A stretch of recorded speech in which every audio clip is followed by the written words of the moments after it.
Golden Pages Library presents the full audiobook of Emma by Jane Austen. Volume 1. Chapter 1. Emma Woodhouse, handsome, clever and rich, with a comfortable home and happy disposition, seemed to unite some of the best blessings of existence, and had lived nearly 21 years in the world, with very little to distress or vex her. She was the youngest of the two daughters of a most affectionate, indulgent father, and had, in consequence of her sister's marriage, been mistress of his house from a very early period. Her mother had died too long ago for her to have more than an indistinct remembrance of her caresses, and her place had been supplied by an excellent woman as governess, who had fallen little short of a mother in affection. 16 years had Miss Taylor been in Mr. Woodhouse's family, less as a governess than a friend, very fond of both daughters, but particularly of Emma. Between them it was more the intimacy of sisters. Even before Miss Taylor had ceased to hold the nominal office of governess, the mildness of her temper had hardly allowed her to impose any restraint, and the shadow of authority being now long passed away, they had been living together as friend and friend, very mutually attached, and Emma doing just what she liked, highly esteeming Miss Taylor's judgment, but directed chiefly by her own. The real evils, indeed, of Emma's situation were the power of having rather too much her own way, and a disposition to think a little too well of herself. These were the disadvantages which threatened alloy to her many enjoyments. The danger, however, was at present so unperceived that they did not by any means rank as misfortunes with her. Sorrow came, a gentle sorrow, but not at all in the shape of any disagreeable consciousness. Miss Taylor married. It was Miss Taylor's loss which first brought grief. It was on the wedding day of this beloved friend that Emma first sat in mournful thought of any continuance. The wedding over, and the bride people gone, her father and herself were left to dine together with no prospect of a third to cheer a long evening. Her father composed himself to sleep after dinner, as usual, and she had then only to sit and think of what she had lost. The event had every promise of happiness for her friend. Mr. Weston was a man of unexceptionable character, easy fortune, suitable age, and pleasant manners. And there was some satisfaction in considering with what self-denying, generous friendship she had always wished and promoted the match. But it was a black morning's work for her. The want of Miss Taylor would be felt every hour of every day. She recalled her past kindness, the affection of 16 years, how she had taught and how she had played with her from 5 years old, how she had devoted all her powers to attach and amuse her in health, and how nursed her through the various illnesses of childhood.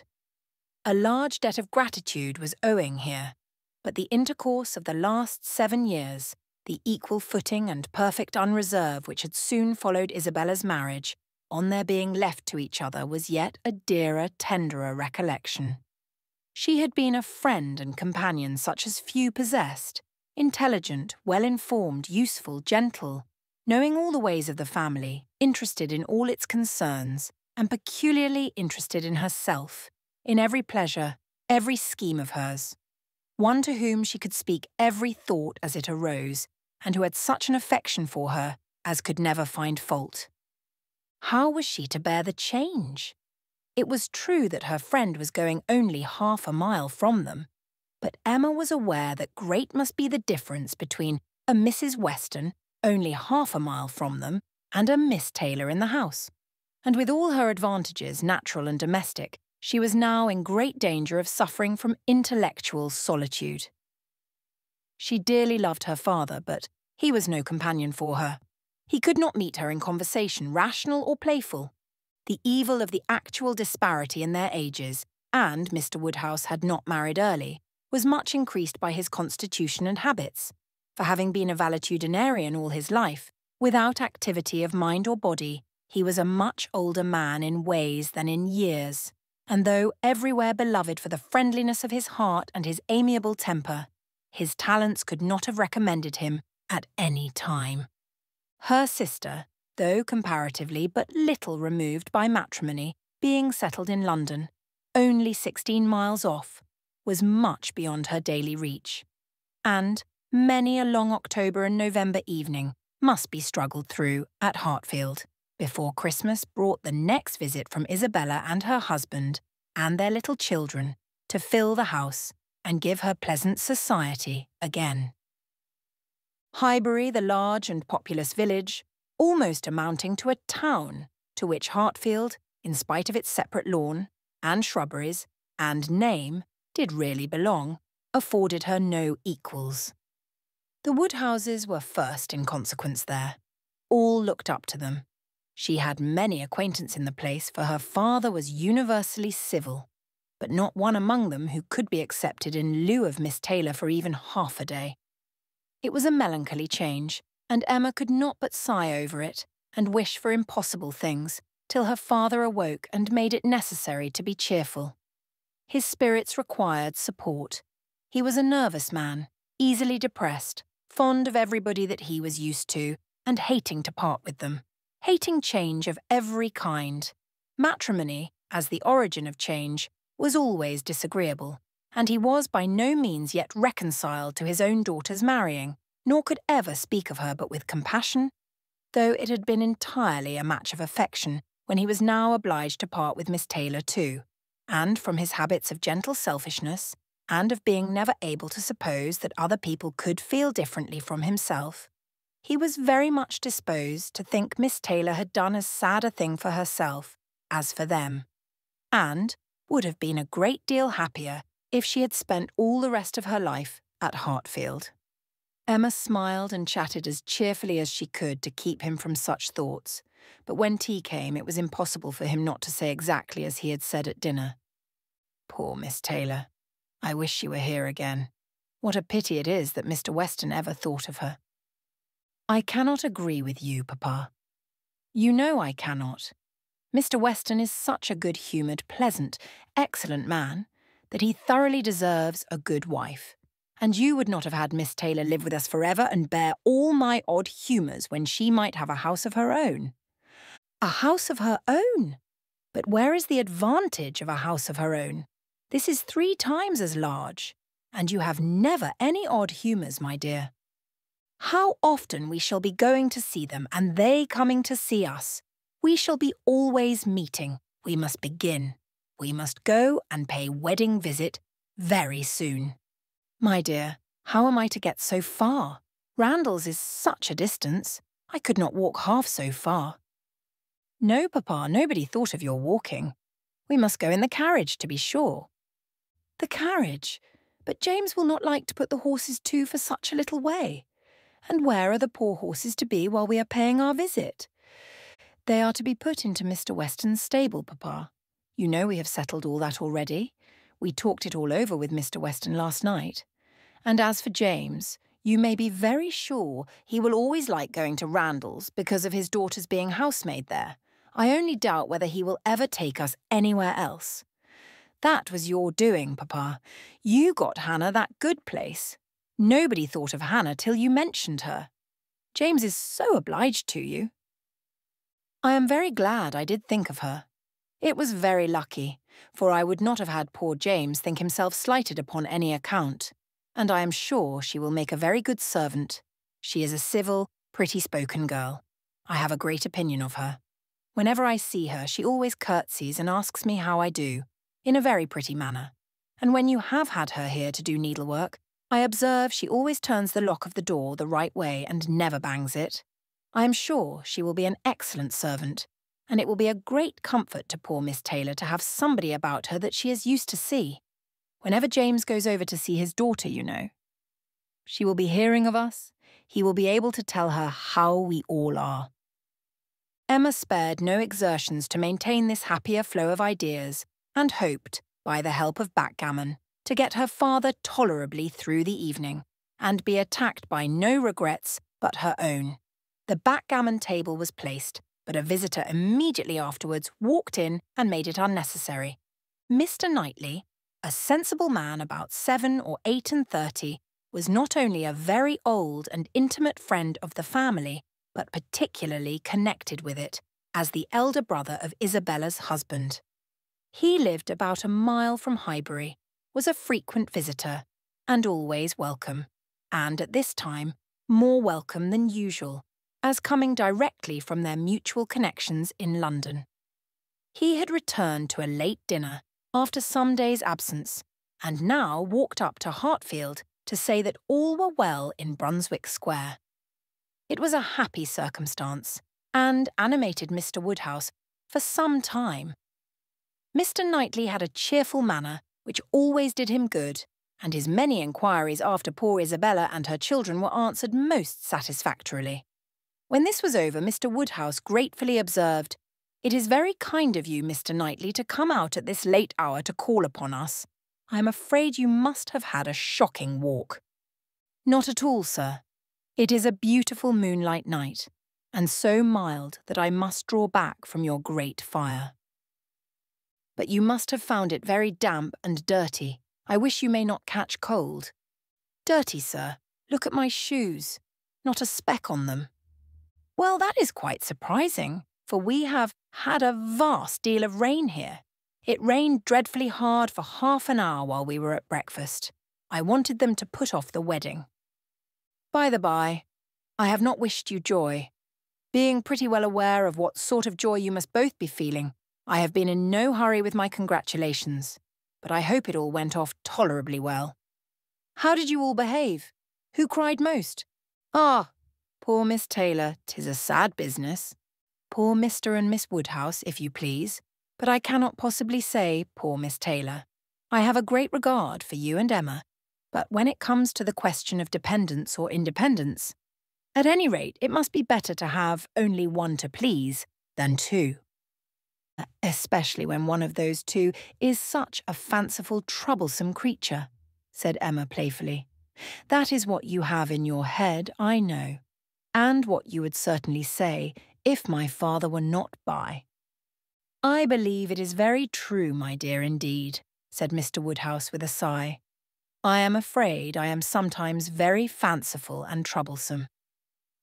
"My dearest papa, you do not think I could mean you, or suppose Mr. Knightley to mean you. What a horrible idea. Oh, no, I meant only myself. Mr. Knightley loves to find fault with me, you know, in a joke. It is all a joke. We always say what we like to one another." Mr. Knightley, in fact, was one of the few people who could see faults in Emma Woodhouse, and the only one who ever told her of them. And though this was not particularly agreeable to Emma herself, she knew it would be so much less so to her father, that she would not have him really suspect such a circumstance as her not being thought perfect by everybody. "Emma knows I never flatter her," said Mr. Knightley, "but I meant no reflection on anybody. Miss Taylor has been used to have two persons to please. She will now have but one. The chances are that she must be a gainer." "Well," said Emma, willing to let it pass, "you want to hear about the wedding, and I shall be happy to tell you, for we all behaved charmingly. Everybody was punctual, everybody in their best looks, not a tear, and hardly a long face to be seen. Oh no, we all felt that we were going to be only half a mile apart, and were sure of meeting every day." "Dear Emma bears everything so well," said her father. "But Mr. Knightley, she is really very sorry to lose poor Miss Taylor, and I am sure she will miss her more than she thinks for." Emma turned away her head, divided between tears and smiles. "It is impossible that Emma should not miss such a companion," said Mr. Knightley. "We should not like her so well as we do, sir, if we could suppose it. But she knows how much the marriage is to Miss Taylor's advantage. She knows how very acceptable it must be, at Miss Taylor's time of life, to be settled in a home of her own, and how important to her to be secure of a comfortable provision, and therefore cannot allow herself to feel so much pain as pleasure. Every friend of Miss Taylor must be glad to have her so happily married." "And you have forgotten one matter of joy to me," said Emma, "and a very considerable one, that I made the match myself. I made the match, you know, 4 years ago, and to have it take place, and be proved in the right, when so many people said Mr. Weston would never marry again, may comfort me for anything." Mr. Knightley shook his head at her. Her father fondly replied, "Ah, my dear, I wish you would not make matches and foretell things, for whatever you say always comes to pass. Pray do not make any more matches. I promise you to make none for myself, Papa, but I must indeed for other people. It is the greatest amusement in the world, and after such success, you know, everybody said that Mr. Weston would never marry again." "Oh dear, no!" Mr. Weston, who had been a widower so long, and who seemed so perfectly comfortable without a wife, so constantly occupied either in his business in town or among his friends here, always acceptable wherever he went, always cheerful. Mr. Weston need not spend a single evening in the year alone if he did not like it. Oh no, Mr. Weston certainly would never marry again. Some people even talked of a promise to his wife on her deathbed, and others of the son and the uncle not letting him. All manner of solemn nonsense was talked on the subject, but I believed none of it. Ever since the day, about 4 years ago, that Miss Taylor and I met with him in Broadway Lane, when, because it began to drizzle, he darted away with so much gallantry and borrowed 2 umbrellas for us from Farmer Mitchell's, I made up my mind on the subject. I planned the match from that hour, and when such success has blessed me in this instance, dear Papa, you cannot think that I shall leave off matchmaking."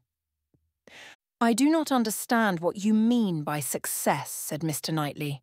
"Success supposes endeavour. Your time has been properly and delicately spent if you have been endeavouring for the last 4 years to bring about this marriage, a worthy employment for a young lady's mind. But if, which I rather imagine, your making the match, as you call it, means only your planning it, you're saying to yourself one idle day, I think it would be a very good thing for Miss Taylor if Mr. Weston were to marry her. And saying it again to yourself every now and then afterwards, why do you talk of success? Where is your merit? What are you proud of? You made a lucky guess, and that is all that can be said. And have you never known the pleasure and triumph of a lucky guess? I pity you. I thought you cleverer, for depend upon it, a lucky guess is never merely luck. There is always some talent in it. And as to my poor word success, which you quarrel with, I do not know that I am so entirely without any claim to it. You have drawn 2 pretty pictures, but I think there may be a third, a something between the do-nothing and the do-all. If I had not promoted Mr. Weston's visits here, and given many little encouragements, and smoothed many little matters, it might not have come to anything after all. I think you must know Hartfield enough to comprehend that a straightforward, open-hearted man like Weston and a rational, unaffected woman like Miss Taylor may be safely left to manage their own concerns. You are more likely to have done harm to yourself than good to them by interference. Emma never thinks of herself if she can do good to others, rejoined Mr. Woodhouse, understanding but in part. But, my dear, pray do not make any more matches. They are silly things, and break up one's family circle grievously. Only one more, Papa, only for Mr. Elton. Poor Mr. Elton. You like Mr. Elton, Papa. I must look about for a wife for him. There is nobody in Highbury who deserves him. And he has been here a whole year, and has fitted up his house so comfortably that it would be a shame to have him single any longer, and I thought, when he was joining their hands today, he looked so very much as if he would like to have the same kind office done for him. I think very well of Mr. Elton, and this is the only way I have of doing him a service. Mr. Elton is a very pretty young man, to be sure, and a very good young man, and I have a great regard for him. But if you want to show him any attention, my dear, ask him to come and dine with us some day. That will be a much better thing. I dare say Mr. Knightley will be so kind as to meet him. With a great deal of pleasure, sir, at any time, said Mr. Knightley, laughing. And I agree with you entirely that it will be a much better thing. Invite him to dinner, Emma, and help him to the best of the fish and the chicken, but leave him to choose his own wife. Depend upon it, a man of 6 or 7 and 20 can take care of himself. Chapter 2. Mr. Weston was a native of Highbury and born of a respectable family, which for the last 2 or 3 generations had been rising into gentility and property. He had received a good education, but on succeeding early in life to a small independence, had become indisposed for any of the more homely pursuits in which his brothers were engaged, and had satisfied an active, cheerful mind and social temper by entering into the militia of his county, then embodied. Captain Weston was a general favourite, and when the chances of his military life had introduced him to Miss Churchill, of a great Yorkshire family, and Miss Churchill fell in love with him, nobody was surprised, except her brother and his wife, who had never seen him, and who were full of pride and importance, which the connection would offend. Miss Churchill, however, being of age, and with the full command of her fortune, though her fortune bore no proportion to the family estate, was not to be dissuaded from the marriage, and it took place to the infinite mortification of Mr. and Mrs. Churchill, who threw her off with due decorum. It was an unsuitable connection and did not produce much happiness. Mrs. Weston ought to have found more in it, for she had a husband whose warm heart and sweet temper made him think everything due to her in return for the great goodness of being in love with him. But though she had one sort of spirit, she had not the best. She had resolution enough to pursue her own will in spite of her brother, but not enough to refrain from unreasonable regrets at that brother's unreasonable anger, nor from missing the luxuries of her former home. They lived beyond their income, but still it was nothing in comparison of Enscombe. She did not cease to love her husband, but she wanted at once to be the wife of Captain Weston and Miss Churchill of Enscombe. Captain Weston, who had been considered, especially by the Churchills, as making such an amazing match, was proved to have much the worst of the bargain, for when his wife died after a 3 years' marriage, he was rather a poorer man than at first, and with a child to maintain. From the expense of the child, however, he was soon relieved. The boy had, with the additional softening claim of a lingering illness of his mother's, been the means of a sort of reconciliation. And Mr. and Mrs. Churchill, having no children of their own, nor any other young creature of equal kindred to care for, offered to take the whole charge of the little Frank soon after her decease. Some scruples and some reluctance the widower father may be supposed to have felt, but as they were overcome by other considerations, the child was given up to the care and the wealth of the Churchills, and he had only his own comfort to seek and his own situation to improve as he could. A complete change of life became desirable. He quitted the militia and engaged in trade, having brothers already established in a good way in London, which afforded him a favourable opening. It was a concern which brought just employment enough. He had still a small house in Highbury, where most of his leisure days were spent, and between useful occupation and the pleasures of society, the next 18 or 20 years of his life passed cheerfully away. He had, by that time, realised an easy competence, enough to secure the purchase of a little estate adjoining Highbury, which he had always longed for, enough to marry a woman as portionless even as Miss Taylor, and to live according to the wishes of his own friendly and social disposition. It was now some time since Miss Taylor had begun to influence his schemes, but as it was not the tyrannic influence of youth on youth, it had not shaken his determination of never settling till he could purchase Randalls, and the sale of Randalls was long looked forward to. But he had gone steadily on, with these objects in view till they were accomplished. He had made his fortune, bought his house and obtained his wife, and was beginning a new period of existence, with every probability of greater happiness than in any yet passed through. He had never been an unhappy man. His own temper had secured him from that even in his first marriage, but his second must show him how delightful a well-judging and truly amiable woman could be, and must give him the pleasantest proof of its being a great deal better to choose than to be chosen, to excite gratitude than to feel it.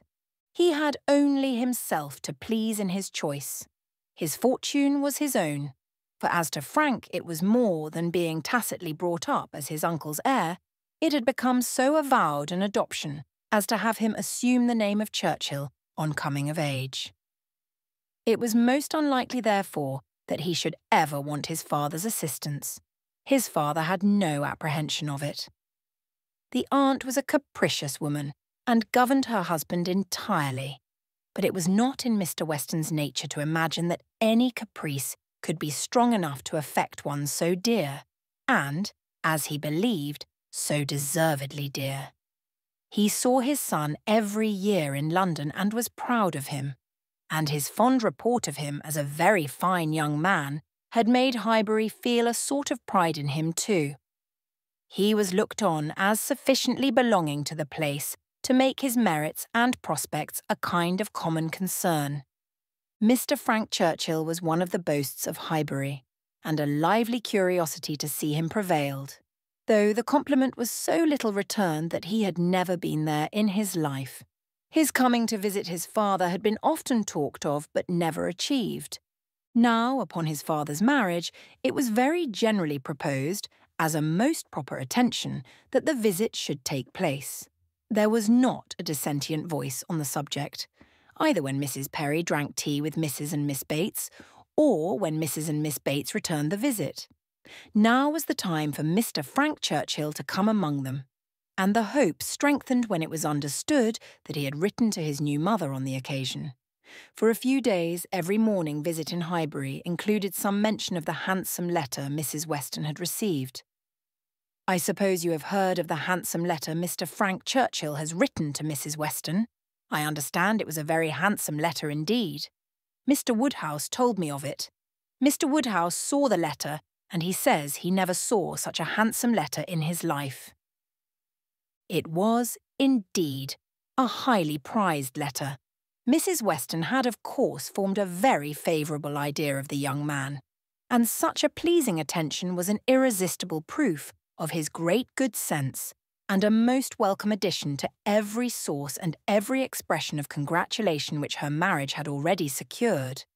She felt herself a most fortunate woman, and she had lived long enough to know how fortunate she might well be thought, where the only regret was for a partial separation from friends whose friendship for her had never cooled, and who could ill bear to part with her. She knew that at times she must be missed, and could not think, without pain, of Emma's losing a single pleasure, or suffering an hour's ennui from the want of her companionableness. But dear Emma was of no feeble character.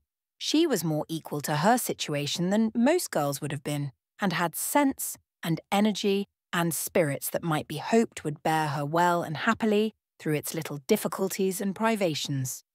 And then there was such comfort in the very easy distance of Randalls from Hartfield, so convenient for even solitary female walking, and in Mr. Weston's disposition and circumstances, which would make the approaching season no hindrance to their spending half the evenings in the week together. Her situation was altogether the subject of hours of gratitude to Mrs. Weston, and of moments only of regret, and her satisfaction, her more than satisfaction, her cheerful enjoyment, was so just and so apparent that Emma, well as she knew her father, was sometimes taken by surprise at his being still able to pity poor Miss Taylor, when they left her at Randalls in the centre of every domestic comfort, or saw her go away in the evening attended by her pleasant husband to a carriage of her own. But never did she go without Mr. Woodhouse's giving a gentle sigh and saying, "Ah, poor Miss Taylor, she would be very glad to stay." There was no recovering Miss Taylor, nor much likelihood of ceasing to pity her, but a few weeks brought some alleviation to Mr. Woodhouse. The compliments of his neighbours were over. He was no longer teased by being wished joy of so sorrowful an event, and the wedding cake, which had been a great distress to him, was all eat up. His own stomach could bear nothing rich, and he could never believe other people to be different from himself. What was unwholesome to him he regarded as unfit for anybody, and he had, therefore, earnestly tried to dissuade them from having any wedding cake at all, and when that proved vain, as earnestly tried to prevent anybody's eating it. He had been at the pains of consulting Mr. Perry, the apothecary, on the subject. Mr. Perry was an intelligent, gentlemanlike man, whose frequent visits were one of the comforts of Mr. Woodhouse's life. And upon being applied to, he could not but acknowledge, though it seemed rather against the bias of inclination, that wedding cake might certainly disagree with many, perhaps with most people unless taken moderately. With such an opinion in confirmation of his own, Mr. Woodhouse hoped to influence every visitor of the newly married pair. But still the cake was eaten, and there was no rest for his benevolent nerves till it was all gone. There was a strange rumour in Highbury of all the little Perrys being seen with a slice of Mrs. Weston's wedding cake in their hands. But Mr. Woodhouse would never believe it. Chapter 3. Mr. Woodhouse was fond of society in his own way. He liked very much to have his friends come and see him, and from various united causes, from his long residence at Hartfield and his good nature, from his fortune, his house, and his daughter, he could command the visits of his own little circle in a great measure as he liked. He had not much intercourse with any families beyond that circle. His horror of late hours and large dinner parties made him unfit for any acquaintance but such as would visit him on his own terms. Fortunately for him, Highbury, including Randalls in the same parish, and Donwell Abbey in the parish adjoining, the seat of Mr. Knightley, comprehended many such. Not unfrequently, through Emma's persuasion, he had some of the chosen and the best to dine with him, but evening parties were what he preferred, and, unless he fancied himself at any time unequal to company, there was scarcely an evening in the week in which Emma could not make up a card table for him. Real long-standing regard brought the Westons and Mr. Knightley, and by Mr. Elton, a young man living alone without liking it, the privilege of exchanging any vacant evening of his own blank solitude for the elegancies and society of Mr. Woodhouse's drawing-room, and the smiles of his lovely daughter, was in no danger of being thrown away. After these came a second set, among the most comfortable of whom were Mrs. and Miss Bates and Mrs. Goddard, 3 ladies almost always at the service of an invitation from Hartfield, and who were fetched and carried home so often that Mr. Woodhouse thought it no hardship for either James or the horses. Had it taken place only once a year, it would have been a grievance. Mrs. Bates, the widow of a former vicar of Highbury, was a very old lady almost past everything but tea and quadrille. She lived with her single daughter in a very small way, and was considered with all the regard and respect which a harmless old lady, under such untoward circumstances, can excite. Her daughter enjoyed a most uncommon degree of popularity for a woman neither young, handsome, rich, nor married. Miss Bates stood in the very worst predicament in the world for having much of the public favour, and she had no intellectual superiority to make atonement to herself, or frighten those who might hate her into outward respect. She had never boasted either beauty or cleverness. Her youth had passed without distinction, and her middle of life was devoted to the care of a failing mother, and the endeavour to make a small income go as far as possible. And yet she was a happy woman, and a woman whom no one named without goodwill. It was her own universal goodwill and contented temper which worked such wonders. She loved everybody, was interested in everybody's happiness, quick-sighted to everybody's merits, thought herself a most fortunate creature, and surrounded with blessings in such an excellent mother, and so many good neighbours and friends, and a home that wanted for nothing. The simplicity and cheerfulness of her nature, her contented and grateful spirit, were a recommendation to everybody and a mine of felicity to herself. She was a great talker upon little matters, which exactly suited Mr. Woodhouse, full of trivial communications and harmless gossip. Mrs. Goddard was the mistress of a school, not of a seminary or an establishment or anything which professed in long sentences of refined nonsense to combine liberal acquirements with elegant morality upon new principles and new systems, and where young ladies for enormous pay might be screwed out of health and into vanity, but a real, honest, old-fashioned boarding school, where a reasonable quantity of accomplishments were sold at a reasonable price, and where girls might be sent to be out of the way and scramble themselves into a little education, without any danger of coming back prodigies. Mrs. Goddard's school was in high repute, and very deservedly, for Highbury was reckoned a particularly healthy spot. She had an ample house and garden, gave the children plenty of wholesome food, let them run about a great deal in the summer, and in winter dressed their chilblains with her own hands. It was no wonder that a train of 20 young couple now walked after her to church. She was a plain, motherly kind of woman, who had worked hard in her youth, and now thought herself entitled to the occasional holiday of a tea visit, and having formerly owed much to Mr. Woodhouse's kindness, felt his particular claim on her to leave her neat parlour, hung round with fancy work whenever she could, and win or lose a few sixpences by his fireside.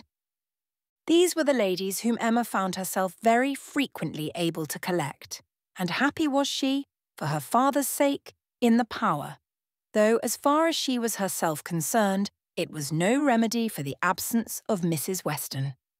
She was delighted to see her father look comfortable and very much pleased with herself for contriving things so well. But the quiet prosings of 3 such women made her feel that every evening so spent was indeed one of the long evenings she had fearfully anticipated. As she sat one morning, looking forward to exactly such a close of the present day, a note was brought from Mrs. Goddard, requesting in most respectful terms to be allowed to bring Miss Smith with her. A most welcome request, for Miss Smith was a girl of 17, whom Emma knew very well by sight and had long felt an interest in, on account of her beauty. A very gracious invitation was returned, and the evening no longer dreaded by the fair mistress of the mansion. Harriet Smith was the natural daughter of somebody. Somebody had placed her several years back at Mrs. Goddard's school, and somebody had lately raised her from the condition of scholar to that of parlour boarder. This was all that was generally known of her history.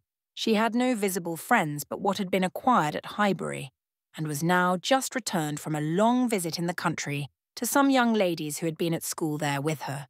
She was a very pretty girl, and her beauty happened to be of a sort which Emma particularly admired.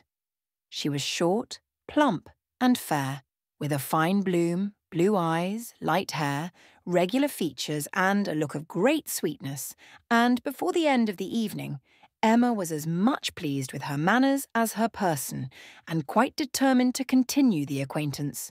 She was not struck by anything remarkably clever in Miss Smith's conversation, but she found her altogether very engaging. Not inconveniently shy, not unwilling to talk, and yet so far from pushing, showing so proper and becoming a deference, seeming so pleasantly grateful for being admitted to Hartfield, and so artlessly impressed by the appearance of everything in so superior a style to what she had been used to, that she must have good sense and deserve encouragement. Encouragement should be given. Those soft blue eyes, and all those natural graces, should not be wasted on the inferior society of Highbury and its connections. The acquaintance she had already formed were unworthy of her. The friends from whom she had just parted, though very good sort of people, must be doing her harm.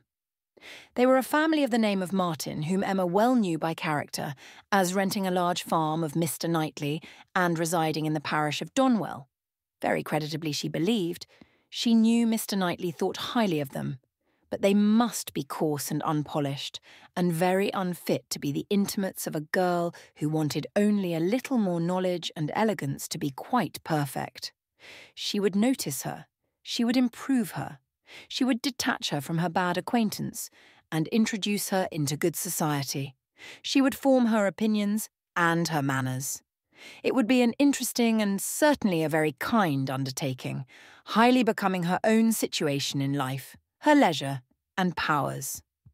She was so busy in admiring those soft blue eyes, in talking and listening, and forming all these schemes in the in-betweens, that the evening flew away at a very unusual rate, and the supper table, which always closed such parties, and for which she had been used to sit and watch the due time, was all set out and ready, and moved forwards to the fire before she was aware, with an alacrity beyond the common impulse of a spirit which yet was never indifferent to the credit of doing everything well and attentively, with the real goodwill of a mind delighted with its own ideas. Did she then do all the honours of the meal, and help and recommend the minced chicken and scalloped oysters, with an urgency which she knew would be acceptable to the early hours and civil scruples of their guests. Upon such occasions, poor Mr. Woodhouse's feelings were in sad warfare. He loved to have the cloth laid, because it had been the fashion of his youth, but his conviction of suppers being very unwholesome made him rather sorry to see anything put on it, and while his hospitality would have welcomed his visitors to everything, his care for their health made him grieve that they would eat. Such another small basin of thin gruel as his own was all that he could, with thorough self-approbation, recommend, though he might constrain himself, while the ladies were comfortably clearing the nicer things, to say, "Mrs. Bates, let me propose your venturing on one of these eggs. An egg boiled very soft is not unwholesome. Searle understands boiling an egg better than anybody. I would not recommend an egg boiled by anybody else. But you need not be afraid. They are very small, you see. One of our small eggs will not hurt you. Miss Bates, let Emma help you to a little bit of tart. A very little bit. Ours are all apple tarts. You need not be afraid of unwholesome preserves here. I do not advise the custard. Mrs. Goddard, what say you to half a glass of wine? A small half glass, put into a tumbler of water? I do not think it could disagree with you." Emma allowed her father to talk, but supplied her visitors in a much more satisfactory style, and on the present evening had particular pleasure in sending them away happy.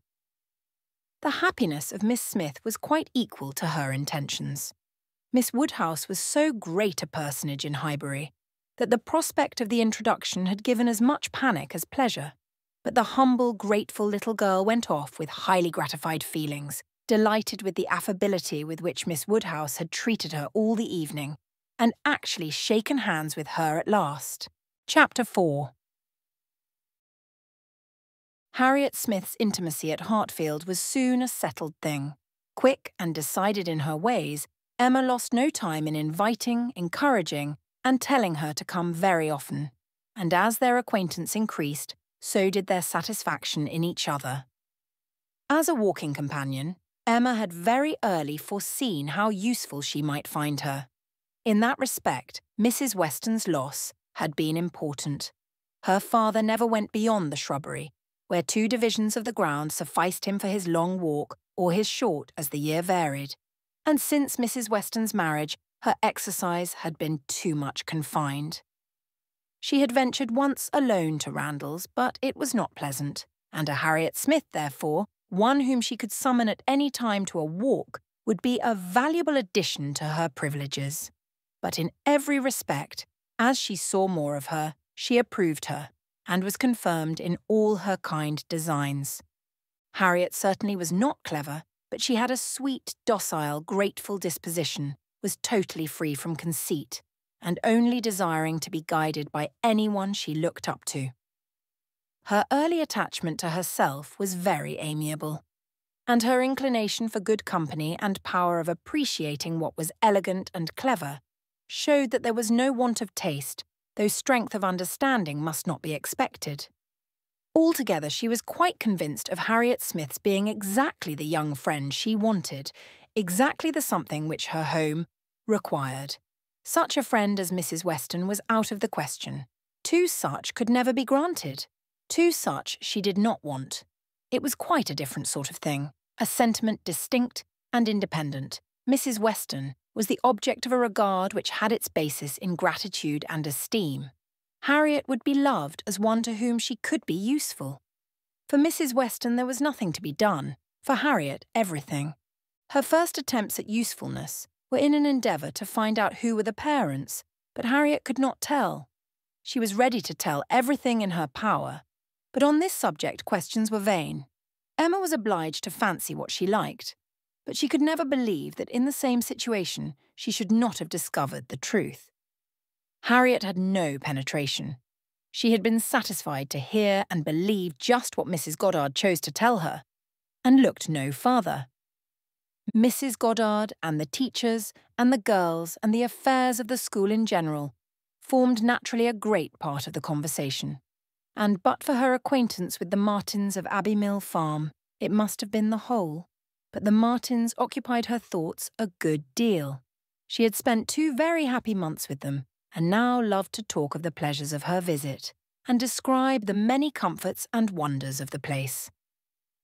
Emma encouraged her talkativeness, amused by such a picture of another set of beings, and enjoying the youthful simplicity which could speak with so much exultation of Mrs. Martin's having 2 parlours, 2 very good parlours indeed, one of them quite as large as Mrs. Goddard's drawing-room, and of her having an upper maid who had lived 25 years with her, and of their having 8 cows, 2 of them Alderneys, and 1 a little Welch cow, a very pretty little Welch cow indeed, and of Mrs. Martin's saying, as she was so fond of it, it should be called her cow, and of their having a very handsome summer-house in their garden, where some day next year they were all to drink tea.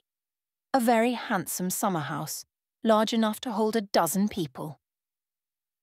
For some time she was amused, without thinking beyond the immediate cause, but as she came to understand the family better, other feelings arose. She had taken up a wrong idea, fancying it was a mother and daughter, a son and son's wife, who all lived together. But when it appeared that the Mr. Martin, who bore a part in the narrative, and was always mentioned with approbation for his great good nature in doing something or other, was a single man, that there was no young Mrs. Martin, no wife in the case, she did suspect danger to her poor little friend from all this hospitality and kindness, and that, if she were not taken care of, she might be required to sink herself forever. With this inspiriting notion, her questions increased in number and meaning, and she particularly led Harriet to talk more of Mr. Martin, and there was evidently no dislike to it. Harriet was very ready to speak of the share he had had in their moonlight walks and merry evening games, and dwelt a good deal upon his being so very good-humoured and obliging. He had gone 3 miles round one day in order to bring her some walnuts, because she had said how fond she was of them, and in everything else he was so very obliging. He had his shepherd's son into the parlour one night on purpose to sing to her. She was very fond of singing. He could sing a little himself. She believed he was very clever and understood everything. He had a very fine flock, and, while she was with them, he had been bid more for his wool than anybody in the country. She believed everybody spoke well of him. His mother and sisters were very fond of him. Mrs. Martin had told her one day, and there was a blush as she said it, that it was impossible for anybody to be a better son, and therefore she was sure, whenever he married, he would make a good husband. Not that she wanted him to marry, she was in no hurry at all. "Well done, Mrs. Martin," thought Emma. "You know what you are about." And when she had come away, Mrs. Martin was so very kind as to send Mrs. Goddard a beautiful goose, the finest goose Mrs. Goddard had ever seen. Mrs. Goddard had dressed it on a Sunday and asked all the 3 teachers, Miss Nash and Miss Prince and Miss Richardson, to sup with her. Mr. Martin, I suppose, is not a man of information beyond the line of his own business. He does not read. Oh, yes. That is, no. I do not know, but I believe he has read a good deal, but not what you would think anything of. He reads the agricultural reports, and some other books that lay in one of the window seats, but he reads all them to himself. But sometimes, of an evening, before we went to cards, he would read something aloud out of the elegant extracts, very entertaining. And I know he has read The Vicar of Wakefield. He never read The Romance of the Forest, nor The Children of the Abbey. He had never heard of such books before I mentioned them, but he is determined to get them now as soon as ever he can. The next question was, what sort of looking man is Mr. Martin? Oh, not handsome, not at all handsome. I thought him very plain at first, but I do not think him so plain now. One does not, you know, after a time. But did you never see him? He is in Highbury every now and then, and he is sure to ride through every week in his way to Kingston. He has passed you very often. That may be, and I may have seen him 50 times, but without having any idea of his name. A young farmer, whether on horseback or on foot, is the very last sort of person to raise my curiosity. The yeomanry are precisely the order of people with whom I feel I can have nothing to do. A degree or two lower, and a creditable appearance might interest me. I might hope to be useful to their families in some way or other. But a farmer can need none of my help, and is, therefore, in one sense, as much above my notice as in every other he is below it. To be sure, oh yes, it is not likely you should ever have observed him, but he knows you very well indeed, I mean, by sight. I have no doubt of his being a very respectable young man. I know indeed that he is so, and, as such, wish him well. What do you imagine his age to be? He was 24 the 8th of last June, and my birthday is the 23rd, just a fortnight and a day's difference, which is very odd. Only 24. That is too young to settle. His mother is perfectly right not to be in a hurry. They seem very comfortable as they are, and if she were to take any pains to marry him, she would probably repent it. 6 years hence, if he could meet with a good sort of young woman in the same rank as his own, with a little money, it might be very desirable. 6 years hence, dear Miss Woodhouse, he would be 30 years old. Well, and that is as early as most men can afford to marry who are not born to an independence. Mr. Martin, I imagine, has his fortune entirely to make, cannot be at all beforehand with the world. Whatever money he might come into when his father died, whatever his share of the family property, it is, I dare say, all afloat, all employed in his stock, and so forth. And though, with diligence and good luck, he may be rich in time, it is next to impossible that he should have realised anything yet. To be sure, so it is, but they live very comfortably. They have no indoors man, else they do not want for anything, and Mrs. Martin talks of taking a boy another year.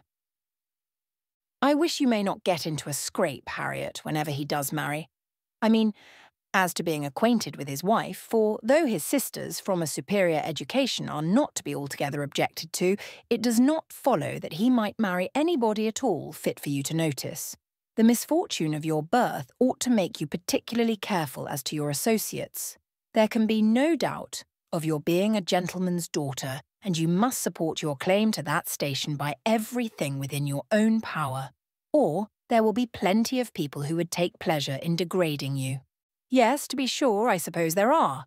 But while I visit at Hartfield, and you are so kind to me, Miss Woodhouse, I am not afraid of what anybody can do. You understand the force of influence pretty well, Harriet, but I would have you so firmly established in good society as to be independent even of Hartfield and Miss Woodhouse. I want to see you permanently well connected, and to that end it will be advisable to have as few odd acquaintances as may be. And therefore, I say that if you should still be in this country when Mr. Martin marries, I wish you may not be drawn in by your intimacy with the sisters to be acquainted with the wife, who will probably be some mere farmer's daughter without education. To be sure. Yes. Not that I think Mr. Martin would ever marry anybody but what had had some education, and been very well brought up, however. I do not mean to set up my opinion against yours. And I am sure I shall not wish for the acquaintance of his wife. I shall always have a great regard for the Miss Martins, especially Elizabeth, and should be very sorry to give them up, for they are quite as well educated as me. But if he marries a very ignorant, vulgar woman, certainly I had better not visit her, if I can help it. Emma watched her through the fluctuations of this speech, and saw no alarming symptoms of love. The young man had been the first admirer, but she trusted there was no other hold, and that there would be no serious difficulty on Harriet's side to oppose any friendly arrangement of her own. They met Mr. Martin the very next day, as they were walking on the Donwell Road. He was on foot, and after looking very respectfully at her, looked with most unfeigned satisfaction at her companion. Emma was not sorry to have such an opportunity of survey, and walking a few yards forward while they talked together soon made her quick eye sufficiently acquainted with Mr. Robert Martin. His appearance was very neat, and he looked like a sensible young man, but his person had no other advantage, and when he came to be contrasted with gentlemen, she thought he must lose all the ground he had gained in Harriet's inclination. Harriet was not insensible of manner. She had voluntarily noticed her father's gentleness with admiration as well as wonder. Mr. Martin looked as if he did not know what manner was. They remained but a few minutes together, as Miss Woodhouse must not be kept waiting, and Harriet then came running to her with a smiling face and in a flutter of spirits, which Miss Woodhouse hoped very soon to compose. Only think of our happening to meet him. How very odd. It was quite a chance, he said, that he had not gone round by Randalls. He did not think we ever walked this road. He thought we walked towards Randalls most days. He has not been able to get the romance of the forest yet. He was so busy the last time he was at Kingston that he quite forgot it. But he goes again tomorrow. So very odd we should happen to meet. Well, Miss Woodhouse, is he like what you expected? What do you think of him? Do you think him so very plain? He is very plain, undoubtedly, remarkably plain, but that is nothing compared with his entire want of gentility.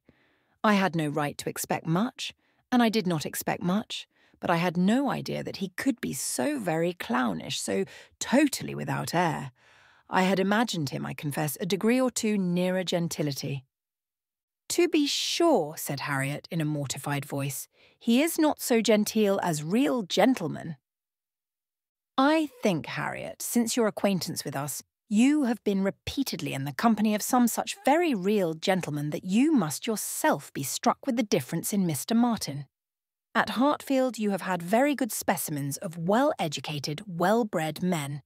I should be surprised if, after seeing them, you could be in company with Mr. Martin again without perceiving him to be a very inferior creature, and rather wondering at yourself for having ever thought him at all agreeable before. Do not you begin to feel that now? Were not you struck? I am sure you must have been struck by his awkward look and abrupt manner, and the uncouthness of a voice which I heard to be wholly unmodulated as I stood here. Certainly he is not like Mr. Knightley. He has not such a fine air and way of walking as Mr. Knightley. I see the difference, plain enough, but Mr. Knightley is so very fine a man. Mr. Knightley's air is so remarkably good that it is not fair to compare Mr. Martin with him. You might not see one in 100 with gentlemen so plainly written as in Mr. Knightley, but he is not the only gentleman you have been lately used to. What say you to Mr. Weston and Mr. Elton? Compare Mr. Martin with either of them. Compare their manner of carrying themselves, of walking, of speaking, of being silent. You must see the difference. Oh, yes, there is a great difference. But Mr. Weston is almost an old man. Mr. Weston must be between 40 and 50, which makes his good manners the more valuable. The older a person grows, Harriet, the more important it is that their manners should not be bad, the more glaring and disgusting any loudness or coarseness or awkwardness becomes. What is passable in youth is detestable in later age. Mr. Martin is now awkward and abrupt. What will he be at Mr. Weston's time of life? There is no saying indeed, replied Harriet rather solemnly, but there may be pretty good guessing. He will be a completely gross, vulgar farmer, totally inattentive to appearances, and thinking of nothing but profit and loss. Will he indeed? That will be very bad. How much his business engrosses him already is very plain from the circumstance of his forgetting to inquire for the book you recommended. He was a great deal too full of the market to think of anything else, which is just as it should be, for a thriving man. What has he to do with books? And I have no doubt that he will thrive and be a very rich man in time, and his being illiterate and coarse need not disturb us. I wonder he did not remember the book, was all Harriet's answer, and spoken with a degree of grave displeasure which Emma thought might be safely left to itself. She, therefore, said no more for some time. Her next beginning was, in one respect, perhaps Mr. Elton's manners are superior to Mr. Knightley's or Mr. Weston's. They have more gentleness. They might be more safely held up as a pattern. There is an openness, a quickness, almost a bluntness in Mr. Weston, which everybody likes in him, because there is so much good humour with it, but that would not do to be copied. Neither would Mr. Knightley's downright, decided, commanding sort of manner, though it suits him very well. His figure and look and situation in life seem to allow it, but if any young man were to set about copying him, he would not be sufferable. On the contrary, I think a young man might be very safely recommended to take Mr. Elton as a model.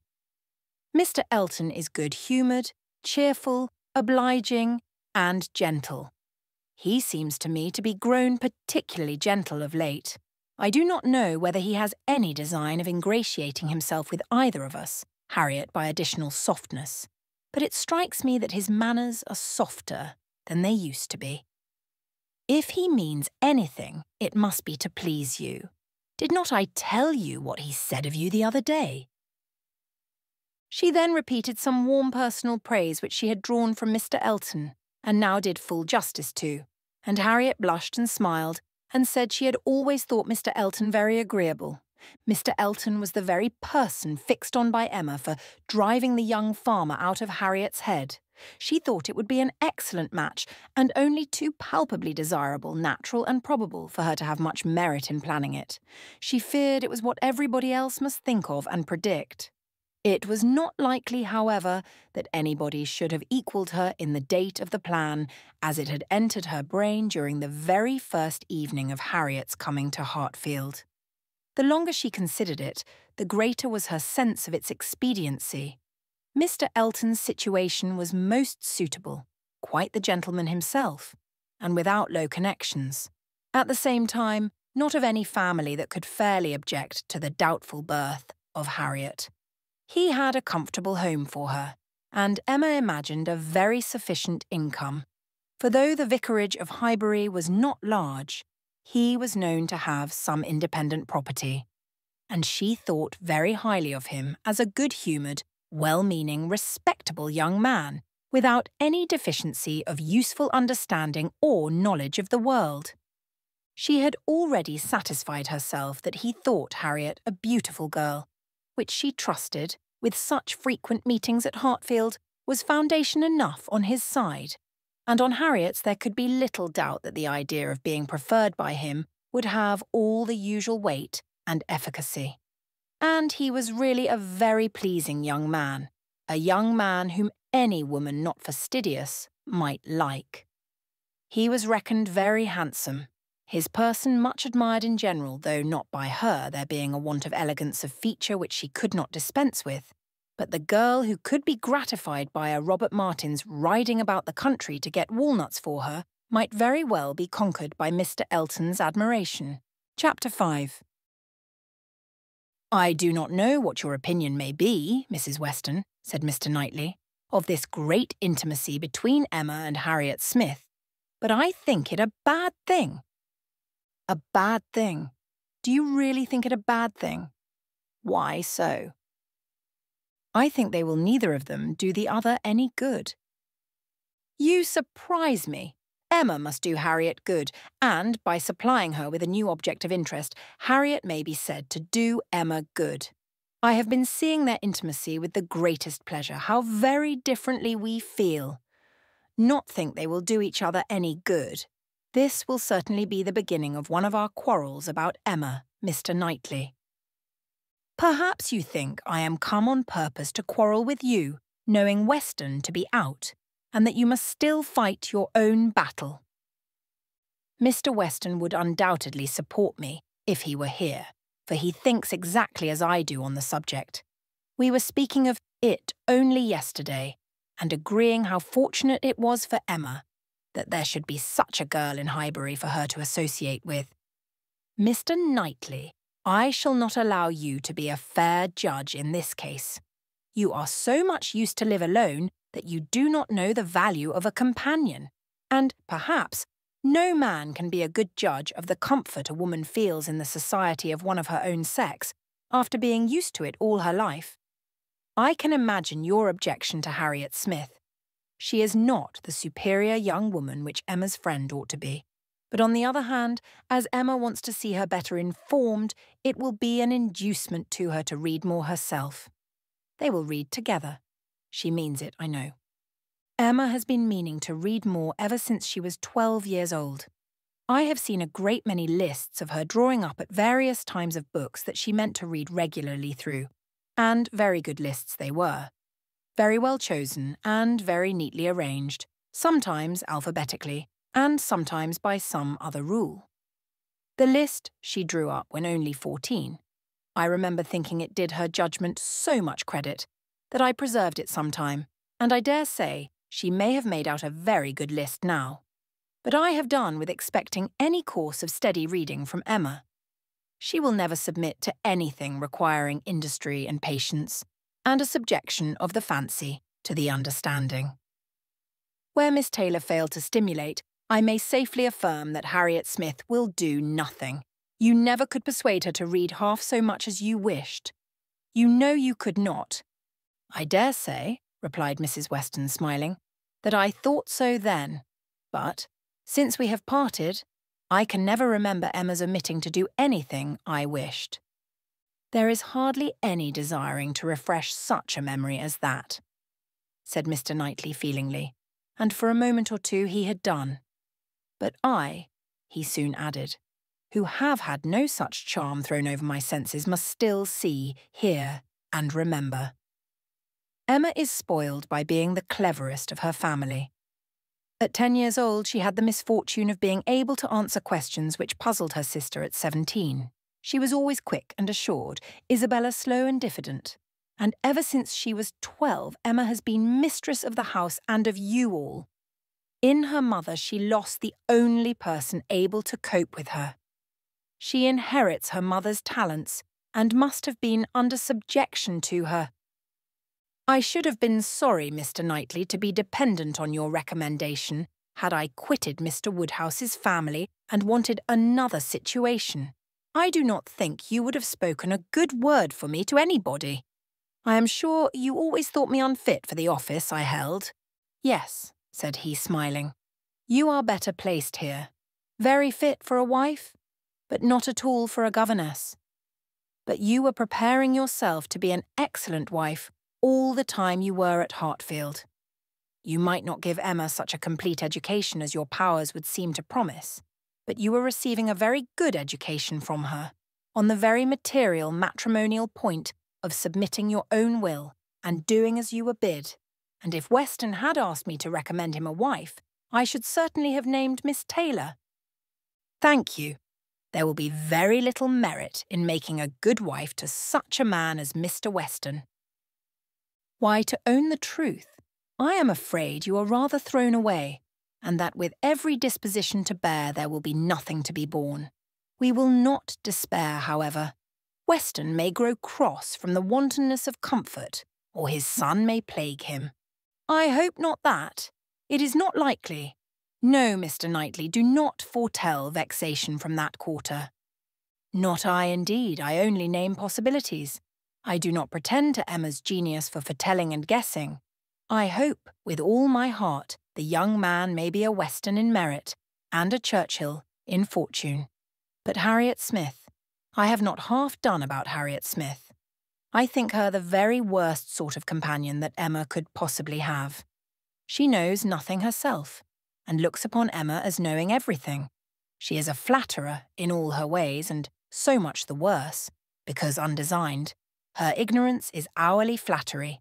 How can Emma imagine she has anything to learn herself, while Harriet is presenting such a delightful inferiority? And as for Harriet, I will venture to say that she cannot gain by the acquaintance. Hartfield will only put her out of conceit with all the other places she belongs to. She will grow just refined enough to be uncomfortable with those among whom birth and circumstances have placed her home. I am much mistaken if Emma's doctrines give any strength of mind or tend at all to to make a girl adapt herself rationally to the varieties of her situation in life. They only give a little polish. I either depend more upon Emma's good sense than you do, or am more anxious for her present comfort, for I cannot lament the acquaintance. How well she looked last night. Oh, you would rather talk of her person than her mind, would you? Very well, I shall not attempt to deny Emma's being pretty. Pretty? Say beautiful, rather. Can you imagine anything nearer perfect beauty than Emma altogether, face and figure?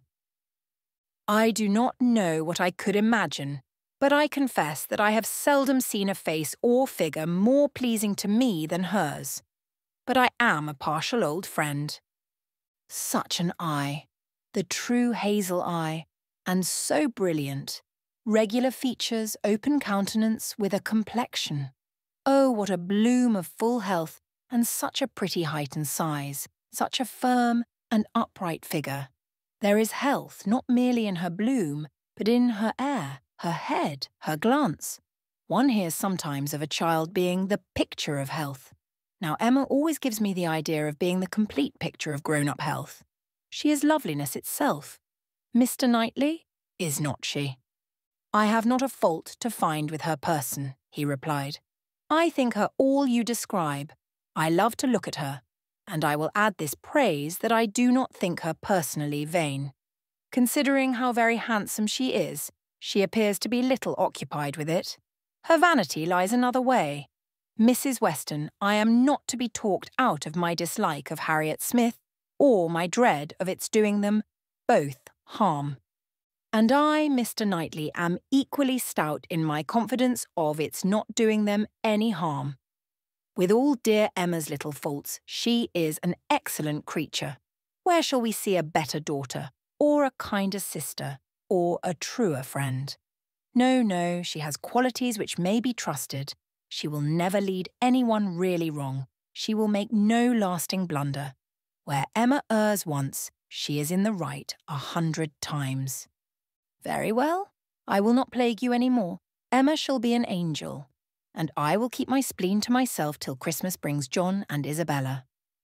John loves Emma with a reasonable and therefore not a blind affection, and Isabella always thinks as he does, except when he is not quite frightened enough about the children. I am sure of having their opinions with me. I know that you all love her really too well to be unjust or unkind. But excuse me, Mr. Knightley, if I take the liberty, I consider myself, you know, as having somewhat of the privilege of speech that Emma's mother might have had, the liberty of hinting that I do not think any possible good can arise from Harriet Smith's intimacy being made a matter of much discussion among you. Pray excuse me, but supposing any little inconvenience may be apprehended from the intimacy, it cannot be expected that Emma, accountable to nobody but her father, who perfectly approves the acquaintance, should put an end to it so long as it is a source of pleasure to herself. It has been so many years my province to give advice that you cannot be surprised, Mr. Knightley, at this little remains of office. Not at all, cried he. I am much obliged to you for it. It is very good advice, and it shall have a better fate than your advice has often found, for it shall be attended to. Mrs. John Knightley is easily alarmed and might be made unhappy about her sister. Be satisfied, said he.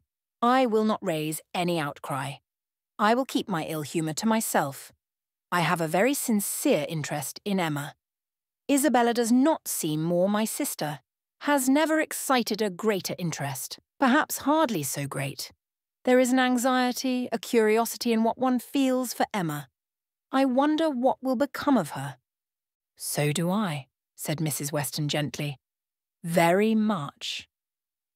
She always declares she will never marry, which, of course, means just nothing at all. But I have no idea that she has yet ever seen a man she cared for. It would not be a bad thing for her to be very much in love with a proper object. I should like to see Emma in love, and in some doubt of a return it would do her good.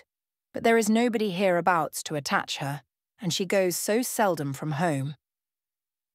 There does, indeed, seem as little to tempt her to break her resolution at present, said Mrs. Weston, as can well be.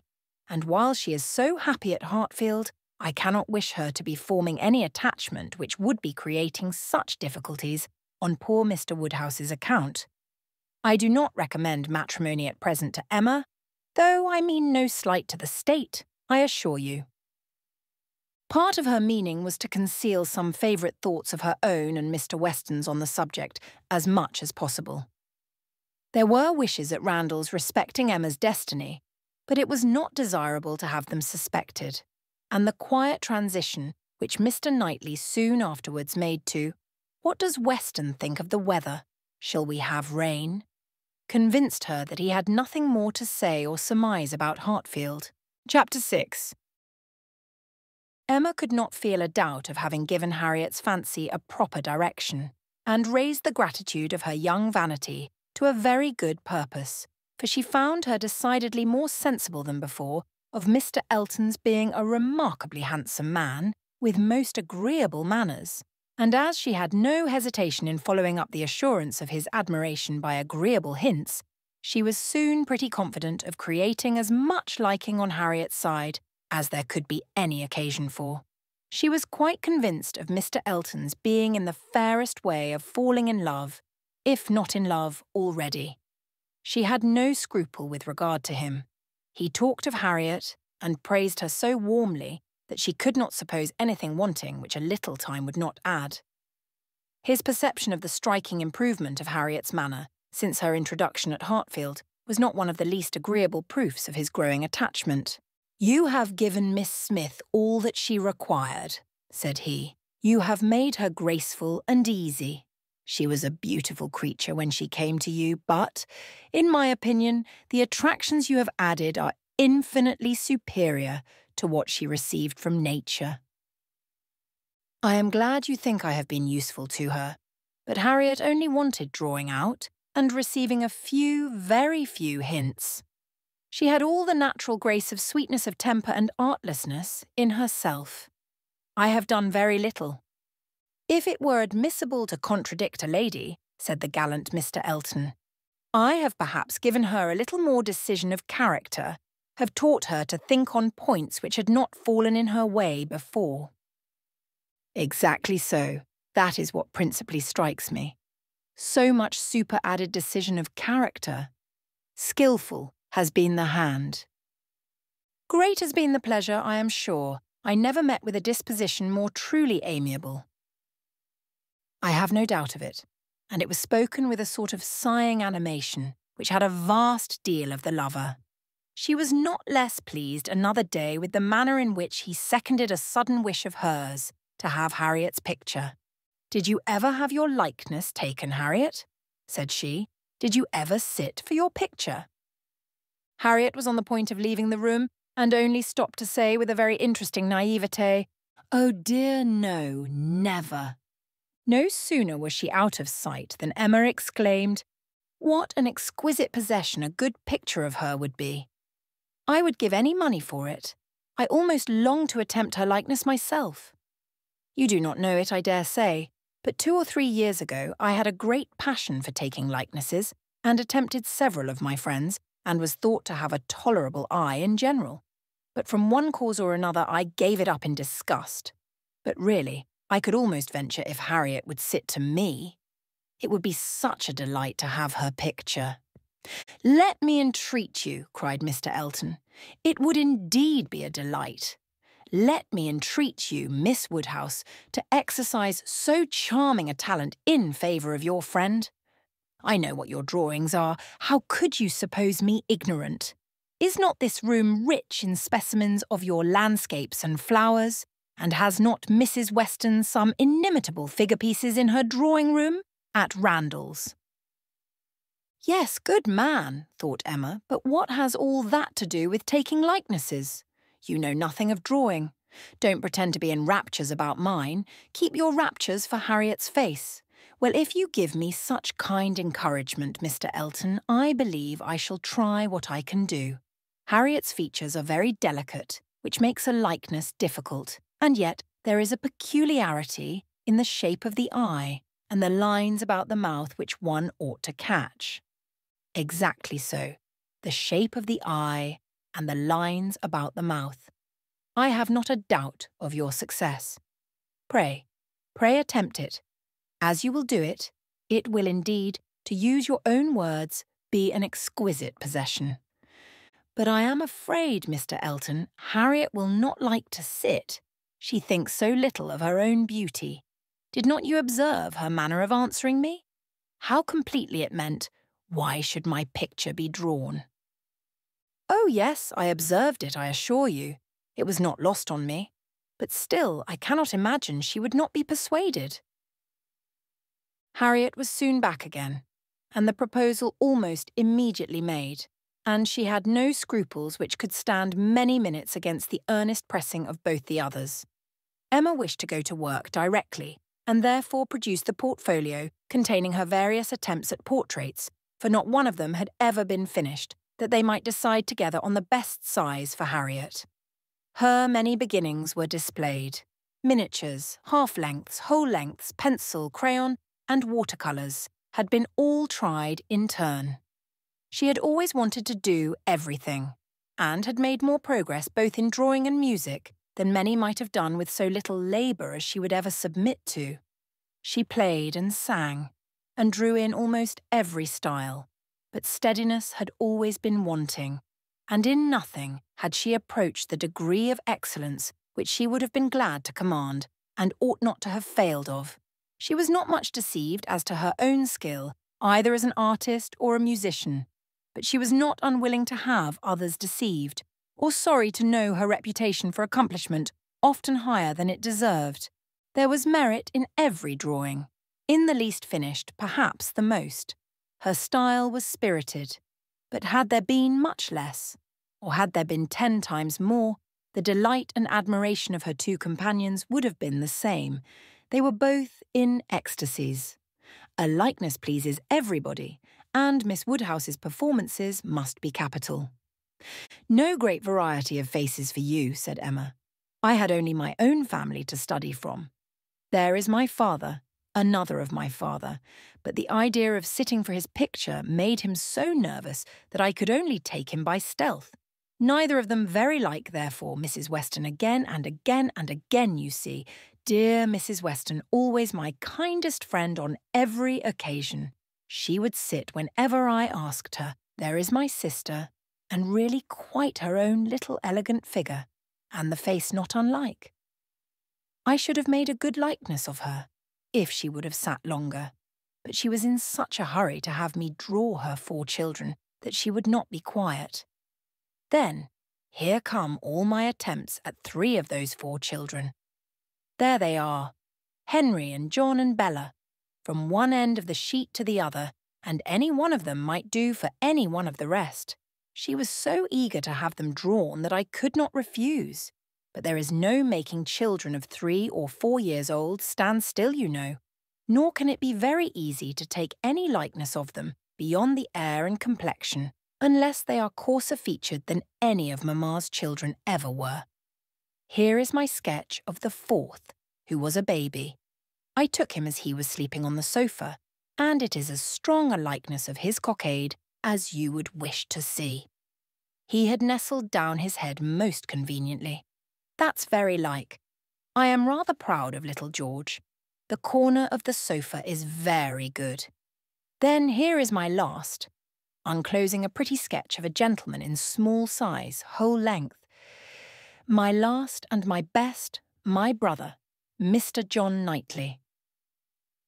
This did not want much of being finished when I put it away in a pet and vowed I would never take another likeness. I could not help being provoked, for after all my pains, and when I had really made a very good likeness of it, Mrs. Weston and I were quite agreed in thinking it very like, only too handsome, too flattering, but that was a fault on the right side. After all this came poor dear Isabella's cold approbation of, yes, it was a little like, but to be sure it did not do him justice. We had had a great deal of trouble in persuading him to sit at all. It was made a great favour of, and altogether it was more than I could bear, and so I never would finish it, to have it apologised over as an unfavourable likeness to every morning visitor in Brunswick Square. And as I said, I did then forswear ever drawing anybody again. But for Harriet's sake, or rather for my own, and as there are no husbands and wives in the case at present, I will break my resolution now. Mr. Elton seemed very properly struck and delighted by the idea, and was repeating, "No husbands and wives in the case at present indeed, as you observe." Exactly so. No husbands and wives, with so interesting a consciousness that Emma began to consider whether she had not better leave them together at once. But as she wanted to be drawing, the declaration must wait a little longer. She had soon fixed on the size and sort of portrait. It was to be a whole length in watercolours, like Mr. John Knightley's, and was destined, if she could please herself, to hold a very honourable station over the mantelpiece. The sitting began, and Harriet, smiling and blushing, and afraid of not keeping her attitude and countenance, presented a very sweet mixture of youthful expression to the steady eyes of the artist. But there was no doing anything, with Mr. Elton fidgeting behind her and watching every touch. She gave him credit for stationing himself where he might gaze and gaze again without offence, but was really obliged to put an end to it and request him to place himself elsewhere. It then occurred to her to employ him in reading. If he would be so good as to read to them, it would be a kindness indeed. It would amuse away the difficulties of her part and lessen the irksomeness of Miss Smith's. Mr. Elton was only too happy. Harriet listened and Emma drew in peace. She must allow him to be still frequently coming to look. Anything less would certainly have been too little in a lover, and he was ready at the smallest intermission of the pencil to jump up and see the progress, and be charmed. There was no being displeased with such an encourager, for his admiration made him discern a likeness almost before it was possible. She could not respect his eye, but his love and his complacence were unexceptionable. The sitting was altogether very satisfactory. She was quite enough pleased with the first day's sketch to wish to go on. There was no want of likeness. She had been fortunate in the attitude, and as she meant to throw in a little improvement to the figure, to give a little more height, and considerably more elegance, she had great confidence of its being in every way a pretty drawing at last, and of its filling its destined place with credit to them both, a standing memorial of the beauty of one, the skill of the other, and the friendship of both, with as many other agreeable associations as Mr. Elton's very promising attachment was likely to add. Harriet was to sit again the next day, and Mr. Elton, just as he ought, entreated for the permission of attending and reading to them again. "By all means, we shall be most happy to consider you as one of the party." The same civilities and courtesies, the same success and satisfaction, took place on the morrow, and accompanied the whole progress of the picture, which was rapid and happy. Everybody who saw it was pleased, but Mr. Elton was in continual raptures, and defended it through every criticism. "Miss Woodhouse has given her friend the only beauty she wanted," observed Mrs. Weston to him, not in the least suspecting that she was addressing a lover. "The expression of the eye is most correct, but Miss Smith has not those eyebrows and eyelashes. It is the fault of her face that she has them not." "Do you think so?" replied he. "I cannot agree with you. It appears to me a most perfect resemblance in every feature. I never saw such a likeness in my life. We must allow for the effect of shade, you know." "You have made her too tall, Emma," said Mr. Knightley. Emma knew that she had, but would not own it, and Mr. Elton warmly added, "Oh no, certainly not too tall, not in the least too tall. Consider she is sitting down, which naturally presents a different, which in short gives exactly the idea, and the proportions must be preserved, you know. Proportions foreshortening. Oh no, it gives one exactly the idea of such a height as Miss Smith's. Exactly so indeed." "It is very pretty," said Mr. Woodhouse. "So prettily done. just as your drawings always are, my dear. I do not know anybody who draws so well as you do. The only thing I do not thoroughly like is that she seems to be sitting out of doors, with only a little shawl over her shoulders, and it makes one think she must catch cold. But, my dear papa, it is supposed to be summer. A warm day in summer. Look at the tree. But it is never safe to sit out of doors, my dear. You, sir, may say anything, cried Mr. Elton, but I must confess that I regard it as a most happy thought, the placing of Miss Smith out of doors. And the tree is touched with such inimitable spirit. Any other situation would have been much less in character. The naivete of Miss Smith's manners, and altogether, oh, it is most admirable. I cannot keep my eyes from it. I never saw such a likeness. The next thing wanted was to get the picture framed, and here were a few difficulties. It must be done directly. It must be done in London. The order must go through the hands of some intelligent person whose taste could be depended on. And Isabella, the usual doer of all commissions, must not be applied to because it was December, and Mr. Woodhouse could not bear the idea of her stirring out of her house in the fogs of December. But no sooner was the distress known to Mr. Elton than it was removed. His gallantry was always on the alert. Might he be trusted with the commission, what infinite pleasure should he have in executing it? He could ride to London at any time. It was impossible to say how much he should be gratified by being employed on such an errand. He was too good. She could not endure the thought.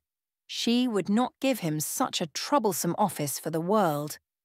Brought on the desired repetition of entreaties and assurances, and a very few minutes settled the business. Mr. Elton was to take the drawing to London, choose the frame, and give the directions, and Emma thought she could so pack it as to ensure its safety without much incommoding him, while he seemed mostly fearful of not being incommoded enough. "What a precious deposit," said he with a tender sigh as he received it. "This man is almost too gallant to be in love," thought Emma. "I should say so, but that I suppose there may be 100 different ways of being in love. He is an excellent young man and will suit Harriet exactly. It will be an exactly so, as he says himself. But he does sigh and languish, and study for compliments rather more than I could endure as a principal. I come in for a pretty good share, as a second, but it is his gratitude on Harriet's account." Chapter 7. The very day of Mr. Elton's going to London produced a fresh occasion for Emma's services towards her friend. Harriet had been at Hartfield, as usual, soon after breakfast, and, after a time, had gone home to return again to dinner. She returned, and sooner than had been talked of, and with an agitated, hurried look, announcing something extraordinary to have happened which she was longing to tell. Half a minute brought it all out.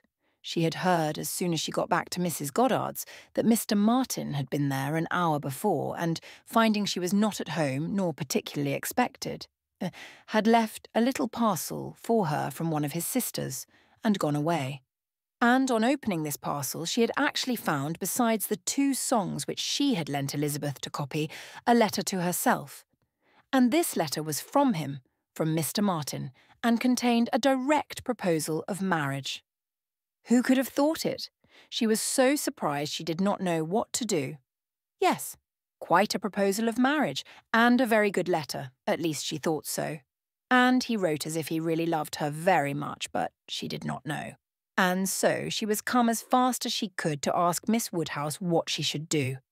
Emma was half ashamed of her friend for seeming so pleased and so doubtful. "Upon my word," she cried, "the young man is determined not to lose anything for want of asking. He will connect himself well if he can." "Will you read the letter?" cried Harriet. "Pray do. I'd rather you would." Emma was not sorry to be pressed. She read and was surprised. The style of the letter was much above her expectation.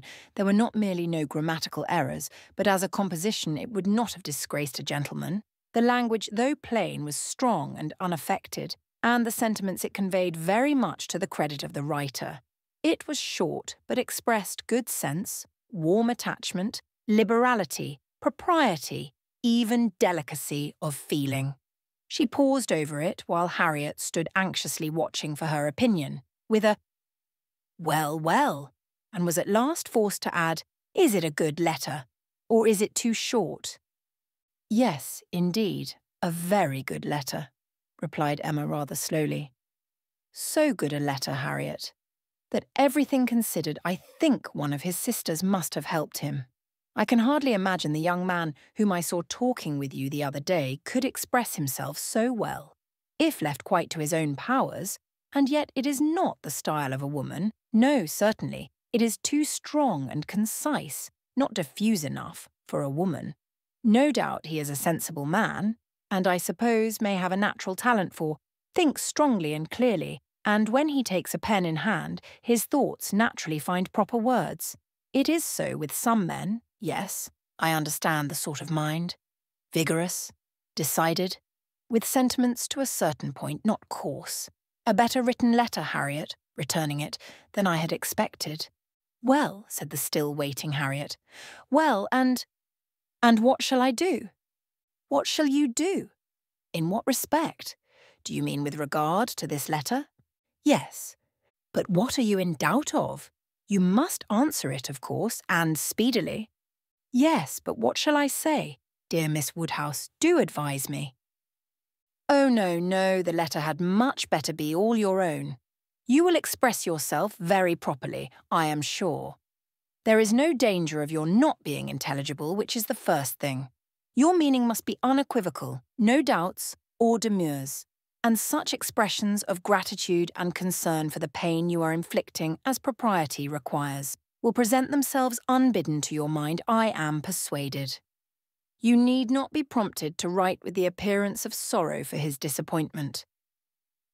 You think I ought to refuse him then? Said Harriet, looking down. Ought to refuse him? My dear Harriet, what do you mean? Are you in any doubt as to that? I thought, but I beg your pardon, perhaps I have been under a mistake. I certainly have been misunderstanding you, if you feel in doubt as to the purport of your answer. I had imagined you were consulting me only as to the wording of it. Harriet was silent. With a little reserve of manner, Emma continued. You mean to return a favourable answer, I collect? No, I do not. That is, I do not mean... What shall I do? What would you advise me to do? Pray, dear Miss Woodhouse, tell me what I ought to do. I shall not give you any advice, Harriet. I will have nothing to do with it. This is a point which you must settle with your feelings.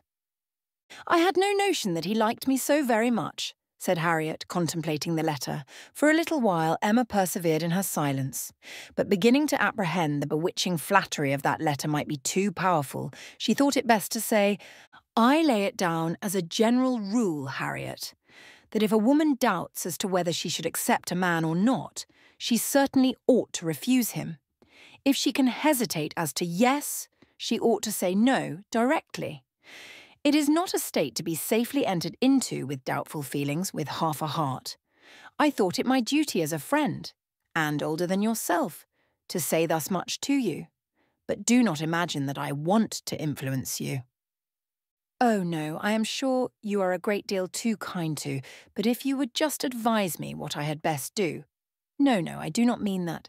As you say, one's mind ought to be quite made up. One should not be hesitating. It is a very serious thing. It will be safer to say no, perhaps. Do you think I had better say no? Not for the world, said Emma, smiling graciously. Would I advise you either way? You must be the best judge of your own happiness.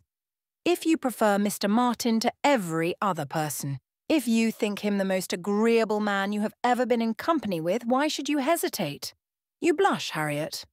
Does anybody else occur to you at this moment under such a definition? Harriet, Harriet, do not deceive yourself. Do not be run away with by gratitude and compassion. At this moment, whom are you thinking of? The symptoms were favourable. Instead of answering, Harriet turned away confused and stood thoughtfully by the fire, and though the letter was still in her hand, It was now mechanically twisted about without regard. Emma waited the result with impatience, but not without strong hopes. At last, with some hesitation, Harriet said, "Miss Woodhouse, as you will not give me your opinion, I must do as well as I can by myself, and I have now quite determined and really almost made up my mind to refuse Mr. Martin. Do you think I am right?" "Perfectly, perfectly right, my dearest Harriet. You are doing just what you ought. While you were at all in suspense, I kept my feelings to myself. But now that you are so completely decided, I have no hesitation in approving. Dear Harriet, I give myself joy of this. It would have grieved me to lose your acquaintance, which must have been the consequence of your marrying Mr. Martin. While you were in the smallest degree wavering, I said nothing about it because I would not influence, but it would have been the loss of a friend to me. I could not have visited Mrs. Robert Martin of Abbey Mill Farm. Now I am secure of you forever." Harriet had not surmised her own danger, but the idea of it struck her forcibly. "You could not have visited me," she cried, looking aghast. "No, to be sure you could not, but I never thought of that before. That would have been too dreadful. What an escape! Dear Miss Woodhouse, I would not give up the pleasure and honour of being intimate with you for anything in the world." "Indeed, Harriet, it would have been a severe pang to lose you. But it must have been. You would have thrown yourself out of all good society. I must have given you up. Dear me! How should I ever have borne it? It would have killed me never to come to Hartfield any more. Dear affectionate creature, you banished to Abbey Mill Farm, you confined to the society of the illiterate and vulgar all your life. I wonder how the young man could have the assurance to ask it. He must have a pretty good opinion of himself." "I do not think he is conceited either, in general," said Harriet, her conscience opposing such censure. "At least he is very good-natured, and I shall always feel much obliged to him, and have a great regard for, but that is quite a different thing from, and you know, though he may like me, it does not follow that I should, and certainly I must confess that since my visiting here, I have seen people, and if one comes to compare them, person and manners, there is no comparison at all. One is so very handsome and agreeable. However, I do really think Mr. Martin a very amiable young man, and have a great opinion of him, and his being so much attached to me, and his writing such a letter. But as to leaving you, it is what I would not do upon any consideration." Thank you, my own sweet little friend. We will not be parted. A woman is not to marry a man merely because she is asked, or because he is attached to her and can write a tolerable letter. Oh no, and it is but a short letter too. Emma felt the bad taste of her friend, but let it pass with a "very true," and it would be a small consolation to her for the clownish manner which might be offending her every hour of the day to know that her husband could write a good letter. "Oh yes, very, nobody cares for a letter. The thing is to be always happy with pleasant companions. I am quite determined to refuse him. But how shall I do? What shall I say?"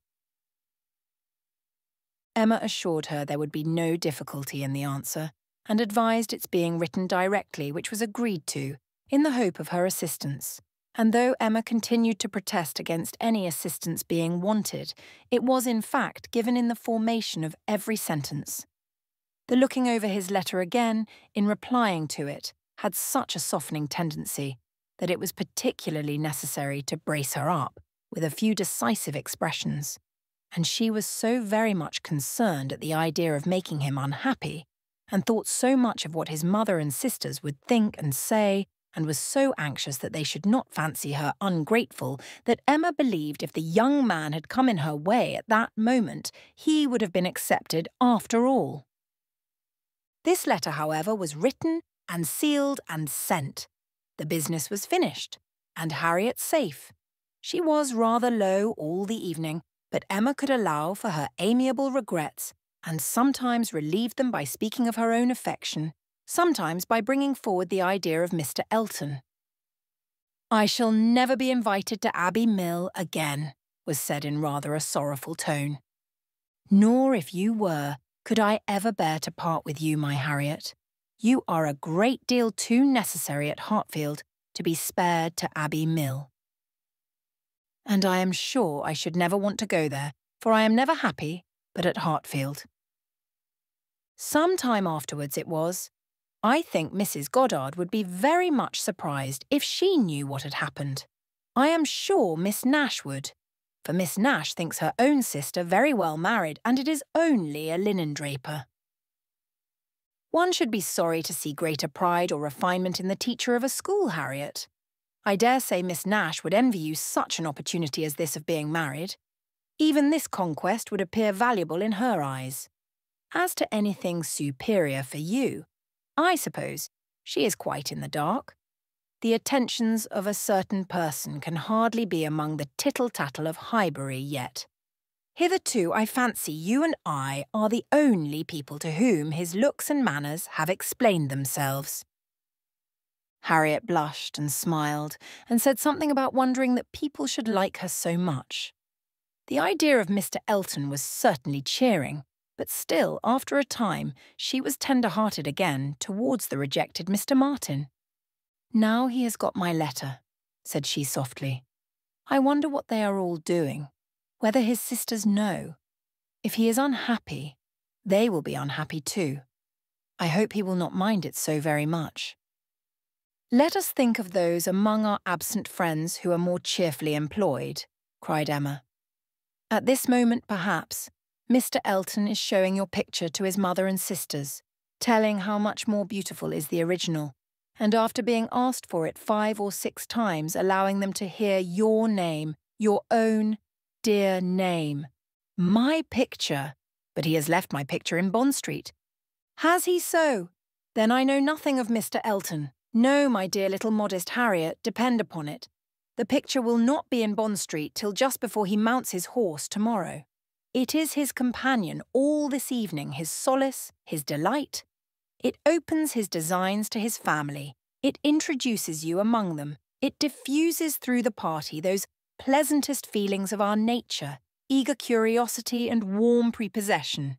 How cheerful, how animated, how suspicious, how busy their imaginations all are."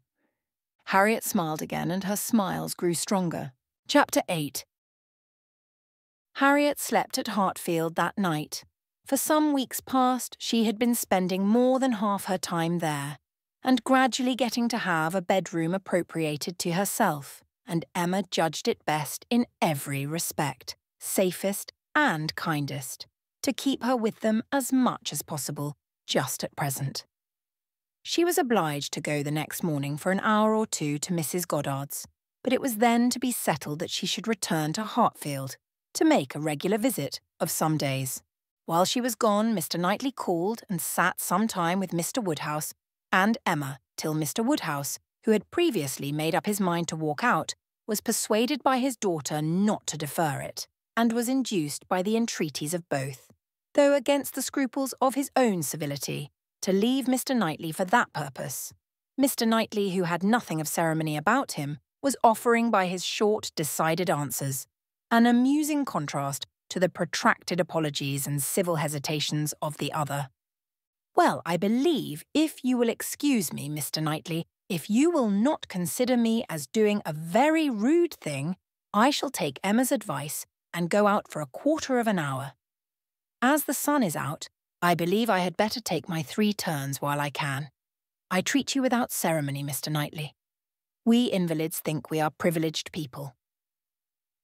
"My dear sir, do not make a stranger of me. I leave an excellent substitute in my daughter. Emma will be happy to entertain you, and therefore I think I will beg your excuse and take my 3 turns. My winter walk." "You cannot do better, sir."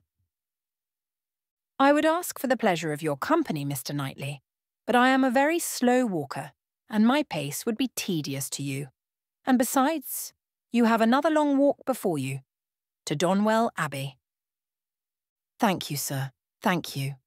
I am going this moment myself, and I think the sooner you go, the better. I will fetch your greatcoat and open the garden door for you." Mr. Woodhouse at last was off, but Mr. Knightley, instead of being immediately off likewise, sat down again seemingly inclined for more chat. He began speaking of Harriet, and speaking of her with more voluntary praise than Emma had ever heard before. "I cannot rate her beauty as you do," said he, "but she is a pretty little creature, and I am inclined to think very well of her disposition. Her character depends upon those she is with, but in good hands she will turn out a valuable woman." "I am glad you think so, and the good hands, I hope, may not be wanting." "Come," said he, "you are anxious for a compliment, so I will tell you that you have improved her. You have cured her of her schoolgirl's giggle. She really does you credit. Thank you. I should be mortified indeed if I did not believe I had been of some use. But it is not everybody who will bestow praise where they may. You do not often overpower me with it." "You are expecting her again, you say, this morning?" "Almost every moment. She has been gone longer already than she intended. Something has happened to delay her. Some visitors, perhaps. Highbury gossips, tiresome wretches. Harriet may not consider everybody tiresome that you would." Emma knew this was too true for contradiction and therefore said nothing. He presently added, with a smile, "I do not pretend to fix on times or places, but I must tell you that I have good reason to believe your little friend will soon hear of something to her advantage." "Indeed? How so? Of what sort?" "A very serious sort, I assure you," still smiling. "Very serious. I can think of but one thing. Who is in love with her? Who makes you their confidant?" Emma was more than half in hopes of Mr. Elton's having dropped a hint. Mr. Knightley was a sort of general friend and adviser, and she knew Mr. Elton looked up to him.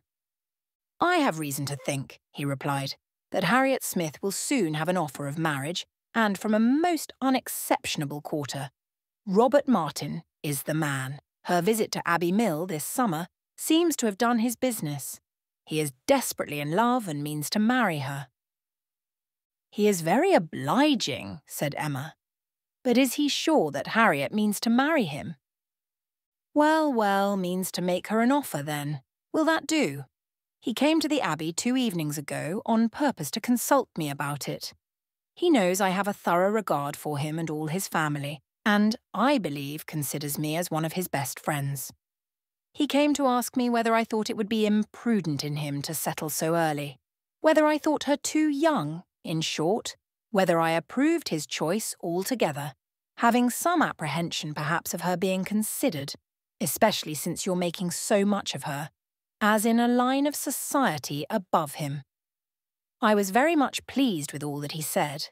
I never hear better sense from anyone than Robert Martin. He always speaks to the purpose, open, straightforward, and very well judging.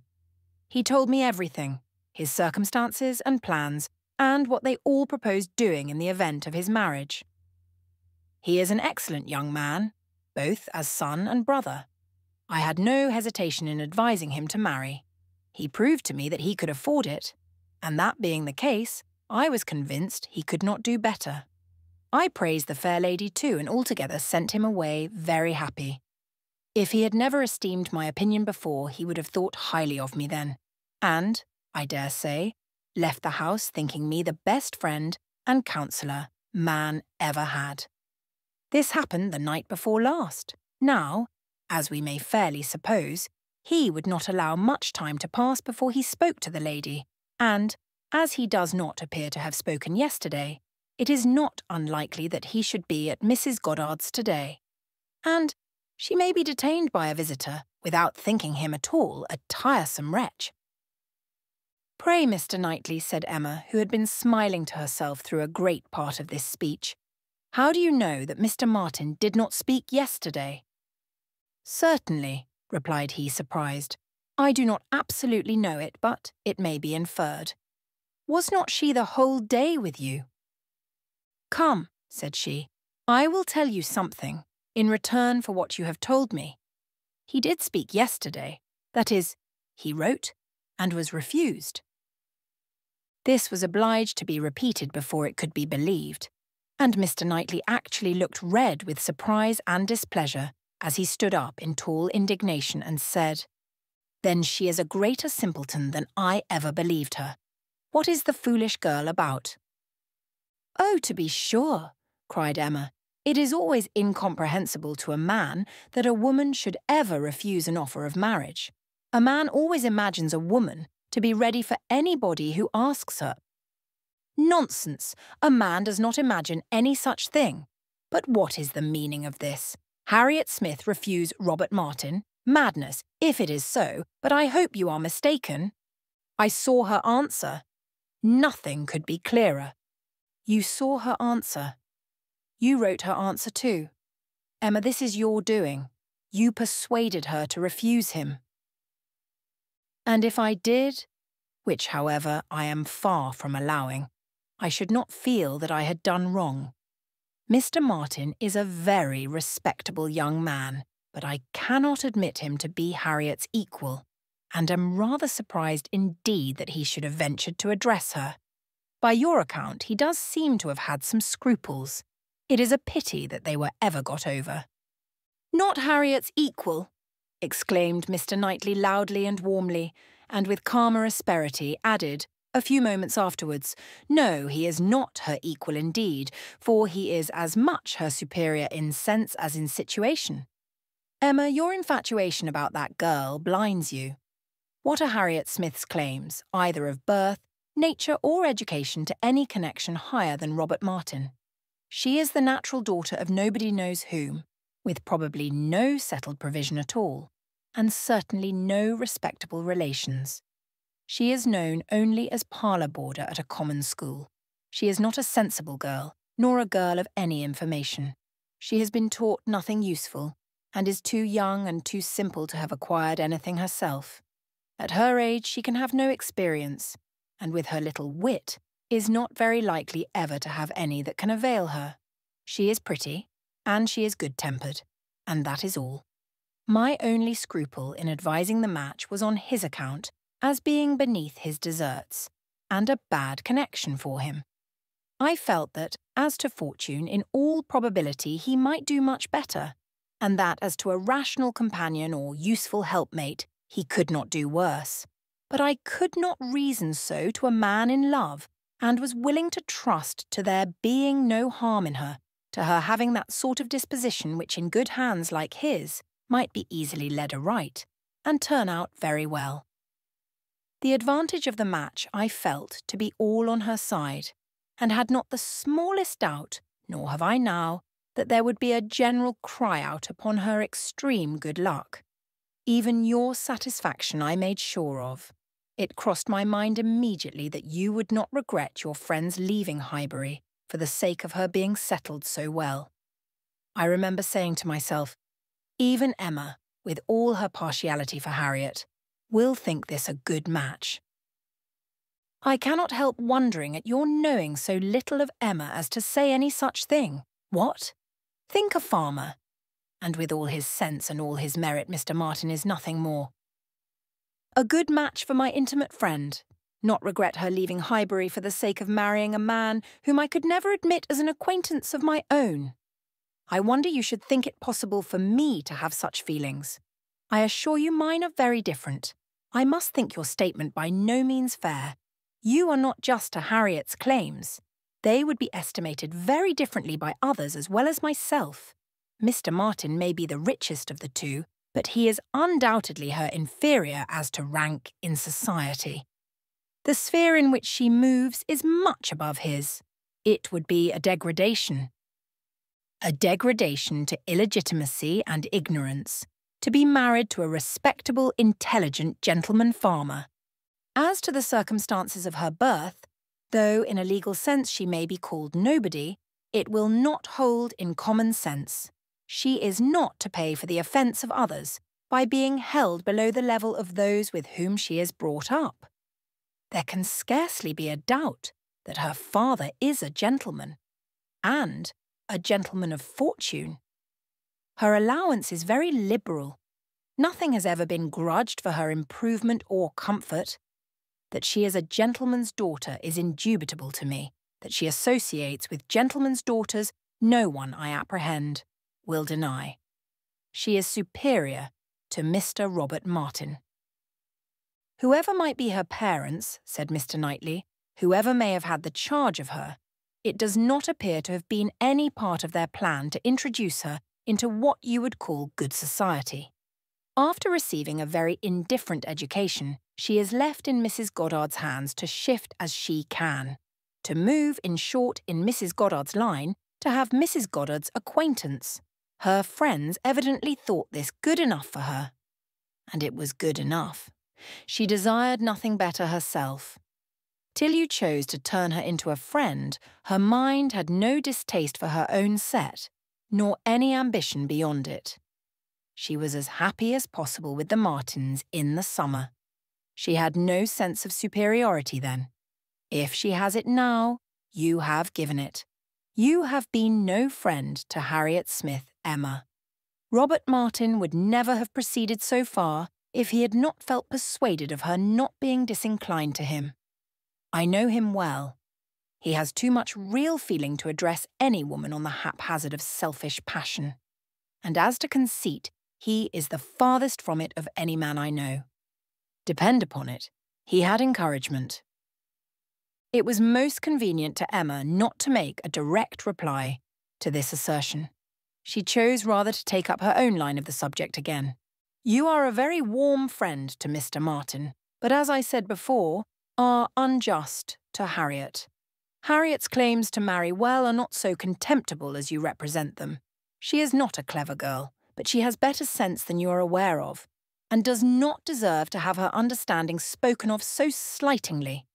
Waiving that point, however, and supposing her to be, as you describe her, only pretty and good-natured, let me tell you that in the degree she possesses them, they are not trivial recommendations to the world in general, for she is, in fact, a beautiful girl, and must be thought so by 99 people out of 100. Until it appears that men are much more philosophic on the subject of beauty than they are generally supposed, till they do fall in love with well-informed minds instead of handsome faces, a girl, with such loveliness as Harriet, has a certainty of being admired and sought after, of having the power of choosing from among many, consequently a claim to be nice. Her good nature, too, is not so very slight a claim, comprehending as it does real thorough sweetness of temper and manner, a very humble opinion of herself, and a great readiness to be pleased with other people. I am very much mistaken if your sex in general would not think such beauty and such temper the highest claims a woman could possess. Upon my word, Emma, to hear you abusing the reason you have is almost enough to make me think so too. Better be without sense than misapply it as you do. To be sure, cried she playfully, I know that is the feeling of you all. I know that such a girl as Harriet is exactly what every man delights in, what at once bewitches his senses and satisfies his judgment. Oh, Harriet may pick and choose. Were you yourself ever to marry, she is the very woman for you. And is she, at 17, just entering into life, just beginning to be known, to be wondered at because she does not accept the first offer she receives? No. Pray let her have time to look about her. I have always thought it a very foolish intimacy, said Mr. Knightley presently, though I have kept my thoughts to myself, but I now perceive that it will be a very unfortunate one for Harriet. You will puff her up with such ideas of her own beauty, and of what she has a claim to, that in a little while nobody within her reach will be good enough for her. Vanity working on a weak head produces every sort of mischief. Nothing so easy as for a young lady to raise her expectations too high. Miss Harriet Smith may not find offers of marriage flow in so fast, though she is a very pretty girl. Men of sense, whatever you may choose to say, do not want silly wives. Men of family would not be very fond of connecting themselves with a girl of such obscurity, and most prudent men would be afraid of the inconvenience and disgrace they might be involved in when the mystery of her parentage came to be revealed. Let her marry Robert Martin, and she is safe, respectable, and happy forever. But if you encourage her to expect to marry greatly and teach her to be satisfied with nothing less than a man of consequence and large fortune, she may be a parlour boarder at Mrs. Goddard's all the rest of her life. Or at least, for Harriet Smith is a girl who will marry somebody or other till she grow desperate, and is glad to catch at the old writing-master's son. We think so very differently on this point, Mr. Knightley, that there can be no use in canvassing it. We shall only be making each other more angry. But as to my letting her marry Robert Martin, it is impossible. She has refused him, and so decidedly, I think, as must prevent any second application. She must abide by the evil of having refused him, whatever it may be, and as to the refusal itself, I will not pretend to say that I might not influence her a little, but I assure you there was very little for me or for anybody to do. His appearance is so much against him, and his manner so bad, that if she ever were disposed to favour him, she is not now. I can imagine that before she had seen anybody superior, she might tolerate him. He was the brother of her friends, and he took pains to please her, and altogether, having seen nobody better that must have been his great assistant, she might not, while she was at Abbey Mill, find him disagreeable. But the case is altered now. She knows now what gentlemen are, and nothing but a gentleman in education and manner has any chance with Harriet. Nonsense, errant nonsense, as ever was talked, cried Mr. Knightley. Robert Martin's manners have sense, sincerity, and good humour to recommend them, and his mind has more true gentility than Harriet Smith could understand. Emma made no answer, and tried to look cheerfully unconcerned, but was really feeling uncomfortable and wanting him very much to be gone. She did not repent what she had done. She still thought herself a better judge of such a point of female right and refinement than he could be, but yet she had a sort of habitual respect for his judgment in general, which made her dislike having it so loudly against her, and to have him sitting just opposite to her in angry state was very disagreeable. Some minutes passed in this unpleasant silence, with only one attempt on Emma's side to talk of the weather, but he made no answer. He was thinking. The result of his thoughts appeared at last in these words: "Robert Martin has no great loss, if he can but think so, and I hope it will not be long before he does. Your views for Harriet are best known to yourself, but as you make no secret of your love of matchmaking, it is fair to suppose that views and plans and projects you have, and as a friend, I shall just hint to you that if Elton is the man, I think it will be all labour in vain." Emma laughed and disclaimed. He continued, "Depend upon it, Elton will not do. Elton is a very good sort of man and a very respectable vicar of Highbury, but not at all likely to make an imprudent match. He knows the value of a good income as well as anybody. Elton may talk sentimentally, but he will act rationally. He is as well acquainted with his own claims as you can be with Harriet's.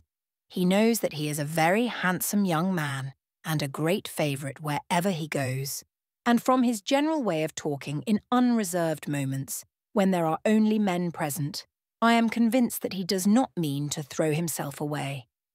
I have heard him speak with great animation of a large family of young ladies that his sisters are intimate with, who have all £20,000 apiece." "I am very much obliged to you," said Emma, laughing again. "If I had set my heart on Mr. Elton's marrying Harriet, it would have been very kind to open my eyes, but at present I only want to keep Harriet to myself. I have done with matchmaking indeed. I could never hope to equal my own doings at Randalls. I shall leave off while I am well." "Good morning to you," said he, rising and walking off abruptly. He was very much vexed. He felt the disappointment of the young man, and was mortified to have been the means of promoting it by the sanction he had given, and the part which he was persuaded Emma had taken in the affair was provoking him exceedingly. Emma remained in a state of vexation too, but there was more indistinctness in the causes of hers than in his. She did not always feel so absolutely satisfied with herself, so entirely convinced that her opinions were right and her adversaries wrong, as Mr. Knightley. He walked off in more complete self-approbation than he left for her. She was not so materially cast down, however, but that a little time and the return of Harriet were very adequate restoratives. Harriet's staying away so long was beginning to make her uneasy. The possibility of the young man's coming to Mrs. Goddard's that morning and meeting with Harriet and pleading his own cause gave alarming ideas. The dread of such a failure, after all, became the prominent uneasiness. And when Harriet appeared, and in very good spirits, and without having any such reason to give for her long absence, she felt a satisfaction which settled her with her own mind, and convinced her that let Mr. Knightley think or say what he would, she had done nothing which woman's friendship and woman's feelings would not justify. He had frightened her a little about Mr. Elton, but when she considered that Mr. Knightley could not have observed him as she had done, neither with the interest, nor, she must be allowed to tell herself, in spite of Mr. Knightley's pretensions, with the skill of such an observer on such a question as herself, that he had spoken it hastily and in anger, she was able to believe that he had rather said what he wished resentfully to be true than what he knew anything about. He certainly might have heard Mr. Elton speak with more unreserve than she had ever done, and Mr. Elton might not be of an imprudent, inconsiderate disposition as to money matters. He might naturally be rather attentive than otherwise to them. But then, Mr. Knightley did not make due allowance for the influence of a strong passionate war with all interested motives. Mr. Knightley saw no such passion, and of course thought nothing of its effects. But she saw too much of it to feel a doubt of its overcoming any hesitations that a reasonable prudence might originally suggest. And more than a reasonable, becoming degree of prudence, she was very sure, did not belong to Mr. Elton. Harriet's cheerful look and manner established hers. She came back, not to think of Mr. Martin, but to talk of Mr. Elton. Miss Nash had been telling her something which she repeated immediately with great delight. Mr. Perry had been to Mrs. Goddard's to attend a sick child, and Miss Nash had seen him. And he had told Miss Nash that as he was coming back yesterday from Clayton Park, he had met Mr. Elton and found to his great surprise that Mr. Elton was actually on his road to London and not meaning to return till the morrow, though it was the whist club night, which he had been never known to miss before, and Mr. Perry had remonstrated with him about it and told him how shabby it was in him, their best player, to absent himself, and tried very much to persuade him to put off his journey only one day. But it would not do. Mr. Elton had been determined to go on, and had said in a very particular way indeed that he was going on business which he would not put off for any inducement in the world, and something about a very enviable commission and being the bearer of something exceedingly precious. Mr. Perry could not quite understand him, but he was very sure there must be a lady in the case, and he told him so. And Mr. Elton only looked very conscious and smiling, and rode off in great spirits. Miss Nash had told her all this, and had talked a great deal more about Mr. Elton, and said, looking so very significantly at her, that she did not pretend to understand what his business might be, but she only knew that any woman whom Mr. Elton could prefer, she should think the luckiest woman in the world, for beyond a doubt, Mr. Elton had not his equal for beauty or agreeableness. Chapter 9. Mr. Knightley might quarrel with her, but Emma could not quarrel with herself. He was so much displeased that it was longer than usual before he came to Hartfield again, and when they did meet, his grave looks showed that she was not forgiven. She was sorry, but could not repent. On the contrary, her plans and proceedings were more and more justified and endeared to her by the general appearances of the next few days. The picture, elegantly framed, came safely to hand soon after Mr. Elton's return, and being hung over the mantelpiece of the common sitting-room, he got up to look at it, and sighed out his half-sentences of admiration just as he ought. And as for Harriet's feelings, they were visibly forming themselves into as strong and steady an attachment as her youth and sort of mind admitted. Emma was soon perfectly satisfied of Mr. Martin's being no otherwise remembered than as he furnished a contrast with Mr. Elton of the utmost advantage to the latter. Her views of improving her little friend's mind by a great deal of useful reading and conversation had never yet led to more than a few first chapters, and the intention of going on tomorrow. It was much easier to chat than to study, much pleasanter to let her imagination range and work at Harriet's fortune than to be labouring to enlarge her comprehension or exercise it on sober facts. And the only literary pursuit which engaged Harriet at present, the only mental provision she was making for the evening of life, was the collecting and transcribing all the riddles of every sort that she could meet with into a thin quarto of hot-pressed paper made up by her friend and ornamented with ciphers and trophies. In this age of literature, such collections on a very grand scale are not uncommon. Miss Nash, head teacher at Mrs. Goddard's, had written out at least 300, and Harriet, who had taken the first hint of it from her, hoped, with Miss Woodhouse's help, to get a great many more. Emma assisted with her invention, memory and taste, and as Harriet wrote a very pretty hand, it was likely to be an arrangement of the first order, in form as well as quantity. Mr. Woodhouse was almost as much interested in the business as the girls, and tried very often to recollect something worth their putting in. So many clever riddles as there used to be when he was young. He wondered he could not remember them, but he hoped he should in time. And it always ended in Kitty, a fair but frozen maid. His good friend Perry, too, whom he had spoken to on the subject, did not at present recollect anything of the riddle kind. But he had desired Perry to be upon the watch, and as he went about so much something he thought might come from that quarter. It was by no means his daughter's wish that the intellects of Highbury in general should be put under requisition. Mr. Elton was the only one whose assistance she asked.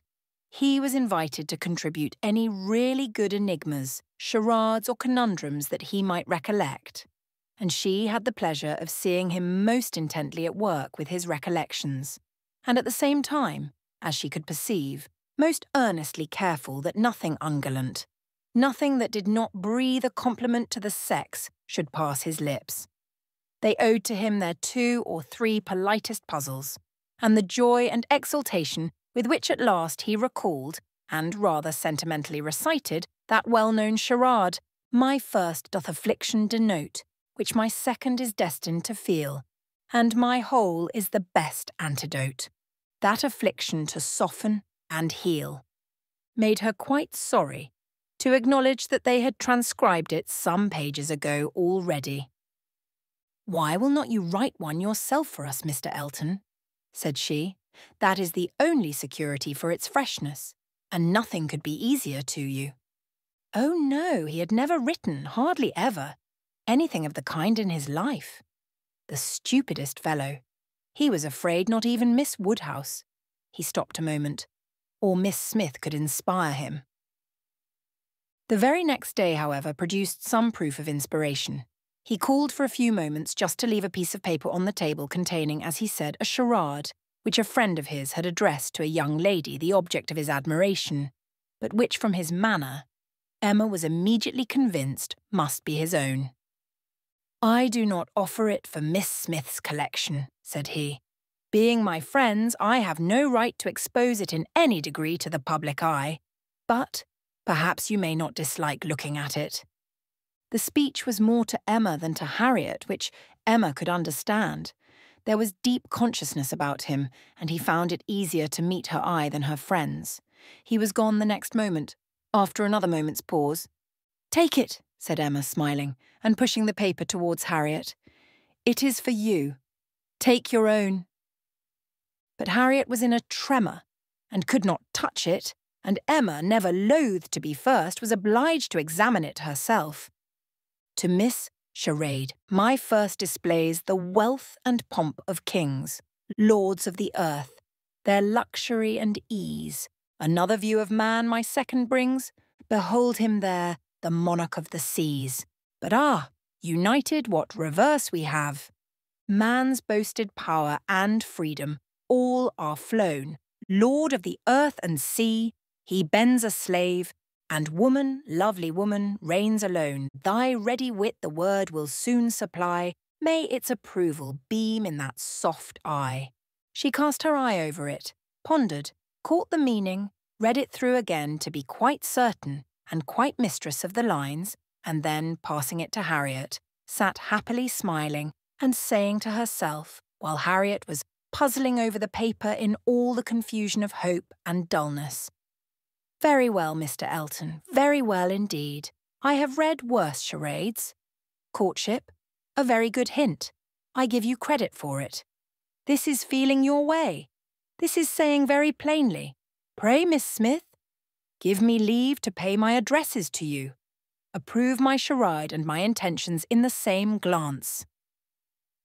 May its approval beam in that soft eye? Harriet, exactly. Soft is the very word for her eye. Of all epithets, the justest that could be given. Thy ready wit, the word will soon supply. Humph, Harriet's ready wit. All the better.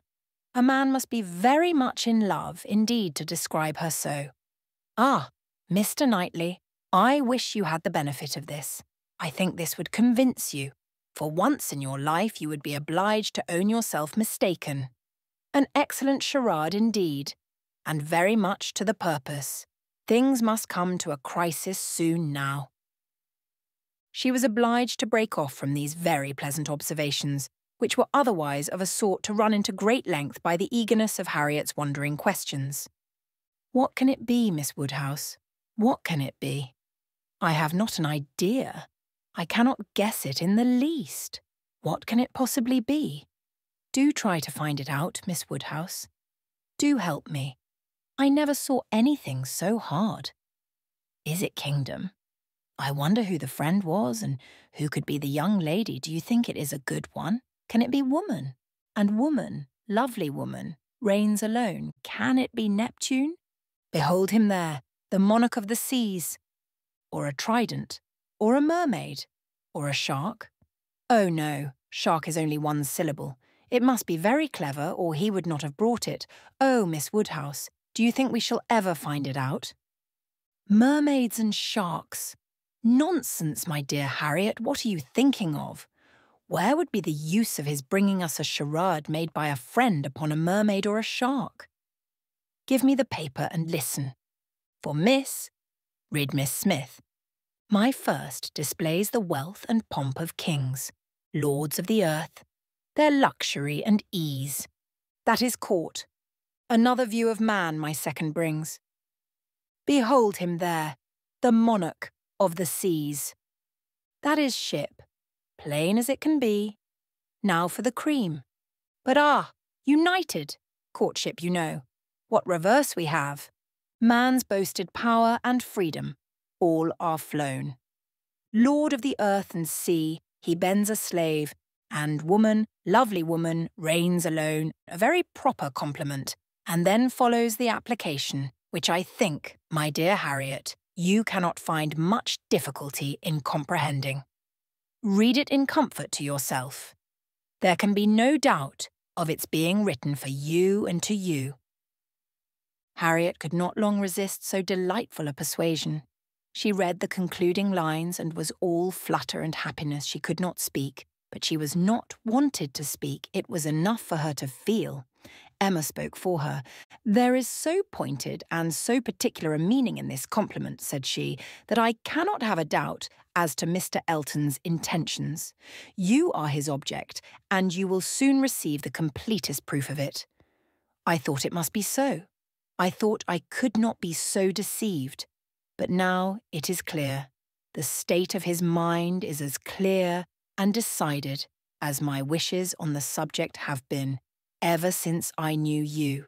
Yes, Harriet, just so long have I been wanting the very circumstance to happen what has happened. I could never tell whether an attachment between you and Mr. Elton were most desirable or most natural. Its probability and its eligibility have really so equalled each other. I am very happy. I congratulate you, my dear Harriet, with all my heart.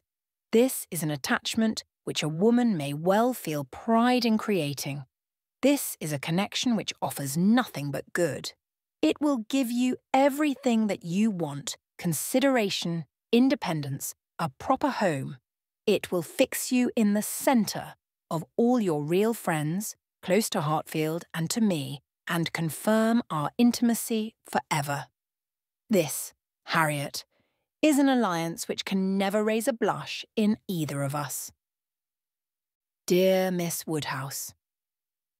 And dear Miss Woodhouse was all that Harriet, with many tender embraces, could articulate at first.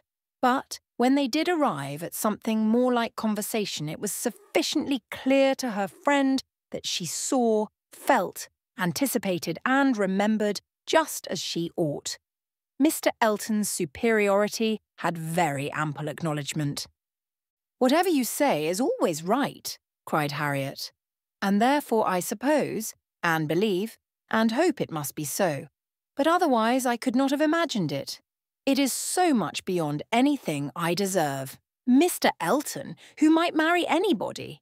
There cannot be two opinions about him. He is so very superior. Only think of those sweet verses, to Miss...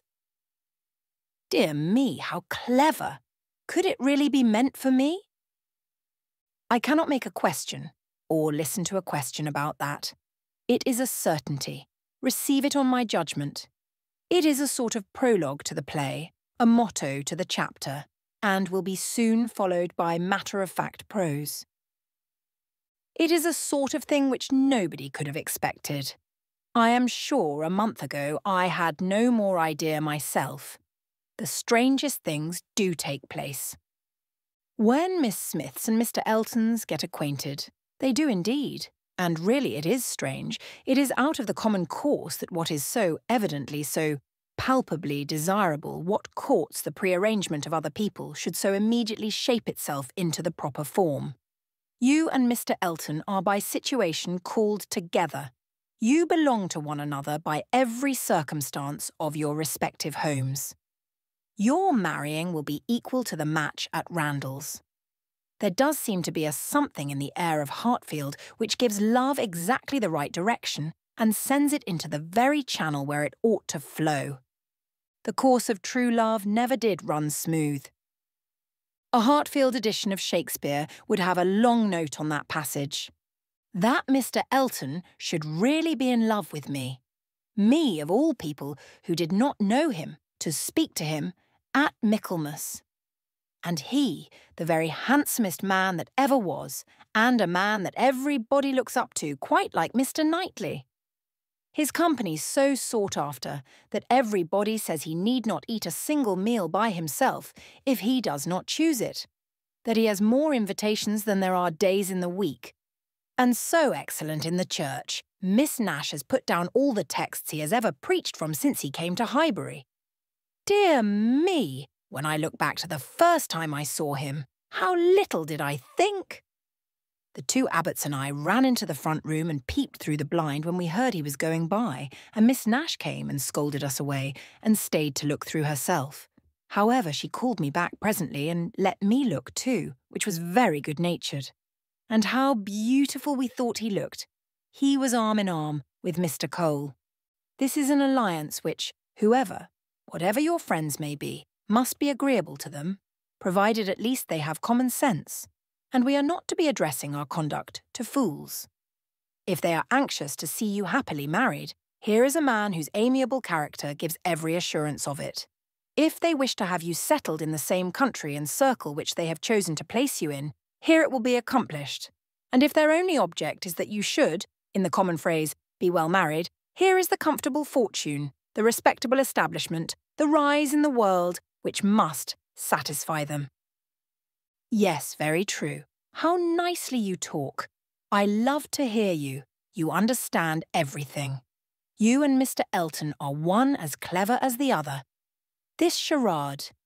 If I had studied a 12-month, I could never have made anything like it. I thought he meant to try his skill by his manner of declining it yesterday. I do think it is, without exception, the best charade I ever read. I never read one more to the purpose, certainly.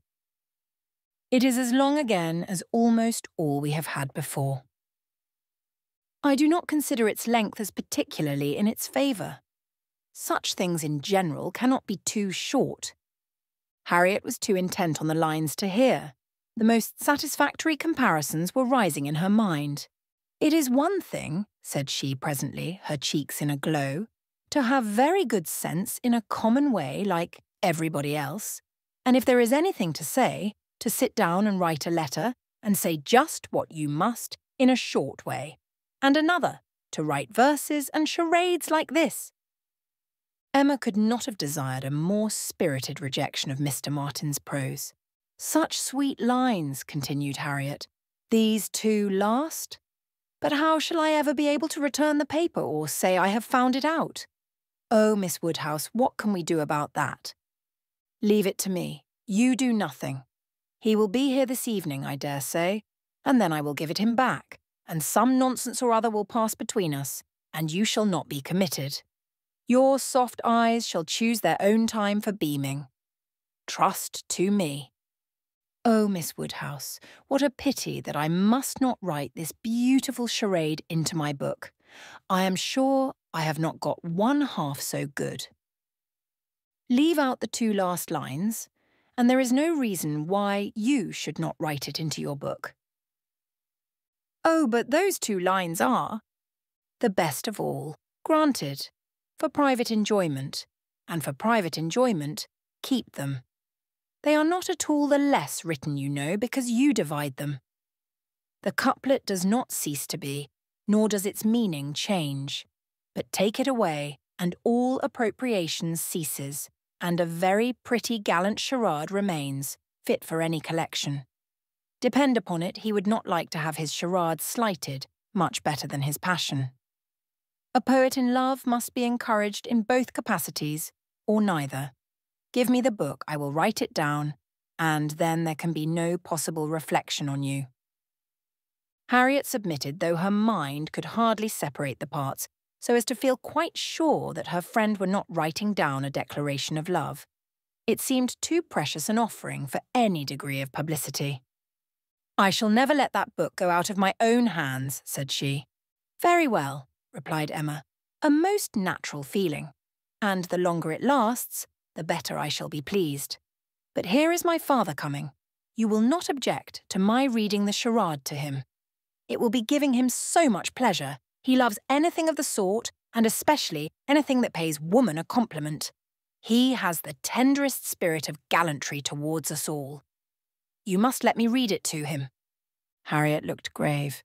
My dear Harriet, you must not refine too much upon this charade. You will betray your feelings improperly if you are too conscious and too quick, and appear to affix more meaning, or even quite all the meaning which may be affixed to it. Do not be overpowered by such a little tribute of admiration. If he had been anxious for secrecy, he would not have left the paper while I was by, but he rather pushed it towards me than towards you. Do not let us be too solemn on the business. He has encouragement enough to proceed, without our sighing out our souls over this charade. Oh no, I hope I shall not be ridiculous about it. Do as you please. Mr. Woodhouse came in, and very soon led to the subject again, by the recurrence of his very frequent inquiry of, well, my dears, how does your book go on? Have you got anything fresh? Yes, Papa, we have something to read you, something quite fresh. A piece of paper was found on the table this morning, dropped, we suppose, by a fairy, containing a very pretty charade, and we have just copied it in. She read it to him, just as he liked to have anything read, slowly and distinctly, and 2 or 3 times over, with explanations of every part as she proceeded, and he was very much pleased and, as she had foreseen, especially struck with the complimentary conclusion. Aye, that's very just. Indeed, that's very properly said. Very true. Woman, lovely woman. It is such a pretty charade, my dear, that I can easily guess what fairy brought it. Nobody could have written so prettily, but you, Emma. Emma only nodded and smiled. After a little thinking, and a very tender sigh, he added, "Ah, it is no difficulty to see who you take after. Your dear mother was so clever at all those things, if I had but her memory. But I can remember nothing, not even that particular riddle which you have heard me mention. I can only recollect the first stanza, and there are several. Kitty, a fair but frozen maid, kindled a flame I yet deplore, the hoodwinked boy I called to aid, though of his near approach afraid, so fatal to my suit before. And that is all that I can recollect of it, but it is very clever all the way through. But I think, my dear, you said you had got it." "Yes, Papa, it is written out in our second page. We copied it from the elegant extracts. It was Garrick's, you know." "Aye, very true. I wish I could recollect more of it." Kitty, a fair but frozen maid. The name makes me think of poor Isabella, for she was very near being christened Catherine after her grandmamma. I hope we shall have her here next week. Have you thought, my dear, where you shall put her, and what room there will be for the children?" "Oh, yes, she will have her own room, of course, the room she always has. And there is the nursery for the children, just as usual, you know. Why should there be any change?" "I do not know, my dear, but it is so long since she was here.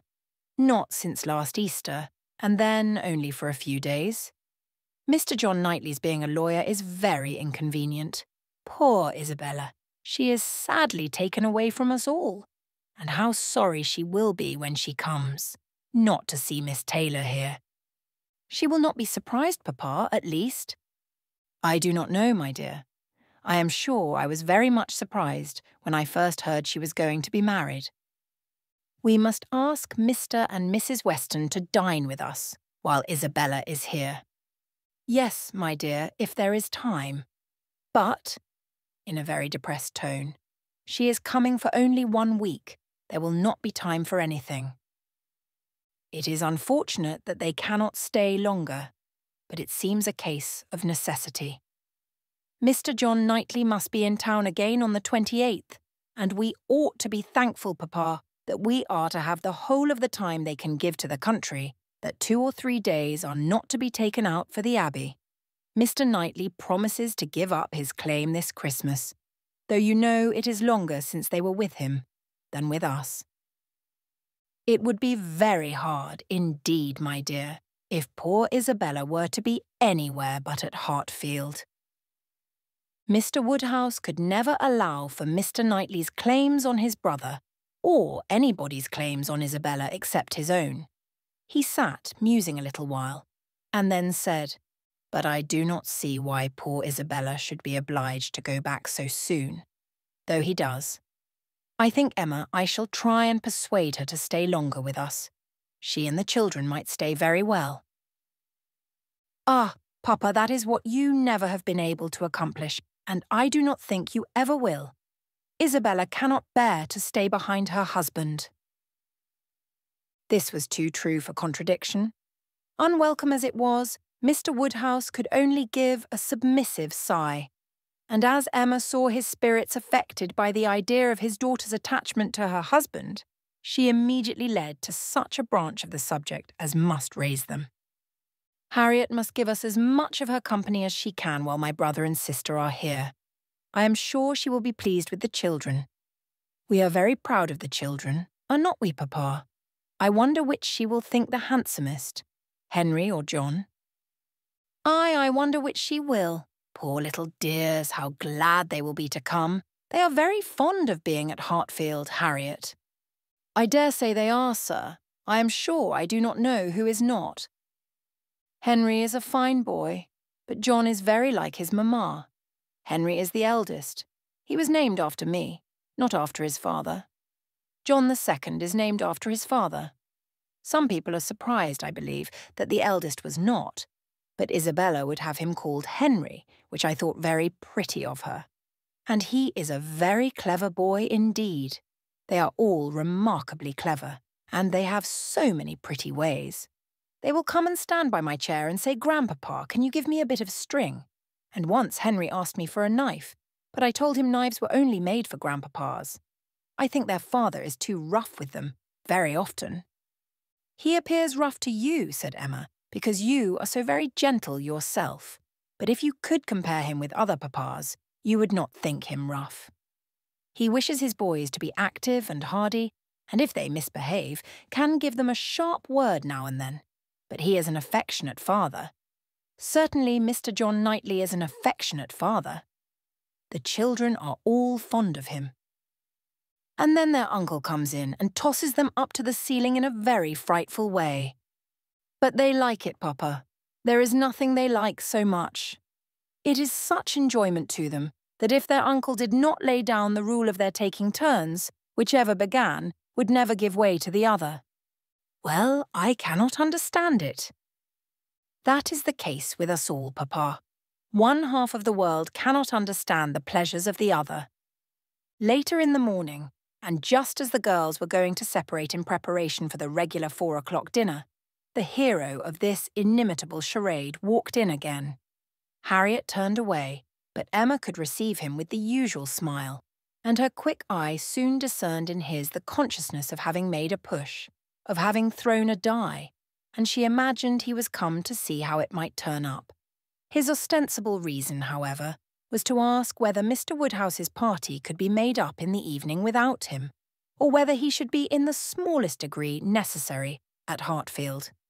If he were, everything else must give way. But otherwise his friend Cole had been saying so much about his dining with him, had made such a point of it, that he had promised him conditionally to come. Emma thanked him, but could not allow of his disappointing his friend on their account. Her father was sure of his rubber. He re-urged, she re-declined, and he seemed then about to make his bow, when taking the paper from the table, she returned it. "Oh, here is the charade you were so obliging as to leave with us. Thank you for the sight of it. We admired it so much that I have ventured to write it into Miss Smith's collection. Your friend will not take it amiss, I hope. Of course I have not transcribed beyond the first 8 lines." Mr. Elton certainly did not very well know what to say. He looked rather doubtingly, rather confused, said something about honour, glanced at Emma and at Harriet, and then, seeing the book open on the table, took it up and examined it very attentively. With the view of passing off an awkward moment, Emma smilingly said, "You must make my apologies to your friend, but so good a charade must not be confined to 1 or 2. He may be sure of every woman's approbation while he writes with such gallantry." "I have no hesitation in saying," replied Mr. Elton, though hesitating a good deal while he spoke, "I have no hesitation in saying, at least, if my friend feels at all as I do, I have not the smallest doubt that, could he see his little effusion honoured as I see it," looking at the book again, and replacing it on the table, he would consider it as the proudest moment of his life. After this speech, he was gone as soon as possible. Emma could not think it too soon, for with all his good and agreeable qualities, there was a sort of parade in his speeches which was very apt to incline her to laugh. She ran away to indulge the inclination, leaving the tender and the sublime of pleasure to Harriet's share. Chapter 10. Though now the middle of December, there had yet been no weather to prevent the young ladies from tolerably regular exercise, and on the morrow, Emma had a charitable visit to pay to a poor sick family who lived a little way out of Highbury. Their road to this detached cottage was down Vicarage Lane, a lane leading at right angles from the broad, though irregular, main street of the place, and as may be inferred containing the blessed abode of Mr. Elton. A few inferior dwellings were first to be passed, and then, about 1/4 of a mile down the lane, rose the vicarage, an old and not very good house, almost as close to the road as it could be. It had no advantage of situation, but had been very much smartened up by the present proprietor, and, such as it was, there could be no possibility of the 2 friends passing it without a slackened pace and observing eyes. Emma's remark was, "There it is. There go you and your riddle book one of these days." Harriet's was, "Oh, what a sweet house! How very beautiful!" There are the yellow curtains that Miss Nash admires so much." "I do not often walk this way now," said Emma as they proceeded. "But then there will be an inducement, and I shall gradually get intimately acquainted with all the hedges, gates, pools, and pollards of this part of Highbury." Harriet, she found, had never in her life been withinside the vicarage, and her curiosity to see it was so extreme that, considering exteriors and probabilities, Emma could only class it as a proof of love, with Mr. Elton's seeing ready wit in her. "I wish we could contrive it," said she, "but I cannot think of any tolerable pretence for going in. No servant that I want to inquire about of his housekeeper. No message from my father." She pondered but could think of nothing. After a mutual silence of some minutes, Harriet thus began again.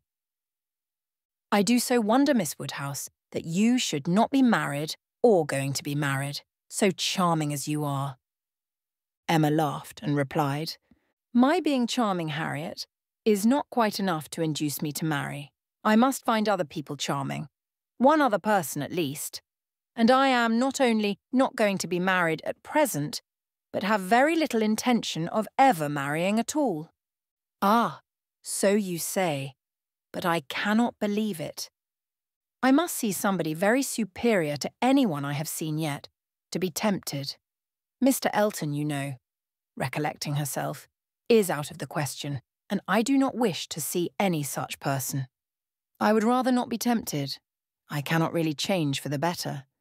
If I were to marry, I must expect to repent it." Dear me, it is so odd to hear a woman talk so. I have none of the usual inducements of women to marry. Were I to fall in love, indeed, it would be a different thing. But I never have been in love.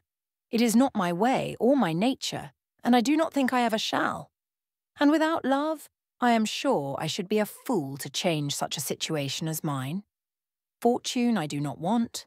Employment I do not want. Consequence I do not want. I believe few married women are half as much mistress of their husband's house as I am of Hartfield, and never, never could I expect to be so truly beloved and important, so always first and always right in any man's eyes as I am in my father's. But then, to be an old maid at last, like Miss Bates, that is as formidable an image as you could present, Harriet. And if I thought I should ever be like Miss Bates, so silly, so satisfied, so smiling, so prosing, so undistinguishing and unfastidious, and so apt to tell everything relative to everybody about me, I would marry tomorrow. But between us, I am convinced there never can be any likeness except in being unmarried. But still you will be an old maid, and that's so dreadful. Never mind, Harriet. I shall not be a poor old maid, and it is poverty only which makes celibacy contemptible to a generous public. A single woman with a very narrow income must be a ridiculous, disagreeable old maid, the proper sport of boys and girls, but a single woman, of good fortune, is always respectable, and may be as sensible and pleasant as anybody else. And the distinction is not quite so much against the candour and common sense of the world as appears at first, for a very narrow income has a tendency to contract the mind and sour the temper. Those who can barely live, and who live perforce in a very small and generally very inferior society, may well be illiberal and cross.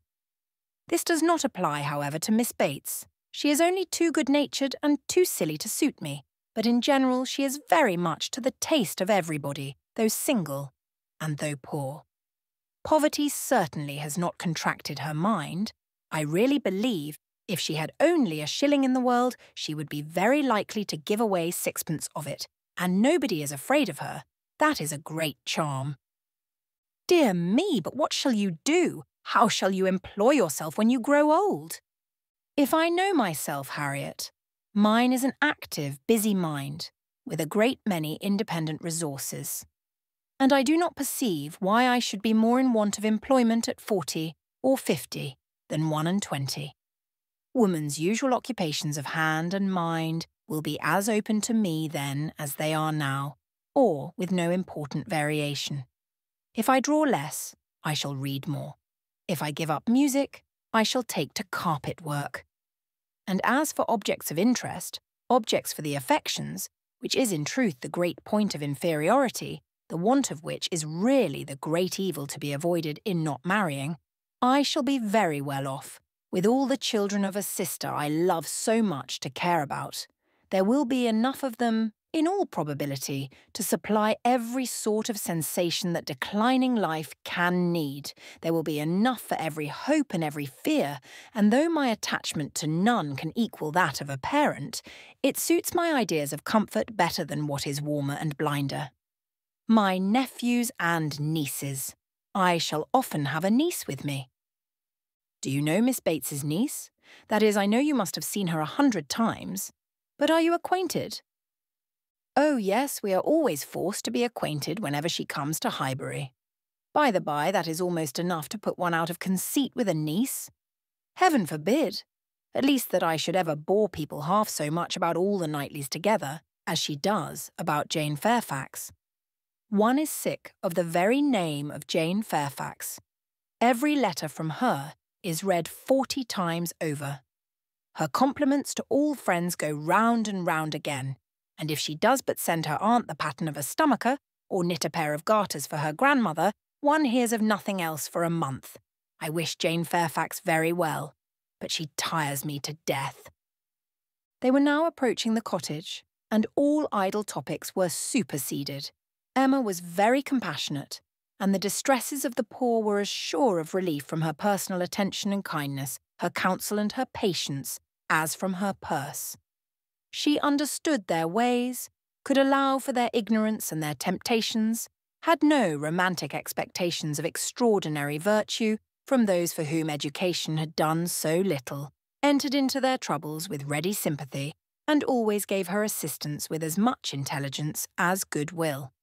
In the present instance, it was sickness and poverty together which she came to visit, and after remaining there as long as she could give comfort or advice, she quitted the cottage with such an impression of the scene as made her say to Harriet, as they walked away, "These are the sights, Harriet, to do one good. How trifling they make everything else appear. I feel now as if I could think of nothing but these poor creatures all the rest of the day, and yet, who can say how soon it may all vanish from my mind?"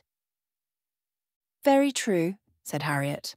"Poor creatures, one can think of nothing else.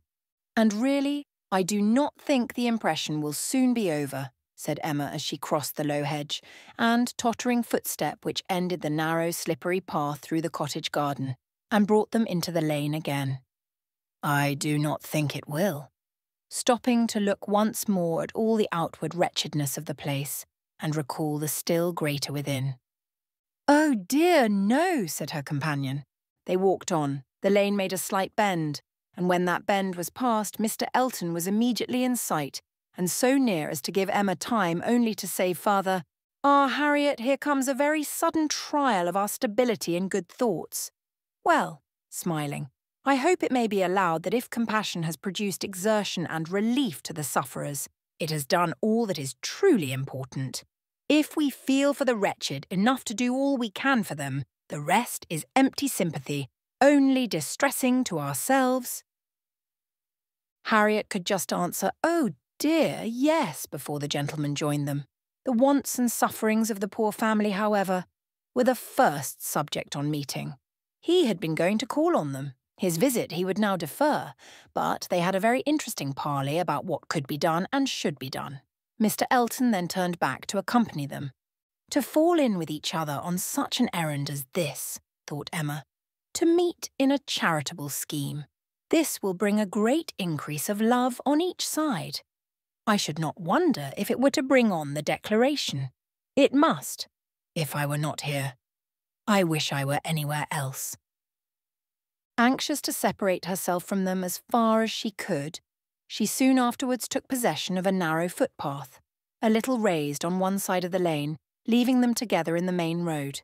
But she had not been there 2 minutes when she found that Harriet's habits of dependence and imitation were bringing her up too, and that, in short, they would both be soon after her. This would not do. She immediately stopped, under pretence of having some alteration to make in the lacing of her half-boot, and stooping down in complete occupation of the footpath, begged them to have the goodness to walk on, and she would follow in half a minute. They did as they were desired, and by the time she judged it reasonable to have done with her boot, she had the comfort of farther delay in her power, being overtaken by a child from the cottage, setting out, according to orders, with her pitcher to fetch broth from Hartfield.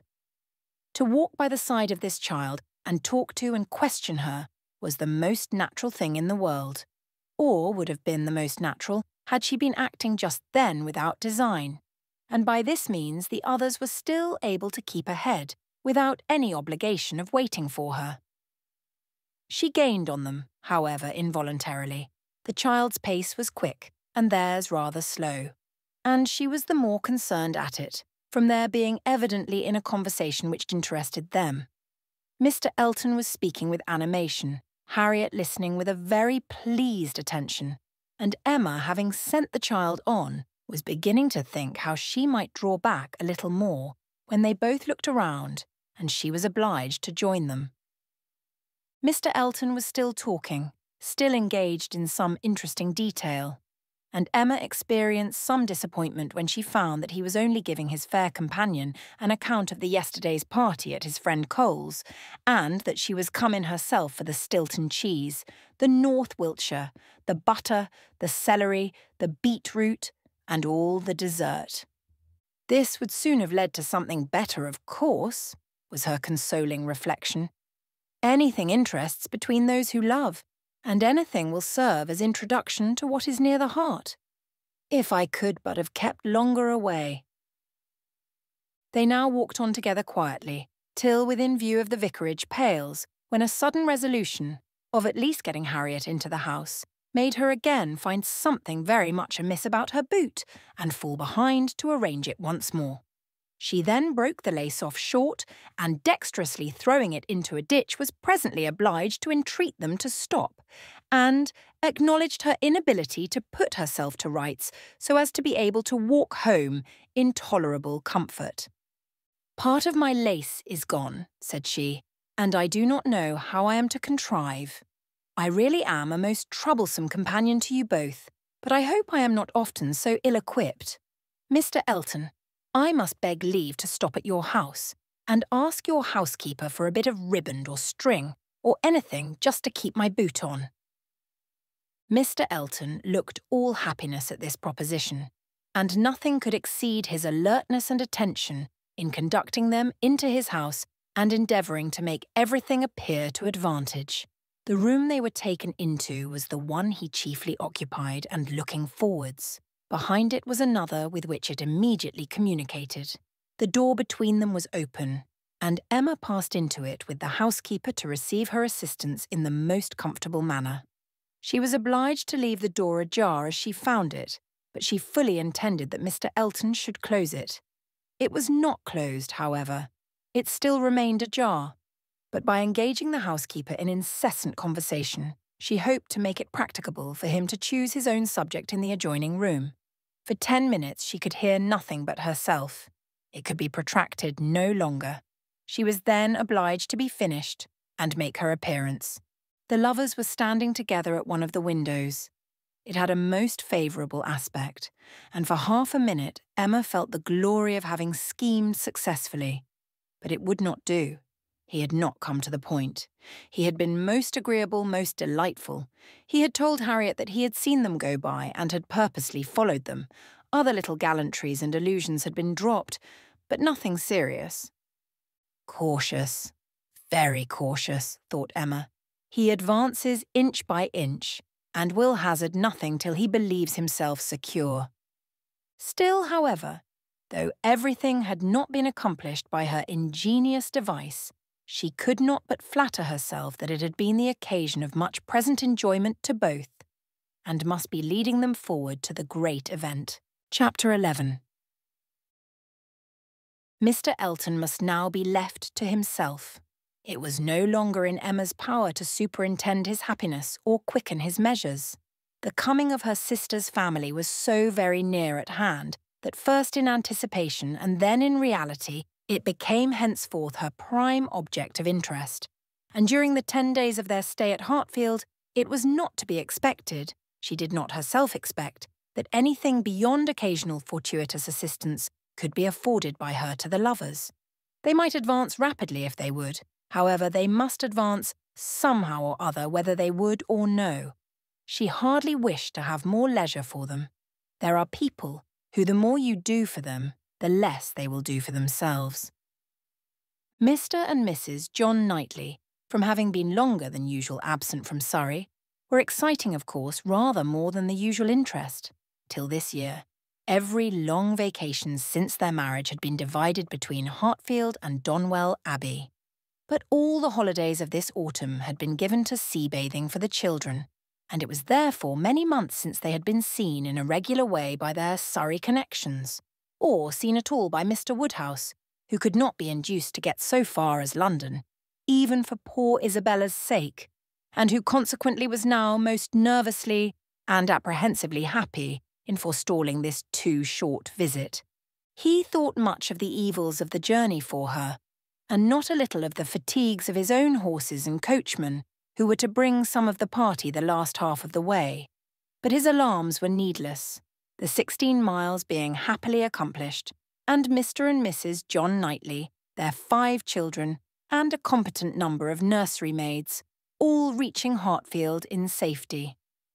The bustle and joy of such an arrival, the many to be talked to, welcomed, encouraged, and variously dispersed and disposed of, produced a noise and confusion which his nerves could not have borne under any other cause, nor have endured much longer even for this. But the ways of Hartfield and the feelings of her father were so respected by Mrs. John Knightley that in spite of maternal solicitude for the immediate enjoyment of her little ones, and for their having instantly all the liberty and attendance, all the eating and drinking and sleeping and playing which they could possibly wish for without the smallest delay, the children were never allowed to be long a disturbance to him, either in themselves or in any restless attendance on them. Mrs. John Knightley was a pretty, elegant little woman, of gentle, quiet manners, and a disposition remarkably amiable and affectionate, wrapped up in her family, a devoted wife, a doting mother, and so tenderly attached to her father and sister that, but for these higher ties, a warmer love might have seemed impossible. She could never see a fault in any of them.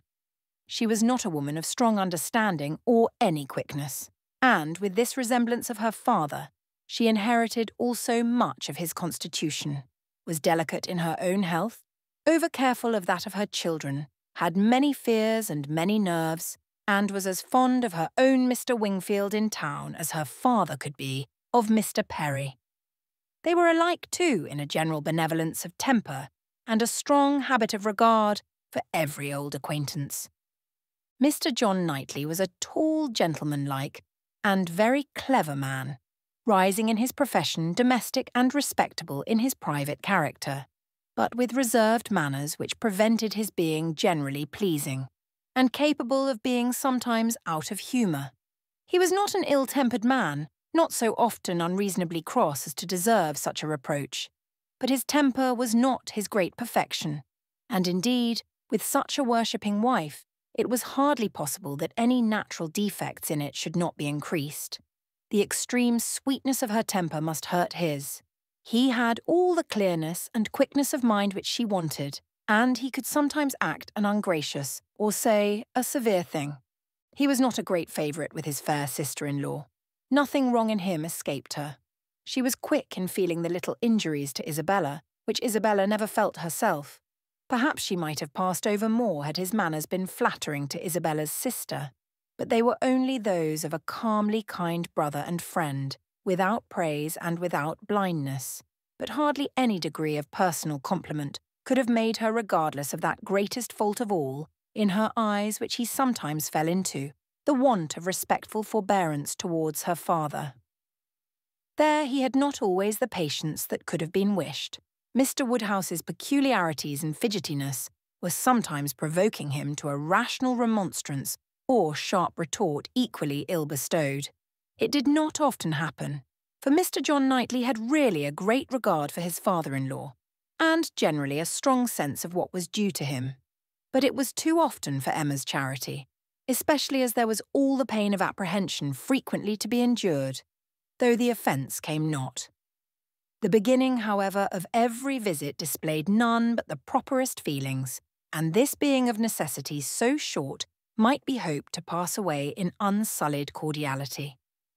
They had not been long seated and composed when Mr. Woodhouse, with a melancholy shake of the head and a sigh, called his daughter's attention to the sad change at Hartfield since she had been there last. "Ah, my dear," said he, "poor Miss Taylor.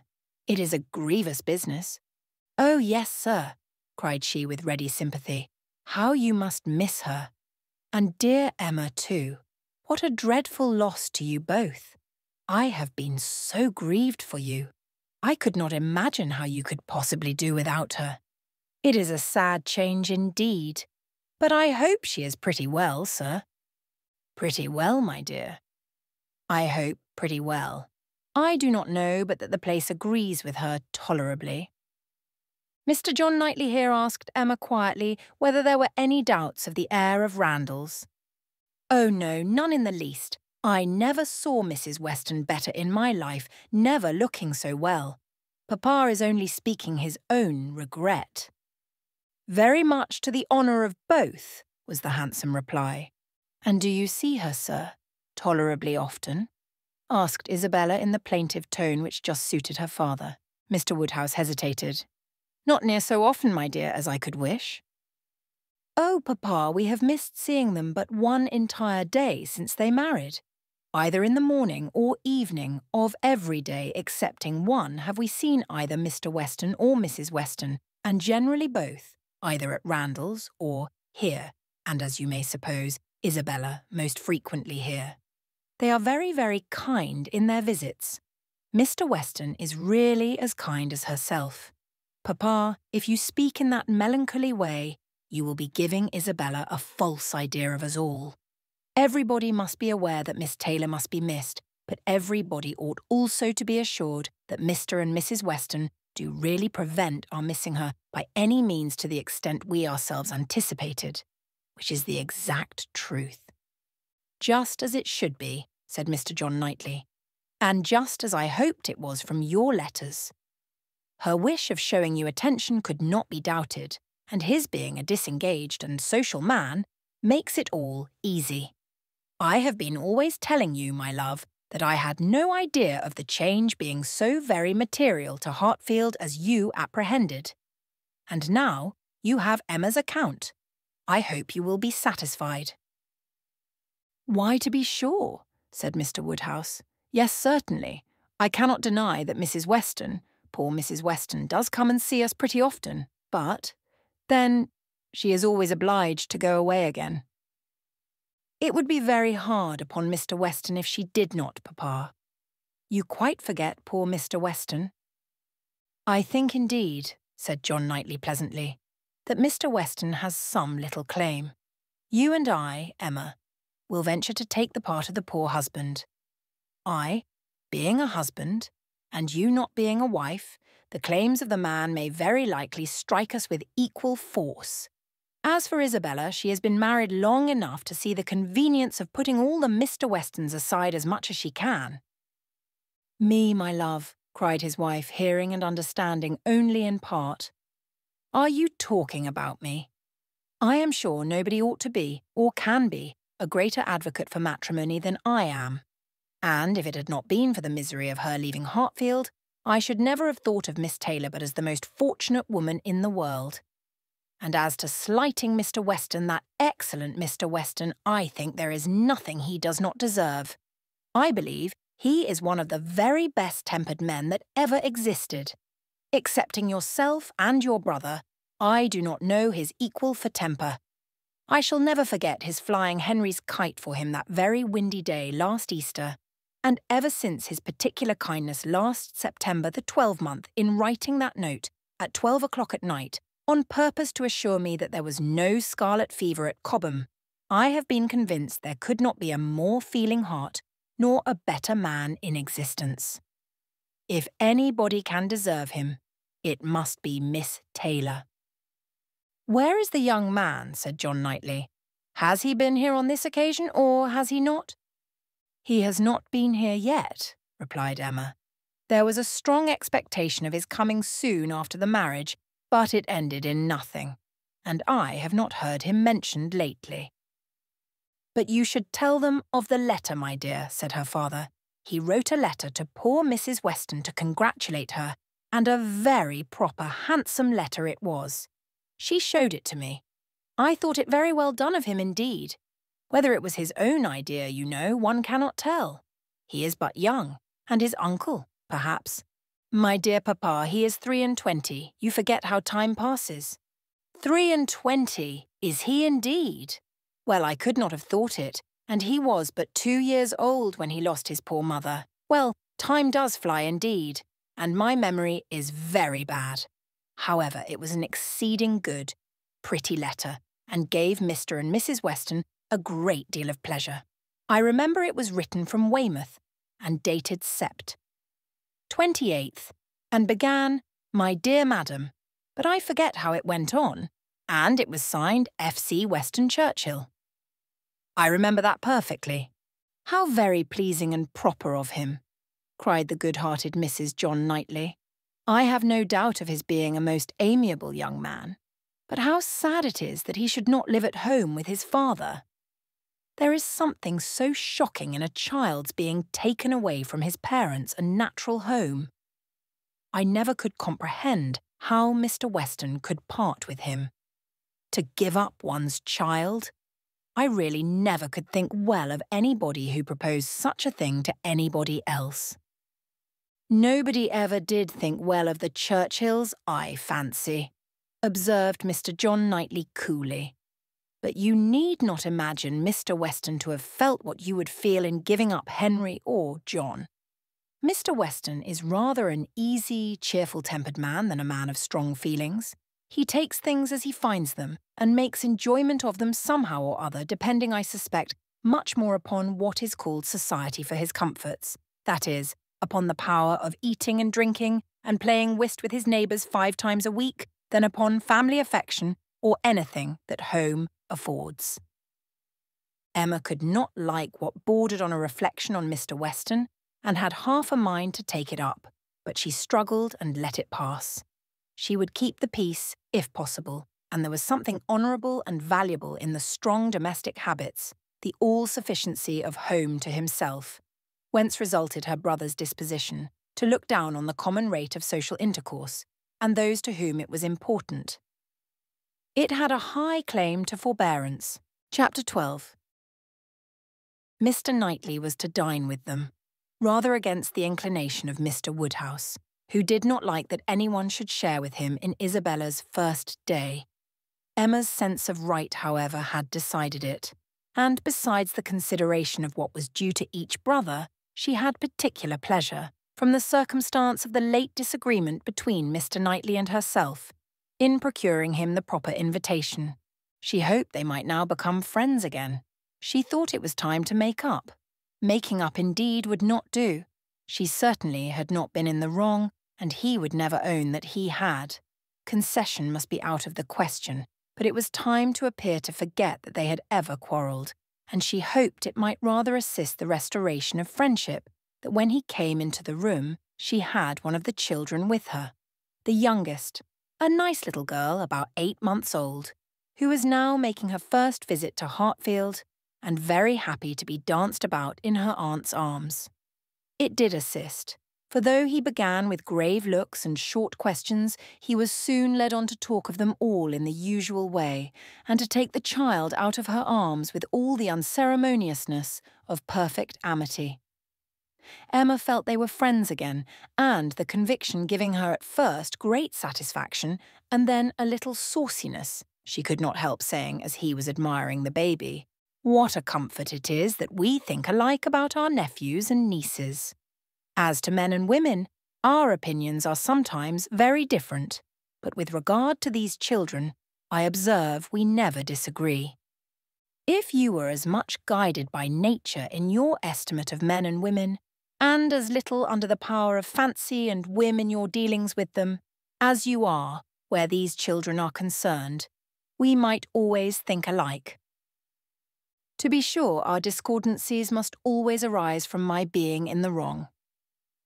"Yes," said he, smiling, "and reason good. I was 16 years old when you were born." "A material difference, then," she replied, "and no doubt you were much my superior in judgment at that period of our lives. But does not the lapse of 21 years bring our understandings a good deal nearer?" "Yes, a good deal nearer, but still not near enough to give me a chance of being right, if we think differently. I have still the advantage of you by 16 years' experience, and by not being a pretty young woman and a spoiled child. Come, my dear Emma, let us be friends, and say no more about it. Tell your aunt, little Emma, that she ought to set you a better example than to be renewing old grievances, and that if she were not wrong before, she is now." "That's true," she cried, "very true. Little Emma, grow up a better woman than your aunt. Be infinitely cleverer, and not half so conceited. Now, Mr. Knightley, a word or two more, and I have done. As far as good intentions went, we were both right, and I must say that no effects on my side of the argument have yet proved wrong. I only want to know that Mr. Martin is not very, very bitterly disappointed." "A man cannot be more so," was his short, full answer. "Ah, indeed I am very sorry. Come, shake hands with me." This had just taken place, and with great cordiality, when John Knightley made his appearance, and "How do you do, George?" and "John, how are you?" succeeded in the true English style, burying under a calmness that seemed all but indifference the real attachment which would have led either of them, if requisite, to do everything for the good of the other. The evening was quiet and conversable, as Mr. Woodhouse declined cards entirely for the sake of comfortable talk with his dear Isabella, and the little party made two natural divisions. On one side, he and his daughter, on the other the two Mr. Knightleys, their subjects totally distinct, or very rarely mixing, and Emma only occasionally joining in one or the other. The brothers talked of their own concerns and pursuits, but principally of those of the elder, whose temper was by much the most communicative, and who was always the greater talker.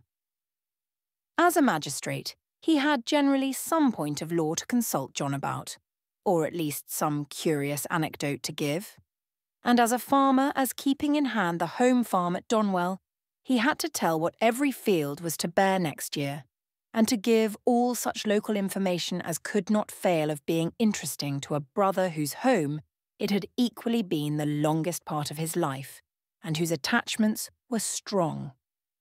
The plan of a drain, the change of a fence, the felling of a tree, and the destination of every acre for wheat, turnips, or spring corn was entered into with as much equality of interest by John as his cooler manners rendered possible.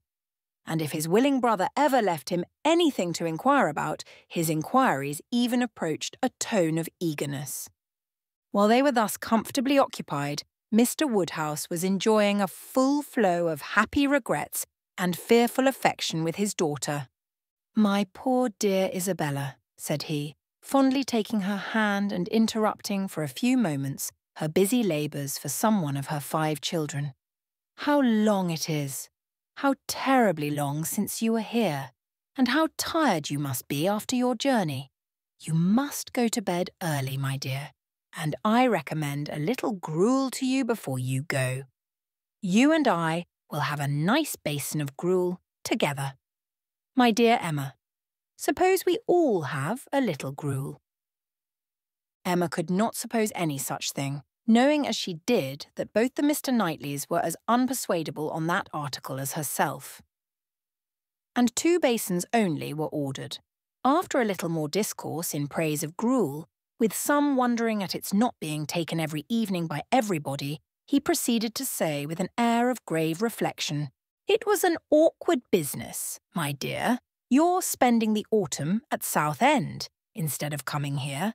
I never had much opinion of the sea air." Mr. Wingfield most strenuously recommended it, sir, or we should not have gone. He recommended it for all the children, but particularly for the weakness in little Bella's throat, both sea air and bathing. Ah, my dear, but Perry had many doubts about the sea doing her any good, and as to myself, I have been long perfectly convinced, though perhaps I never told you so before, that the sea is very rarely of use to anybody. I am sure it almost killed me once. "Come, come," cried Emma, feeling this to be an unsafe subject. "I must beg you not to talk of the sea. It makes me envious and miserable. I, who have never seen it. Southend is prohibited, if you please. My dear Isabella, I have not heard you make one inquiry about Mr. Perry yet, and he never forgets you." "Oh, good Mr. Perry. How is he, sir?" "Why, pretty well, but not quite well. Poor Perry is bilious, and he has not time to take care of himself. He tells me he has not time to take care of himself, which is very sad, but he has always wanted all round the country. I suppose there is not a man in such practice anywhere. But then there is not so clever a man anywhere." "And Mrs. Perry and the children, how are they? Do the children grow?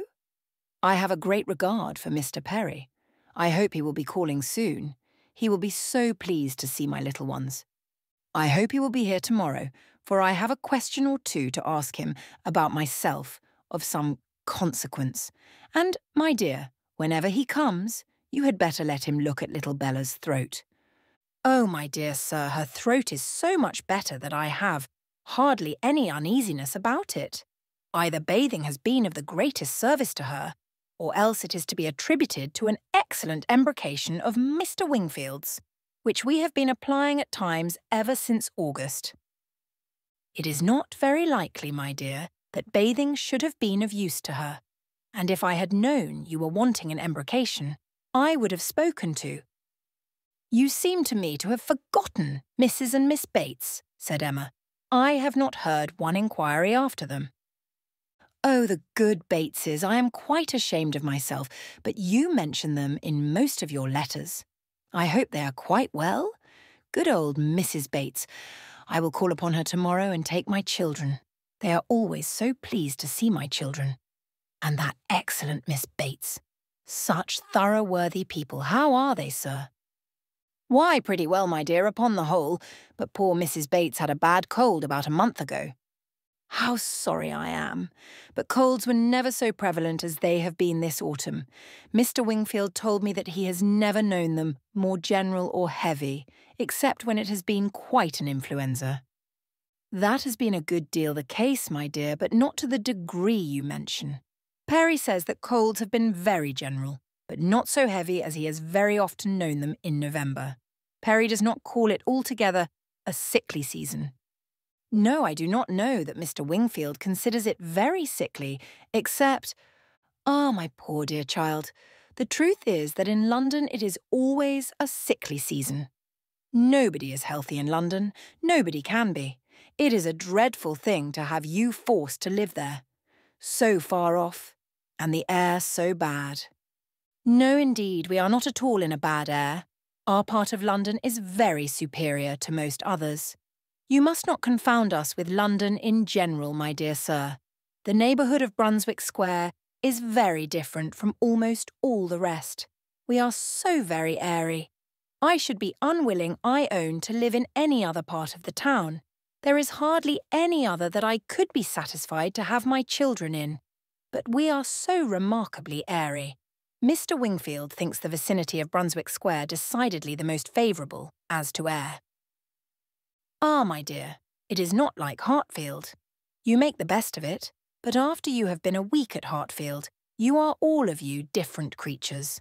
You do not look like the same. Now, I cannot say.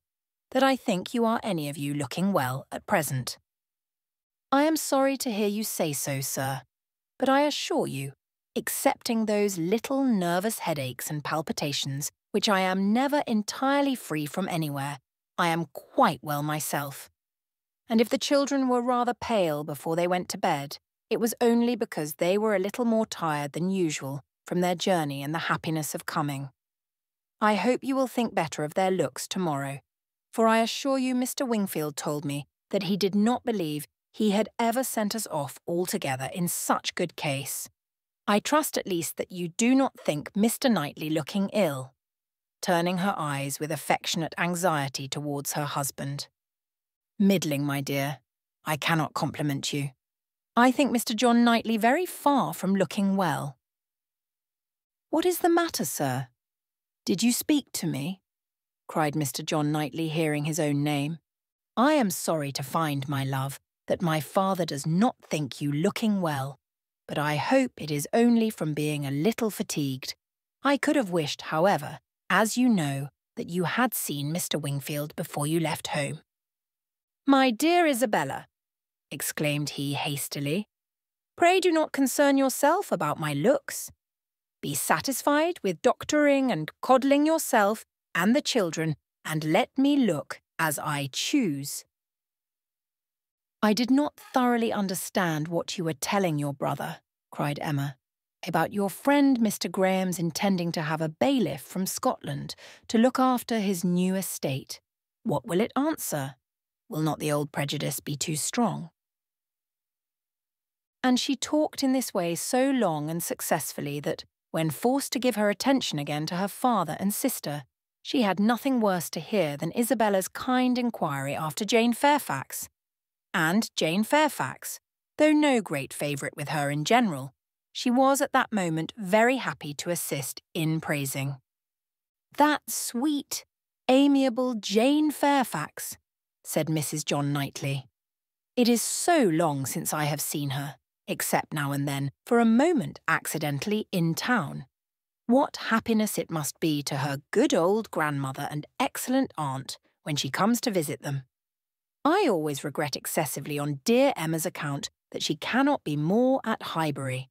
But now their daughter is married, I suppose Colonel and Mrs. Campbell will not be able to part with her at all. She would be such a delightful companion for Emma. Mr. Woodhouse agreed to it all, but added, Our little friend Harriet Smith, however, is just such another pretty kind of young person. You will like Harriet. Emma could not have a better companion than Harriet. I am most happy to hear it, but only Jane Fairfax one knows to be so very accomplished and superior, and exactly Emma's age. This topic was discussed very happily, and others succeeded of the similar moment, and passed away with similar harmony. But the evening did not close without a little return of agitation. The gruel came and supplied a great deal to be said, much praise and many comments, undoubting decision of its wholesomeness for every constitution, and pretty severe philippics upon the many houses where it was never met with tolerable. But, unfortunately, among the failures which the daughter had to instance, the most recent, and therefore most prominent, was in her own cook at Southend, a young woman hired for the time, who never had been able to understand what she meant by a basin of nice smooth gruel, thin, but not too thin. Often as she had wished for and ordered it, she had never been able to get anything tolerable. Here was a dangerous opening. Ah, said Mr. Woodhouse, shaking his head and fixing his eyes on her with tender concern. The ejaculation in Emma's ear expressed, Ah, there is no end of the sad consequences of your going to Southend. It does not bear talking of.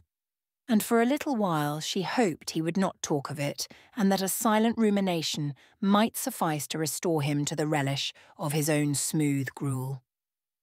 After an interval of some minutes, however, he began with, I shall always be very sorry that you went to the sea this autumn, instead of coming here. But why should you be sorry, sir? I assure you it did the children a great deal of good. And moreover, if you must go to the sea, It had better not have been to Southend. Southend is an unhealthy place. Perry was surprised to hear you had fixed upon Southend. I know there is such an idea with many people, but indeed it is quite a mistake, sir. We all had our health perfectly well there, never found the least inconvenience from the mud, and Mr. Wingfield says it is entirely a mistake to suppose the place unhealthy, and I am sure he may be depended on, for he thoroughly understands the nature of the air, and his own brother and family have been there repeatedly. You should have gone to Cromer, my dear, if you went anywhere. Perry was a week at Cromer once, and he holds it to be the best of all the sea-bathing places. A fine open sea, he says, and very pure air. And by what I understand, you might have had lodgings there quite away from the sea, a quarter of a mile off, very comfortable. You should have consulted Perry.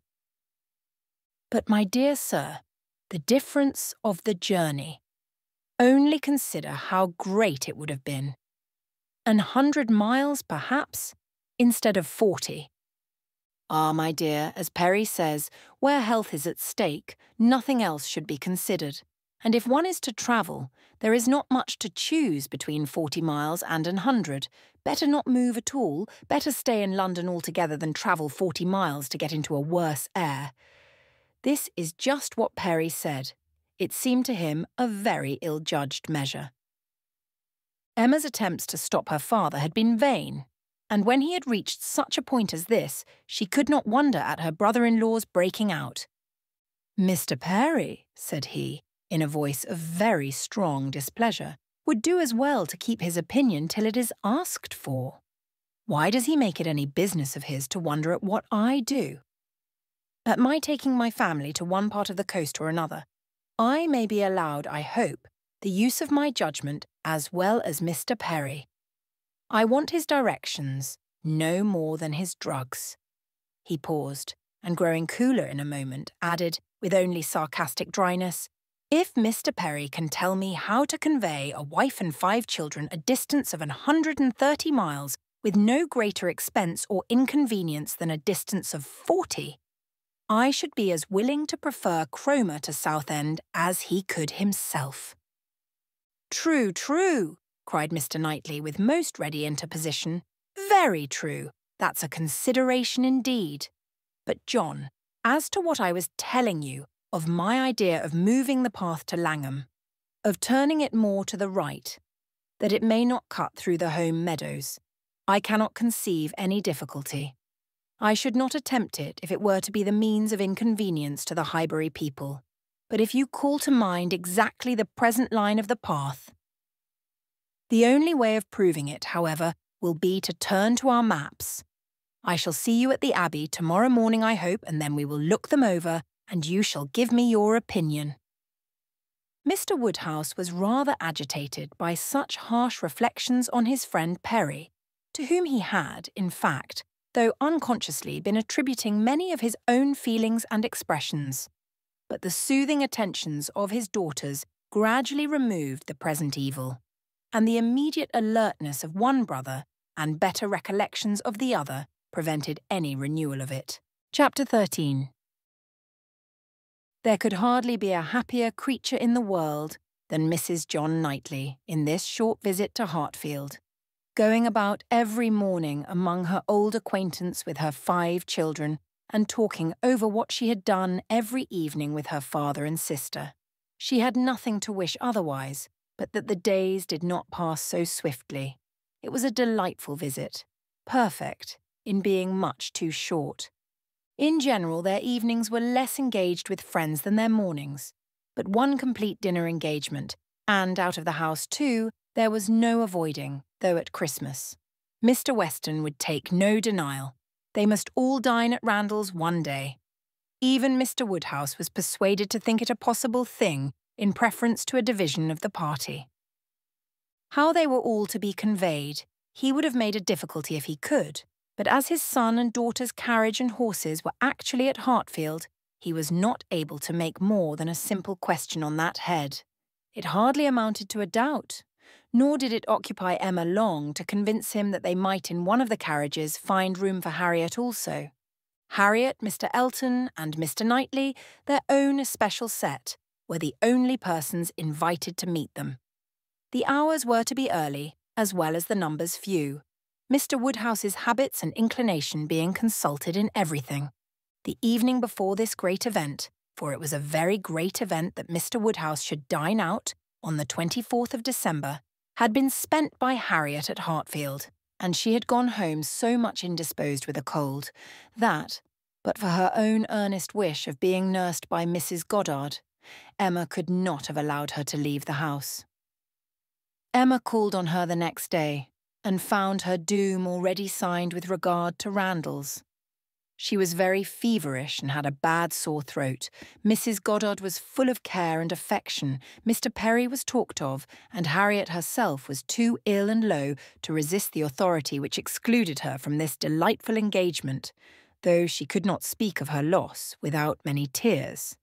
Emma sat with her as long as she could to attend her in Mrs. Goddard's unavoidable absences, and raise her spirits by representing how much Mr. Elton's would be depressed when he knew her state, and left her at last tolerably comfortable, in the sweet dependence of his having a most comfortless visit, and of their all missing her very much. She had not advanced many yards from Mrs. Goddard's door when she was met by Mr. Elton himself, evidently coming towards it, and as they walked on slowly together in conversation about the invalid, of whom he, on the rumour of considerable illness, had been going to inquire that he might carry some report of her to Hartfield, they were overtaken by Mr. John Knightley returning from the daily visit to Donwell, with his two eldest boys, whose healthy glowing faces showed all the benefit of a country run, and seemed to ensure a quick dispatch of the roast mutton and rice pudding they were hastening home for. They joined company and proceeded together. Emma was just describing the nature of her friend's complaint. A throat very much inflamed, with a great deal of heat about her, a quick low pulse, etc. And she was sorry to find from Mrs. Goddard that Harriet was liable to very bad sore throats, and had often alarmed her with them. Mr. Elton looked all alarm on the occasion, as he exclaimed, "A sore throat! I hope not infectious. I hope not of a putrid infectious sort. Has Perry seen her? Indeed, you should take care of yourself as well as of your friend. Let me entreat you to run no risks. Why does not Perry see her?" Emma, who was not really at all frightened herself, tranquillised this excess of apprehension by assurances of Mrs. Goddard's experience and care. But as there must still remain a degree of uneasiness which she could not wish to reason away, which she would rather feed and assist than not, she added soon afterwards, as if quite another subject, "It is so cold, so very cold, and looks and feels so very much like snow, that if it were to any other place or with any other party, I should really try not to go out today, and dissuade my father from venturing. But as he has made up his mind, and does not seem to feel the cold himself, I do not like to interfere, as I know it would be so great a disappointment to Mr. and Mrs. Weston. But upon my word, Mr. Elton, in your case I should certainly excuse myself. You appear to me a little hoarse already, and when you consider what demand of voice and what fatigues tomorrow will bring, I think it would be no more than common prudence to stay at home and take care of yourself tonight." Mr. Elton looked as if he did not very well know what answer to make, which was exactly the case, for though very much gratified by the kind care of such a fair lady, and not liking to resist any advice of hers, he had not really the least inclination to give up the visit. But Emma, too eager and busy in her own previous conceptions and views to hear him impartially, or see him with clear vision, was very well satisfied with his muttering acknowledgment of its being very cold, certainly very cold, and walked on, rejoicing in having extricated him from Randalls, and secured him the power of sending to inquire after Harriet every hour of the evening. "You do quite right," said she. "We will make your apologies to Mr. and Mrs. Weston." But hardly had she so spoken when she found her brother was civilly offering a seat in his carriage if the weather were Mr. Elton's only objection, and Mr. Elton actually accepting the offer with much prompt satisfaction. It was a done thing. Mr. Elton was to go, and never had his broad, handsome face expressed more pleasure than at this moment. Never had his smile been stronger, nor his eyes more exulting than when he next looked at her. "Well," said she to herself, "this is most strange. After I had got him off so well, to choose to go into company and leave Harriet ill behind, most strange indeed. But there is, I believe, in many men, especially single men, such an inclination, such a passion for dining out. A dinner engagement is so high in the class of their pleasures, their employments, their dignities, almost their duties, that anything gives way to it, and this must be the case with Mr. Elton. A most valuable, amiable, pleasing young man undoubtedly, and very much in love with Harriet. But still he cannot refuse an invitation. He must dine out wherever he is asked. What a strange thing love is! He can see ready wit in Harriet, but will not dine alone for her. Soon afterwards, Mr. Elton quitted them, and she could not but do him the justice of feeling that there was a great deal of sentiment in his manner of naming Harriet at parting, in the tone of his voice while assuring her that he should call at Mrs. Goddard's for news of her fair friend, the last thing before he prepared for the happiness of meeting her again, when he hoped to be able to give a better report. And he sighed and smiled himself off in a way that left the balance of approbation much in his favour. After a few minutes of entire silence between them, John Knightley began with, "I never in my life saw a man more intent on being agreeable than Mr. Elton. It is downright labour to him where ladies are concerned. With men he can be rational and unaffected, but when he has ladies to please, every feature works." "Mr. Elton's manners are not perfect," replied Emma. "But where there is a wish to please, one ought to overlook, and one does overlook a great deal. Where a man does his best with only moderate powers, he will have the advantage over negligent superiority. There is such perfect good temper and goodwill in Mr. Elton as one cannot but value." "Yes," said Mr. John Knightley presently with some slyness, "he seems to have a great deal of goodwill towards you." "Me," she replied, with a smile of astonishment. "Are you imagining me to be Mr. Elton's object?" "Such an imagination has crossed me, I own, Emma, and if it never occurred to you before, you may as well take it into consideration now. Mr. Elton in love with me. What an idea!" "I do not say it is so, but you will do well to consider whether it is so or not, and to regulate your behaviour accordingly. I think your manners to him encouraging. I speak as a friend, Emma. You had better look about you and ascertain what you do and what you mean to do. I thank you, but I assure you you are quite mistaken. Mr. Elton and I are very good friends, and nothing more." And she walked on, amusing herself in the consideration of the blunders which often arise from a partial knowledge of circumstances, of the mistakes which people of high pretensions to judgment are for ever falling into, and not very well pleased with her brother for imagining her blind and ignorant, and in want of counsel. He said no more.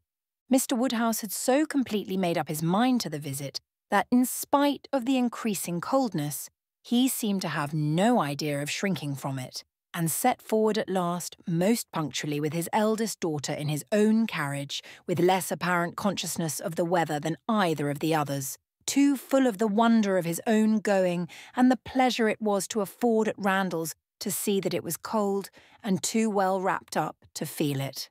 The cold, however, was severe, and by the time the second carriage was in motion, a few flakes of snow were finding their way down, and the sky had the appearance of being so overcharged as to want only a milder air to produce a very white world in a very short time. Emma soon saw that her companion was not in the happiest humour.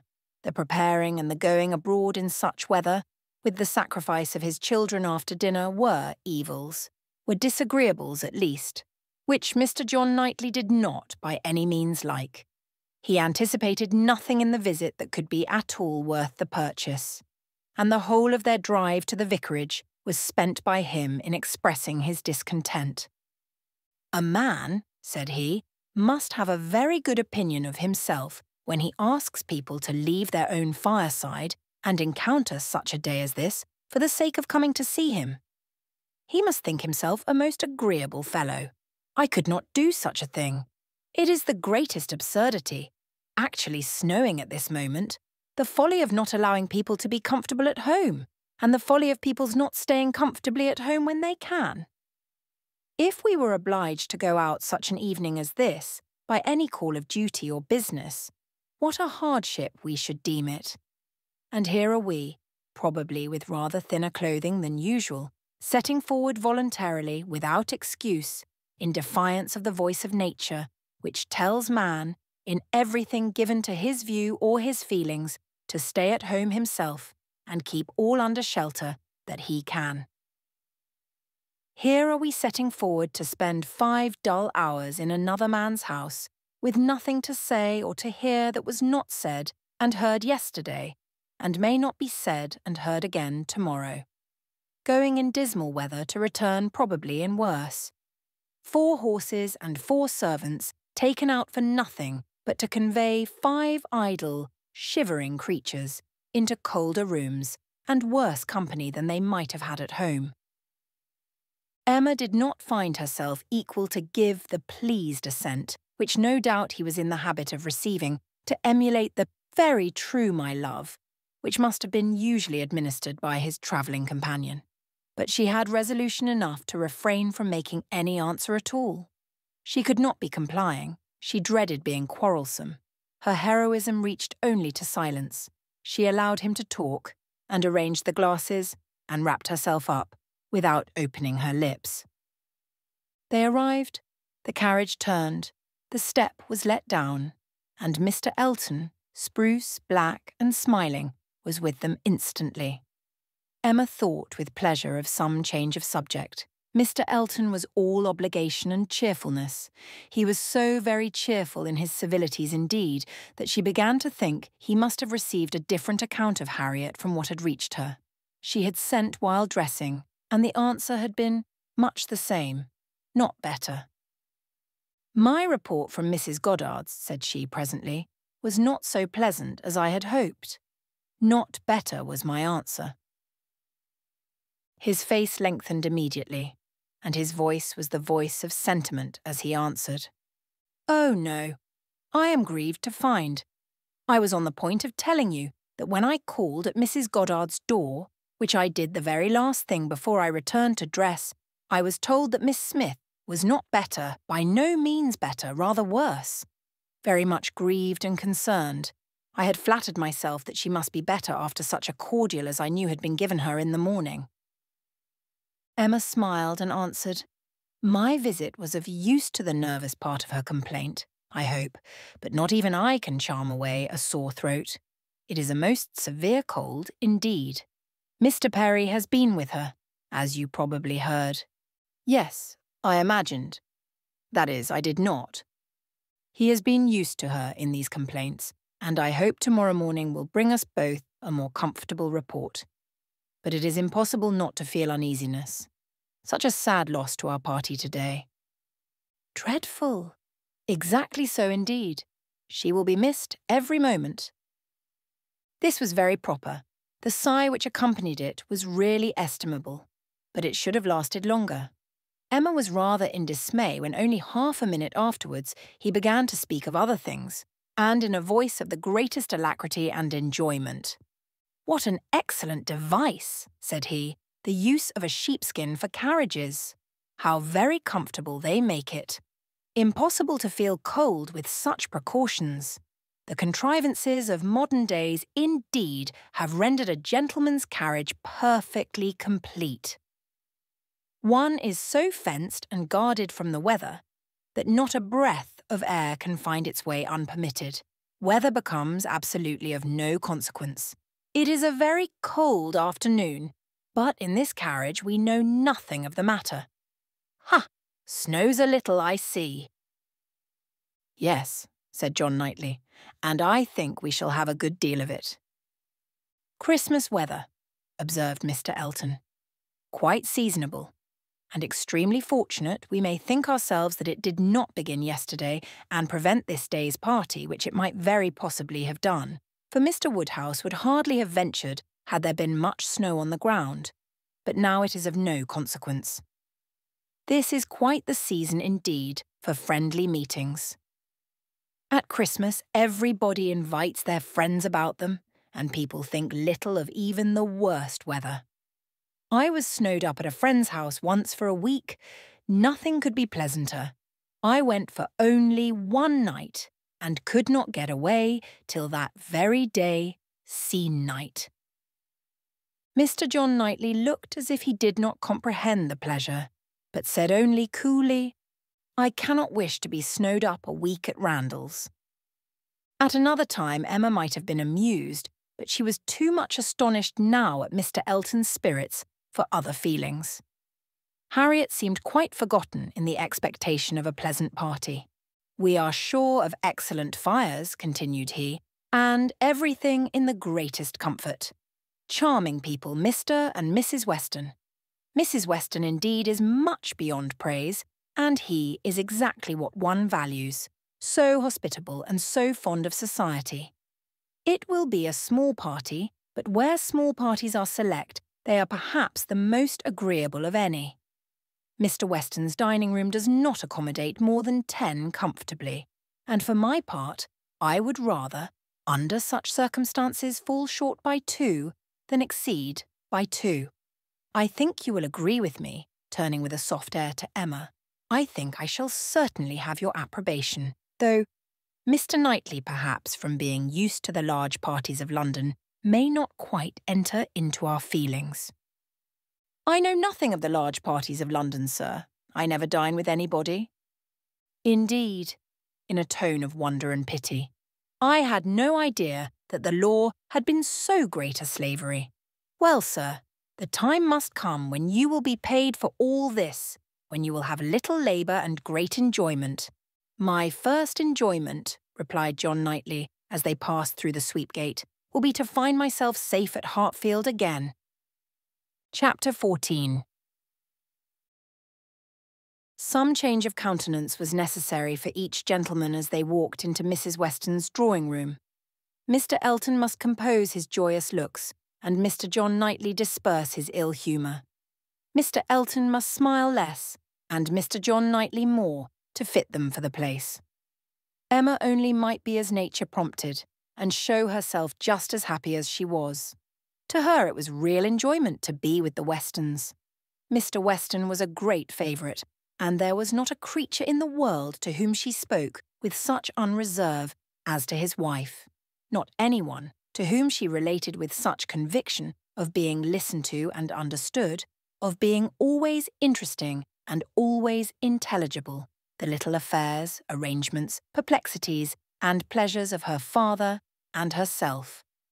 She could tell nothing of Hartfield, in which Mrs. Weston had not a lively concern, and half an hour's uninterrupted communication of all those little matters on which the daily happiness of private life depends was one of the first gratifications of each.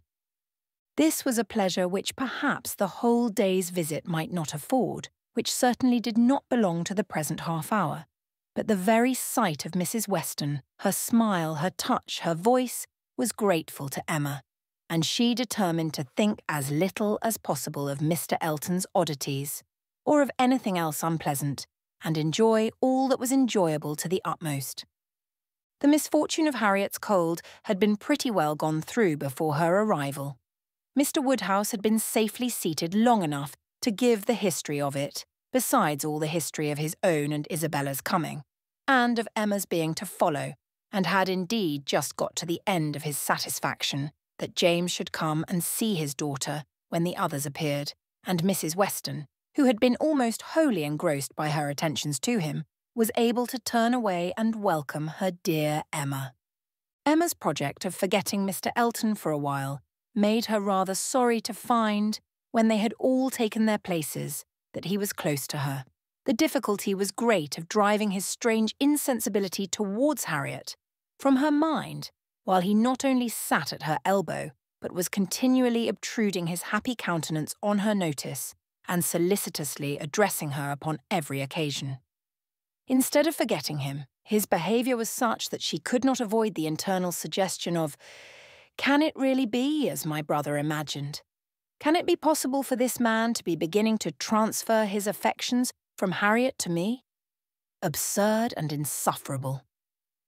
Yet he would be so anxious for her being perfectly warm, would be so interested about her father, and so delighted with Mrs. Weston. And at last would begin admiring her drawings with so much zeal and so little knowledge as seemed terribly like a would-be lover, and made it some effort with her to preserve her good manners. For her own sake, she could not be rude, and for Harriet's, in the hope that all would yet turn out right, she was even positively civil. But it was an effort, especially as something was going on amongst the others, in the most overpowering period of Mr. Elton's nonsense, which she particularly wished to listen to. She heard enough to know that Mr. Weston was giving some information about his son. She heard the words, "my son," and "Frank," and "my son," repeated several times over, and from a few other half-syllables very much suspected that he was announcing an early visit from his son. But before she could quiet Mr. Elton, the subject was so completely past that any reviving question from her would have been awkward. Now it so happened that in spite of Emma's resolution of never marrying, there was something in the name, in the idea of Mr. Frank Churchill, which always interested her. She had frequently thought, especially since his father's marriage with Miss Taylor, that if she were to marry, he was the very person to suit her in age, character and condition. He seemed by this connection between the families quite to belong to her. She could not but suppose it to be a match that everybody who knew them must think of.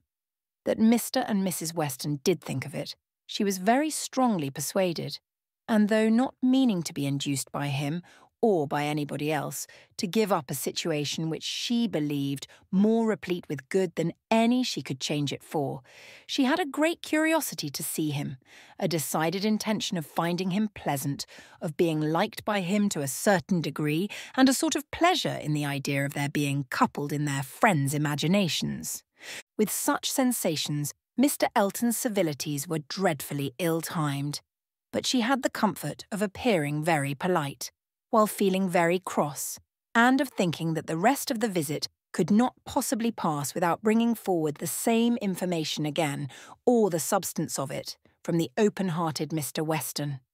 So it proved, for when happily released from Mr. Elton, and seated by Mr. Weston at dinner, he made use of the very first interval in the cares of hospitality, the very first leisure from the saddle of mutton to say to her, "We want only 2 more to be just the right number. I should like to see 2 more here, your pretty little friend, Miss Smith, and my son. And then I should say we were quite complete. I believe you did not hear me telling the others in the drawing-room that we are expecting Frank. I had a letter from him this morning, and he will be with us within a fortnight." Emma spoke with a very proper degree of pleasure, and fully assented to his proposition of Mr. Frank Churchill and Miss Smith making their party quite complete. "He has been wanting to come to us," continued Mr. Weston, "ever since September. Every letter has been full of it. But he cannot command his own time. He has those to please who must be pleased, and who, between ourselves, are sometimes to be pleased only by a good many sacrifices, but now I have no doubt of seeing him here about the 2nd week in January. What a very great pleasure it will be to you. And Mrs. Weston is so anxious to be acquainted with him that she must be almost as happy as yourself." Yes, she would be, but that she thinks there will be another put-off. She does not depend upon his coming so much as I do, but she does not know the parties so well as I do. The case, you see, is— but this is quite between ourselves. I did not mention a syllable of it in the other room. There are secrets in all families, you know. The case is that a party of friends are invited to pay a visit at Enscombe in January, and that Frank's coming depends upon their being put off. If they are not put off, he cannot stir. But I know they will, because it is a family that a certain lady, of some consequence, at Enscombe, has a particular dislike to. And though it is thought necessary to invite them once in 2 or 3 years, they always are put off when it comes to the point. I have not the smallest doubt of the issue. I am as confident of seeing Frank here before the middle of January as I am of being here myself. But your good friend there, nodding towards the upper end of the table, has so few vagaries herself, and has been so little used to them at Hartfield, that she cannot calculate on their effects, as I have been long in the practice of doing."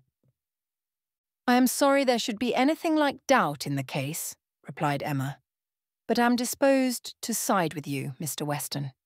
If you think he will come, I shall think so too, for you know Enscombe." "Yes, I have some right to that knowledge, though I have never been at the place in my life. She is an odd woman, but I never allow myself to speak ill of her on Frank's account, for I do believe her to be very fond of him. I used to think she was not capable of being fond of anybody except herself, but she has always been kind to him in her way, allowing for little whims and caprices, and expecting everything to be as she likes.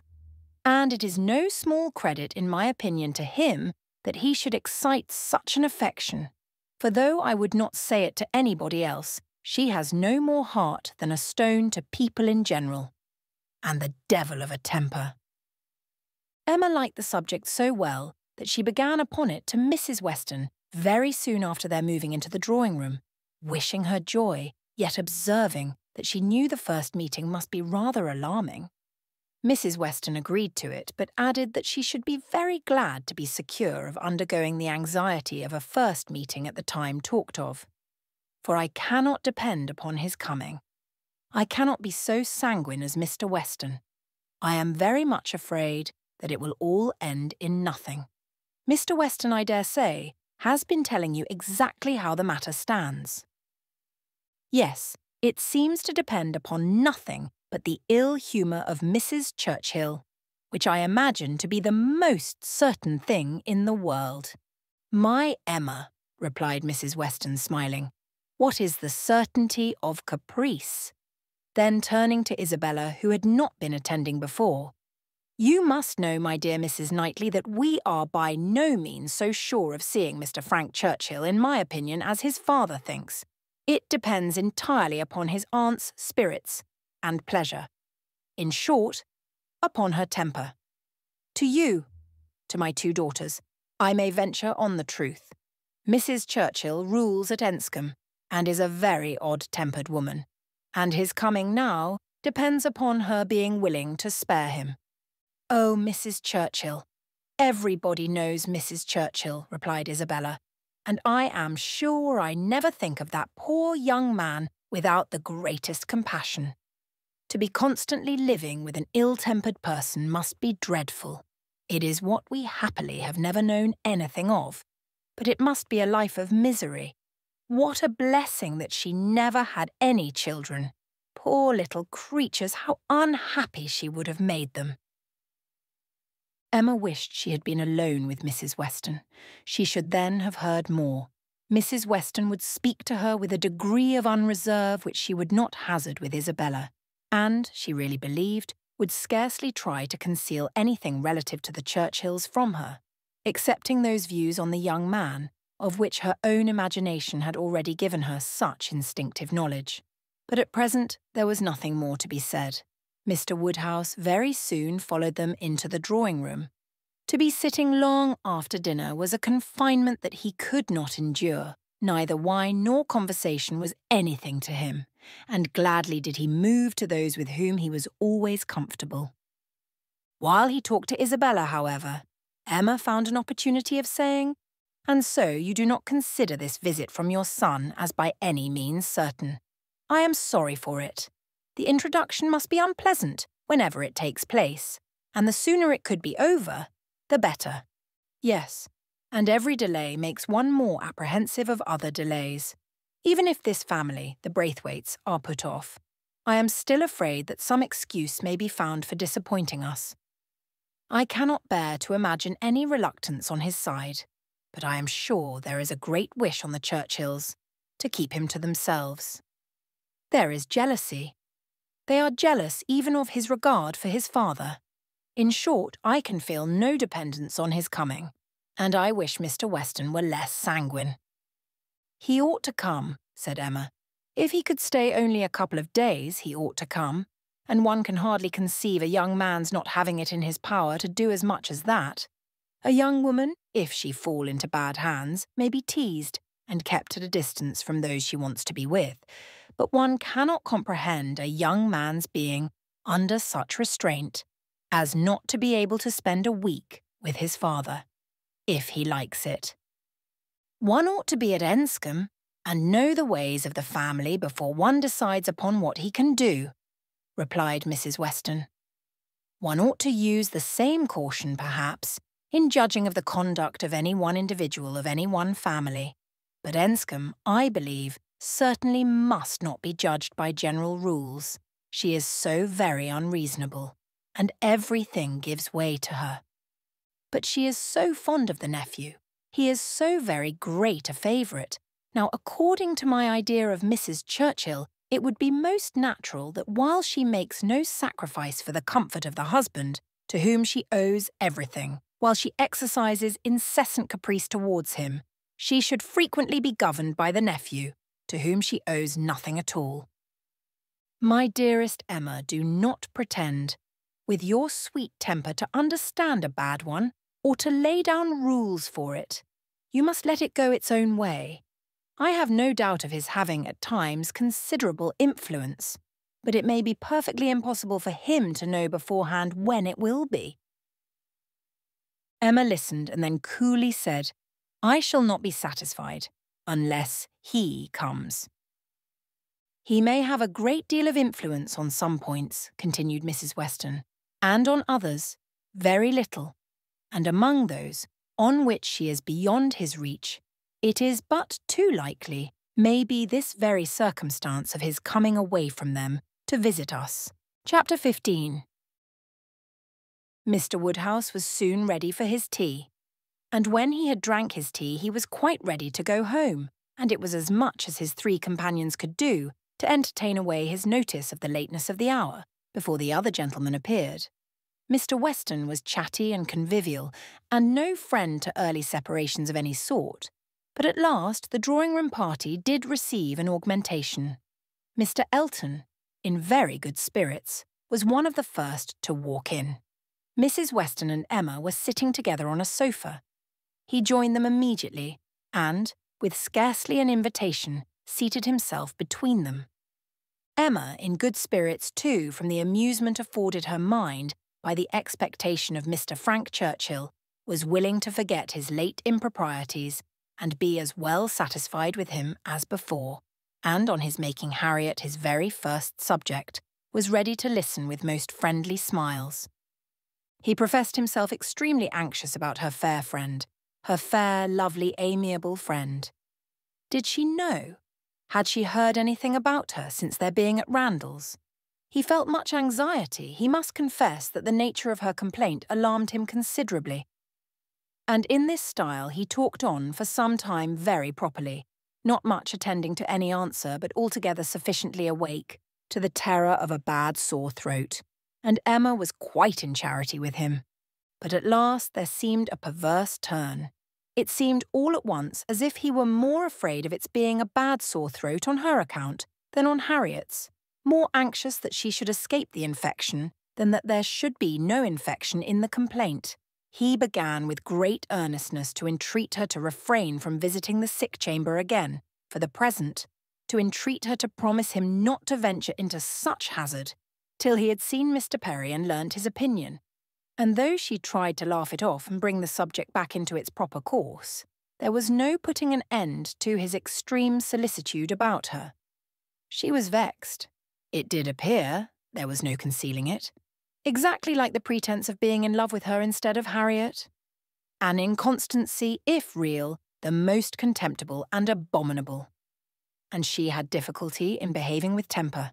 He turned to Mrs. Weston to implore her assistance. Would not she give him her support? Would not she add her persuasions to his to induce Miss Woodhouse not to go to Mrs. Goddard's, till it was certain that Miss Smith's disorder had no infection? He could not be satisfied without a promise.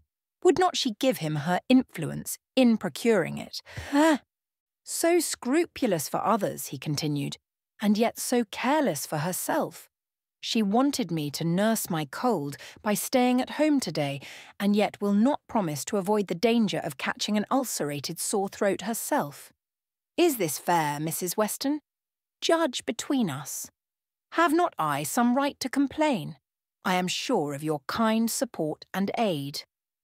Emma saw Mrs. Weston's surprise and felt that it must be great at an address which, in words and manner, was assuming to himself the right of first interest in her. And as for herself, she was too much provoked and offended to have the power of directly saying anything to the purpose. She could only give him a look, but it was such a look as she thought must restore him to his senses, and then left the sofa, removing to a seat by her sister, and giving her all her attention. She had not time to know how Mr. Elton took the reproof, so rapidly did another subject succeed. For Mr. John Knightley now came into the room from examining the weather and opened on them all with the information of the ground being covered with snow and of it still snowing fast with a strong drifting wind. Concluding with these words to Mr. Woodhouse, "This will prove a spirited beginning of your winter engagements, sir. Something new for your coachman and horses to be making their way through a storm of snow." Poor Mr. Woodhouse was silent from consternation, but everybody else had something to say. Everybody was either surprised or not surprised, and had some question to ask, or some comfort to offer. Mrs. Weston and Emma tried earnestly to cheer him and turn his attention from his son-in-law, who was pursuing his triumph rather unfeelingly. "I admired your resolution very much, sir," said he, "in venturing out in such weather, for of course you saw there would be snow very soon. Everybody must have seen the snow coming on. I admired your spirit, and I dare say we shall get home very well. Another hour or two's snow can hardly make the road impassable, and we are 2 carriages. If one is blown over in the bleak part of the common field, there will be the other at hand. I dare say we shall be all safe at Hartfield before midnight." Mr. Weston, with triumph of a different sort, was confessing that he had known it to be snowing some time, but had not said a word, lest it should make Mr. Woodhouse uncomfortable, and be an excuse for his hurrying away. As to there being any quantity of snow fallen or likely to fall to impede their return, that was a mere joke. He was afraid they would find no difficulty. He wished the road might be impassable, that he might be able to keep them all at Randalls, and with the utmost goodwill was sure that accommodation might be found for everybody, calling on his wife to agree with him, that with a little contrivance everybody might be lodged, which she hardly knew how to do from the consciousness of there being but 2 spare rooms in the house. "What is to be done, my dear Emma? What is to be done?" was Mr. Woodhouse's first exclamation, and all that he could say for some time. To her he looked for comfort, and her assurances of safety, her representation of the excellence of the horses, and of James, and of their having so many friends about them, revived him a little. His eldest daughter's alarm was equal to his own. The horror of being blocked up at Randalls while her children were at Hartfield was full in her imagination, and fancying the road to be now just passable for adventurous people, but in a state that admitted no delay, she was eager to have it settled that her father and Emma should remain at Randalls, while she and her husband set forward instantly through all the possible accumulations of drifted snow that might impede them. "You had better order the carriage directly, my love," said she. "I dare say we shall be able to get along if we set off directly, and if we do come to anything very bad, I can get out and walk. I am not at all afraid. I should not mind walking half the way. I could change my shoes, you know, the moment I got home, and it is not the sort of thing that gives me cold." "Indeed," replied he. "Then, my dear Isabella, it is the most extraordinary sort of thing in the world, for in general, everything does give you cold. Walk home. You are prettily shod for walking home, I dare say. It will be bad enough for the horses." Isabella turned to Mrs. Weston for her approbation of the plan. Mrs. Weston could only approve. Isabella then went to Emma, but Emma could not so entirely give up the hope of their being all able to get away, and they were still discussing the point when Mr. Knightley, who had left the room immediately after his brother's first report of the snow, came back again and told them that he had been out of doors to examine and could answer for there not being the smallest difficulty in their getting home whenever they liked it, either now or an hour hence. He had gone beyond the sweep, some way along the Highbury Road. The snow was nowhere above half an inch deep, in many places hardly enough to whiten the ground. A very few flakes were falling at present, but the clouds were parting, and there was every appearance of its being soon over. He had seen the coachman, and they both agreed with him in there being nothing to apprehend. To Isabella, the relief of such tidings was very great, and they were scarcely less acceptable to Emma on her father's account, who was immediately set as much at ease on the subject as his nervous constitution allowed. But the alarm that had been raised could not be appeased so as to admit of any comfort for him while he continued at Randalls. He was satisfied of there being no present danger in returning home, but no assurances could convince him that it was safe to stay. And while the others were variously urging and recommending, Mr. Knightley and Emma settled it in a few brief sentences thus: "Your father will not be easy. Why do not you go?" "I am ready, if the others are." "Shall I ring the bell?" "Yes, do." And the bell was rung and the carriages spoken for. A few minutes more, and Emma hoped to see one troublesome companion deposited in his own house to get sober and cool, and the other recover his temper and happiness when this visit of hardship were over. The carriage came, and Mr. Woodhouse, always the first object on such occasions, was carefully attended to his own by Mr. Knightley and Mr. Weston. But not all that either could say could prevent some renewal of alarm at the sight of the snow which had actually fallen, and the discovery of a much darker night than he had been prepared for. He was afraid they should have a very bad drive. He was afraid poor Isabella would not like it, and there would be poor Emma in the carriage behind. He did not know what they had best do. They must keep as much together as they could. And James was talked to and given a charge to go very slow and wait for the other carriage. Isabella stepped in after her father. John Knightley, forgetting that he did not belong to their party, stepped in after his wife very naturally, so that Emma found, on being escorted and followed into the second carriage by Mr. Elton, that the door was to be lawfully shut on them, and that they were to have a tête-à-tête drive. It would not have been the awkwardness of a moment, it would have been rather a pleasure, previous to the suspicions of this very day. She could have talked to him of Harriet, and the 3/4 of a mile would have seemed but one. But now she would rather it had not happened. She believed he had been drinking too much of Mr. Weston's good wine, and felt sure that he would want to be talking nonsense. To restrain him as much as might be by her own manners, she was immediately preparing to speak with exquisite calmness and gravity of the weather and the night.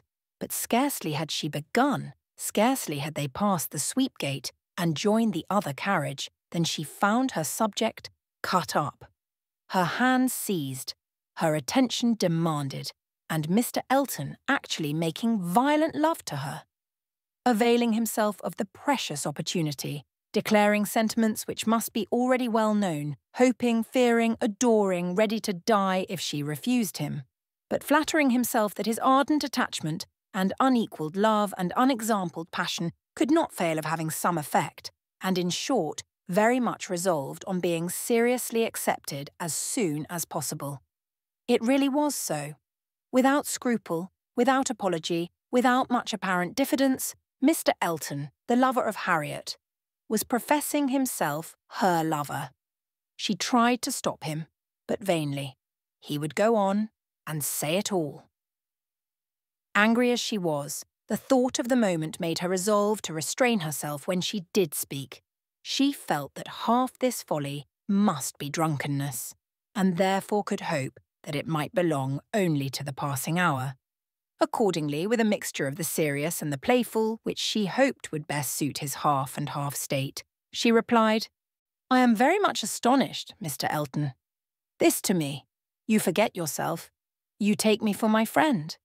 Any message to Miss Smith I shall be happy to deliver. But no more of this to me, if you please." Miss Smith, message to Miss Smith. What could she possibly mean? And he repeated her words with such assurance of accent, such boastful pretence of amazement, that she could not help replying with quickness, "Mr. Elton, this is the most extraordinary conduct, and I can account for it only in one way.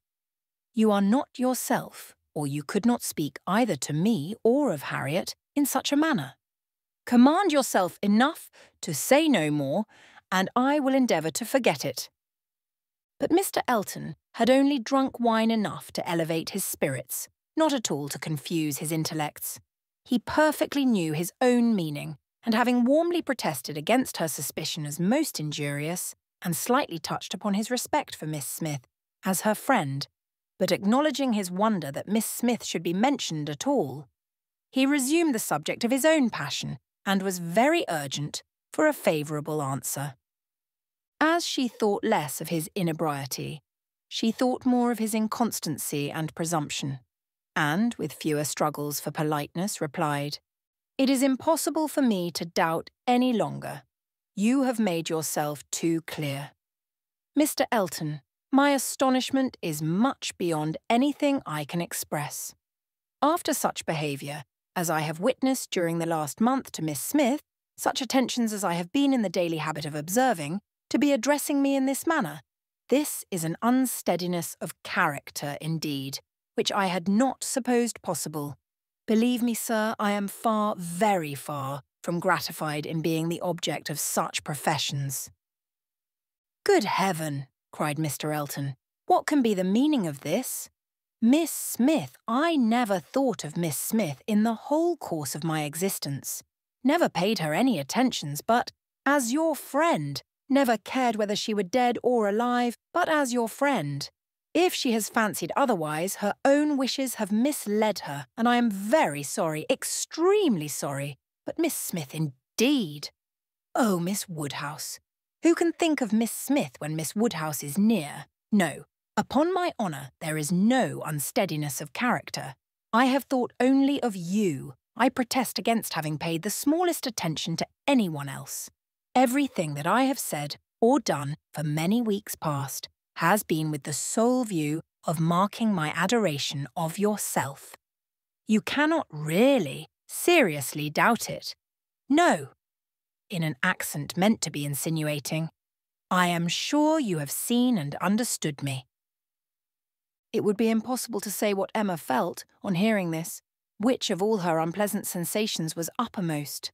She was too completely overpowered to be immediately able to reply, and 2 moments of silence being ample encouragement for Mr. Elton's sanguine state of mind, he tried to take her hand again, as he joyously exclaimed, "Charming Miss Woodhouse, allow me to interpret this interesting silence.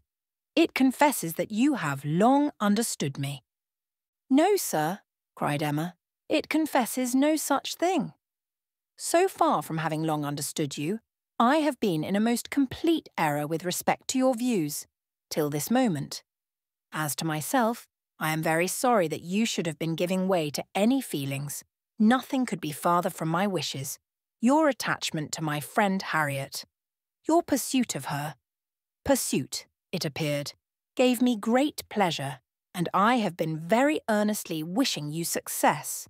But had I supposed that she were not your attraction to Hartfield, I should certainly have thought you judged ill in making your visits so frequent. Am I to believe that you have never sought to recommend yourself particularly to Miss Smith? That you have never thought seriously of her?" "Never, madam," cried he, affronted in his turn. "Never, I assure you. I think seriously of Miss Smith. Miss Smith is a very good sort of girl, and I should be happy to see her respectably settled. I wish her extremely well, and, no doubt, there are men who might not object to. Everybody has their level. But as for myself, I am not, I think, quite so much at a loss. I need not so totally despair of an equal alliance as to be addressing myself to Miss Smith. No, madam, my visits to Hartfield have been for yourself only, and the encouragement I received—" "Encouragement! I give you encouragement.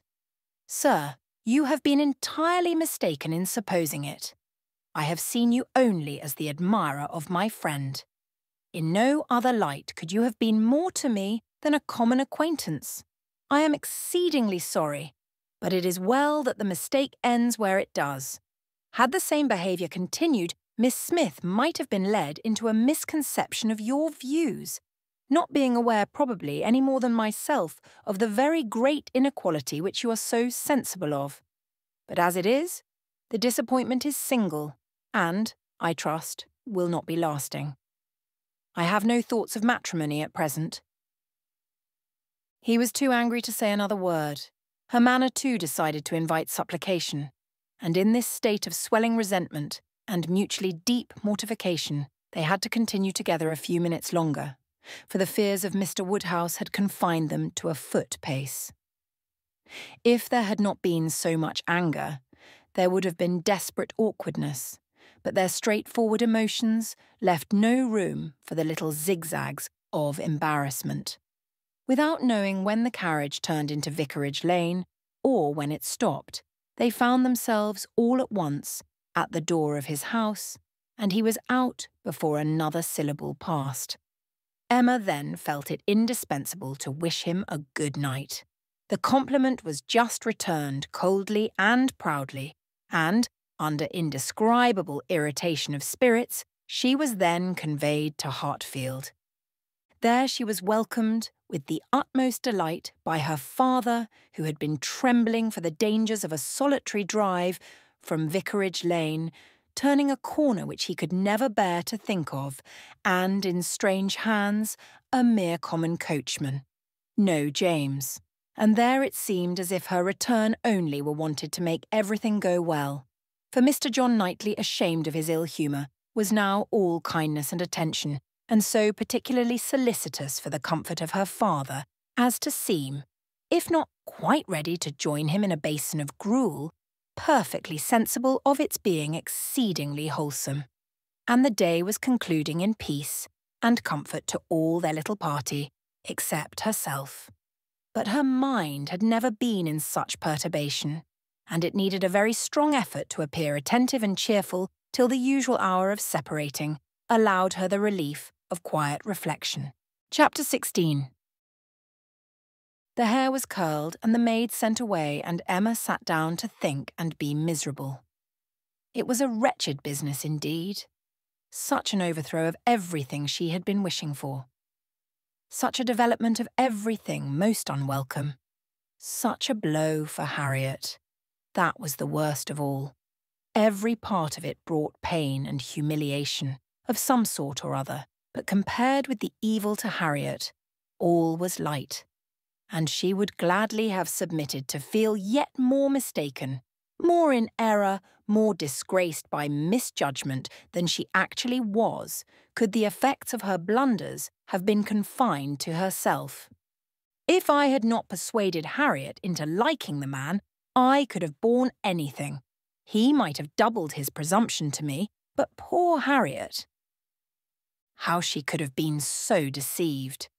He protested that he had never thought seriously of Harriet. Never! She looked back as well as she could, but it was all confusion.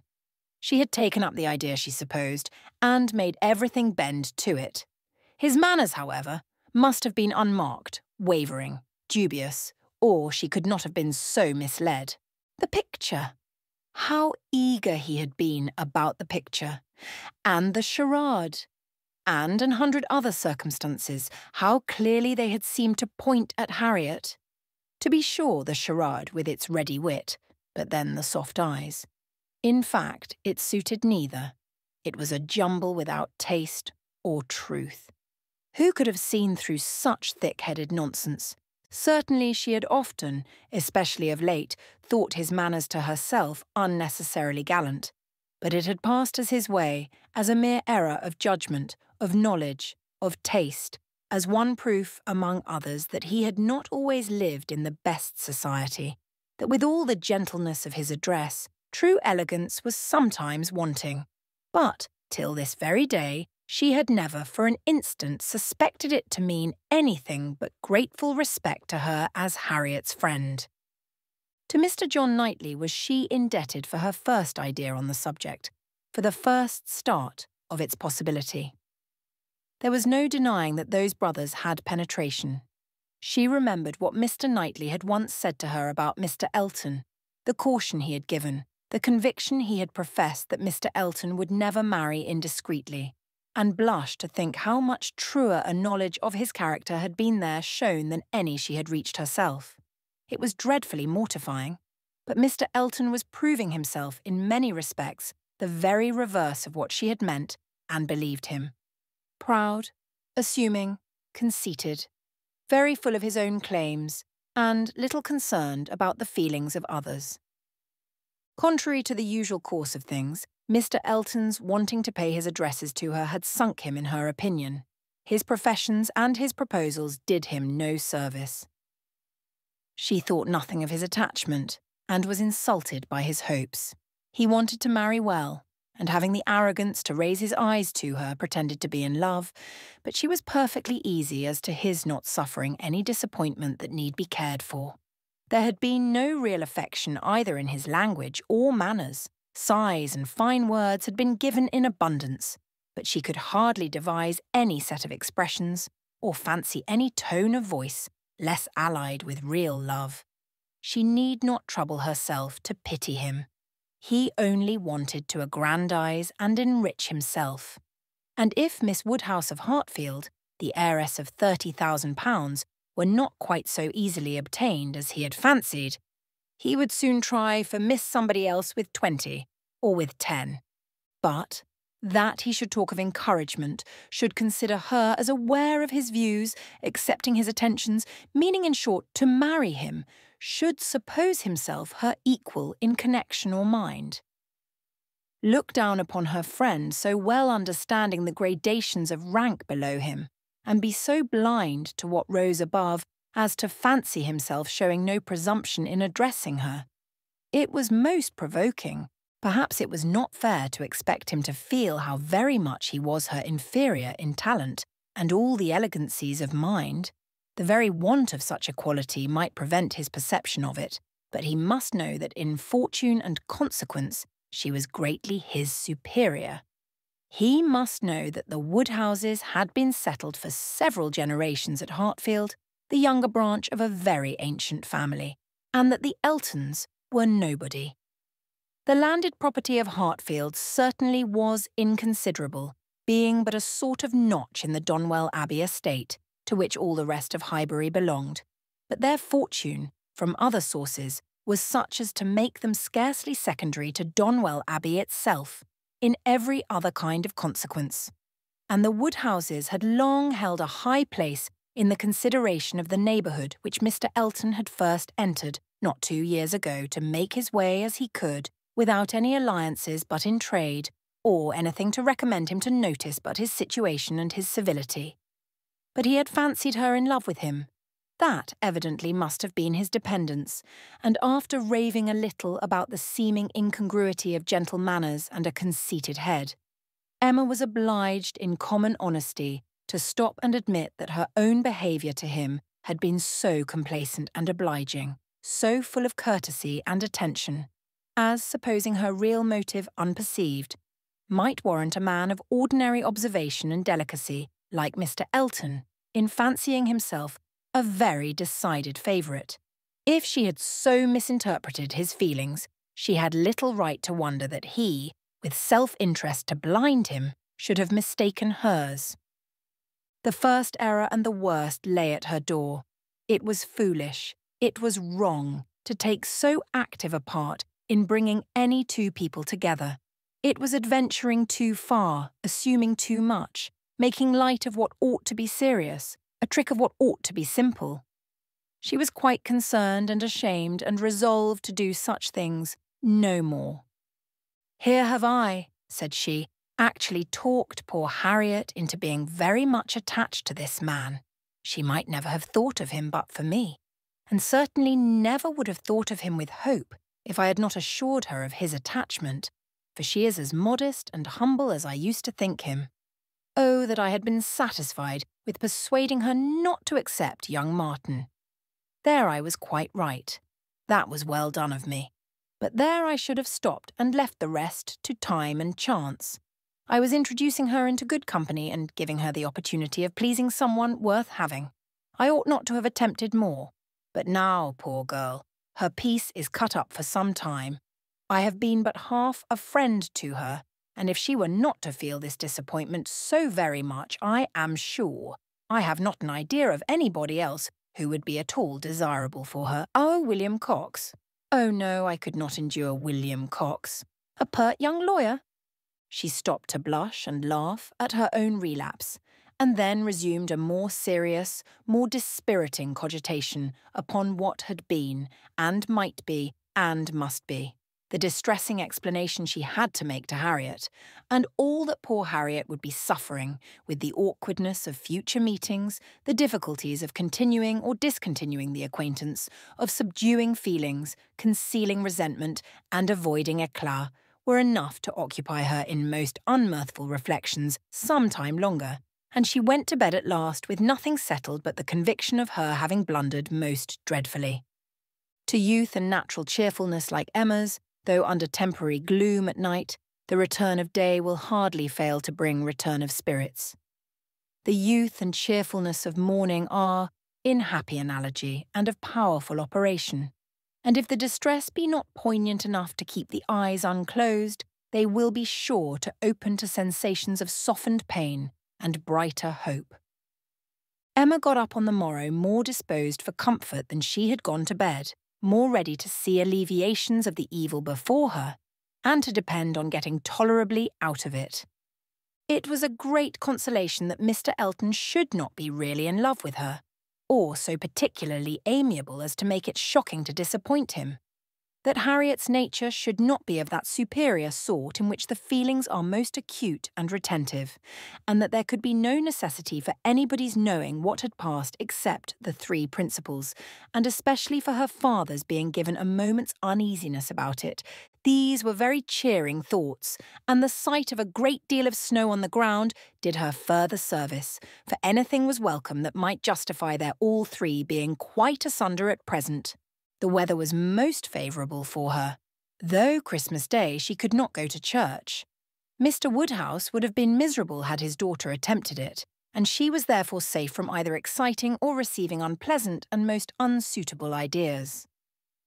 The ground covered with snow, and the atmosphere in that unsettled state between frost and thaw, which is of all others the most unfriendly for exercise, every morning beginning in rain or snow, and every evening setting in to freeze, she was for many days a most honourable prisoner. No intercourse with Harriet possible but by note, no church for her on Sunday any more than on Christmas Day, and no need to find excuses for Mr. Elton's absenting himself. It was weather which might fairly confine everybody at home, and though she hoped and believed him to be really taking comfort in some society or other, it was very pleasant to have her father so well satisfied with his being all alone in his own house, too wise to stir out, and to hear him say to Mr. Knightley, whom no weather could keep entirely from them, "Ah, Mr. Knightley, why do not you stay at home like poor Mr. Elton?" These days of confinement would have been, but for her private perplexities, remarkably comfortable, as such seclusion exactly suited her brother, whose feelings must always be of great importance to his companions, and he had, besides, so thoroughly cleared off his ill humour at Randalls that his amiableness never failed him during the rest of his stay at Hartfield. He was always agreeable and obliging, and speaking pleasantly of everybody.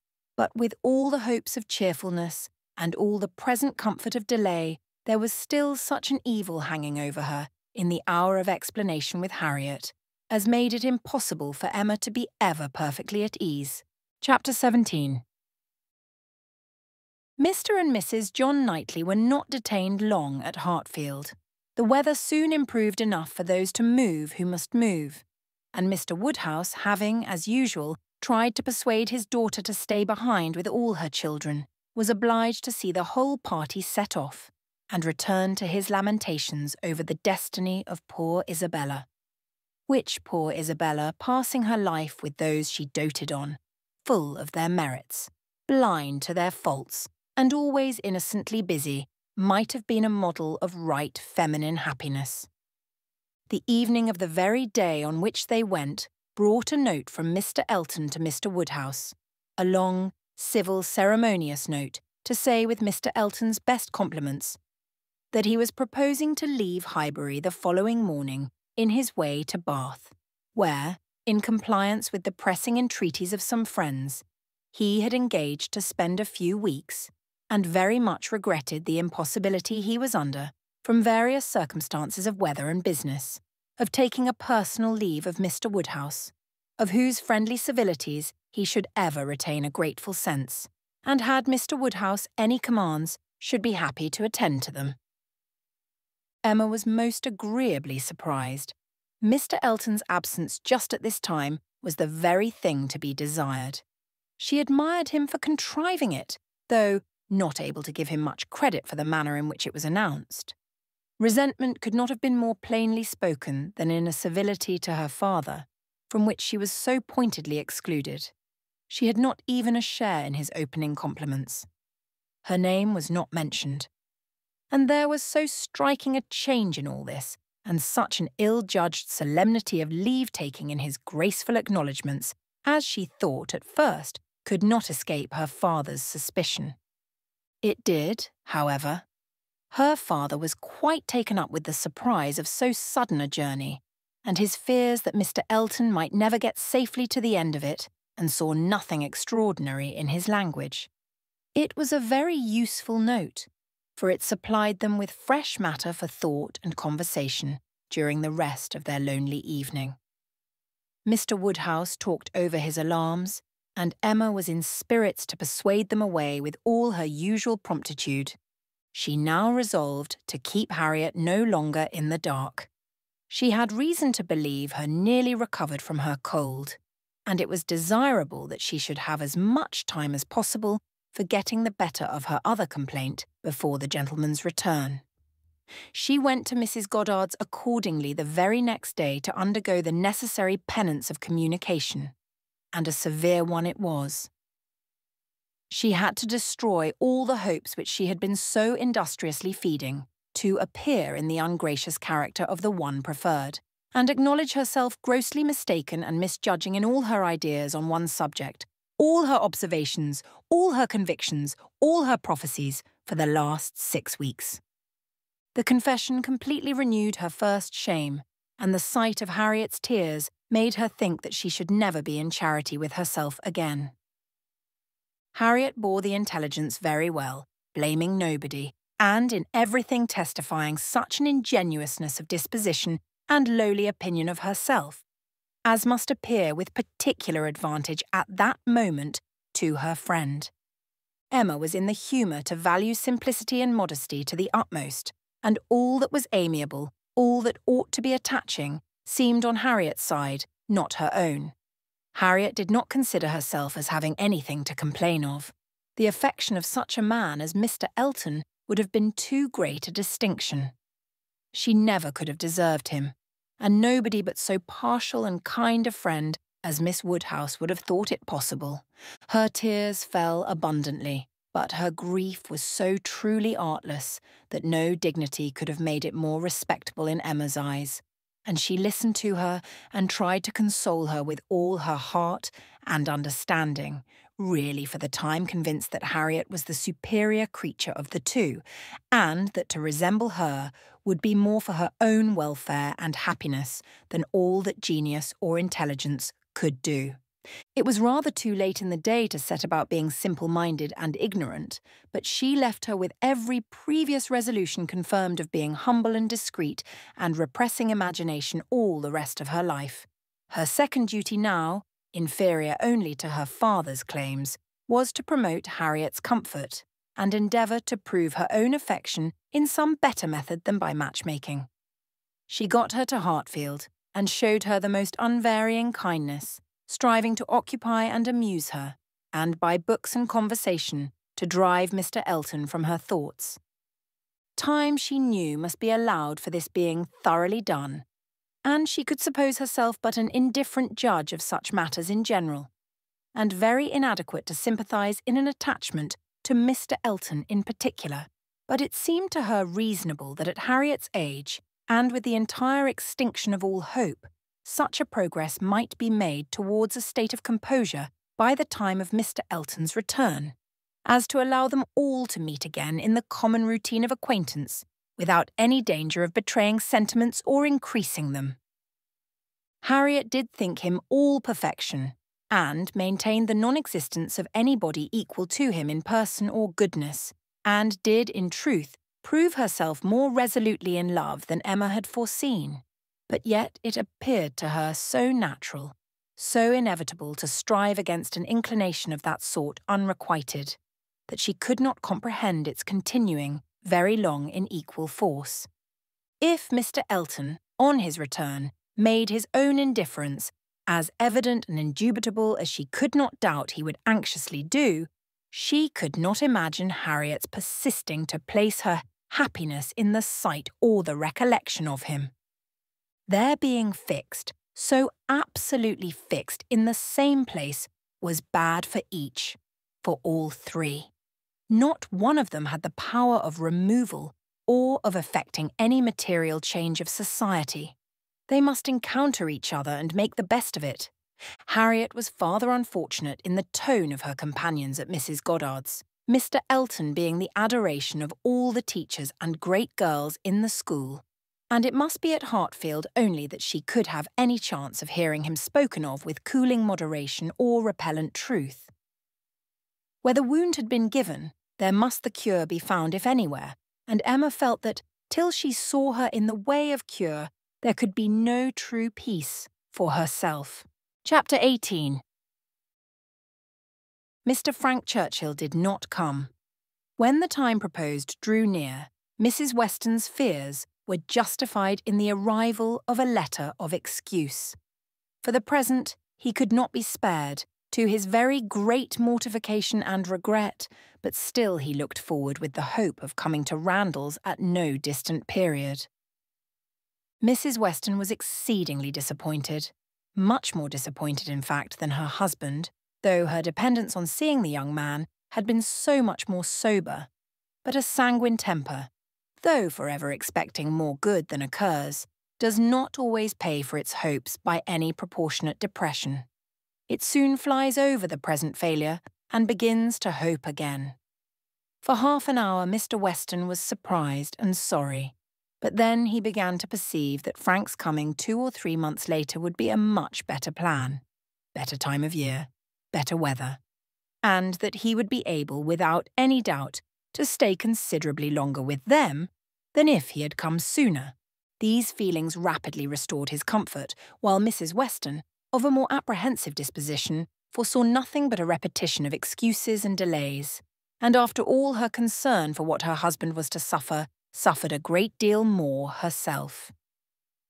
Emma was not at this time in a state of spirits to care really about Mr. Frank Churchill's not coming, except as a disappointment at Randalls. The acquaintance at present had no charm for her.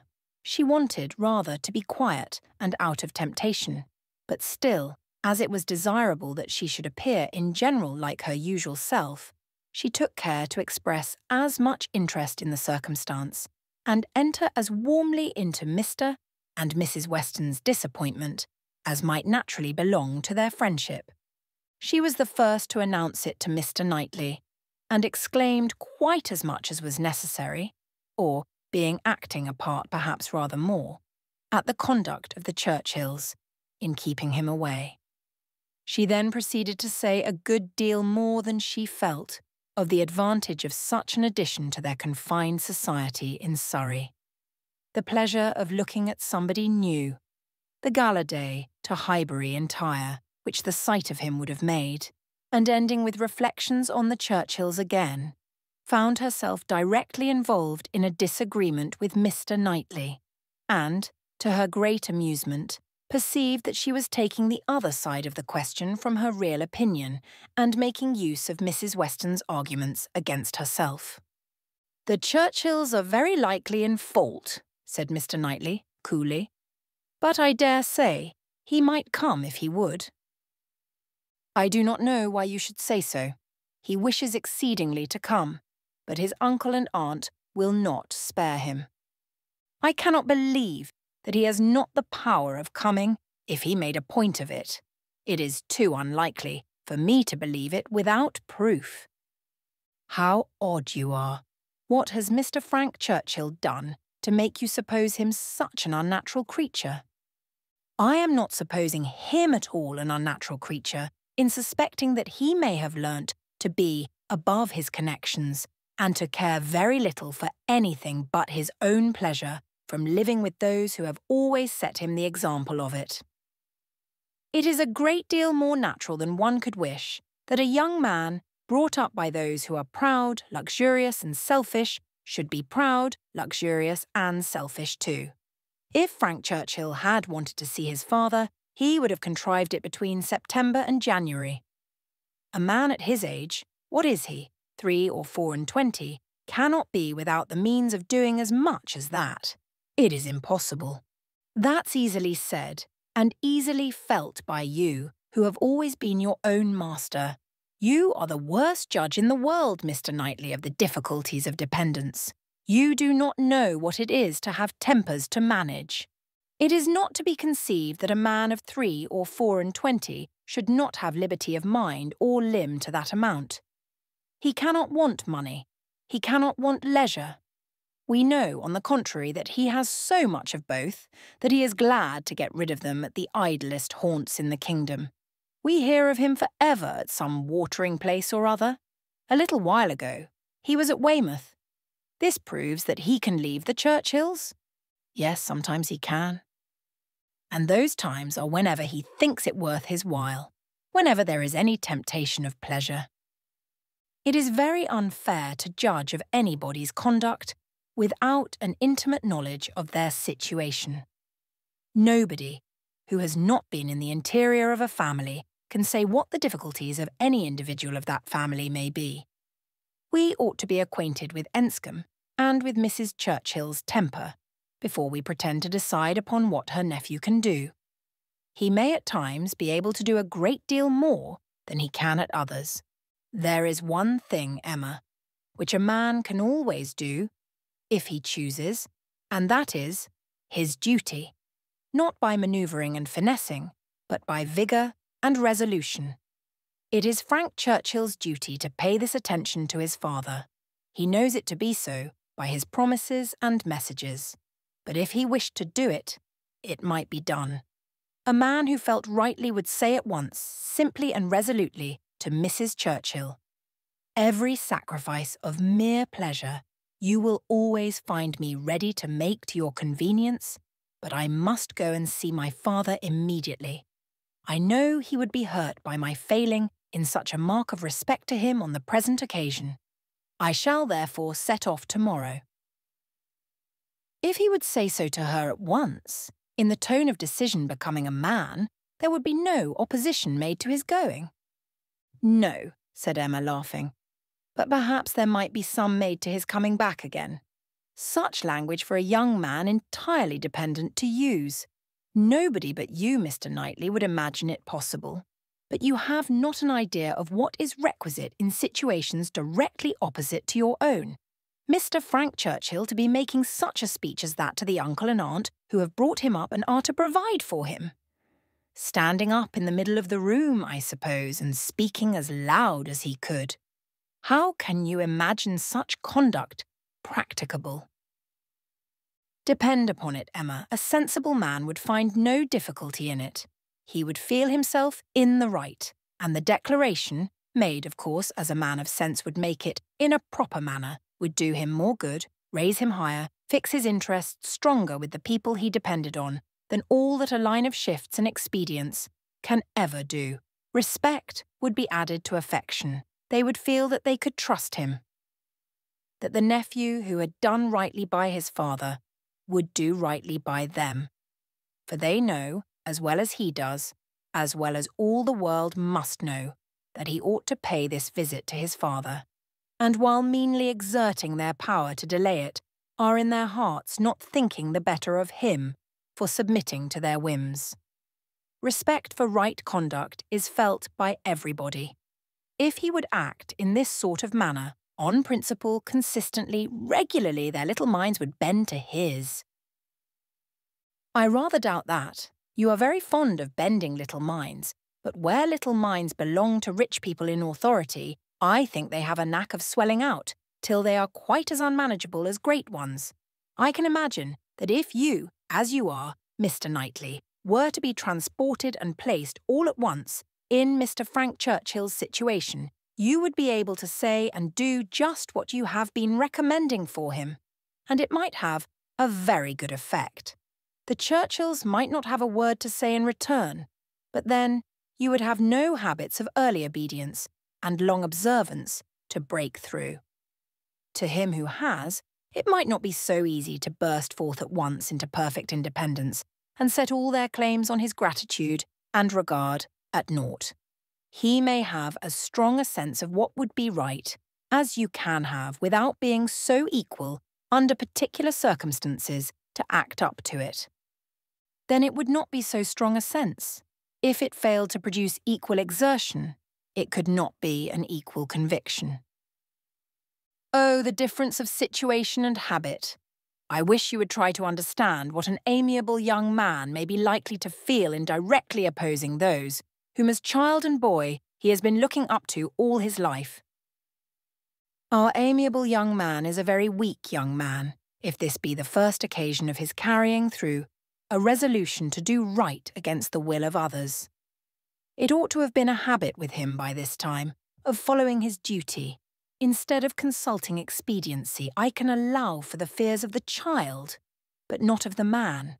As he became rational, he ought to have roused himself and shaken off all that was unworthy in their authority. He ought to have opposed the first attempt on their side to make him slight his father. Had he begun as he ought, there would have been no difficulty now. We shall never agree about him, cried Emma, but that is nothing extraordinary. I have not the least idea of his being a weak young man. I feel sure that he is not. Mr. Weston would not be blind to folly, though in his own son, but he is very likely to have a more yielding, complying, mild disposition than would suit your notions of man's perfection.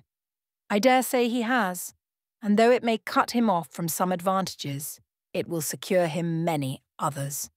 Yes, all the advantages of sitting still when he ought to move, and of leading a life of mere idle pleasure, and fancying himself extremely expert in finding excuses for it. He can sit down and write a fine, flourishing letter, full of professions and falsehoods, and persuade himself that he has hit upon the very best method in the world of preserving peace at home and preventing his father's having any right to complain. His letters disgust me. Your feelings are singular. They seem to satisfy everybody else. I suspect they do not satisfy Mrs. Weston. They hardly can satisfy a woman of her good sense and quick feelings, standing in a mother's place, but without a mother's affection to blind her. It is on her account that attention to Randalls is doubly due, and she must doubly feel the omission. Had she been a person of consequence herself, he would have come, I dare say, and it would not have signified whether he did or no.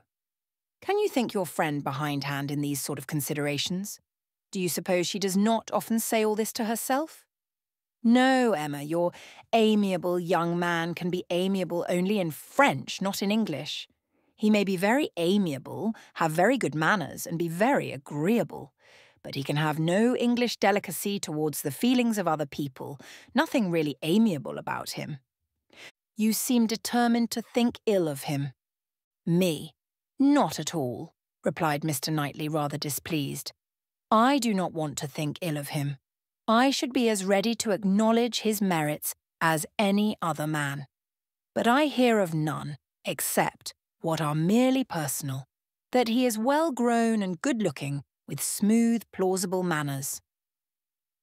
Well, if he have nothing else to recommend him, he will be a treasure at Highbury. We do not often look upon fine young men, well-bred and agreeable. We must not be nice, and ask for all the virtues into the bargain. Cannot you imagine, Mr. Knightley, what a sensation his coming will produce?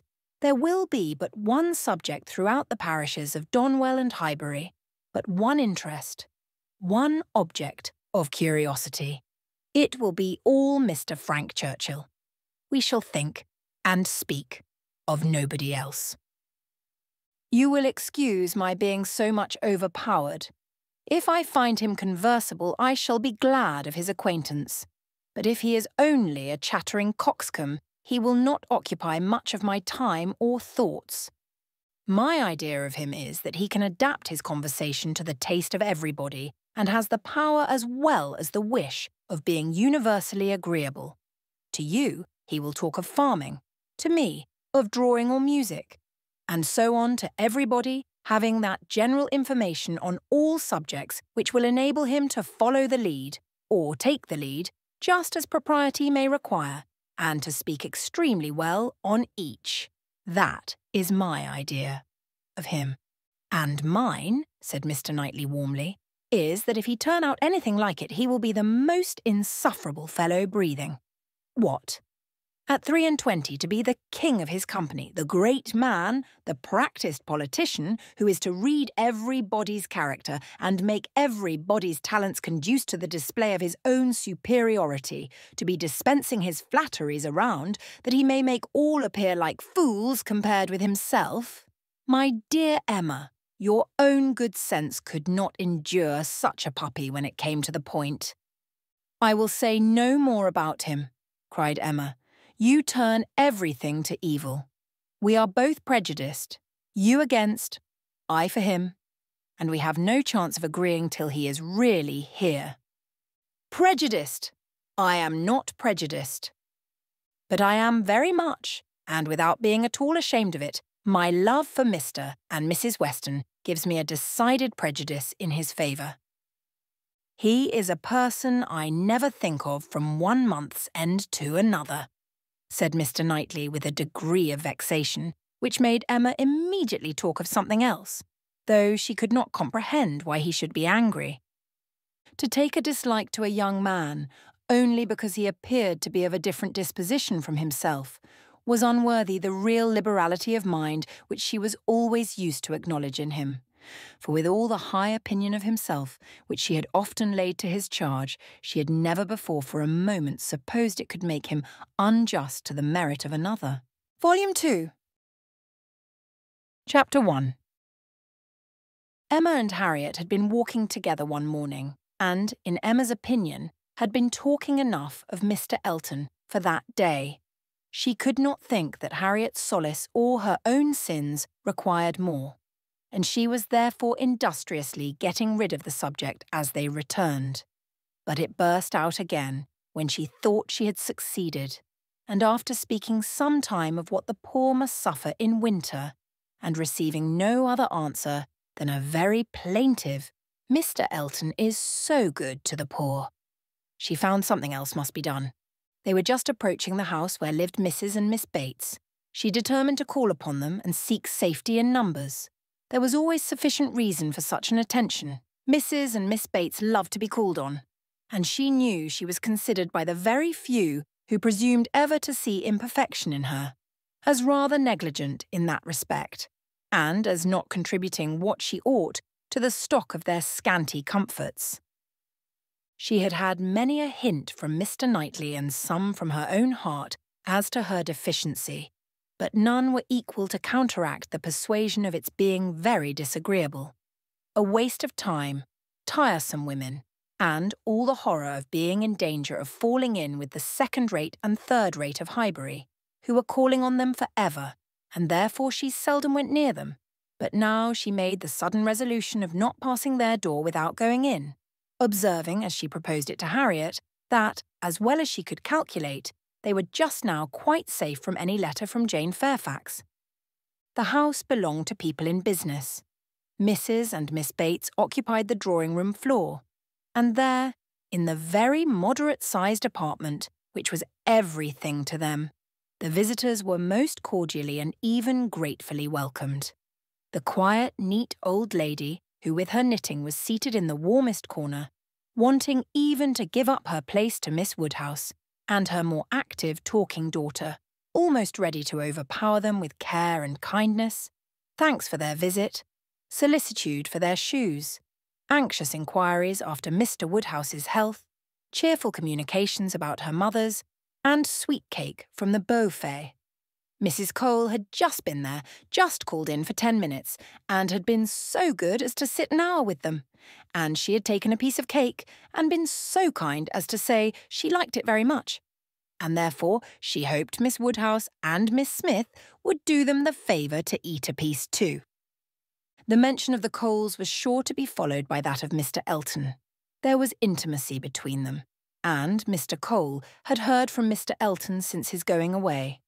Emma knew what was coming. They must have the letter over again and settle how long he had been gone and how much he was engaged in company and what a favourite he was wherever he went and how full the master of the ceremonies' ball had been. And she went through it very well, with all the interest and all the commendation that could be requisite, and always putting forward to prevent Harriet's being obliged to say a word. This she had been prepared for when she entered the house, but meant, having once talked him handsomely over, to be no farther incommoded by any troublesome topic, and to wander at large amongst all the mistresses and misses of Highbury, and their card parties.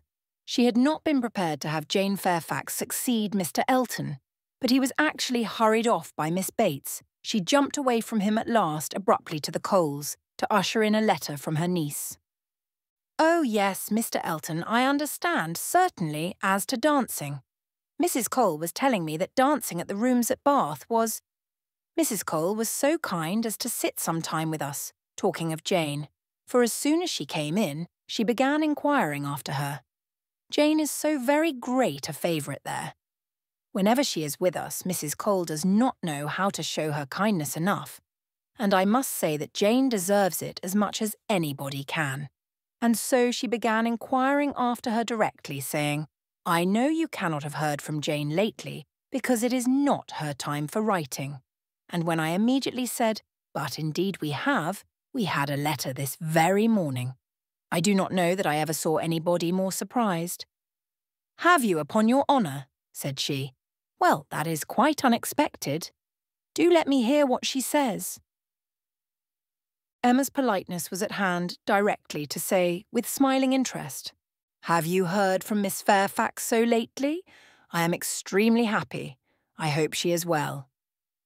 'Thank you, you are so kind,' replied the happily deceived aunt, while eagerly hunting for the letter. 'Oh, here it is. I was sure it could not be far off, but I had put my huswife upon it, you see, without being aware, and so it was quite hid. But I had it in my hand so very lately that I was almost sure it must be on the table. I was reading it to Mrs. Cole, and since she went away, I was reading it again to my mother, for it is such a pleasure to her. A letter from Jane, that she can never hear it often enough. So I knew it could not be far off, and here it is, only just under my huswife. And since you are so kind as to wish to hear what she says, but, first of all, I really must, in justice to Jane, apologise for her writing so short a letter, only 2 pages, you see, hardly 2, and in general she fills the whole paper and crosses half. My mother often wonders that I can make it out so well. She often says, when the letter is first opened, 'Well, Hetty, now I think you will be put to it to make out all that checker work. Don't you, ma'am?' And then I tell her, I am sure she would contrive to make it out herself if she had nobody to do it for her, every word of it. I am sure she would pore over it till she had made out every word. And indeed, though my mother's eyes are not so good as they were, she can see amazingly well still, thank God, with the help of spectacles. It is such a blessing. My mothers are really very good indeed. Jane often says when she is here, 'I am sure, Grandmamma, you must have had very strong eyes to see as you do, and so much fine work as you have done too. I only wish my eyes may last me as well.' All this spoken extremely fast obliged Miss Bates to stop for breath, and Emma said something very civil about the excellence of Miss Fairfax's handwriting. 'You are extremely kind,' replied Miss Bates, highly gratified. You who are such a judge and write so beautifully yourself. I am sure there is nobody's praise that could give us so much pleasure as Miss Woodhouse's. My mother does not hear. She is a little deaf, you know. Ma'am, addressing her, do you hear what Miss Woodhouse is so obliging to say about Jane's handwriting? And Emma had the advantage of hearing her own silly compliment repeated twice over before the good old lady could comprehend it. She was pondering, in the meanwhile, upon the possibility, without seeming very rude, of making her escape from Jane Fairfax's letter, and had almost resolved on hurrying away directly under some slight excuse, when Miss Bates turned to her again and seized her attention. My mother's deafness is very trifling, you see, just nothing at all. By only raising my voice and saying anything 2 or 3 times over, she is sure to hear, but then she is used to my voice. But it is very remarkable that she should always hear Jane better than she does me. Jane speaks so distinct. However, she will not find her grandmamma at all deafer than she was 2 years ago, which is saying a great deal at my mother's time of life, and it really is full 2 years, you know, since she was here. We never were so long without seeing her before, and as I was telling Mrs. Cole, we shall hardly know how to make enough of her now. Are you expecting Miss Fairfax here soon? Oh yes, next week. Indeed. That must be a very great pleasure. Thank you, you are very kind. Yes, next week. Everybody is so surprised, and everybody says the same obliging things. I am sure she will be as happy to see her friends at Highbury as they can be to see her. Yes, Friday or Saturday. She cannot say which because Colonel Campbell will be wanting the carriage himself one of those days. So very good of them to send her the whole way. But they always do, you know. Oh yes, Friday or Saturday next. That is what she writes about. That is the reason of her writing out of rule, as we call it, for in the common course we should not have heard from her before next Tuesday or Wednesday. Yes, so I imagined. I was afraid there could be little chance of my hearing anything of Miss Fairfax today. So obliging of you. No, we should not have heard if it had not been for this particular circumstance of her being to come here so soon. My mother is so delighted, for she is to be 3 months with us at least. 3 months, she says so, positively, as I am going to have the pleasure of reading to you. The case is, you see, that the Campbells are going to Ireland. Mrs. Dixon has persuaded her father and mother to come over and see her directly. They had not intended to go over till the summer, but she is so impatient to see them again, for till she married last October, she was never away from them so much as a week, which must make it very strange to be in different kingdoms, I was going to say, but however different countries, and so she wrote a very urgent letter to her mother, or her father, I declare. I do not know which it was, but we shall see presently in Jane's letter, wrote in Mr. Dixon's name as well as her own, to press their coming over directly, and they would give them the meeting in Dublin and take them back to their country seat, Ballycraig. A beautiful place, I fancy.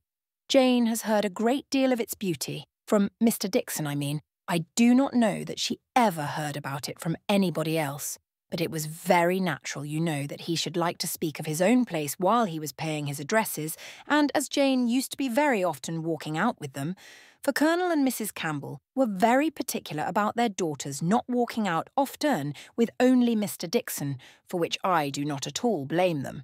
Of course, she heard everything he might be telling Miss Campbell about his own home in Ireland, and I think she wrote us word that he had shown them some drawings of the place, views that he had taken himself.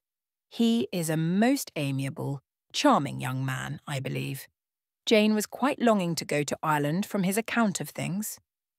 At this moment, an ingenious and animating suspicion entering Emma's brain with regard to Jane Fairfax, this charming Mr. Dixon, and the not going to Ireland, she said, with the insidious design of the farther discovery, you must feel it very fortunate that Miss Fairfax should be allowed to come to you at such a time.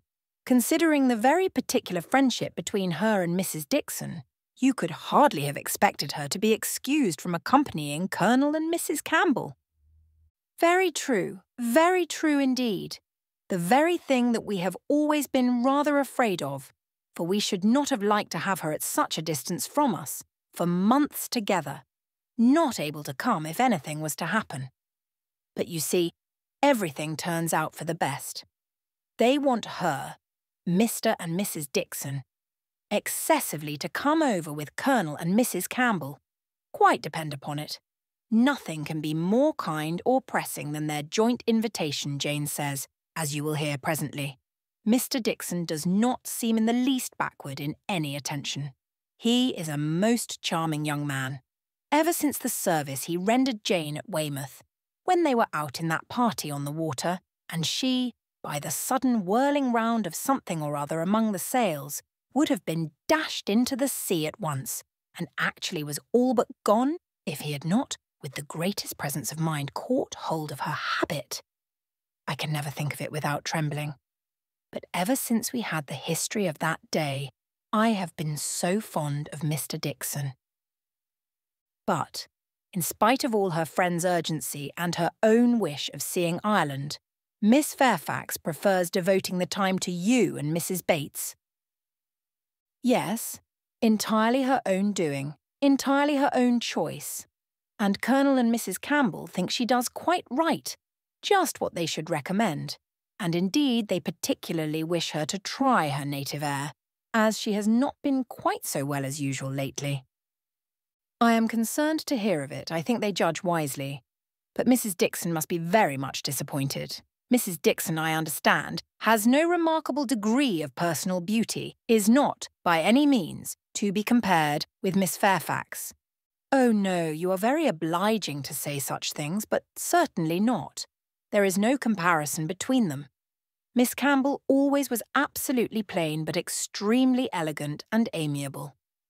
Yes, that of course. Jane caught a bad cold, poor thing. So long ago as the 7th of November, as I am going to read to you, and has never been well since. A long time, is not it, for a cold to hang upon her? She never mentioned it before because she would not alarm us, just like her, so considerate. But, however, she is so far from well that her kind friends the Campbells think she had better come home and try an air that always agrees with her, and they have no doubt that 3 or 4 months at Highbury will entirely cure her, and it is certainly a great deal better that she should come here than go to Ireland if she is unwell. Nobody could nurse her, as we should do. It appears to me the most desirable arrangement in the world. And so she is to come to us next Friday or Saturday, and the Campbells leave town in their way to Holyhead the Monday following, as you will find from Jane's letter. So sudden. You may guess, dear Miss Woodhouse, what a flurry it has thrown me in, if it was not for the drawback of her illness. But I am afraid we must expect to see her grown thin and looking very poorly. I must tell you what an unlucky thing happened to me.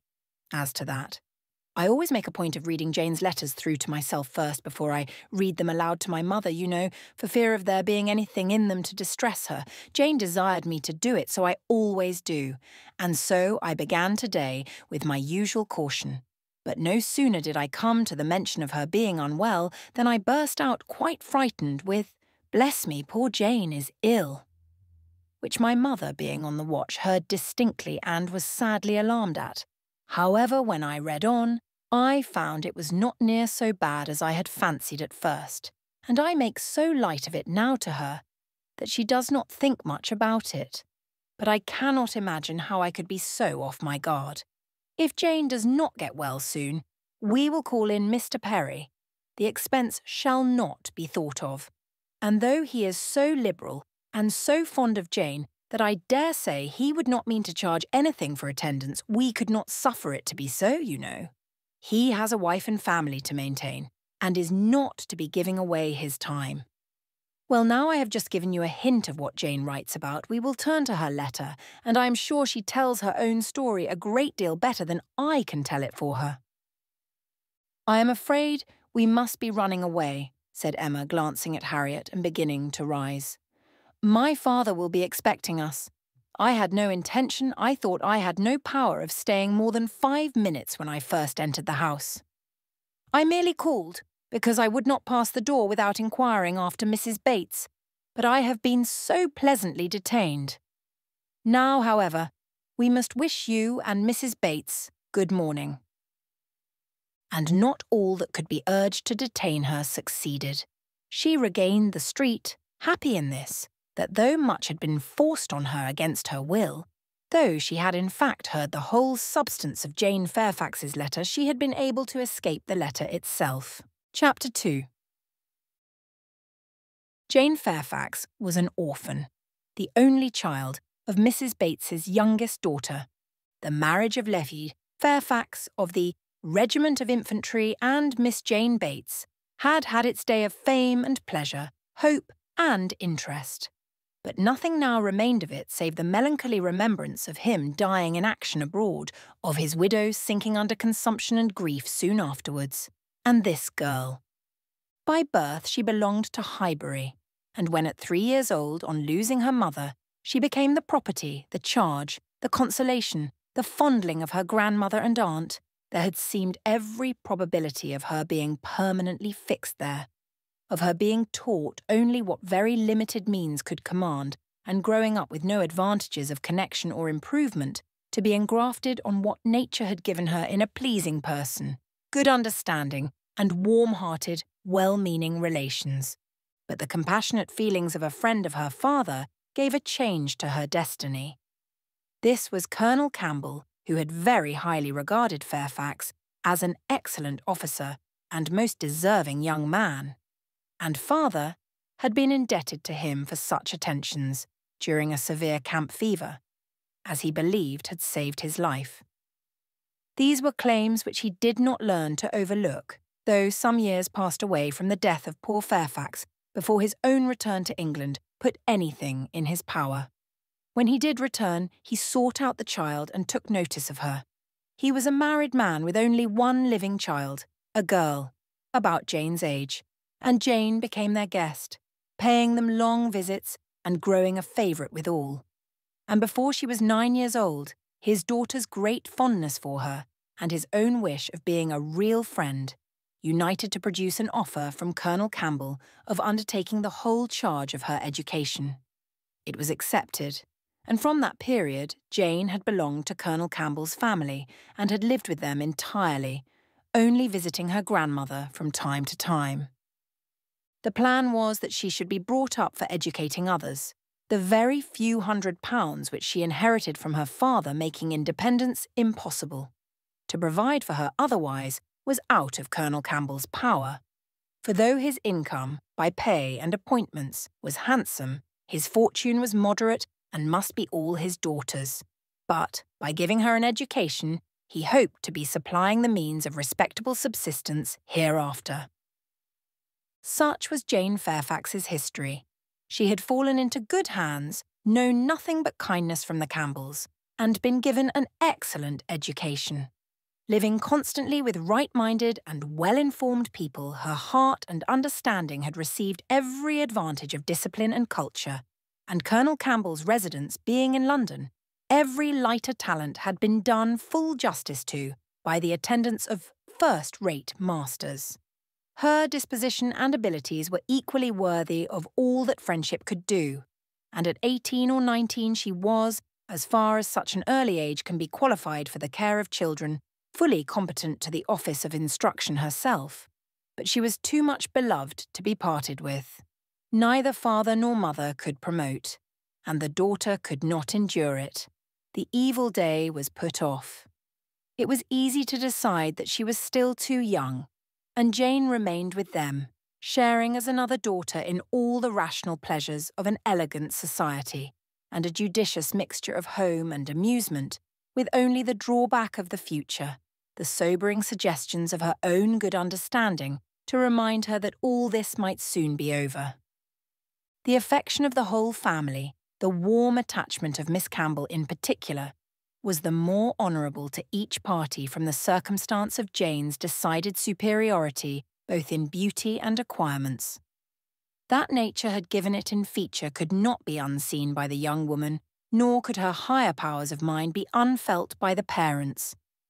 They continued together with unabated regard, however, till the marriage of Miss Campbell, who by that chance, that luck which so often defies anticipation in matrimonial affairs, giving attraction to what is moderate rather than to what is superior, engaged the affections of Mr. Dixon, a young man, rich and agreeable, almost as soon as they were acquainted, and was eligibly and happily settled, while Jane Fairfax had yet her bread to earn.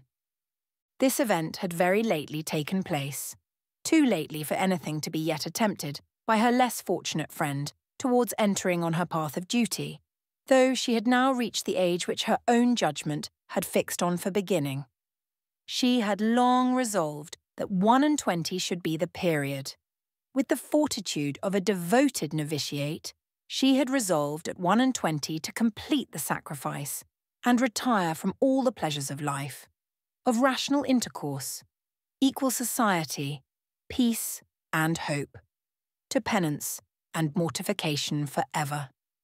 The good sense of Colonel and Mrs. Campbell could not oppose such a resolution, though their feelings did.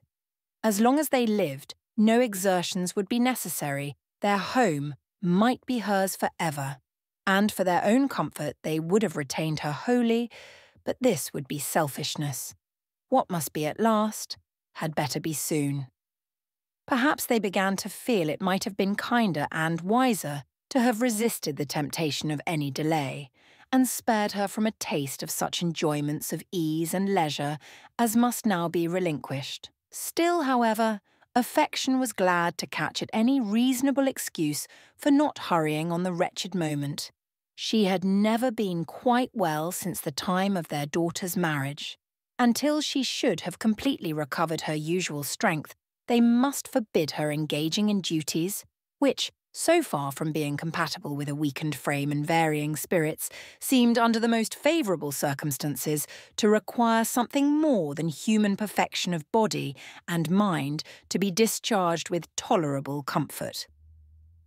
With regard to her not accompanying them to Ireland, her account to her aunt contained nothing but truth, though there might be some truths not told. It was her own choice to give the time of their absence to Highbury, to spend, perhaps, her last months of perfect liberty with those kind relations to whom she was so very dear.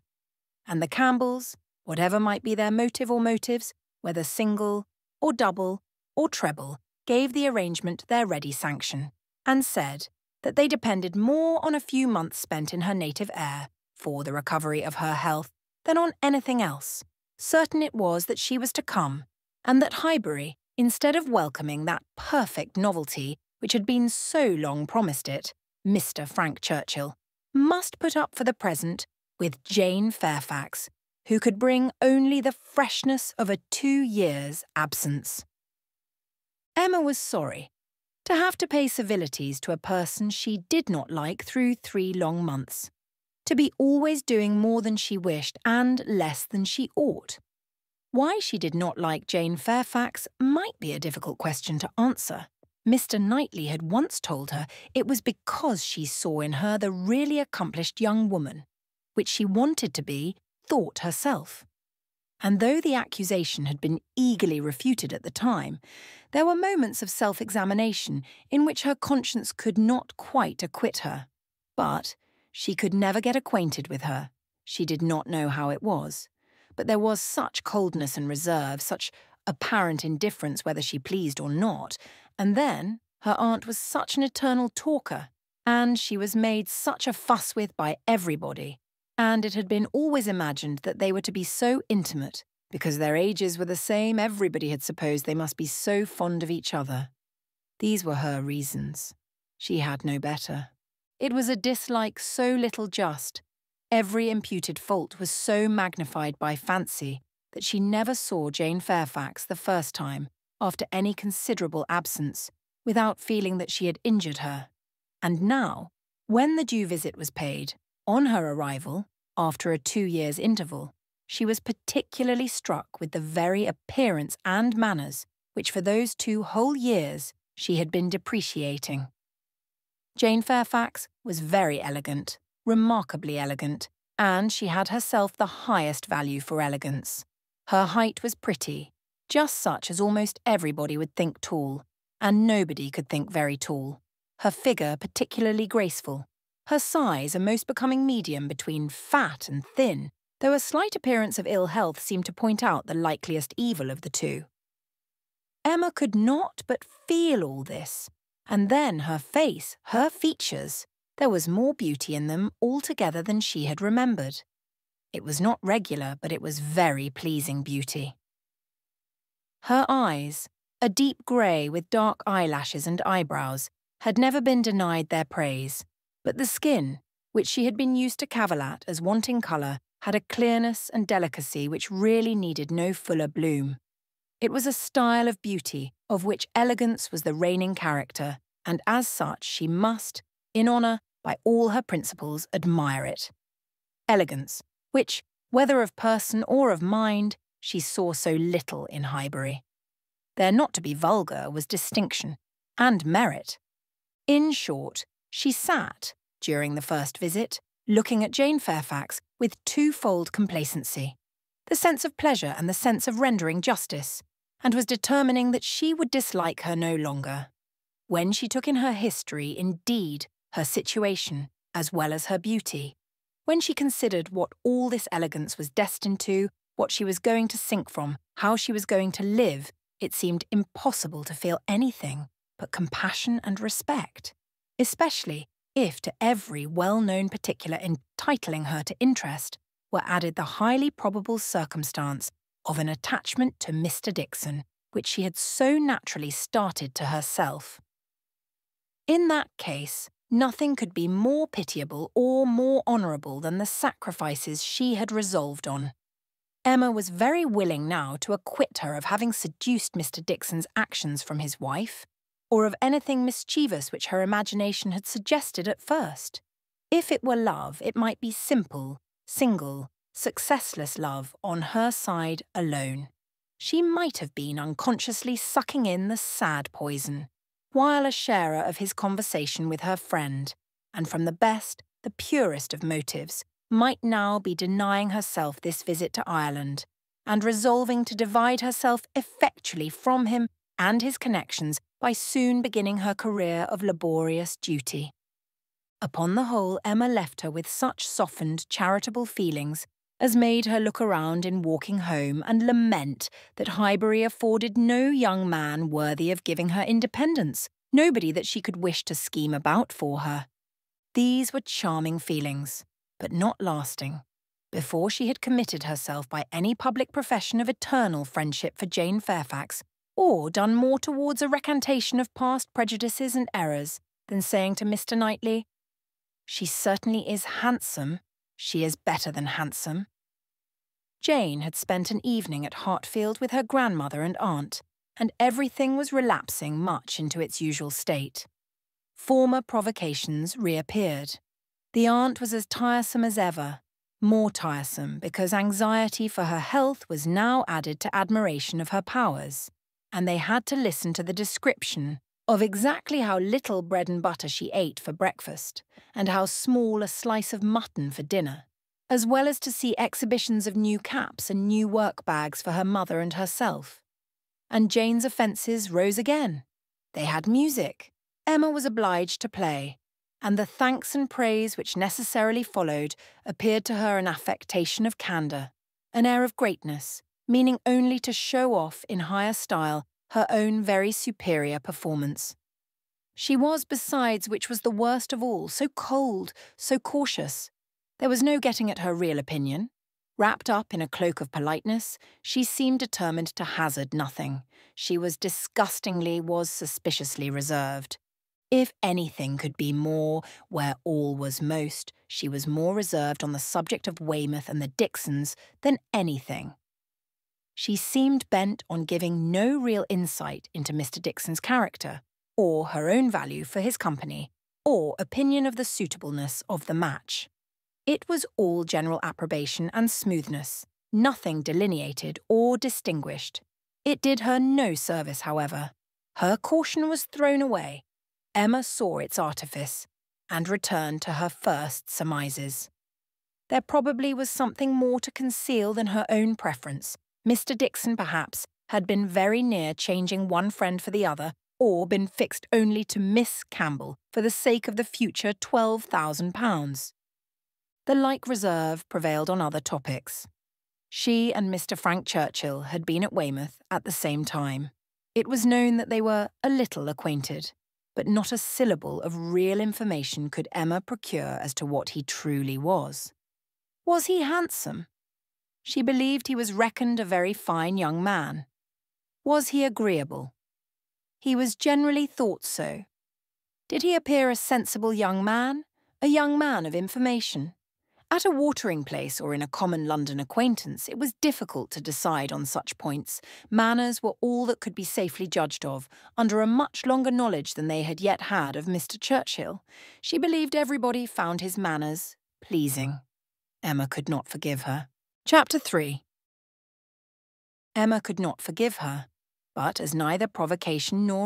whose thoughts were on the Bateses, said, "It is a great pity that their circumstances should be so confined.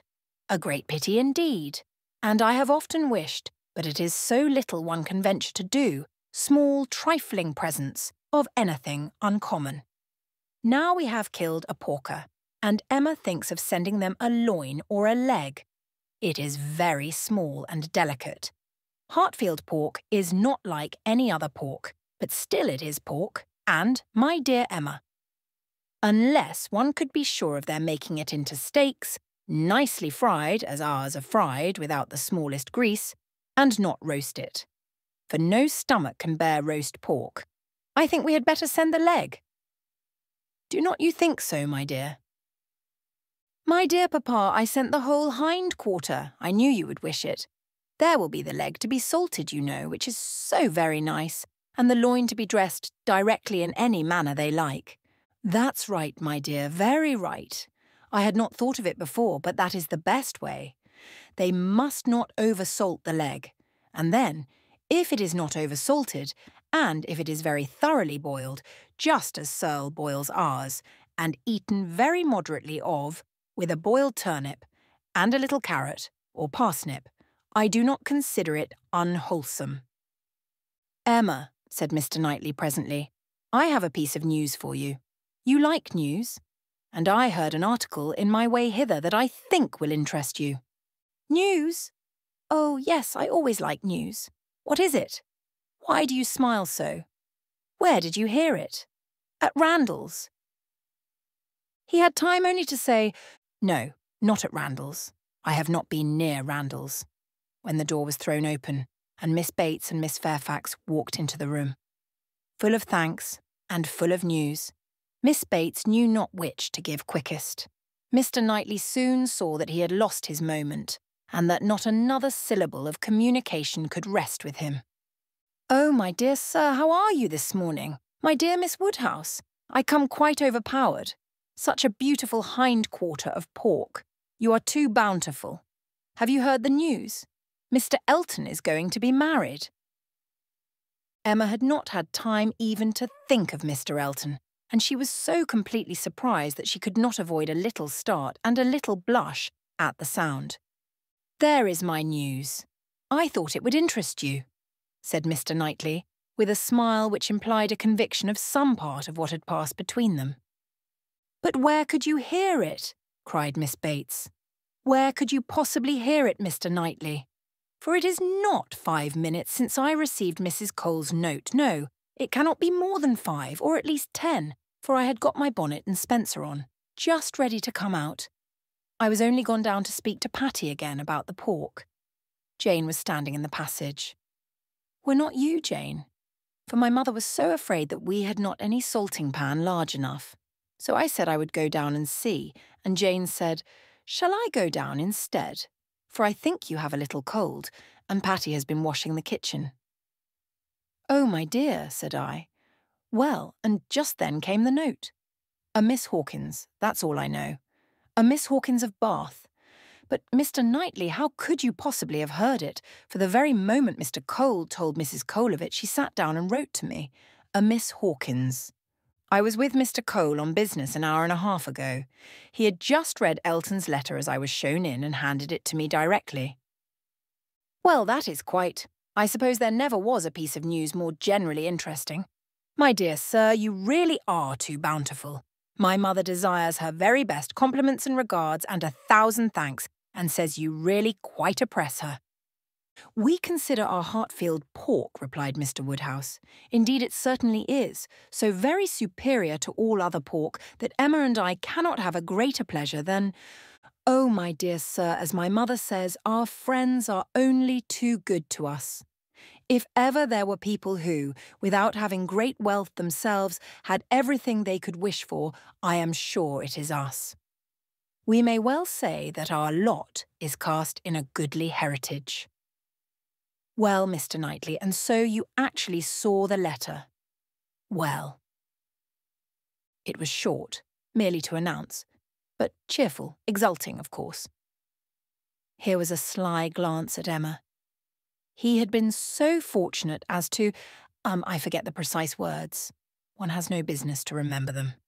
The information was, as you state, that he was going to be married to a Miss Hawkins. By his style, I should imagine it just settled. "Mr. Elton going to be married," said Emma as soon as she could speak. "He will have everybody's wishes for his happiness." "He is very young to settle," was Mr. Woodhouse's observation. "He had better not be in a hurry. He seemed to me very well off as he was. We were always glad to see him at Hartfield."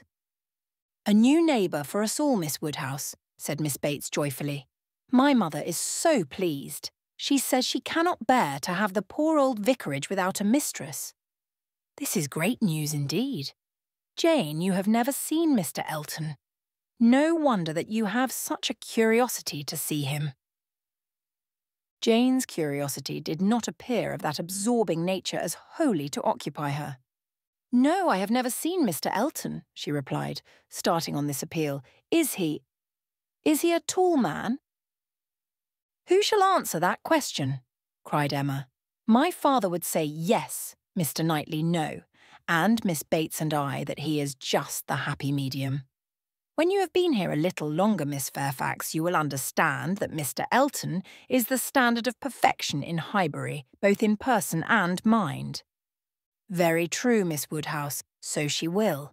He is the very best young man. But, my dear Jane, if you remember, I told you yesterday he was precisely the height of Mr. Perry, Miss Hawkins. I dare say, an excellent young woman. His extreme attention to my mother, wanting her to sit in the vicarage pew that she might hear the better, for my mother is a little deaf, you know. It is not much, but she does not hear quite quick. Jane says that Colonel Campbell is a little deaf.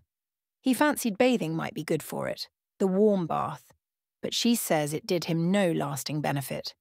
Colonel Campbell, you know, is quite our angel, and Mr. Dixon seems a very charming young man, quite worthy of him. It is such a happiness when good people get together, and they always do. Now, here will be Mr. Elton and Miss Hawkins, and there are the Coles, such very good people, and the Perrys. I suppose there never was a happier or a better couple than Mr. and Mrs. Perry. I say, sir," turning to Mr. Woodhouse, "I think there are few places with such society as Highbury. I always say we are quite blessed in our neighbours. My dear sir, if there is one thing my mother loves better than another, it is pork. A roast loin of pork. As to who or what Miss Hawkins is, or how long he has been acquainted with her," said Emma, "nothing, I suppose, can be known. One feels that it cannot be a very long acquaintance.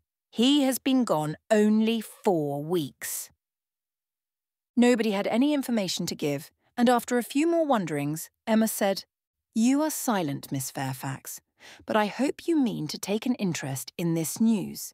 You, who have been hearing and seeing so much of late on these subjects, who must have been so deep in the business on Miss Campbell's account, we shall not excuse your being indifferent about Mr. Elton and Miss Hawkins." "When I have seen Mr. Elton," replied Jane, "I dare say I shall be interested. But I believe it requires that with me. And as it is some months since Miss Campbell married, the impression may be a little worn off." "Yes, he has been gone just 4 weeks. As you observe, Miss Woodhouse," said Miss Bates, 4 weeks yesterday. A Miss Hawkins?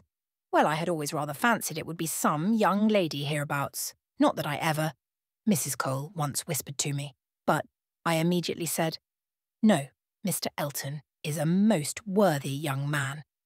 But, in short, I do not think I am particularly quick at those sort of discoveries. I do not pretend to it. What is before me, I see. At the same time, nobody could wonder if Mr. Elton should have aspired. Miss Woodhouse lets me chatter on, so good-humouredly. She knows I would not offend for the world. How does Miss Smith do? She seems quite recovered now. Have you heard from Mrs. John Knightley lately? Oh, those dear little children. Jane, do you know I always fancy Mr. Dixon like Mr. John Knightley. I mean in person, tall and with that sort of look, and not very talkative. Quite wrong, my dear aunt. There is no likeness at all. Very odd. But one never does form a just idea of anybody beforehand. One takes up a notion and runs away with it.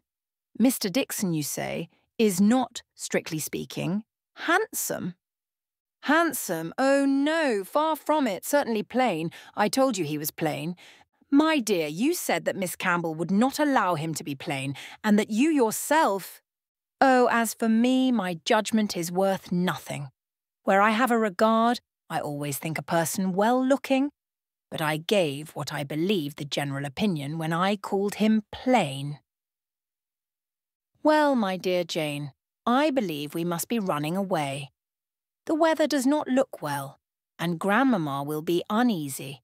You are too obliging, my dear Miss Woodhouse, but we really must take leave. This has been a most agreeable piece of news indeed. I shall just go round by Mrs. Cole's, but I shall not stop 3 minutes. And Jane, you had better go home directly. I would not have you out in a shower. We think she is the better for Highbury already. Thank you, we do indeed. I shall not attempt calling on Mrs. Goddard, for I really do not think she cares for anything but boiled pork. When we dress the leg, it will be another thing. Good morning to you, my dear sir. Oh, Mr. Knightley is coming too. Well, that is so very. I am sure if Jane is tired, you will be so kind as to give her your arm. Mr. Elton and Miss Hawkins, good morning to you.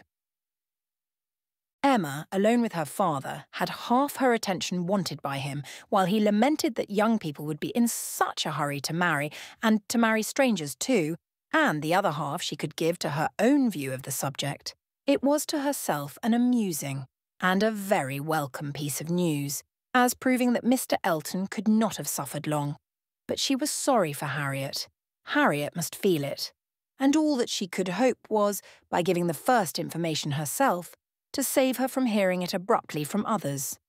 It was now about the time that she was likely to call, if she were to meet Miss Bates in her way, and upon its beginning to rain, Emma was obliged to expect that the weather would be detaining her at Mrs. Goddard's, and that the intelligence would undoubtedly rush upon her without preparation. The shower was heavy but short, and it had not been over 5 minutes when in came Harriet with just the heated, agitated look which hurrying thither with a full heart was likely to give, and the "Oh, Miss Woodhouse, what do you think has happened?" which instantly burst forth, had all the evidence of corresponding perturbation.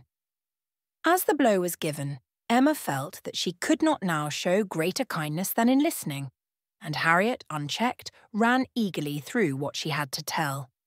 She had set out from Mrs. Goddard's half an hour ago. She had been afraid it would rain. She had been afraid it would pour down every moment.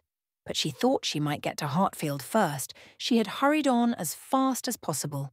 But then, as she was passing by the house where a young woman was making up a gown for her, she thought she would just step in and see how it went on.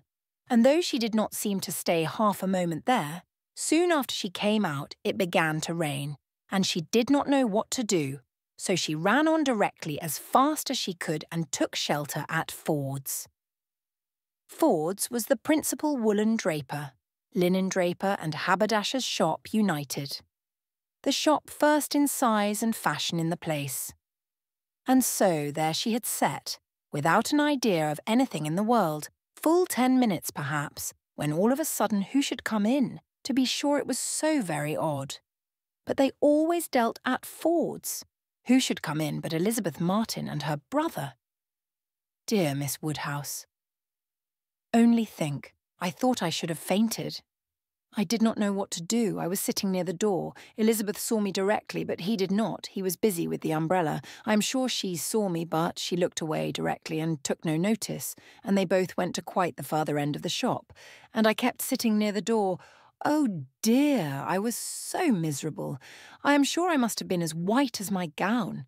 I could not go away, you know, because of the rain, but I did so wish myself anywhere in the world but there. Oh dear Miss Woodhouse. Well, at last, I fancy, he looked round and saw me, for instead of going on with her buyings, they began whispering to one another. I am sure they were talking of me, and I could not help thinking that he was persuading her to speak to me. Do you think he was, Miss Woodhouse? for presently she came forward, came quite up to me and asked me how I did, and seemed ready to shake hands, if I would. She did not do any of it in the same way that she used. I could see she was altered, but, however, she seemed to try to be very friendly, and we shook hands and stood talking some time, but I know no more what I said. I was in such a tremble. I remember she said she was sorry we never met now, which I thought almost too kind. Dear Miss Woodhouse, I was absolutely miserable. By that time, it was beginning to hold up, and I was determined that nothing should stop me from getting away. And then, only think, I found he was coming up towards me too, slowly, you know, and as if he did not quite know what to do. And so he came and spoke, and I answered. And I stood for a minute, feeling dreadfully, you know. One can't tell how. And then I took courage and said it did not rain and I must go, and so off I set, and I had not got 3 yards from the door when he came after me, only to say, if I was going to Hartfield, he thought I had much better go round by Mr. Cole's stables, for I should find the near way quite floated by this rain. Oh dear, I thought it would have been the death of me. So I said, I was very much obliged to him. You know, I could not do less. And then he went back to Elizabeth, and I came round by the stables. I believe I did, but I hardly knew where I was, or anything about it. Oh, Miss Woodhouse, I would rather done anything than have it happen. And yet, you know, there was a sort of satisfaction in seeing him behave so pleasantly and so kindly. And Elizabeth too. Oh, Miss Woodhouse, do talk to me and make me comfortable again. Very sincerely did Emma wish to do so, but it was not immediately in her power. She was obliged to stop and think. She was not thoroughly comfortable herself. The young man's conduct and his sister's seemed the result of real feeling, and she could not but pity them. As Harriet described it, there had been an interesting mixture of wounded affection and genuine delicacy in their behaviour. But she had believed them to be well-meaning, worthy people before, and what difference did this make in the evils of the connection? It was folly to be disturbed by it. Of course, he must be sorry to lose her, they must be all sorry. Ambition as well as love had probably been mortified. They might all have hoped to rise by Harriet's acquaintance, and besides, what was the value of Harriet's description? So easily pleased, so little discerning. What signified her praise? She exerted herself, and did try to make her comfortable by considering all that had passed as a mere trifle, and quite unworthy of being dwelt on. It might be distressing for the moment, said she, but you seem to have behaved extremely well. And it is over, and may never, can never, as a first meeting, occur again, and therefore you need not think about it. Harriet said, very true, and she would not think about it. But still she talked of it, still she could talk of nothing else, and Emma at last, in order to put the Martins out of her head, was obliged to hurry on the news, which she had meant to give with so much tender caution. Hardly knowing herself whether to rejoice or be angry, ashamed or only amused at such a state of mind in poor Harriet, such a conclusion of Mr. Elton's importance with her. Mr. Elton's rights, however, gradually revived, though she did not feel the first intelligence as she might have done the day before, or an hour before. Its interest soon increased, and before their first conversation was over, she had talked herself into all the sensations of curiosity, wonder and regret, pain and pleasure, as to this fortunate Miss Hawkins, which could conduce to place the Martins under proper subordination in her fancy. Emma learned to be rather glad that there had been such a meeting. It had been serviceable in deadening the first shock, without retaining any influence to alarm. As Harriet now lived, the Martins could not get at her without seeking her, where hitherto they had wanted either the courage or the condescension to seek her, for since her refusal of the brother, the sisters never had been at Mrs. Goddard's, and a 12-month might pass without their being thrown together again with any necessity or even any power of speech. Chapter 4. Human nature is so well disposed towards those who are in interesting situations that a young person who either marries or dies is sure of being kindly spoken of. A week had not passed since Miss Hawkins's name was first mentioned in Highbury, before she was, by some means or other, discovered to have every recommendation of person and mind, to be handsome, elegant, highly accomplished, and perfectly amiable. And when Mr. Elton himself arrived to triumph in his happy prospects and circulate the fame of her merits, there was very little more for him to do than to tell her Christian name and say whose music she principally played. Mr. Elton returned a very happy man. He had gone away, rejected and mortified, disappointed in a very sanguine hope, after a series of what appeared to him strong encouragement, and not only losing the right lady, but finding himself debased to the level of a very wrong one. He had gone away deeply offended. He came back engaged to another, and to another as superior, of course, to the first, as under such circumstances what is gained always is to what is lost. He came back gay and self-satisfied, eager and busy, caring nothing for Miss Woodhouse, and defying Miss Smith. The charming Augusta Hawkins, in addition to all the usual advantages of perfect beauty and merit, was in possession of an independent fortune, of so many thousands as would always be called 10. A point of some dignity, as well as some convenience. The story told well. He had not thrown himself away. He had gained a woman of 10,000 L, or thereabouts, and he had gained her with such delightful rapidity. The first hour of introduction had been so very soon followed by distinguishing notice. The history which he had to give Mrs. Cole of the rise and progress of the affair was so glorious, the steps so quick from the accidental rencontre to the dinner at Mr. Green's and the party at Mrs. Brown's, smiles and blushes rising in importance, with consciousness and agitation richly scattered. The lady had been so easily impressed, so sweetly disposed, had, in short, to use a most intelligible phrase, been so very ready to have him, that vanity and prudence were equally contented. He had caught both substance and shadow, both fortune and affection, and was just the happy man he ought to be, talking only of himself and his own concerns, expecting to be congratulated, ready to be laughed at, and, with cordial, fearless smiles, now addressing all the young ladies of the place, to whom, a few weeks ago, he would have been more cautiously gallant. The wedding was no distant event, as the parties had only themselves to please, and nothing but the necessary preparations to wait for. And when he set out for Bath again, there was a general expectation, which a certain glance of Mrs. Cole's did not seem to contradict, that when he next entered Highbury, he would bring his bride. During his present short stay, Emma had barely seen him, but just enough to feel that the first meeting was over, and to give her the impression of his not being improved by the mixture of pique and pretension now spread over his air. She was, in fact, beginning very much to wonder that she had ever thought him pleasing at all, and his sight was so inseparably connected with some very disagreeable feelings that, except in a moral light, as a penance, a lesson, a source of profitable humiliation to her own mind, she would have been thankful to be assured of never seeing him again.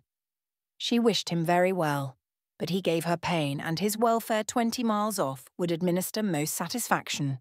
The pain of his continued residence in Highbury, however, must certainly be lessened by his marriage. Many vain solicitudes would be prevented, many awkwardnesses smoothed by it. A Mrs. Elton would be an excuse for any change of intercourse. Former intimacy might sink without remark. It would be almost beginning their life of civility again. Of the lady individually, Emma thought very little. She was good enough for Mr. Elton, no doubt, accomplished enough for Highbury, handsome enough, to look plain probably by Harriet's side. As to connection, there Emma was perfectly easy, persuaded that after all his own vaunted claims and disdain of Harriet, he had done nothing. On that article, truth seemed attainable. What she was must be uncertain, but who she was might be found out, and setting aside the 10,000 L. It did not appear that she was at all Harriet's superior. She brought no name, no blood, no alliance.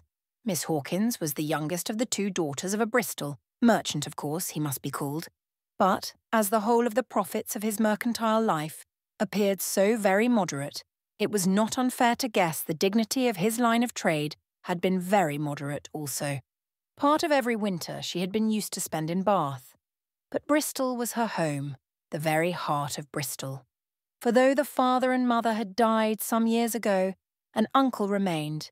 In the law line, nothing more distinctly honourable was hazarded of him than that he was in the law line, and with him the daughter had lived.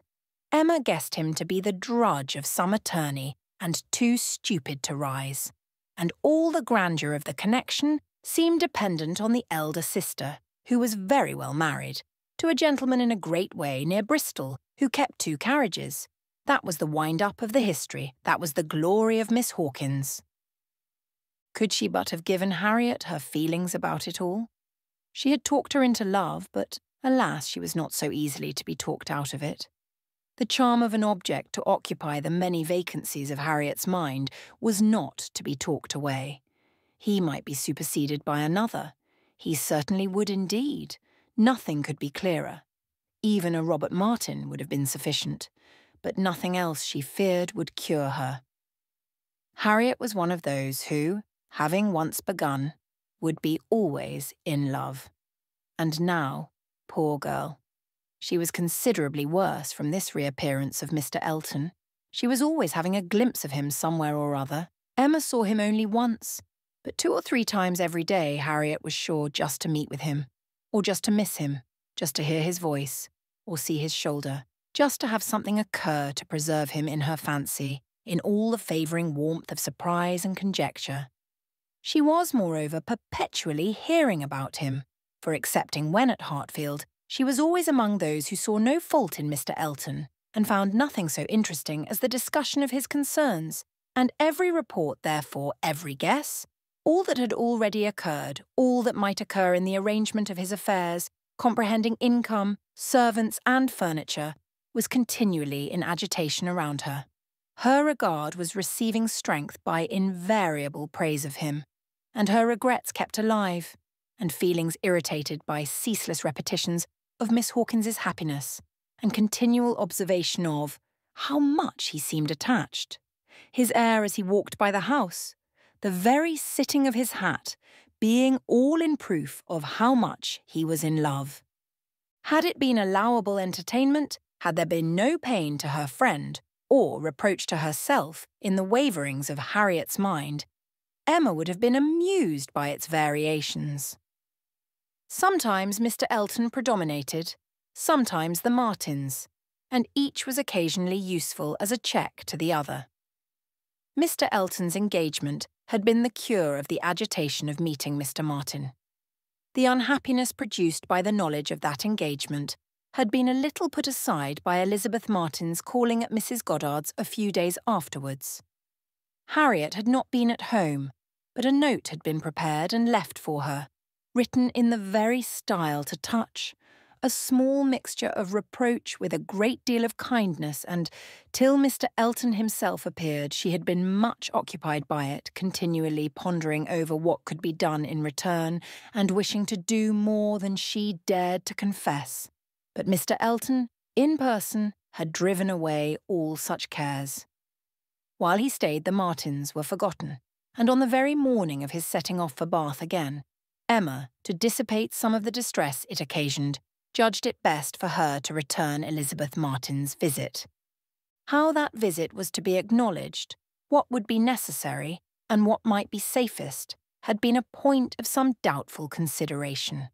Absolute neglect of the mother and sisters, when invited to come, would be ingratitude. It must not be. And yet, the danger of a renewal of the acquaintance.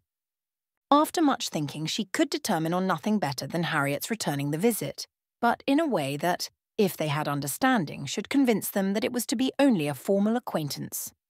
She meant to take her in the carriage, leave her at the Abbey Mill, while she drove a little farther, and call for her again so soon as to allow no time for insidious applications or dangerous recurrences to the past and give the most decided proof of what degree of intimacy was chosen for the future. She could think of nothing better, and though there was something in it which her own heart could not approve, something of ingratitude merely glossed over, it must be done, or what would become of Harriet? Chapter 5. Small Heart had Harriet for visiting.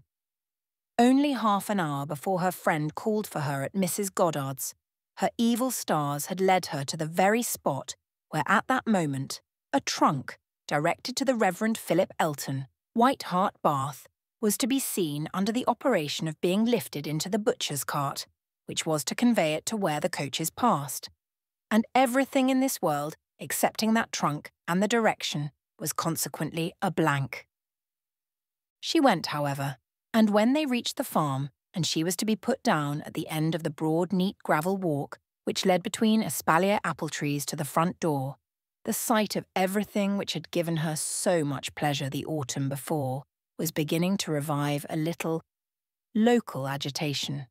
And when they parted, Emma observed her to be looking around with a sort of fearful curiosity which determined her not to allow the visit to exceed the proposed quarter of an hour.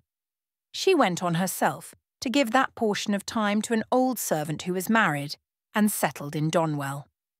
The quarter of an hour brought her punctually to the White Gate again, and Miss Smith, receiving her summons, was with her without delay, and unattended by any alarming young man.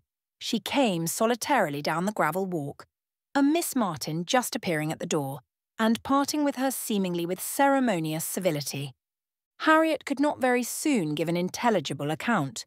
She was feeling too much, but at last Emma collected from her enough to understand the sort of meeting and the sort of pain it was creating.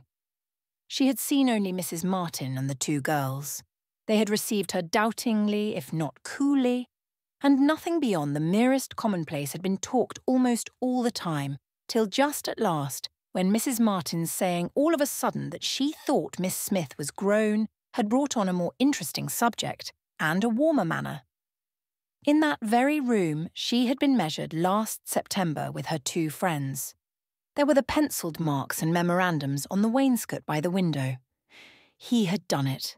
They all seemed to remember the day, the hour, the party, the occasion, to feel the same consciousness, the same regrets, to be ready to return to the same good understanding. And they were just growing again like themselves. Harriet, as Emma must suspect, as ready as the best of them to be cordial and happy. When the carriage reappeared, and all was over. The style of the visit, and the shortness of it, were then felt to be decisive. 14 minutes to be given to those with whom she had thankfully passed 6 weeks, not 6 months ago. Emma could not but picture it all, and feel how justly they might resent, how naturally Harriet must suffer. It was a bad business. She would have given a great deal, or endured a great deal, to have had the Martins in a higher rank of life. They were so deserving that a little higher should have been enough. But as it was, how could she have done otherwise? Impossible. She could not repent. They must be separated. But there was a great deal of pain in the process. So much to herself at this time that she soon felt the necessity of a little consolation, and resolved on going home by way of Randalls to procure it. Her mind was quite sick of Mr. Elton and the Martins. The refreshment of Randalls was absolutely necessary. It was a good scheme, but on driving to the door they heard that neither master nor mistress was at home. They had both been out some time. The man believed they were gone to Hartfield. "This is too bad," cried Emma as they turned away. "And now we shall just miss them. Too provoking. I do not know when I have been so disappointed." And she leaned back in the corner to indulge her murmurs, or to reason them away, probably a little of both, such being the commonest process of a not ill-disposed mind. Presently the carriage stopped. She looked up. It was stopped by Mr. and Mrs. Weston, who were standing to speak to her. There was instant pleasure in the sight of them, and still greater pleasure was conveyed in sound, for Mr. Weston immediately accosted her with, "How do you do? How do you do?" We have been sitting with your father. Glad to see him so well. Frank comes tomorrow. I had a letter this morning. We see him tomorrow by dinner time to a certainty. He is at Oxford today. And he comes for a whole fortnight. I knew it would be so. If he had come at Christmas, he could not have stayed 3 days. I was always glad he did not come at Christmas. Now we are going to have just the right weather for him. Fine, dry, settled weather. We shall enjoy him completely. Everything has turned out exactly as we could wish. There was no resisting such news, no possibility of avoiding the influence of such a happy face as Mr. Weston, confirmed as it all was by the words and the countenance of his wife, fewer and quieter, but not less to the purpose. To know that she thought his coming certain was enough to make Emma consider it so, and sincerely did she rejoice in their joy. It was a most delightful reanimation of exhausted spirits. The worn-out past was sunk in the freshness of what was coming, and in the rapidity of half a moment's thought, she hoped Mr. Elton would now be talked of no more. Mr. Weston gave her the history of the engagements at Enscombe, which allowed his son to answer for having an entire fortnight at his command, as well as the route and the method of his journey, and she listened and smiled and congratulated. I shall soon bring him over to Hartfield, said he at the conclusion. Emma could imagine she saw a touch of the arm at this speech from his wife. We had better move on, Mr. Weston, said she. We are detaining the girls. Well, well, I am ready. And turning again to Emma. But you must not be expecting such a very fine young man. You have only had my account, you know. I dare say he is really nothing extraordinary. Though his own sparkling eyes at the moment were speaking a very different conviction, Emma could look perfectly unconscious and innocent and answer in a manner that appropriated nothing. Think of me tomorrow, my dear Emma, about 4 o'clock, was Mrs. Weston's parting injunction, spoken with some anxiety and meant only for her.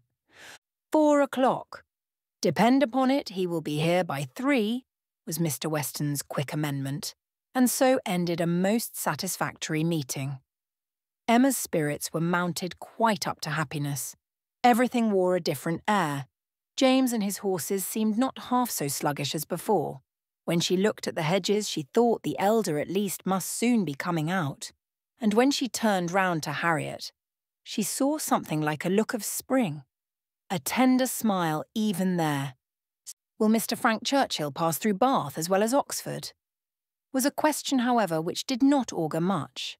But neither geography nor tranquillity could come all at once, and Emma was now in a humour to resolve that they should both come in time.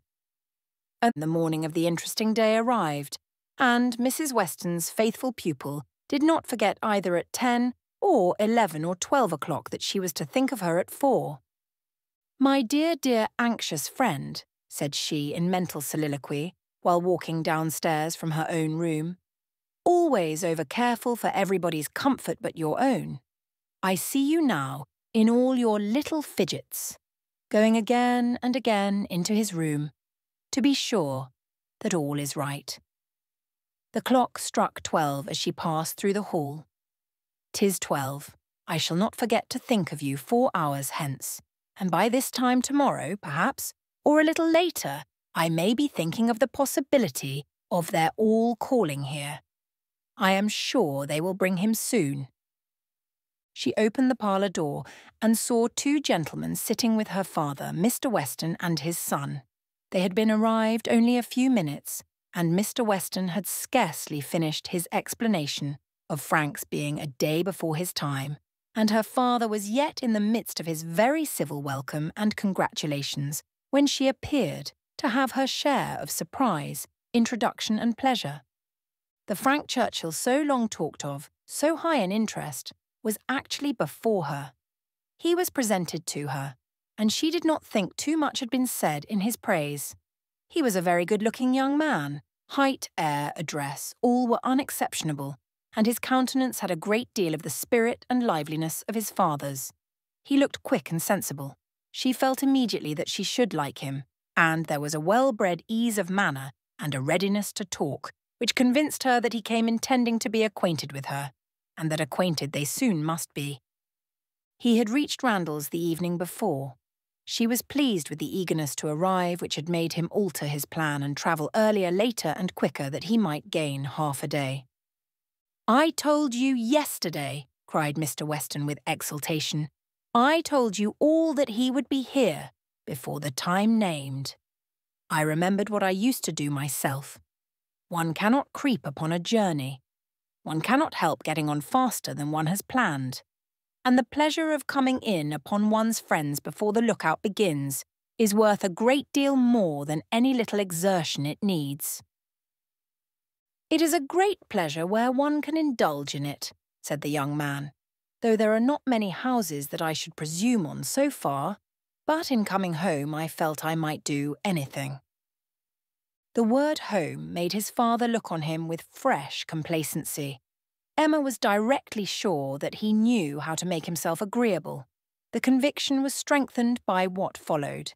He was very much pleased with Randalls, thought it a most admirably arranged house, would hardly allow it even to be very small, admired the situation, the walk to Highbury, Highbury itself, Hartfield still more, and professed himself to have always felt the sort of interest in the country which none but one's own country gives, and the greatest curiosity to visit it.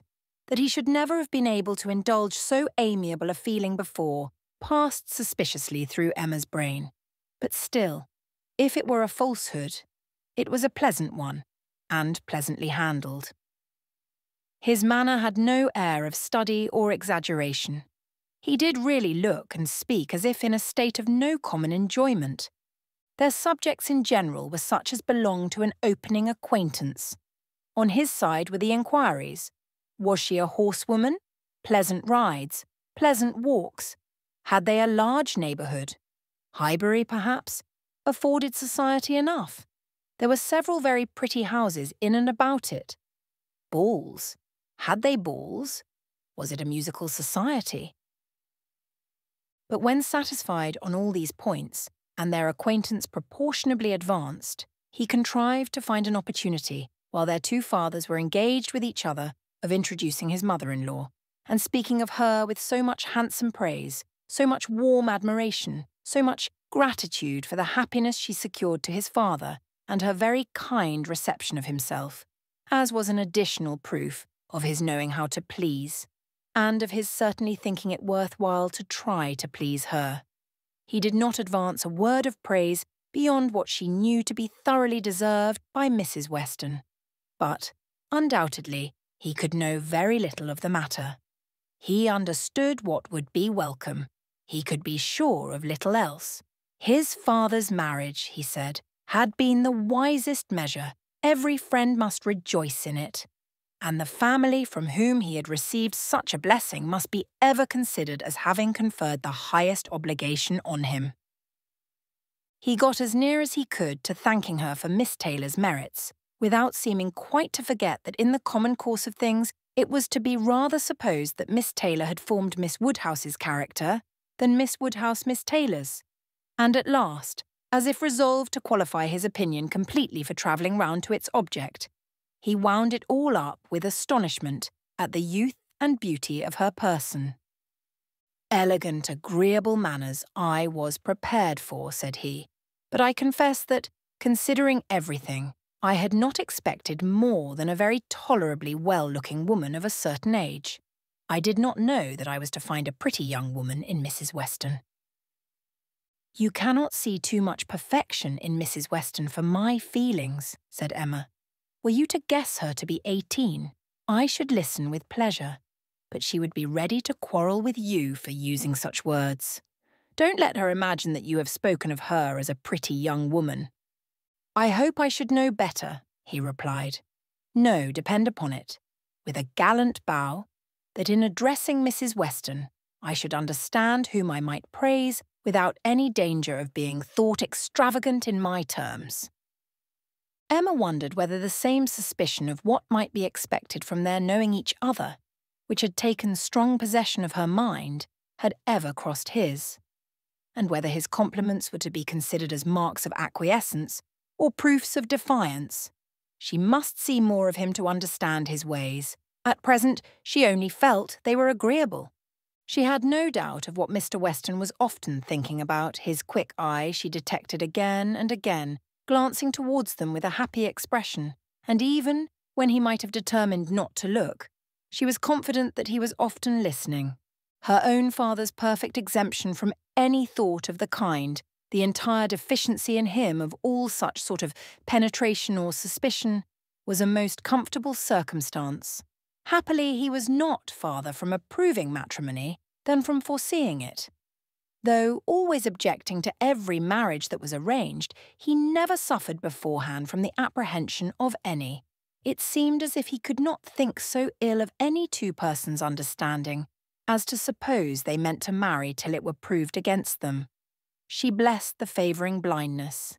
He could now, without the drawback of a single unpleasant surmise, without a glance forward at any possible treachery in his guest, give way to all his natural kind-hearted civility in solicitous inquiries after Mr. Frank Churchill's accommodation on his journey, through the sad evils of sleeping 2 nights on the road, and express very genuine, unmixed anxiety to know that he had certainly escaped catching cold, which, however, he could not allow him to feel quite assured of himself till after another night.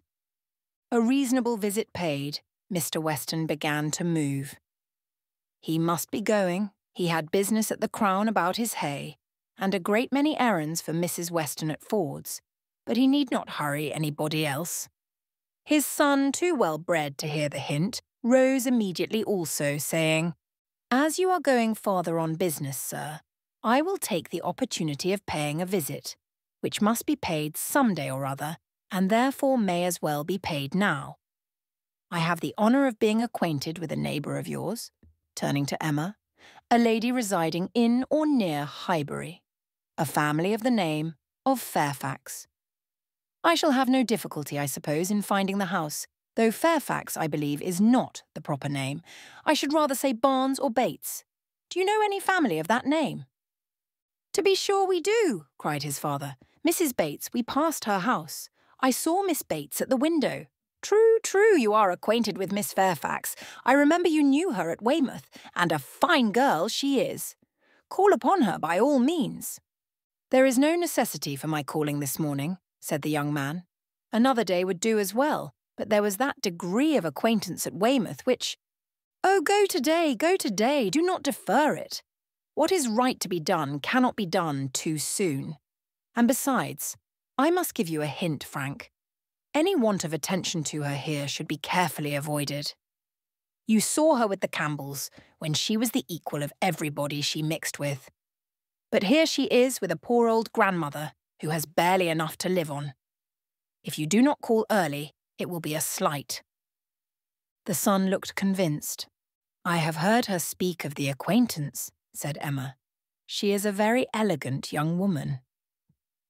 He agreed to it, but with so quiet a yes, as inclined her almost to doubt his real concurrence, and yet there must be a very distinct sort of elegance for the fashionable world, if Jane Fairfax could be thought only ordinarily gifted with it. "If you were never particularly struck by her manners before," said she, "I think you will today. You will see her to advantage, see her and hear her. No, I am afraid you will not hear her at all, for she has an aunt who never holds her tongue." "You are acquainted with Miss Jane Fairfax, sir, are you?" said Mr. Woodhouse, always the last to make his way in conversation. "Then give me leave to assure you that you will find her a very agreeable young lady. She is staying here on a visit to her grandmamma and aunt. Very worthy people. I have known them all my life. They will be extremely glad to see you, I am sure, and one of my servants shall go with you to show you the way." "My dear sir, upon no account in the world. My father can direct me." "But your father is not going so far. He is only going to the Crown, quite on the other side of the street, and there are a great many houses. You might be very much at a loss, and it is a very dirty walk. Unless you keep on the footpath, but my coachman can tell you where you had best cross the street." Mr. Frank Churchill still declined it, looking as serious as he could, and his father gave his hearty support by calling out, My good friend, this is quite unnecessary. Frank knows a puddle of water when he sees it. And as to Mrs. Bates's, he may get there from the Crown in a hop, step and jump." They were permitted to go alone, and with a cordial nod from one and a graceful bow from the other, the two gentlemen took leave. Emma remained very well pleased with this beginning of the acquaintance, and could now engage to think of them all at Randalls any hour of the day, with full confidence in their comfort. Chapter 6. The next morning brought Mr. Frank Churchill again. He came with Mrs. Weston, to whom and to Highbury he seemed to take very cordially. He had been sitting with her, it appeared, most companionably at home, till her usual hour of exercise, and on being desired to choose their walk, immediately fixed on Highbury. He did not doubt there being very pleasant walks in every direction, but if left to him, he should always choose the same. Highbury, that airy, cheerful, happy-looking Highbury, would be his constant attraction. Highbury with Mrs. Weston stood for Hartfield, and she trusted to its bearing the same construction with him. They walked thither directly. Emma had hardly expected them, for Mr. Weston, who had called in for half a minute, in order to hear that his son was very handsome, knew nothing of their plans, and it was an agreeable surprise to her, therefore, to perceive them walking up to the house together arm in arm. She was wanting to see him again, and especially to see him in company with Mrs. Weston, upon his behaviour to whom her opinion of him was to depend. If he were deficient there, nothing should make amends for it. But on seeing them together, she became perfectly satisfied. It was not merely in fine words or hyperbolical compliment that he paid his duty. Nothing could be more proper or pleasing than his whole manner to her. Nothing could more agreeably denote his wish of considering her as a friend and securing her affection. And there was time enough for Emma to form a reasonable judgment, as their visit included all the rest of the morning. They were all three walking about together for an hour or two, first round the shrubberies of Hartfield, and afterwards in Highbury. He was delighted with everything, admired Hartfield sufficiently for Mr. Woodhouse's ear, and when their going farther was resolved on, confessed his wish to be made acquainted with the whole village, and found matter of commendation and interest much oftener than Emma could have supposed. Some of the objects of his curiosity spoke very amiable feelings. He begged to be shown the house which his father had lived in so long, and which had been the home of his father's father. And on recollecting that an old woman who had nursed him was still living, walked in quest of her cottage from one end of the street to the other. And though in some points of pursuit or observation there was no positive merit, they showed altogether a good will towards Highbury in general, which must be very like a merit to those he was with. Emma watched and decided that with such feelings as were now shown, it could not be fairly supposed that he had been ever voluntarily absenting himself, that he had not been acting a part or making a parade of insincere professions, and that Mr. Knightley certainly had not done him justice. Their first pause was at the Crown Inn, an inconsiderable house, though the principal one of the sort, where a couple of pair of post-horses were kept, more for the convenience of the neighbourhood than from any run on the road, and his companions had not expected to be detained by any interest excited there. But in passing it, they gave the history of the large room visibly added. It had been built many years ago for a ballroom, and, while the neighbourhood had been in a particularly populous dancing state, had been occasionally used as such. But such brilliant days had long passed away, and now the highest purpose for which it was ever wanted was to accommodate a whist club established among the gentlemen and half-gentlemen of the place. He was immediately interested. Its character as a ballroom caught him, and instead of passing on, he stopped for several minutes at the two superior sashed windows which were open to look in and contemplate its capabilities, and lament that its original purpose should have ceased. He saw no fault in the room, he would acknowledge none which they suggested. No, it was long enough, broad enough, handsome enough. It would hold the very number for comfort. They ought to have balls there at least every fortnight through the winter, Why had not Miss Woodhouse revived the former good old days of the room? She who could do anything in Highbury. The want of proper families in the place, and the conviction that none beyond the place and its immediate environs could be tempted to attend, were mentioned. But he was not satisfied. He could not be persuaded that so many good-looking houses as he saw around him could not furnish numbers enough for such a meeting, and even when particulars were given and families described, he was still unwilling to admit that the inconvenience of such a mixture would be anything, or that there would be the smallest difficulty in everybody's returning into their proper place the next morning. He argued like a young man very much bent on dancing, and Emma was rather surprised to see the constitution of the Weston prevail so decidedly against the habits of the Churchills. He seemed to have all the life and spirit, cheerful feelings, and social inclinations of his father, and nothing of the pride or reserve of Enscombe. Of pride, indeed, there was, perhaps, scarcely enough. His indifference to a confusion of rank bordered too much on inelegance of mind. He could be no judge, however, of the evil he was holding cheap. It was but an effusion of lively spirits. At last he was persuaded to move on from the front of the Crown, and being now almost facing the house where the Bateses lodged, Emma recollected his intended visit the day before and asked him if he had paid it. "Yes, oh yes," he replied. "I was just going to mention it. A very successful visit.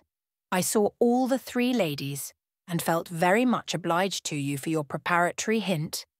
If the talking aunt had taken me quite by surprise, it must have been the death of me.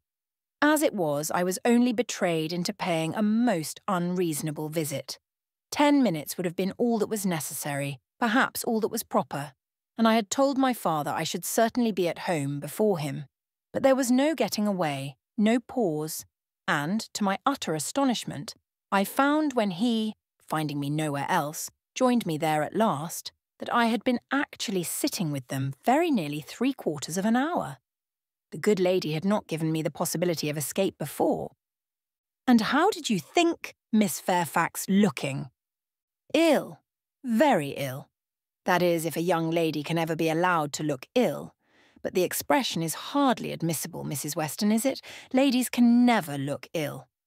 And seriously, Miss Fairfax is naturally so pale as almost always to give the appearance of ill health, a most deplorable want of complexion. Emma would not agree to this, and began a warm defence of Miss Fairfax's complexion. It was certainly never brilliant, but she would not allow it to have a sickly hue in general, and there was a softness and delicacy in her skin which gave peculiar elegance to the character of her face. He listened with all due deference, acknowledged that he had heard many people say the same, but yet he must confess that to him nothing could make amends for the want of the fine glow of health. Where features were indifferent, a fine complexion gave beauty to them all, and where they were good, the effect was— fortunately he need not attempt to describe what the effect was. "Well," said Emma, "there is no disputing about taste. At least you admire her except her complexion." He shook his head and laughed. "I cannot separate Miss Fairfax and her complexion. Did you see her often at Weymouth? Were you often in the same society?"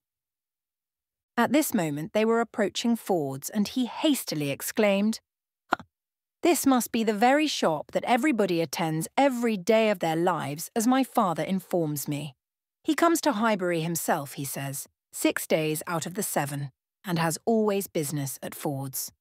If it be not inconvenient to you, pray let us go in, that I may prove myself to belong to the place, to be a true citizen of Highbury.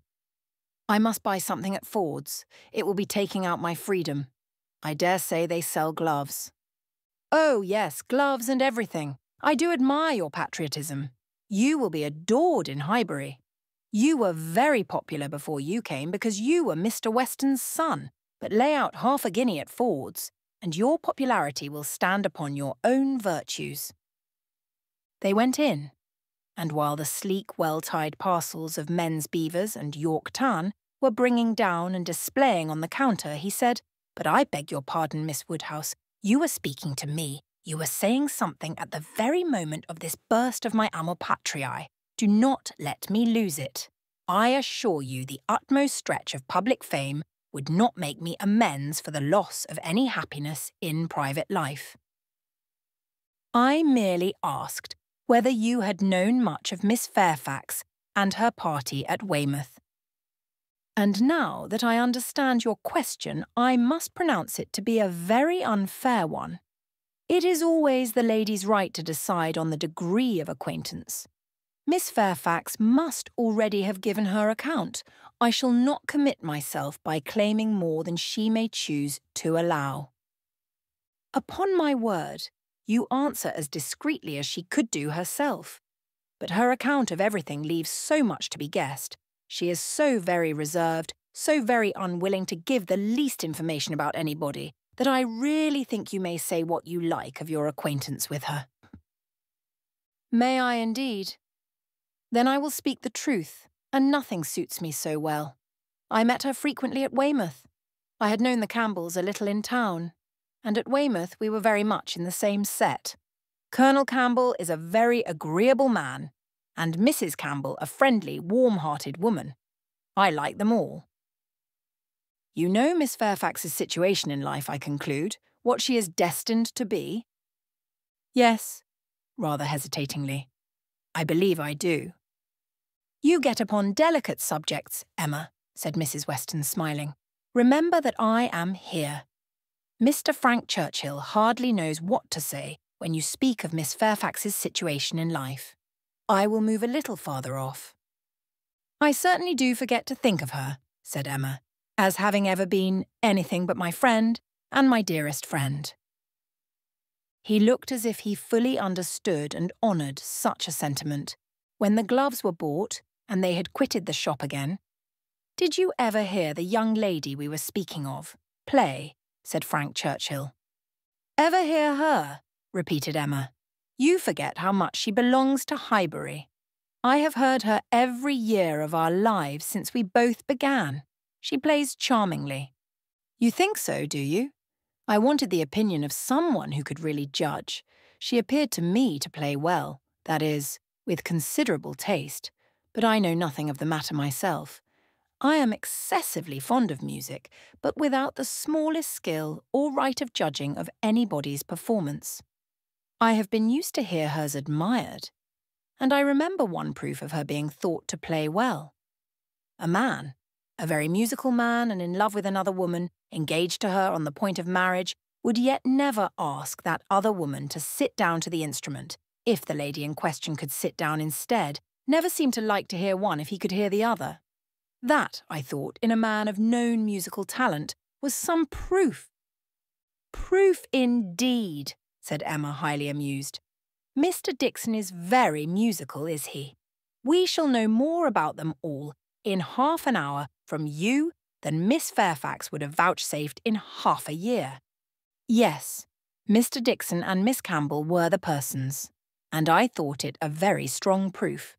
Certainly, very strong it was, to own the truth, a great deal stronger than, if I had been Miss Campbell, would have been at all agreeable to me. I could not excuse a man's having more music than love, more ear than eye, a more acute sensibility to fine sounds than to my feelings. How did Miss Campbell appear to like it? It was her very particular friend, you know. Poor comfort, said Emma, laughing. One would rather have a stranger preferred than one's very particular friend. With a stranger it might not recur again, but the misery of having a very particular friend always at hand, to do everything better than one does oneself. Poor Mrs. Dixon. Well, I am glad she has gone to settle in Ireland. You are right. It was not very flattering to Miss Campbell, but she really did not seem to feel it. So much the better, or so much the worse, I do not know which, but be it sweetness, or be it stupidity in her, quickness of friendship or dullness of feeling, there was one person, I think, who must have felt it, Miss Fairfax herself. She must have felt the improper and dangerous distinction. As to that, I do not. Oh, do not imagine that I expect an account of Miss Fairfax's sensations from you, or from anybody else. They are known to no human being, I guess, but herself. But if she continued to play whenever she was asked by Mr. Dixon, one may guess what one chooses. There appeared such a perfectly good understanding among them all. He began rather quickly, but, checking himself, added, "However, it is impossible for me to say on what terms they really were, how it might all be behind the scenes. I can only say that there was smoothness outwardly. But you, who have known Miss Fairfax from a child, must be a better judge of her character and of how she is likely to conduct herself in critical situations than I can be. I have known her from a child, undoubtedly. We have been children and women together, and it is natural to suppose that we should be intimate, that we should have taken to each other whenever she visited her friends. But we never did. I hardly know how it has happened. A little, perhaps, from that wickedness on my side, which was prone to take disgust towards a girl so idolised and so cried up as she always was by her aunt and grandmother, and all their set. And then her reserve. I never could attach myself to anyone so completely reserved. It is a most repulsive quality indeed, said he. Oftentimes very convenient, no doubt, but never pleasing. There is safety in reserve, but no attraction. One cannot love a reserved person. Not till the reserve ceases towards oneself, and then the attraction may be the greater, but I must be more in want of a friend or an agreeable companion than I have yet been to take the trouble of conquering anybody's reserve to procure one. Intimacy between Miss Fairfax and me is quite out of the question. I have no reason to think ill of her, not the least, except that such extreme and perpetual cautiousness of word and manner, such a dread of giving a distinct idea about anybody, is apt to suggest suspicions of there being something to conceal. He perfectly agreed with her, and after walking together so long and thinking so much alike, Emma felt herself so well acquainted with him that she could hardly believe it to be only their second meeting. He was not exactly what she had expected. Less of the man of the world in some of his notions, less of the spoiled child of fortune, therefore better than she had expected. His ideas seemed more moderate, his feelings warmer. She was particularly struck by his manner of considering Mr. Elton's house, which, as well as the church, he would go and look at, and would not join them in finding much fault with. No, he could not believe it a bad house, not such a house as a man was to be pitied for having. If it were to be shared with the woman he loved, he could not think any man to be pitied for having that house. There must be ample room in it for every real comfort. The man must be a blockhead who wanted more. Mrs. Weston laughed and said he did not know what he was talking about, used only to a large house himself, and without ever thinking how many advantages and accommodations were attached to its size, he could be no judge of the privations inevitably belonging to a small one. But Emma, in her own mind, determined that he did know what he was talking about, and that he showed a very amiable inclination to settle early in life and to marry from worthy motives. He might not be aware of the inroads on domestic peace to be occasioned by no housekeeper's room or a bad butler's pantry, but no doubt he did perfectly feel that Enscombe could not make him happy, and that whenever he were attached, he would willingly give up much of wealth to be allowed an early establishment. Chapter 7. Emma's very good opinion of Frank Churchill was a little shaken the following day by hearing that he was gone off to London merely to have his hair cut. A sudden freak seemed to have seized him at breakfast, and he had sent for a chaise and set off, intending to return to dinner, but with no more important view that appeared than having his hair cut. There was certainly no harm in his travelling 16 miles twice over on such an errand, but there was an air of foppery and nonsense in it which she could not approve. It did not accord with the rationality of plan, the moderation in expense, or even the unselfish warmth of heart which she had believed herself to discern in him yesterday. Vanity, extravagance, love of change, restlessness of temper, which must be doing something good or bad, heedlessness as to the pleasure of his father and Mrs. Weston. indifferent as to how his conduct might appear in general. He became liable to all these charges. His father only called him a coxcomb and thought it a very good story, but that Mrs. Weston did not like it was clear enough by her passing it over as quickly as possible and making no other comment than that all young people would have their little whims. With the exception of this little blot, Emma found that his visit hitherto had given her friend only good ideas of him.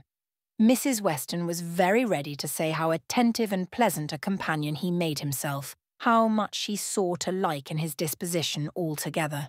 He appeared to have a very open temper, certainly a very cheerful and lively one. She could observe nothing wrong in his notions, a great deal decidedly right. He spoke of his uncle with warm regard, was fond of talking of him, said he would be the best man in the world, if he were left to himself. And though there was no being attached to the aunt, he acknowledged her kindness with gratitude and seemed to mean always to speak of her with respect. This was all very promising, and, but for such an unfortunate fancy for having his hair cut, there was nothing to denote him unworthy of the distinguished honour which her imagination had given him. The honour, if not of being really in love with her, of being at least very near it and saved only by her own indifference, for still her resolution held of never marrying. The honour, in short, of being marked out for her by all their joint acquaintance. Mr. Weston, on his side, added a virtue to the account which must have some weight. He gave her to understand that Frank admired her extremely, thought her very beautiful and very charming, and with so much to be said for him altogether, she found she must not judge him harshly. As Mrs. Weston observed, all young people would have their little whims. There was one person among his new acquaintance in Surrey not so leniently disposed. In general, he was judged, throughout the parishes of Donwell and Highbury, with great candour.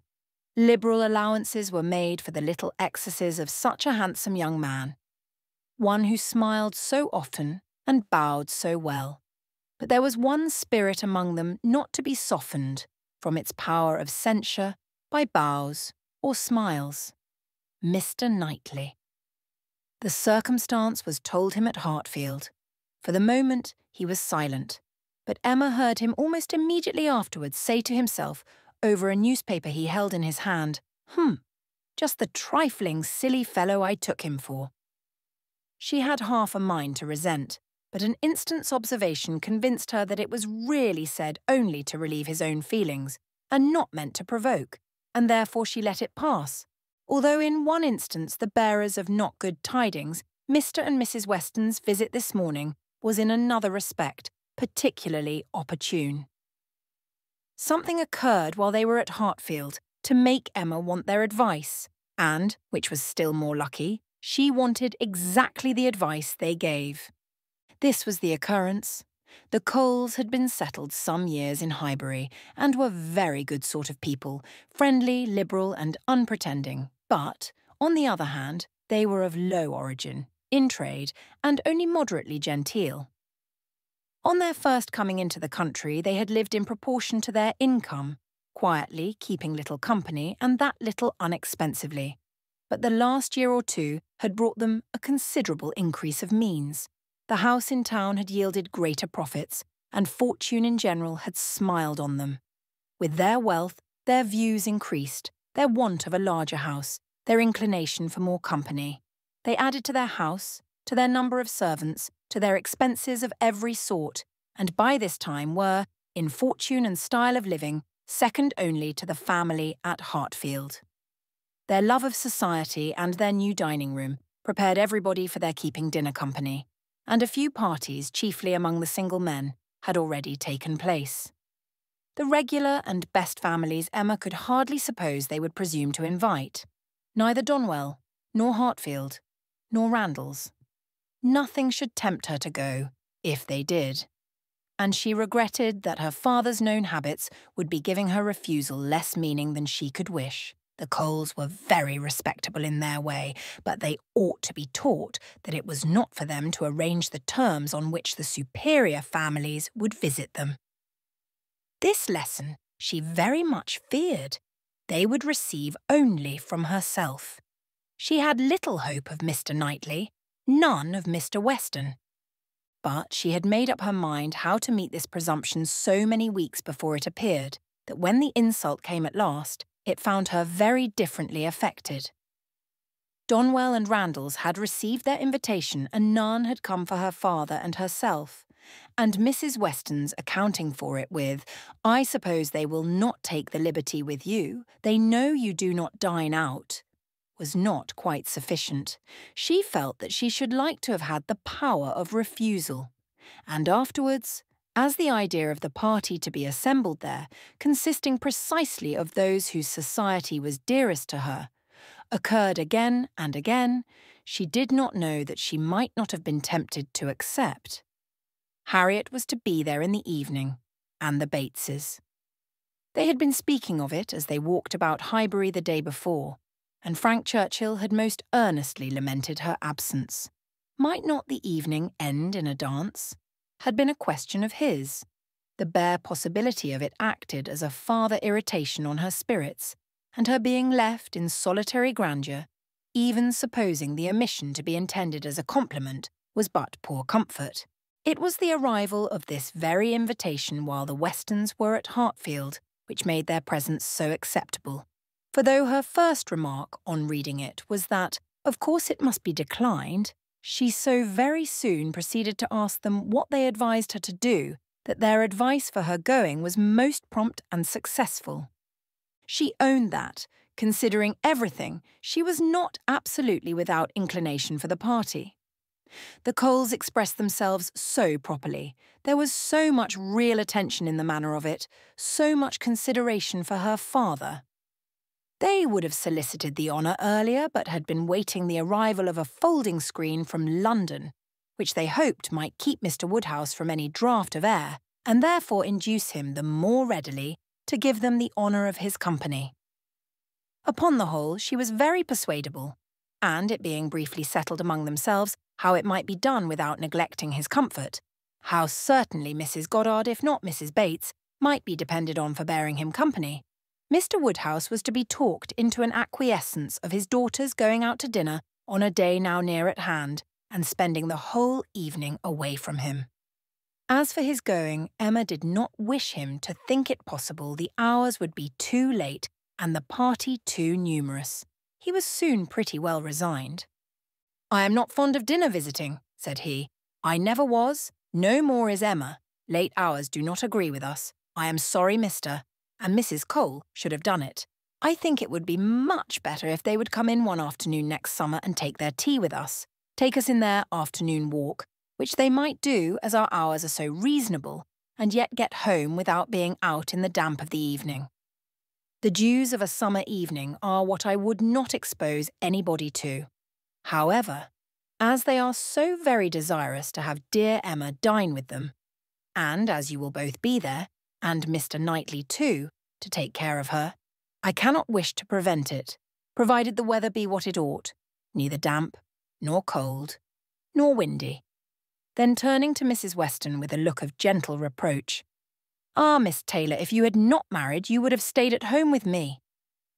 "Well, sir," cried Mr. Weston, "as I took Miss Taylor away, it is incumbent on me to supply her place if I can, and I will step to Mrs. Goddard in a moment if you wish it." But the idea of anything to be done in a moment was increasing, not lessening, Mr. Woodhouse's agitation. The ladies knew better how to allay it. Mr. Weston must be quiet, and everything deliberately arranged. With this treatment, Mr. Woodhouse was soon composed enough for talking as usual. He should be happy to see Mrs. Goddard. He had a great regard for Mrs. Goddard, and Emma should write a line and invite her. James could take the note. But first of all, there must be an answer written to Mrs. Cole. "You will make my excuses, my dear, as civilly as possible. You will say that I am quite an invalid and go nowhere, and therefore must decline their obliging invitation, beginning with my compliments, of course. But you will do everything right. I need not tell you what is to be done. We must remember to let James know that the carriage will be wanted on Tuesday. I shall have no fears for you with him. We have never been there above once since the new approach was made. But still, I have no doubt that James will take you very safely. And when you get there, you must tell him at what time you would have him come for you again. And you had better name an early hour. You will not like staying late. You will get very tired when tea is over. But you would not wish me to come away before I am tired, Papa. Oh, no, my love, but you will soon be tired. There will be a great many people talking at once. You will not like the noise. But, my dear sir, cried Mr. Weston, if Emma comes away early, it will be breaking up the party. And no great harm if it does, said Mr. Woodhouse. The sooner every party breaks up, the better. But you do not consider how it may appear to the Coles. Emma's going away directly after tea might be giving offence. They are good-natured people and think little of their own claims, but still they must feel that anybody's hurrying away is no great compliment, and Miss Woodhouse's doing it would be more thought of than any other person's in the room. You would not wish to disappoint and mortify the Coles, I am sure, sir. Friendly, good sort of people as ever lived, and who have been your neighbours these 10 years. No, upon no account in the world, Mr. Weston. I am much obliged to you for reminding me. I should be extremely sorry to be giving them any pain. I know what worthy people they are. Perry tells me that Mr. Cole never touches malt liquor. You would not think it to look at him, but he is bilious. Mr. Cole is very bilious. No, I would not be the means of giving them any pain. My dear Emma, we must consider this. I am sure rather than run the risk of hurting Mr. and Mrs. Cole, you would stay a little longer than you might wish.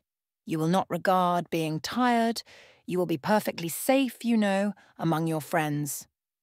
Oh, yes, Papa, I have no fears at all for myself, and I should have no scruples of staying as late as Mrs. Weston, but, on your account, I am only afraid of your sitting up for me. I am not afraid of your not being exceedingly comfortable with Mrs. Goddard. She loves piquet, you know, but when she is gone home, I am afraid you will be sitting up by yourself instead of going to bed at your usual time, and the idea of that would entirely destroy my comfort. You must promise me not to sit up. He did, on the condition of some promises on her side, such as that if she came home cold, she would be sure to warm herself thoroughly. If hungry, that she would take something to eat, that her own maid should sit up for her, and that Searle and the butler should see that everything was safe in the house, as usual. Chapter 8. Frank Churchill came back again, and if he kept his father's dinner waiting, it was not known at Hartfield, for Mrs. Weston was too anxious for his being a favourite with Mr. Woodhouse to betray any imperfection which could be concealed. He came back, had had his hair cut, and laughed at himself with a very good grace, but without seeming really at all ashamed of what he had done. He had no reason to wish his hair longer, to conceal any confusion of face, no reason to wish the money unspent, to improve his spirits.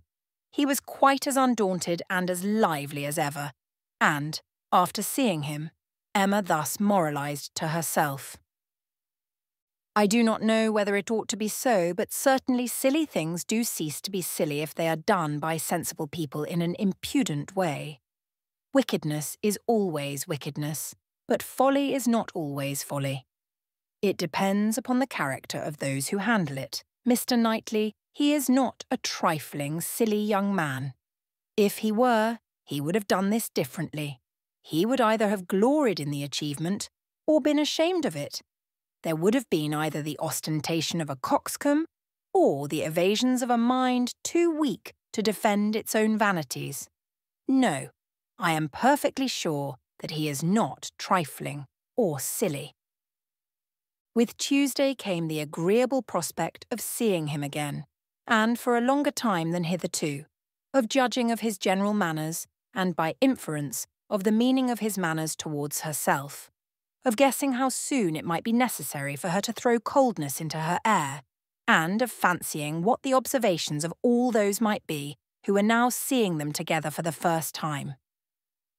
She meant to be very happy, in spite of the scene being laid at Mr. Cole's, and without being able to forget that among the failings of Mr. Elton, even in the days of his favour, none had disturbed her more than his propensity to dine with Mr. Cole. Her father's comfort was amply secured, Mrs. Bates as well as Mrs. Goddard being able to come, and her last pleasing duty before she left the house was to pay her respects to them as they sat together after dinner, and while her father was fondly noticing the beauty of her dress, to make the two ladies all the amends in her power by helping them to large slices of cake and full glasses of wine for whatever unwilling self-denial his care of their constitution might have obliged them to practice during the meal. She had provided a plentiful dinner for them. She wished she could know that they had been allowed to eat it. She followed another carriage to Mr. Cole's door, and was pleased to see that it was Mr. Knightley's. For Mr. Knightley, keeping no horses, having little spare money and a great deal of health, activity and independence, was too apt, in Emma's opinion, to get about as he could, and not use his carriage so often as became the owner of Donwell Abbey. She had an opportunity now of speaking her approbation while warm from her heart, for he stopped to hand her out. "This is coming as you should do," said she, "like a gentleman. I am quite glad to see you." He thanked her, observing, "How lucky that we should arrive at the same moment. For if we had met first in the drawing-room, I doubt whether you would have discerned me to be more of a gentleman than usual. You might not have distinguished how I came, by my look or manner." "Yes, I should. I am sure I should. There is always a look of consciousness or bustle when people come in a way which they know to be beneath them. You think you carry it off very well, I dare say, but with you it is a sort of bravado, an air of affected unconcern. I always observe it whenever I meet you under those circumstances. Now you have nothing to try for. You are not afraid of being supposed ashamed. You are not striving to look taller than anybody else. Now, I shall really be very happy to walk into the same room with you." "Nonsensical girl," was his reply, but not at all in anger. Emma had as much reason to be satisfied with the rest of the party as with Mr. Knightley. She was received with a cordial respect which could not but please, and given all the consequence she could wish for. When the Westons arrived, the kindest looks of love, the strongest of admiration were for her from both husband and wife.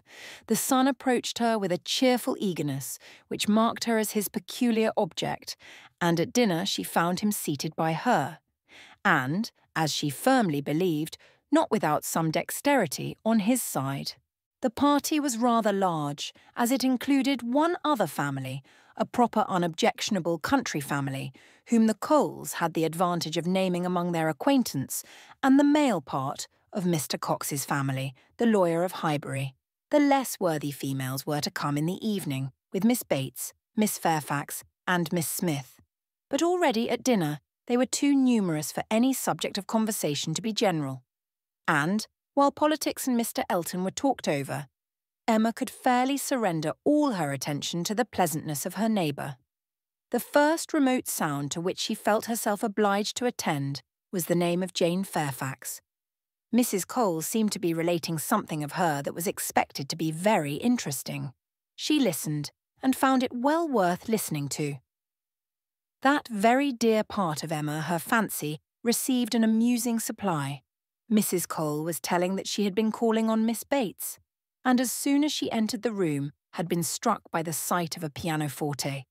A very elegant-looking instrument, not a grand, but a large-sized square pianoforte.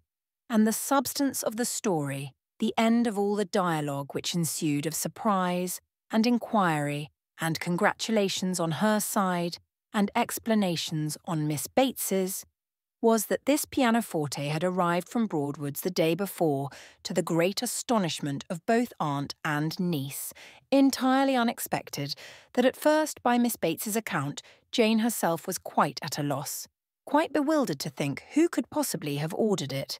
But now they were both perfectly satisfied that it could be from only one quarter. Of course it must be from Colonel Campbell. One can suppose nothing else, added Mrs. Cole, and I was only surprised that there could ever have been a doubt. But Jane, it seems, had a letter from them very lately, and not a word was said about it. She knows their ways best. But I should not consider their silence as any reason for their not meaning to make the present. They might choose to surprise her. Mrs. Cole had many to agree with her. Everybody who spoke on the subject was equally convinced that it must come from Colonel Campbell, and equally rejoiced that such a present had been made. And there were enough ready to speak to allow Emma to think her own way, and still listen to Mrs. Cole. I declare, I do not know when I have heard anything that has given me more satisfaction. It always has quite hurt me that Jane Fairfax, who plays so delightfully, should not have an instrument. It seemed quite a shame, especially considering how many houses there are where fine instruments are absolutely thrown away. This is like giving ourselves a slap, to be sure. And it was but yesterday I was telling Mr. Cole I really was ashamed to look at our new grand pianoforte in the drawing-room, while I do not know one note from another, and our little girls, who are but just beginning, perhaps may never make anything of it. And there is poor Jane Fairfax, who is mistress of music, has not anything of the nature of an instrument, not even the pitifullest old spinet in the world, to amuse herself with. I was saying this to Mr. Cole but yesterday, and he quite agreed with me. Only he is so particularly fond of music that he could not help indulging himself in the purchase, hoping that some of our good neighbours might be so obliging occasionally to put it to a better use than we can. And that really is the reason why the instrument was bought, or else I am sure we ought to be ashamed of it.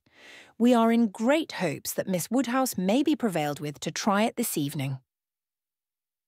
Miss Woodhouse made the proper acquiescence, and finding that nothing more was to be entrapped from any communication of Mrs. Cole's, turned to Frank Churchill. "Why do you smile?" said she. "Nay, why do you?" "Me? I suppose I smile for pleasure at Colonel Campbell's being so rich and so liberal. It is a handsome present." "Very. I rather wonder that it was never made before." "Perhaps Miss Fairfax has never been staying here so long before." "Or that he did not give her the use of their own instrument, which must now be shut up in London, untouched by anybody. That is a grand pianoforte, and he might think it too large for Mrs. Bates's house. You may say what you choose, but your countenance testifies that your thoughts on this subject are very much like mine." "I do not know. I rather believe you are giving me more credit for acuteness than I deserve. I smile because you smile, and shall probably suspect whatever I find you suspect. But at present I do not see what there is to question. If Colonel Campbell is not the person, who can be?" "What do you say to Mrs. Dixon?" "Mrs. Dixon? Very true indeed. I had not thought of Mrs. Dixon. She must know as well as her father how acceptable an instrument would be. And perhaps the mode of it, the mystery, the surprise, is more like a young woman's scheme than an elderly man's. It is Mrs. Dixon, I dare say. I told you that your suspicions would guide mine. If so, you must extend your suspicions and comprehend Mr. Dixon in them." "Mr. Dixon. Very well. Yes, I immediately perceive that it must be the joint present of Mr. and Mrs. Dixon. We were speaking the other day, you know, of his being so warm an admirer of her performance. Yes, and what you told me on that head confirmed an idea which I had entertained before. I do not mean to reflect upon the good intentions of either Mr. Dixon or Miss Fairfax, but I cannot help suspecting either that, after making his proposals to her friend, he had the misfortune to fall in love with her, or that he became conscious of a little attachment on her side. One might guess 20 things without guessing exactly the right, but I am sure there must be a particular cause for her choosing to come to Highbury instead of going with the Campbells to Ireland. Here she must be leading a life of privation and penance. There it would have been all enjoyment. As to the pretence of trying her native air, I look upon that as a mere excuse. In the summer it might have passed, but what can anybody's native air do for them in the months of January, February and March? Good fires and carriages would be much more to the purpose in most cases of delicate health, and I dare say in hers. I do not require you to adopt all my suspicions, though you make so noble a profession of doing it, but I honestly tell you what they are. And upon my word, they have an air of great probability. Mr. Dixon's preference of her music to her friends I can answer for being very decided. And then he saved her life. Did you ever hear of that? A water party, and by some accident she was falling overboard. He caught her. He did. I was there, one of the party. Were you really? Well, but you observed nothing, of course, for it seems to be a new idea to you. If I had been there, I think I should have made some discoveries. I dare say you would. But simple I, saw nothing but the fact that Miss Fairfax was nearly dashed from the vessel and that Mr. Dixon caught her. It was the work of a moment, and though the consequent shock and alarm was very great and much more durable, indeed I believe it was half an hour before any of us were comfortable again, yet that was too general a sensation for anything of peculiar anxiety to be observable. I do not mean to say, however, that you might not have made discoveries. The conversation was here interrupted. They were called on to share in the awkwardness of a rather long interval between the courses, and obliged to be as formal and as orderly as the others. But when the table was again safely covered, when every corner dish was placed exactly right, and occupation and ease were generally restored, Emma said, "The arrival of this pianoforte is decisive with me. I wanted to know a little more, and this tells me quite enough. Depend upon it, we shall soon hear that it is a present from Mr. and Mrs. Dixon. And if the Dixons should absolutely deny all knowledge of it, we must conclude it to come from the Campbells. No, I am sure it is not from the Campbells. Miss Fairfax knows it is not from the Campbells, or they would have been guessed at first. She would not have been puzzled had she dared fix on them. I may not have convinced you, perhaps, but I am perfectly convinced myself that Mr. Dixon is a principal in the business. Indeed, you injure me if you suppose me unconvinced. Your reasonings carry my judgment along with them entirely. At first, while I supposed you satisfied that Colonel Campbell was the giver, I saw it only as paternal kindness, and thought it the most natural thing in the world. But when you mentioned Mrs. Dixon, I felt how much more probable that it should be the tribute of warm female friendship. And now I can see it in no other light than as an offering of love. There was no occasion to press the matter farther. The conviction seemed real. He looked as if he felt it. She said no more. Other subjects took their turn, and the rest of the dinner passed away. The dessert succeeded. The children came in and were talked to and admired amid the usual rate of conversation. A few clever things said, a few downright silly, but by much the larger proportion neither the one nor the other. Nothing worse than everyday remarks, dull repetitions, old news, and heavy jokes. The ladies had not been long in the drawing-room before the other ladies, in their different divisions, arrived. Emma watched the entrée of her own particular little friend, and if she could not exult in her dignity and grace, she could not only love the blooming sweetness and the artless manner, but could most heartily rejoice in that light, cheerful, unsentimental disposition which allowed her so many alleviations of pleasure in the midst of the pangs of disappointed affection. There she sat, and who would have guessed how many tears she had been lately shedding? To be in company, nicely dressed herself, and seeing others nicely dressed, to sit and smile and look pretty and say nothing, was enough for the happiness of the present hour. Jane Fairfax did look and move superior, but Emma suspected she might have been glad to change feelings with Harriet, very glad to have purchased the mortification of having loved, yes, of having loved even Mr. Elton in vain, by the surrender of all the dangerous pleasure of knowing herself beloved by the husband of her friend. In so large a party, it was not necessary that Emma should approach her. She did not wish to speak of the pianoforte. She felt too much in the secret herself to think the appearance of curiosity or interest fair, and therefore purposely kept at a distance. But by the others, the subject was almost immediately introduced, and she saw the blush of consciousness with which congratulations were received, the blush of guilt which accompanied the name of my excellent friend Colonel Campbell. Mrs. Weston, kind-hearted and musical, was particularly interested by the circumstance, and Emma could not help being amused at her perseverance in dwelling on the subject, and having so much to ask and to say as to tone, touch, and pedal, totally unsuspicious of that wish of saying as little about it as possible, which she plainly read in the fair heroine's countenance. They were soon joined by some of the gentlemen, and the very first of the early was Frank Churchill. In he walked, the first and the handsomest, and after paying his compliments en passant to Miss Bates and her niece, made his way directly to the opposite side of the circle where sat Miss Woodhouse. Until he could find a seat by her, would not sit at all. Emma divined what everybody present must be thinking. She was his object, and everybody must perceive it. She introduced him to her friend, Miss Smith, and, at convenient moments afterwards, heard what each thought of the other. He had never seen so lovely a face, and was delighted with her naivete. And she, only to be sure, it was paying him too great a compliment, but she did think there were some looks a little like Mr. Elton.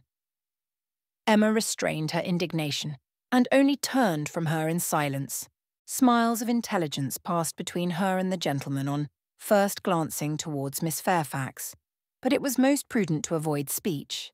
He told her that he had been impatient to leave the dining-room, hated sitting long, was always the first to move when he could, that his father, Mr. Knightley, Mr. Cox, and Mr. Cole were left very busy over parish business, that as long as he had stayed, however, it had been pleasant enough, as he had found them in general a set of gentlemanlike, sensible men, and spoke so handsomely of Highbury altogether, thought it so abundant in agreeable families, that Emma began to feel she had been used to despise the place rather too much. She questioned him as to the society in Yorkshire, the extent of the neighbourhood about Enscombe, and the sort, and could make out from his answers that as far as Enscombe was concerned, there was very little going on, that their visitings were among a range of great families, none very near, and that even when days were fixed and invitations accepted, it was an even chance that Mrs. Churchill were not in health and spirits for going, that they made a point of visiting no fresh person, and that, though he had his separate engagements, it was not without difficulty, without considerable address at times, that he could get away, or introduce an acquaintance for a night. She saw that Enscombe could not satisfy, and that Highbury, taken at its best, might reasonably please a young man who had more retirement at home than he liked. His importance at Enscombe was very evident. He did not boast, but it naturally betrayed itself, that he had persuaded his aunt where his uncle could do nothing, and on her laughing and noticing it, he owned that he believed, excepting 1 or 2 points, he could with time persuade her to anything. One of those points on which his influence failed, he then mentioned. He had wanted very much to go abroad, had been very eager indeed to be allowed to travel, but she would not hear of it. This had happened the year before. Now, he said, he was beginning to have no longer the same wish. The unpersuadable point, which he did not mention, Emma guessed to be good behaviour to his father.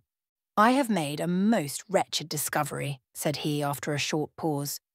"I have been here a week tomorrow, half my time. I never knew days fly so fast, a week tomorrow, and I have hardly begun to enjoy myself, but just got acquainted with Mrs. Weston and others. I hate the recollection. Perhaps you may now begin to regret that you spent one whole day out of so few in having your hair cut." "No," said he, smiling, "that is no subject of regret at all. I have no pleasure in seeing my friends unless I can believe myself fit to be seen."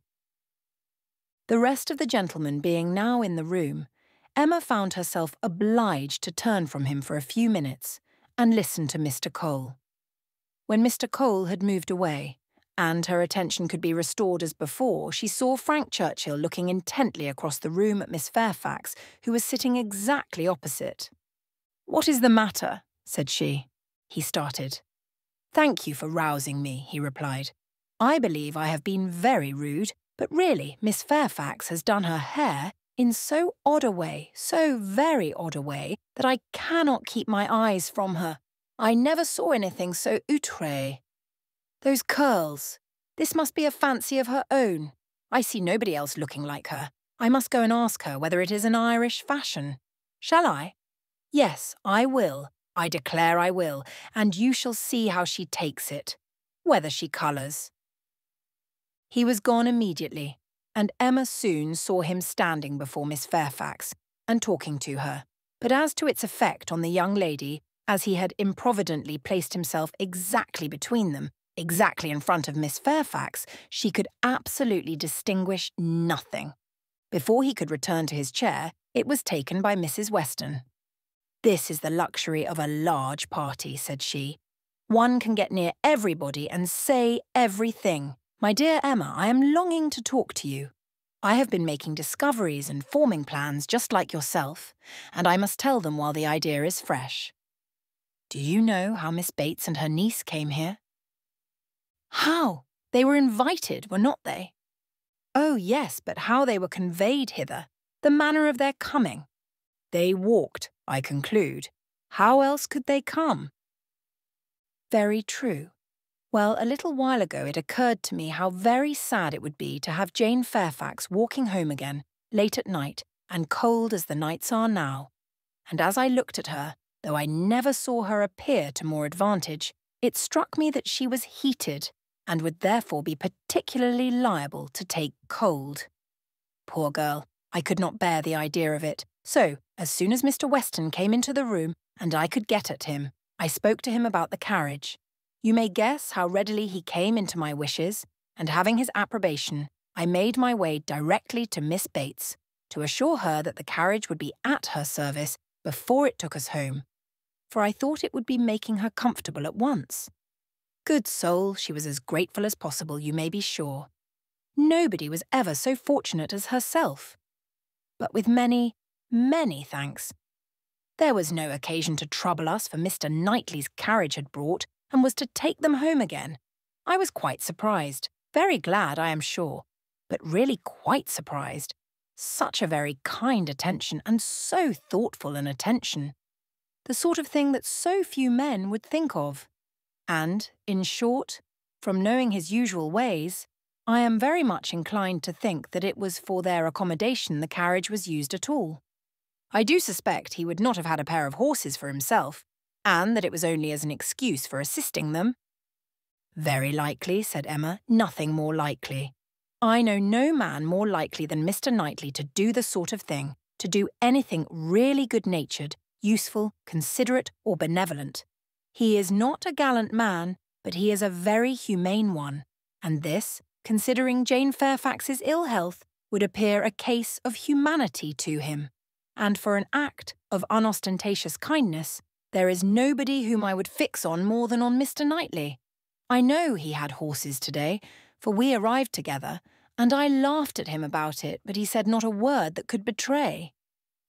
"Well," said Mrs. Weston, smiling, "you give him credit for more simple, disinterested benevolence in this instance than I do.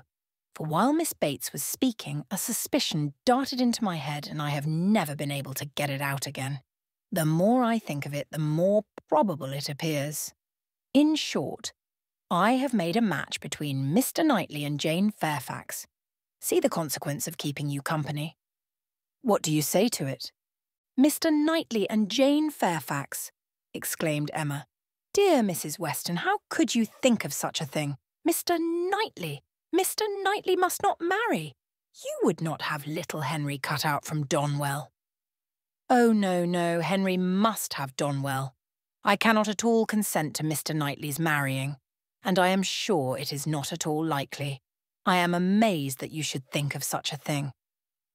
My dear Emma, I have told you what led me to think of it. I do not want the match. I do not want to injure dear little Henry.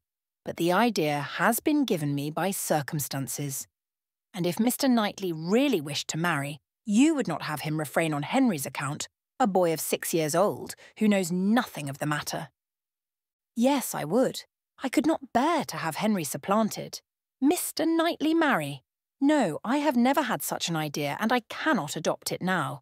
And Jane Fairfax, too, of all women. Nay, she has always been a first favourite with him, as you very well know. But the imprudence of such a match. I am not speaking of its prudence, merely its probability. I see no probability in it, unless you have any better foundation than what you mention. His good nature, his humanity, as I tell you, would be quite enough to account for the horses. He has a great regard for the Bateses, you know, independent of Jane Fairfax, and is always glad to show them attention. My dear Mrs. Weston, do not take to matchmaking. You do it very ill. Jane Fairfax, mistress of the Abbey. Oh, no, no, every feeling revolts. For his own sake, I would not have him do so mad a thing. Imprudent, if you please, but not mad. Excepting inequality of fortune, and perhaps a little disparity of age, I can see nothing unsuitable. But Mr. Knightley does not want to marry. I am sure he has not the least idea of it. Do not put it into his head. Why should he marry? He is as happy as possible by himself, with his farm, and his sheep, and his library, and all the parish to manage, and he is extremely fond of his brother's children. He has no occasion to marry, either to fill up his time or his heart. My dear Emma, as long as he thinks so, it is so. But if he really loves Jane Fairfax— Nonsense. He does not care about Jane Fairfax. In the way of love, I am sure he does not. He would do any good to her, or her family. But, well, said Mrs. Weston, laughing, perhaps the greatest good he could do them would be to give Jane such a respectable home. If it would be good to her, I am sure it would be evil to himself. A very shameful and degrading connection. How would he bear to have Miss Bates belonging to him? To have her haunting the Abbey and thanking him all day long for his great kindness in marrying Jane? So very kind and obliging, but he always had been such a very kind neighbour, and then fly off, through half a sentence, to her mother's old petticoat. Not that it was such a very old petticoat either, for still it would last a great while, and indeed she must thankfully say that their petticoats were all very strong. For shame, Emma! Do not mimic her. You divert me against my conscience. And upon my word, I do not think Mr. Knightley would be much disturbed by Miss Bates. Little things do not irritate him. She might talk on, and if he wanted to say anything himself, he would only talk louder and drown her voice. But the question is not whether it would be a bad connection for him, but whether he wishes it, and I think he does. I have heard him speak, and so must you, so very highly of Jane Fairfax. The interest he takes in her, his anxiety about her health, his concern that she should have no happier prospect. I have heard him express himself so warmly on those points. Such an admirer of her performance on the pianoforte and of her voice. I have heard him say that he could listen to her forever. Oh, and I had almost forgotten one idea that occurred to me, this pianoforte that has been sent here by somebody. Though we have all been so well satisfied to consider it a present from the Campbells, may it not be from Mr. Knightley? I cannot help suspecting him. I think he is just the person to do it, even without being in love. Then it can be no argument to prove that he is in love, but I do not think it is at all a likely thing for him to do. Mr. Knightley does nothing mysteriously. I have heard him lamenting her having no instrument repeatedly, oftener than I should suppose such a circumstance would, in the common course of things, occur to him. Very well. and if he had intended to give her one, he would have told her so. There might be scruples of delicacy, my dear Emma. I have a very strong notion that it comes from him. I am sure he was particularly silent when Mrs. Cole told us of it at dinner. You take up an idea, Mrs. Weston, and run away with it. As you have many a time reproached me with doing, I see no sign of attachment. I believe nothing of the pianoforte, and proof only shall convince me that Mr. Knightley has any thought of marrying Jane Fairfax. They combated the point some time longer in the same way, Emma rather gaining ground over the mind of her friend, for Mrs. Weston was the most used of the two to yield, till a little bustle in the room showed them that tea was over, and the instrument in preparation. And at the same moment, Mr. Cole approaching to entreat Miss Woodhouse would do them the honour of trying it. Frank Churchill, of whom, in the eagerness of her conversation with Mrs. Weston, she had been seeing nothing except that he had found a seat by Miss Fairfax, followed Mr. Cole to add his very pressing entreaties, and as in every respect it suited Emma best to lead, she gave a very proper compliance.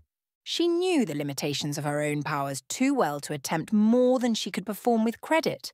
She wanted neither taste nor spirit in the little things which are generally acceptable, and could accompany her own voice well. One accompaniment to her song took her agreeably by surprise. A second, slightly but correctly taken by Frank Churchill. Her pardon was duly begged at the close of the song, and everything usual followed. He was accused of having a delightful voice and a perfect knowledge of music, which was properly denied, and that he knew nothing of the matter and had no voice at all, roundly asserted. They sang together once more, and Emma would then resign her place to Miss Fairfax, whose performance, both vocal and instrumental, she never could attempt to conceal from herself, was infinitely superior to her own. With mixed feelings, she seated herself at a little distance from the numbers round the instrument to listen. Frank Churchill sang again. They had sung together once or twice, it appeared, at Weymouth. But the sight of Mr. Knightley among the most attentive soon drew away half Emma's mind, and she fell into a train of thinking on the subject of Mrs. Weston's suspicions, to which the sweet sounds of the united voices gave only momentary interruptions. Her objections to Mr. Knightley's marrying did not in the least subside. She could see nothing but evil in it. It would be a great disappointment to Mr. John Knightley, consequently to Isabella. A real injury to the children, a most mortifying change, and material loss to them all. A very great deduction from her father's daily comfort, and, as to herself, she could not at all endure the idea of Jane Fairfax at Donwell Abbey. A Mrs. Knightley for them all to give way to. No, Mr. Knightley must never marry. Little Henry must remain the heir of Donwell. Presently Mr. Knightley looked back and came and sat down by her. They talked at first only of the performance. His admiration was certainly very warm, yet she thought, but for Mrs. Weston it would not have struck her. As a sort of touchstone, however, she began to speak of his kindness in conveying the aunt and niece. And though his answer was in the spirit of cutting the matter short, she believed it to indicate only his disinclination to dwell on any kindness of his own. "I often feel concern," said she, "that I dare not make our carriage more useful on such occasions. It is not that I am without the wish, but you know how impossible my father would deem it that James should put to for such a purpose." "Quite out of the question, quite out of the question," he replied. "But you must often wish it, I am sure." And he smiled with such seeming pleasure at the conviction that she must proceed another step. "This present from the Campbells," said she, "this pianoforte, is very kindly given." "Yes," he replied, and without the smallest apparent embarrassment. "But they would have done better had they given her notice of it. Surprises are foolish things. The pleasure is not enhanced, and the inconvenience is often considerable. I should have expected better judgment in Colonel Campbell." From that moment, Emma could have taken her oath that Mr. Knightley had had no concern in giving the instrument, but whether he were entirely free from peculiar attachment, whether there were no actual preference, remained a little longer doubtful. Towards the end of Jane's second song, her voice grew thick. "That will do," said he, when it was finished, thinking aloud. "You have sung quite enough for one evening. Now, be quiet." Another song, however, was soon begged for. One more. They would not fatigue Miss Fairfax on any account, and would only ask for one more. And Frank Churchill was heard to say, "I think you could manage this without effort. The first part is so very trifling. The strength of the song falls on the second." Mr. Knightley grew angry. "That fellow," said he indignantly, "thinks of nothing but showing off his own voice. This must not be—" And touching Miss Bates, who at that moment passed near, "Miss Bates, are you mad to let your niece sing herself hoarse in this manner? Go and interfere. They have no mercy on her." Miss Bates, in her real anxiety for Jane, could hardly stay even to be grateful before she stepped forward and put an end to all farther singing. Here ceased the concert part of the evening, for Miss Woodhouse and Miss Fairfax were the only young lady performers. But soon, within 5 minutes, the proposal of dancing, originating nobody exactly knew where, was so effectually promoted by Mr. and Mrs. Cole that everything was rapidly clearing away to give proper space. Mrs. Weston, capital in her country dances, was seated and beginning an irresistible waltz, and Frank Churchill, coming up with most becoming gallantry to Emma, had secured her hand and led her up to the top. While waiting till the other young people could pair themselves off, Emma found time, in spite of the compliments she was receiving on her voice and her taste, to look about and see what became of Mr. Knightley. This would be a trial. He was no dancer in general. If he were to be very alert in engaging Jane Fairfax now, it might augur something. There was no immediate appearance. No, he was talking to Mrs. Cole, he was looking on unconcerned, Jane was asked by somebody else, and he was still talking to Mrs. Cole. Emma had no longer an alarm for Henry. His interest was yet safe, and she led off the dance with genuine spirit and enjoyment. Not more than 5 couple could be mustered, but the rarity and the suddenness of it made it very delightful. And she found herself well matched in a partner. They were a couple worth looking at. 2 dances, unfortunately, were all that could be allowed. It was growing late, and Miss Bates became anxious to get home, on her mother's account. After some attempts, therefore, to be permitted to begin again, they were obliged to thank Mrs. Weston, look sorrowful, and have done. "Perhaps it is as well," said Frank Churchill, as he attended Emma to her carriage. "I must have asked Miss Fairfax, and her languid dancing would not have agreed with me after yours." Chapter 9. Emma did not repent her condescension in going to the Coles. The visit afforded her many pleasant recollections the next day, and all that she might be supposed to have lost on the side of dignified seclusion must be amply repaid in the splendour of popularity. She must have delighted the Coles, worthy people who deserved to be made happy, and left a name behind her that would not soon die away. Perfect happiness, even in memory, is not common, and there were 2 points on which she was not quite easy. She doubted whether she had not transgressed the duty of woman by woman in betraying her suspicions of Jane Fairfax's feelings to Frank Churchill. It was hardly right, but it had been so strong an idea that it would escape her, and his submission to all that she told was a compliment to her penetration, which made it difficult for her to be quite certain that she ought to have held her tongue. The other circumstance of regret related also to Jane Fairfax, and there she had no doubt. She did unfeignedly and unequivocally regret the inferiority of her own playing and singing. She did most heartily grieve over the idleness of her childhood, and sat down and practised vigorously an hour and a half. She was then interrupted by Harriet's coming in, and if Harriet's praise could have satisfied her, she might soon have been comforted. "Oh, if I could but play as well as you and Miss Fairfax!" "Don't class us together, Harriet. My playing is no more like hers then a lamp is like sunshine. Oh dear, I think you play the best of the two. I think you play quite as well as she does. I am sure I had much rather hear you. Everybody last night said how well you played. Those who knew anything about it must have felt the difference. The truth is, Harriet, that my playing is just good enough to be praised, but Jane Fairfax's is much beyond it. Well, I always shall think that you play quite as well as she does, or that if there is any difference, nobody would ever find it out. Mr. Cole said how much taste you had, and Mr. Frank Churchill talked a great deal about your taste, and that he valued taste much more than execution. Ah, but Jane Fairfax has them both, Harriet. Are you sure? I saw she had execution, but I did not know she had any taste. Nobody talked about it, and I hate Italian singing.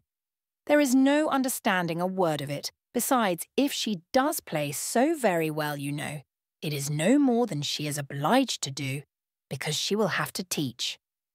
The Coxes were wondering last night whether she would get into any great family. How did you think the Coxes looked? Just as they always do. Very vulgar.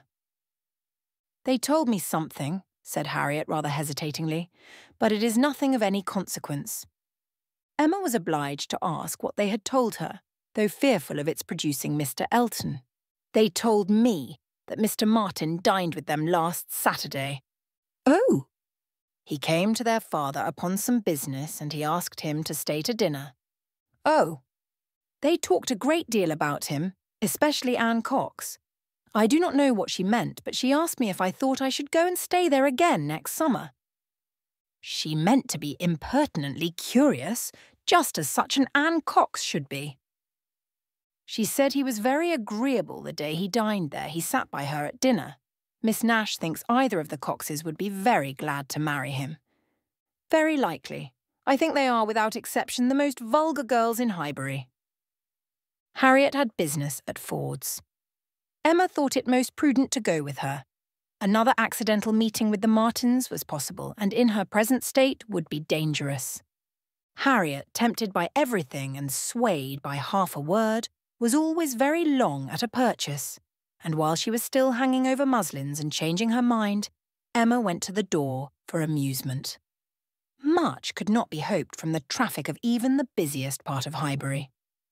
Mr. Perry walking hastily by, Mr. William Cox letting himself in at the office door, Mr. Cole's carriage horses returning from exercise, or a stray letter-boy on an obstinate mule, were the liveliest objects she could presume to expect. And when her eyes fell only on the butcher with his tray, a tidy old woman travelling homewards from shop with her full basket, 2 curs, quarrelling over a dirty bone, and a string of dawdling children round the baker's little bow window, eyeing the gingerbread. She knew she had no reason to complain, and was amused enough, quite enough still to stand at the door. A mind lively and at ease can do with seeing nothing, and can see nothing that does not answer. She looked down the Randalls Road. The scene enlarged.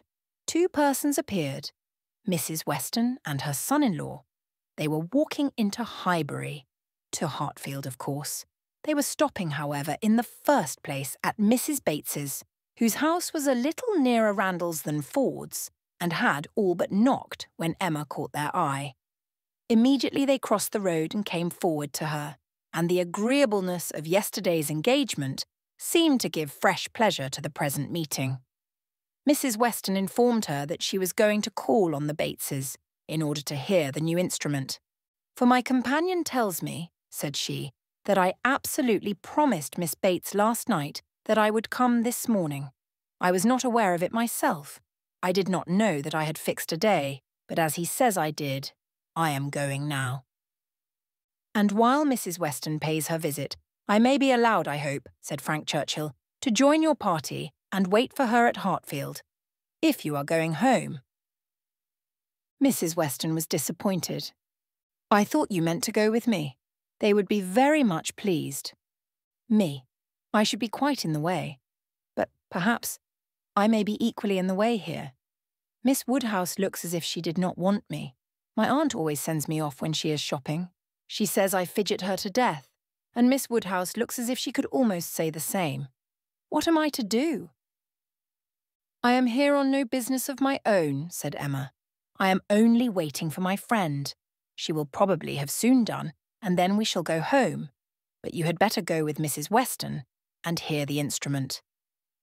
Well, if you advise it. But, with a smile, if Colonel Campbell should have employed a careless friend, and if it should prove to have an indifferent tone, what shall I say? I shall be no support to Mrs. Weston.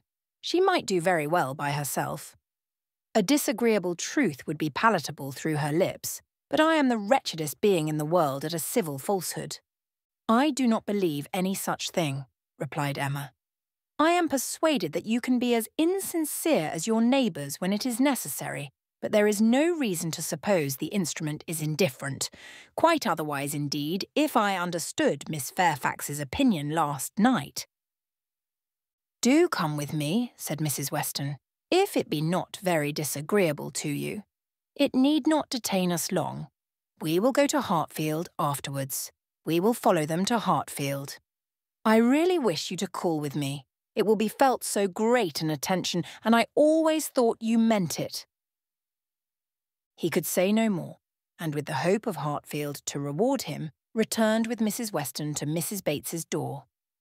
Emma watched them in, and then joined Harriet at the interesting counter, trying with all the force of her own mind to convince her that if she wanted plain muslin, it was of no use to look at figured, and that a blue ribbon, be it ever so beautiful, would still never match her yellow pattern. At last it was all settled, even to the destination of the parcel. "Should I send it to Mrs. Goddard's, ma'am?" asked Mrs. Ford. Yes, no, yes, to Mrs. Goddard's. Only my pattern gown is at Hartfield. No, you shall send it to Hartfield, if you please. But then Mrs. Goddard will want to see it. And I could take the pattern gown home any day, but I shall want the ribbon directly, so it had better go to Hartfield. At least the ribbon. You could make it into 2 parcels, Mrs. Ford, could not you? It is not worthwhile, Harriet, to give Mrs. Ford the trouble of 2 parcels. No more it is. No trouble in the world, ma'am, said the obliging Mrs. Ford. Oh, but indeed I would much rather have it only in 1. Then if you please you shall send it all to Mrs. Goddard's. I do not know. No, I think, Miss Woodhouse, I may just as well have it sent to Hartfield and take it home with me at night. What do you advise? That you do not give another half-second to the subject. To Hartfield, if you please, Mrs. Ford. Aye, that will be much best, said Harriet, quite satisfied. I should not at all like to have it sent to Mrs. Goddard's. Voices approached the shop, or rather 1 voice and 2 ladies. Mrs. Weston and Miss Bates met them at the door.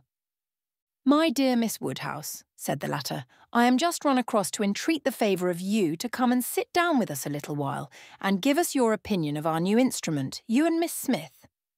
How do you do, Miss Smith? Very well, I thank you. And I begged Mrs. Weston to come with me, that I might be sure of succeeding. I hope Mrs. Bates and Miss Fairfax are very well. I am much obliged to you.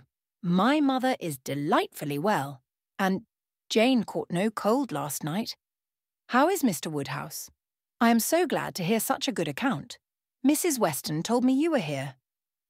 Oh, then, said I must run across. I am sure Miss Woodhouse will allow me just to run across and entreat her to come in. My mother will be so very happy to see her, and now we are such a nice party she cannot refuse. Aye, pray do, said Mr. Frank Churchill. Miss Woodhouse's opinion of the instrument will be worth having. But, said I shall be more sure of succeeding if one of you will go with me. Oh, said he, wait half a minute till I have finished my job. For would you believe it, Miss Woodhouse, there he is, in the most obliging manner in the world, fastening in the rivet of my mother's spectacles. The rivet came out, you know, this morning. So very obliging, for my mother had no use of her spectacles, could not put them on. And by the by, everybody ought to have 2 pair of spectacles, they should indeed. Jane said so. I meant to take them over to John Saunders the first thing I did, but something or other hindered me all the morning. First one thing, then another. There is no saying what, you knows. At one time, Patty came to say she thought the kitchen chimney wanted sweeping. "Oh," said I, "Patty, do not come with your bad news to me. Here is the rivet of your mistress's spectacles out." Then the baked apples came home. Mrs. Wallace sent them by her boy. They are extremely civil and obliging to us, the Wallaces, always. I have heard some people say that Mrs. Wallace can be uncivil and give a very rude answer, but we have never known anything but the greatest attention from them. And it cannot be for the value of our custom now, for what is our consumption of bread, you know? Only 3 of us. Besides dear Jane at present, and she really eats nothing. Makes such a shocking breakfast. You would be quite frightened if you saw it. I dare not let my mother know how little she eats, so I say one thing, and then I say another, and it passes off. But about the middle of the day she gets hungry, and there is nothing she likes so well as these baked apples, and they are extremely wholesome, for I took the opportunity the other day of asking Mr. Perry. I happened to meet him in the street. Not that I had any doubt before. I have so often heard Mr. Woodhouse recommend a baked apple. I believe it is the only way that Mr. Woodhouse thinks the fruit thoroughly wholesome. We have apple dumplings, however, very often. Patty makes an excellent apple dumpling. Well, Mrs. Weston, you have prevailed, I hope, and these ladies will oblige us. Emma would be very happy to wait on Mrs. Bates, etc. And they did at last move out of the shop with no farther delay from Miss Bates than, "How do you do, Mrs. Ford? I beg your pardon. I did not see you before. I hear you have a charming collection of new ribbons from town. Jane came back delighted yesterday. Thank you, the gloves do very well. Only a little too large about the wrist. But Jane is taking them in. What was I talking of?" said she, beginning again when they were all in the street. Emma wondered on what, of all the medley, she would fix. "I declare I cannot recollect what I was talking of." "Oh, my mother's spectacles. So very obliging of Mr. Frank Churchill." "Oh," said he, "I do think I can fasten the rivet. I like a job of this kind excessively." Which, you know, showed him to be so very... Indeed, I must say that, much as I had heard of him before and much as I had expected, he very far exceeds anything. I do congratulate you, Mrs. Weston, most warmly. He seems everything the fondest parent could. "Oh," said he, "I can fasten the rivet. I like a job of that sort excessively. I never shall forget his manner." And when I brought out the baked apples from the closet and hoped our friends would be so very obliging as to take some, "Oh," said he directly, "there is nothing in the way of fruit half so good, and these are the finest-looking home-baked apples I ever saw in my life." That, you know, was so very... And I am sure by his manner it was no compliment. Indeed, they are very delightful apples, and Mrs. Wallace does them full justice, only we do not have them baked more than twice, and Mr. Woodhouse made us promise to have them done 3 times. But Miss Woodhouse will be so good as not to mention it. The apples themselves are the very finest sort for baking, beyond a doubt, all from Donwell, some of Mr. Knightley's most liberal supply. He sends us a sack every year, and certainly there never was such a keeping apple anywhere as one of his trees. I believe there is 2 of them.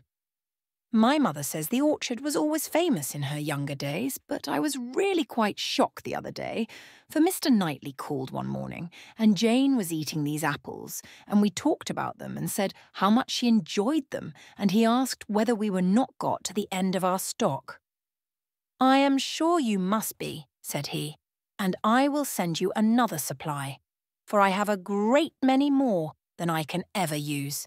William Larkins let me keep a larger quantity than usual this year. I will send you some more before they get good for nothing." So I begged he would not, for really as to ours being gone, I could not absolutely say that we had a great many left. It was but 6 indeed, but they should be all kept for Jane, and I could not at all bear that he should be sending us more, so liberal as he had been already, and Jane said the same. And when he was gone, she almost quarrelled with me. No, I should not say quarrelled, for we never had a quarrel in our lives. But she was quite distressed that I had owned the apples were so nearly gone. She wished I had made him believe we had a great many left. Oh, said I, my dear, I did say as much as I could. However, the very same evening, William Larkins came over with a large basket of apples, the same sort of apples, a bushel at least, and I was very much obliged and went down and spoke to William Larkins and said everything, as you may suppose. William Larkins is such an old acquaintance. I am always glad to see him. But however, I found afterwards from Patty that William said it was all the apples of that sort his master had. He had brought them all, and now his master had not one left to bake or boil. William did not seem to mind it himself. He was so pleased to think his master had sold so many. For William, you know, thinks more of his master's profit than anything. But Mrs. Hodges, he said, was quite displeased at their being all sent away. She could not bear that her master should not be able to have another apple tart this spring.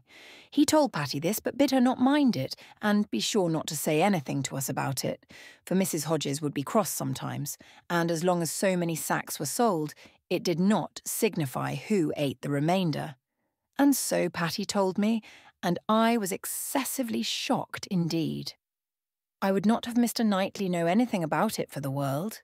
He would be so very... I wanted to keep it from Jane's knowledge, but unluckily I had mentioned it before I was aware. Miss Bates had just done as Patty opened the door, and her visitors walked upstairs without having any regular narration to attend to, pursued only by the sounds of her desultory goodwill. "Pray take care, Mrs. Weston, there is a step at the turning.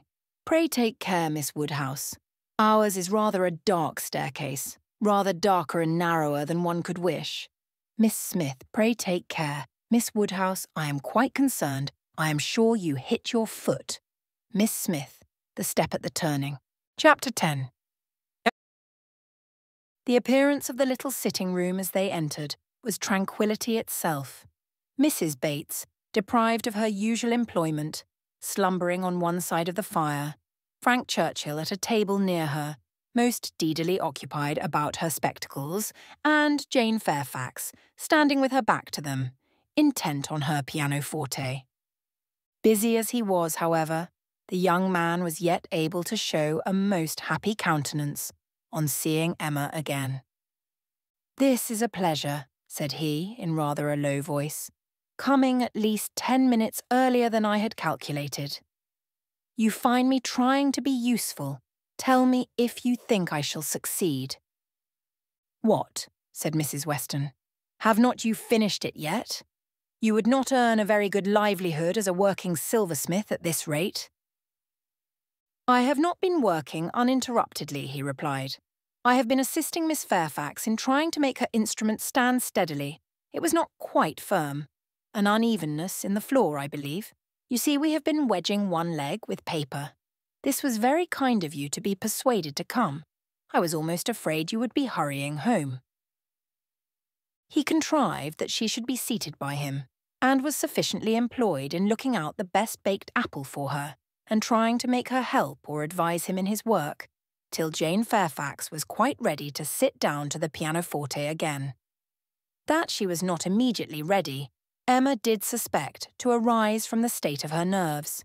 She had not yet possessed the instrument long enough to touch it without emotion. She must reason herself into the power of performance, and Emma could not but pity such feelings, whatever their origin, and could not but resolve never to expose them to her neighbour again. At last Jane began, and though the first bars were feebly given, the powers of the instrument were gradually done full justice to. Mrs. Weston had been delighted before, and was delighted again. Emma joined her in all her praise, and the pianoforte, with every proper discrimination, was pronounced to be altogether of the highest promise. "Whoever Colonel Campbell might employ," said Frank Churchill, with a smile at Emma, "the person has not chosen ill. I heard a good deal of Colonel Campbell's taste at Weymouth, and the softness of the upper notes I am sure is exactly what he and all that party would particularly prize. I dare say, Miss Fairfax, that he either gave his friend very minute directions or wrote to Broadwood himself. Do not you think so? Jane did not look round. She was not obliged to hear. Mrs. Weston had been speaking to her at the same moment. "It is not fair," said Emma in a whisper. "Mine was a random guess. Do not distress her." He shook his head with a smile and looked as if he had very little doubt and very little mercy. Soon afterwards he began again. "How much your friends in Ireland must be enjoying your pleasure on this occasion, Miss Fairfax.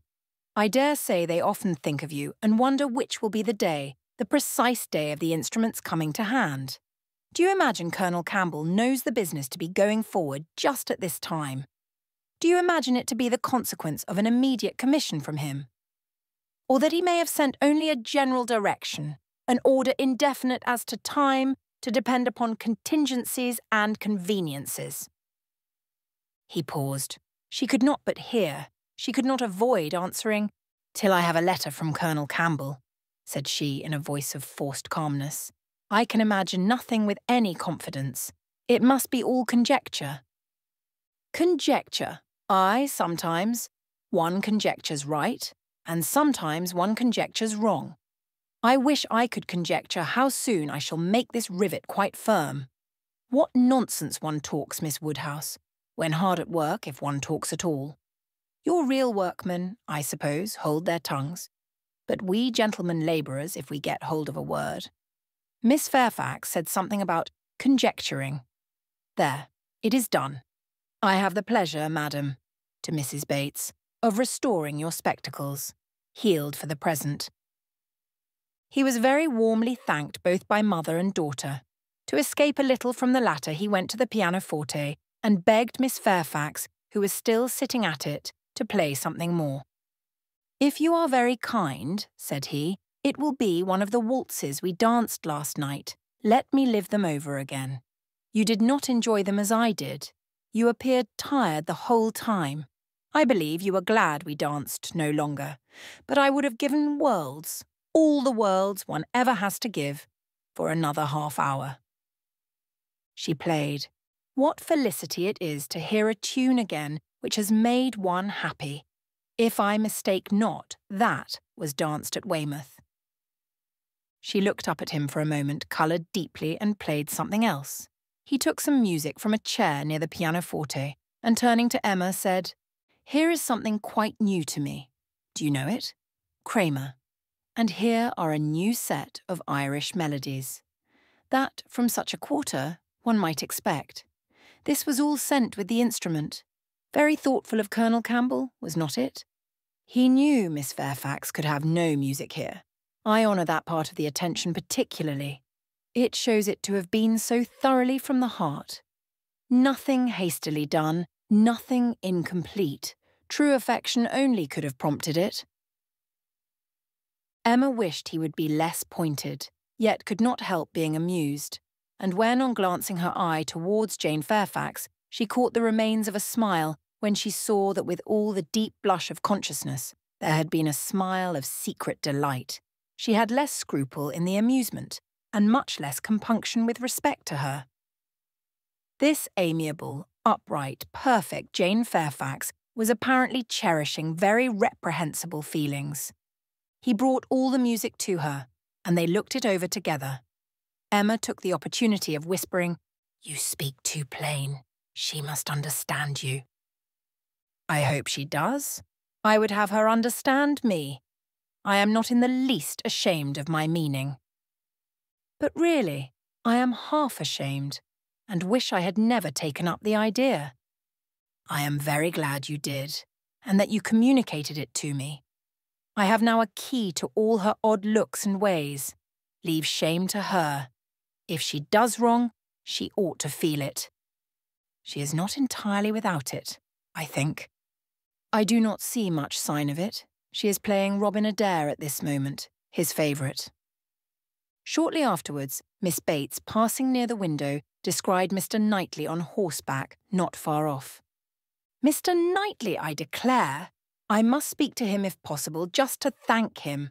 I will not open the window here, it would give you all cold, but I can go into my mother's room, you know. I dare say he will come in when he knows who is here. Quite delightful to have you all meet so. Our little room, so honoured." She was in the adjoining chamber while she still spoke, and opening the casement there, immediately called Mr. Knightley's attention, and every syllable of their conversation was as distinctly heard by the others as if it had passed within the same apartment. "How do you do? How do you do?" "Very well, I thank you. So obliged to you for the carriage last night. We were just in time, my mother just ready for us. Pray come in, do come in. You will find some friends here." So began Miss Bates, and Mr. Knightley seemed determined to be heard in his turn, for most resolutely and commandingly did he say, "How is your niece, Miss Bates? I want to inquire after you all, but particularly your niece. How is Miss Fairfax? I hope she caught no cold last night. How is she today? Tell me how Miss Fairfax is." And Miss Bates was obliged to give a direct answer before he would hear her in anything else. The listeners were amused, and Mrs. Weston gave Emma a look of particular meaning.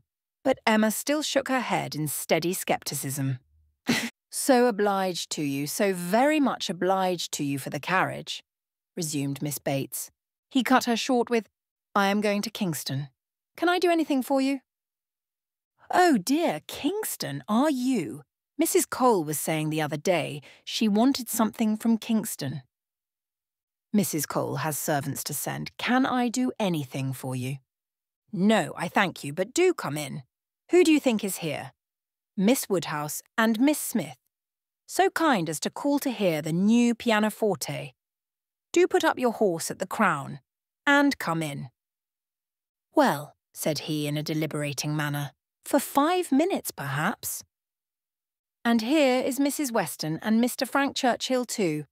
Quite delightful. So many friends. No, not now, I thank you. I could not stay 2 minutes. I must get on to Kingston as fast as I can. Oh, do come in. They will be so very happy to see you." "No, no, your room is full enough. I will call another day and hear the pianoforte." "Well, I am so sorry." "Oh, Mr. Knightley, what a delightful party last night. How extremely pleasant. Did you ever see such dancing? Was not it delightful? Miss Woodhouse and Mr. Frank Churchill? I never saw anything equal to it." "Oh, very delightful indeed. I can say nothing less, for I suppose Miss Woodhouse and Mr. Frank Churchill are hearing everything that passes. And," raising his voice still more, "I do not see why Miss Fairfax should not be mentioned too. I think Miss Fairfax dances very well, and Mrs. Weston is the very best country dance player without exception in England. Now, if your friends have any gratitude, they will say something pretty loud about you and me in return, but I cannot stay to hear it.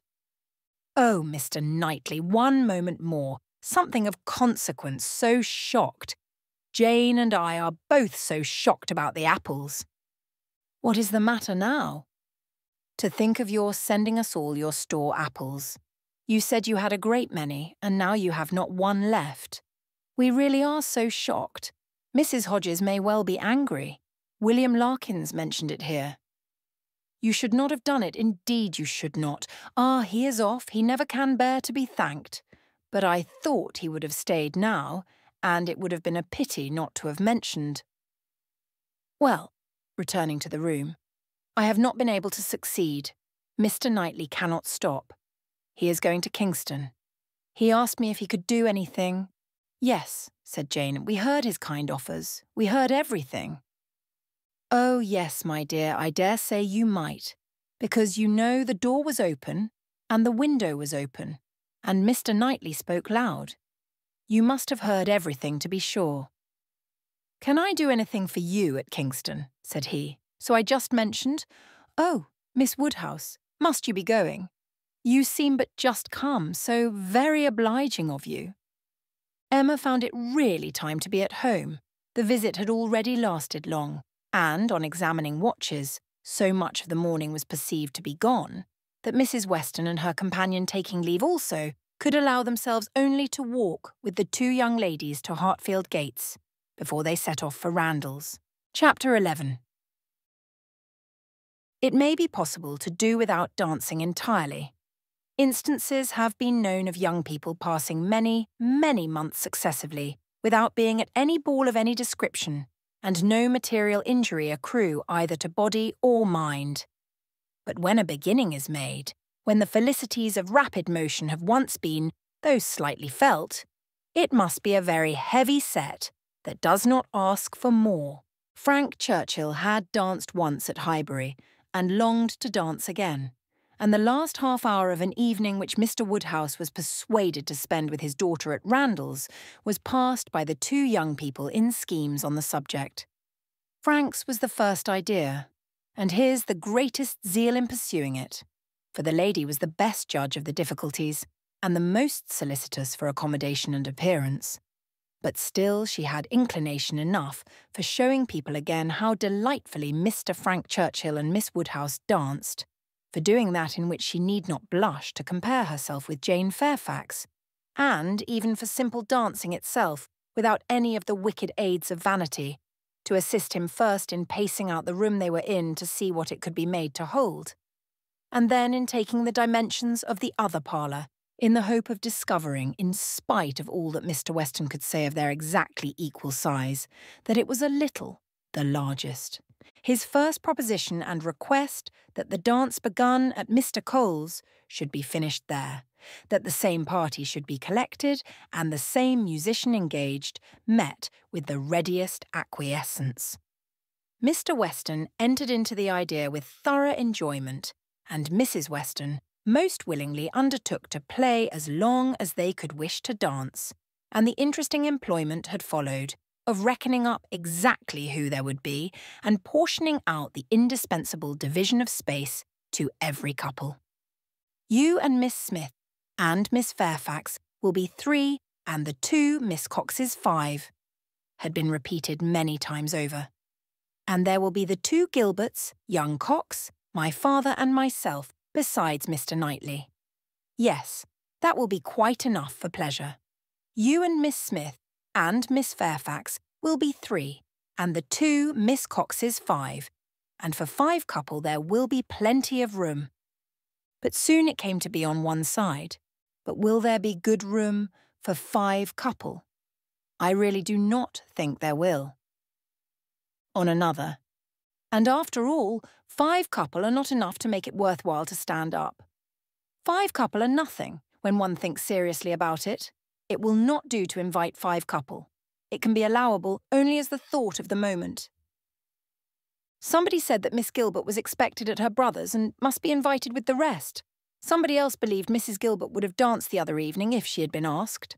A word was put in for a second young Cox, and at last, Mr. Weston naming one family of cousins who must be included, and another of very old acquaintance who could not be left out, it became a certainty that the 5 couple would be at least 10, and a very interesting speculation in what possible manner they could be disposed of. The doors of the 2 rooms were just opposite each other. Might not they use both rooms and dance across the passage? It seemed the best scheme, and yet it was not so good but that many of them wanted a better. Emma said it would be awkward. Mrs. Weston was in distress about the supper, and Mr. Woodhouse opposed it earnestly on the score of health. It made him so very unhappy indeed that it could not be persevered in. "Oh, no," said he, "it would be the extreme of imprudence. I could not bear it for Emma. Emma is not strong. She would catch a dreadful cold. So would poor little Harriet. So you would all. Mrs. Weston, you would be quite laid up. Do not let them talk of such a wild thing. Pray do not let them talk of it. That young man," speaking lower, "is very thoughtless. Do not tell his father, but that young man is not quite the thing. He has been opening the doors very often this evening and keeping them open very inconsiderately. He does not think of the draught. I do not mean to set you against him, but indeed he is not quite the thing." Mrs. Weston was sorry for such a charge. She knew the importance of it and said everything in her power to do it away. Every door was now closed, the passage plan given up, and the first scheme of dancing only in the room they were in resorted to again. And with such goodwill on Frank Churchill's part that the space which a quarter of an hour before had been deemed barely sufficient for 5 couple was now endeavoured to be made out quite enough for 10. "We were too magnificent," said he. "We allowed unnecessary room. 10 couple may stand here very well." Emma demurred. It would be a crowd, a sad crowd, and what could be worse than dancing without space to turn in? "Very true," he gravely replied. "It was very bad." But still he went on measuring, and still he ended with, "I think there will be very tolerable room for 10 couple." "No, no," said she, "you are quite unreasonable. It would be dreadful to be standing so close.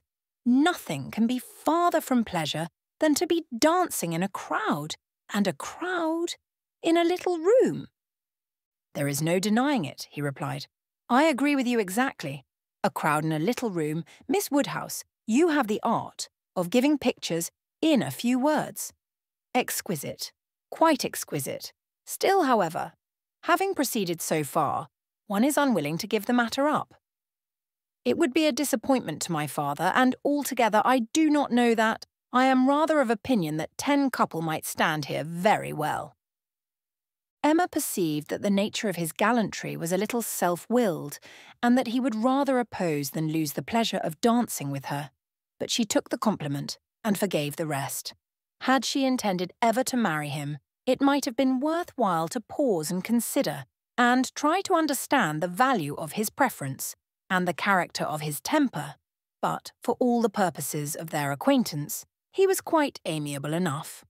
Before the middle of the next day he was at Hartfield, and he entered the room with such an agreeable smile as certified the continuance of the scheme. It soon appeared that he came to announce an improvement. "Well, Miss Woodhouse," he almost immediately began, "your inclination for dancing has not been quite frightened away, I hope, by the terrors of my father's little rooms. I bring a new proposal on the subject. A thought of my father's which waits only your approbation to be acted upon. May I hope for the honour of your hand for the 2 first dances of this little projected ball, to be given, not at Randall's, but at the Crown Inn?" "The Crown?" "Yes, if you and Mr. Woodhouse see no objection, and I trust you cannot, my father hopes his friends will be so kind as to visit him there. Better accommodations, he can promise them, and not a less grateful welcome than at Randall's. It is his own idea. Mrs. Weston sees no objection to it, provided you are satisfied. This is what we all feel. Oh, you were perfectly right. 10 couple. In either of the Randalls' rooms would have been insufferable. Dreadful. I felt how right you were the whole time, but was too anxious for securing anything to like to yield. Is not it a good exchange? You consent. I hope you consent. It appears to me a plan that nobody can object to, if Mr. and Mrs. Weston do not. I think it admirable, and, as far as I can answer for myself, shall be most happy. It seems the only improvement that could be. Papa, do you not think it an excellent improvement?" She was obliged to repeat and explain it before it was fully comprehended, and then, being quite new, farther representations were necessary to make it acceptable. No, he thought it very far from an improvement, a very bad plan, much worse than the other. A room at an inn was always damp and dangerous, never properly aired or fit to be inhabited. If they must dance, they had better dance at Randall's. He had never been in the room at the Crown in his life, did not know the people who kept it by sight. Oh no, a very bad plan. They would catch worse colds at the Crown than anywhere. "I was going to observe, sir," said Frank Churchill, "that one of the great recommendations of this change would be the very little danger of anybody's catching cold. So much less danger at the Crown than at Randall's. Mr. Perry might have reason to regret the alteration, but nobody else could. Sir, said Mr. Woodhouse rather warmly, you are very much mistaken if you suppose Mr. Perry to be that sort of character. Mr. Perry is extremely concerned when any of us are ill. But I do not understand how the room at the Crown can be safer for you than your father's house. From the very circumstance of its being larger, sir, we shall have no occasion to open the windows at all, not once the whole evening, and it is that dreadful habit of opening the windows, letting in cold air upon heated bodies, which, as you well know, sir, does the mischief. Open the windows! But surely, Mr. Churchill, nobody would think of opening the windows at Randalls. Nobody could be so imprudent. I never heard of such a thing. Dancing with open windows! I am sure neither your father nor Mrs. Weston, poor Miss Taylor that was, would suffer it. Ah, sir, but a thoughtless young person will sometimes step behind a window curtain and throw up a sash without its being suspected. I have often known it done myself. Have you indeed, sir? Bless me, I never could have supposed it, but I live out of the world, and am often astonished at what I hear.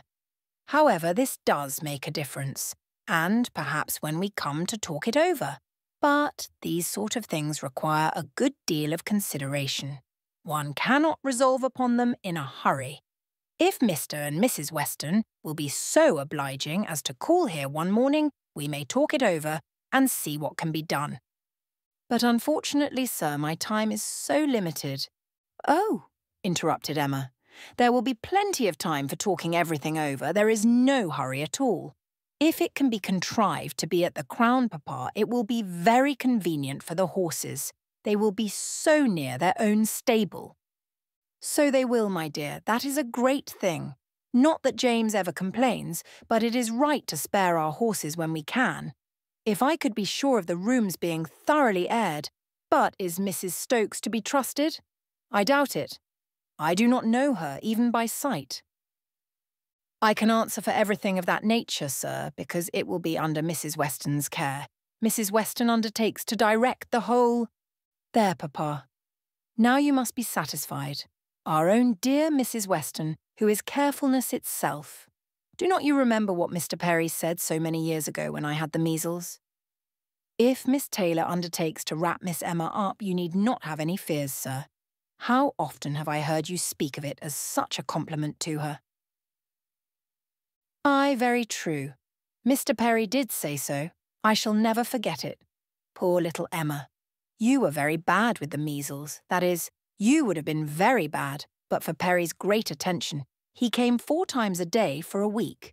He said, from the first, it was a very good sort, which was our great comfort, but the measles are a dreadful complaint.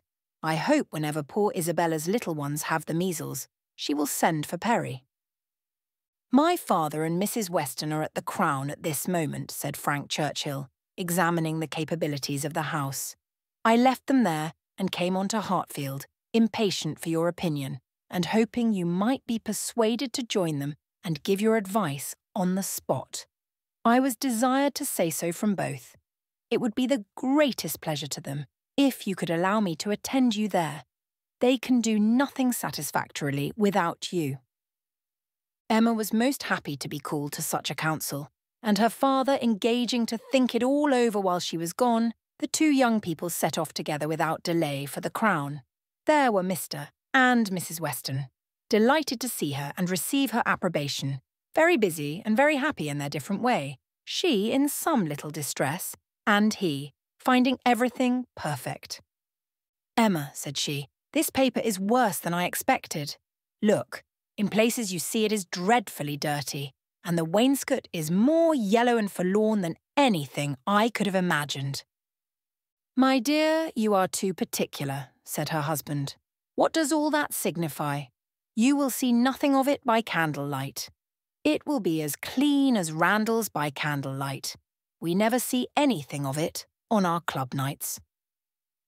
The ladies here probably exchanged looks which meant, men never know when things are dirty or not, and the gentlemen perhaps thought each to himself, women will have their little nonsenses and needless cares. One perplexity, however, arose, which the gentleman did not disdain. It regarded a supper room. At the time of the ballroom's being built, suppers had not been in question, and a small card room adjoining was the only addition. What was to be done? This card room would be wanted as a card room now, or, if cards were conveniently voted unnecessary by their four selves, still was it not too small for any comfortable supper? Another room of much better size might be secured for the purpose, but it was at the other end of the house, and a long, awkward passage must be gone through to get at it. This made a difficulty. Mrs. Weston was afraid of draughts for the young people in that passage, and neither Emma nor the gentleman could tolerate the prospect of being miserably crowded at supper. Mrs. Weston proposed having no regular supper, merely sandwiches, etc., set out in the little room, but that was scouted as a wretched suggestion. A private dance without sitting down to supper was pronounced an infamous fraud upon the rights of men and women, and Mrs. Weston must not speak of it again.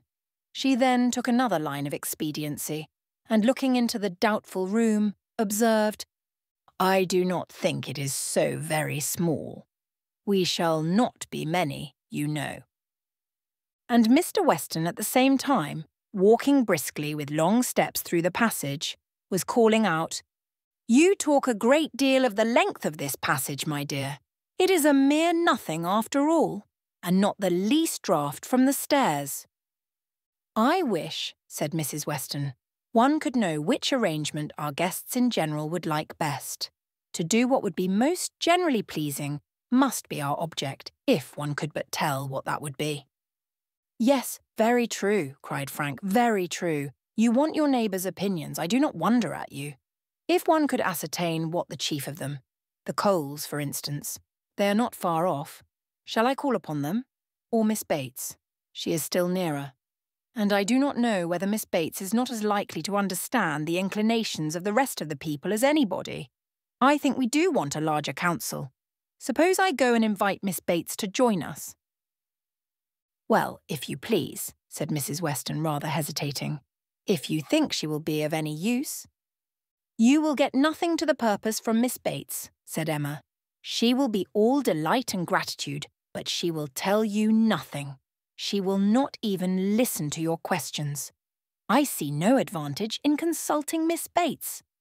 But she is so amusing, so extremely amusing. I am very fond of hearing Miss Bates talk. And I need not bring the whole family, you know." Here Mr. Weston joined them, and, on hearing what was proposed, gave it his decided approbation.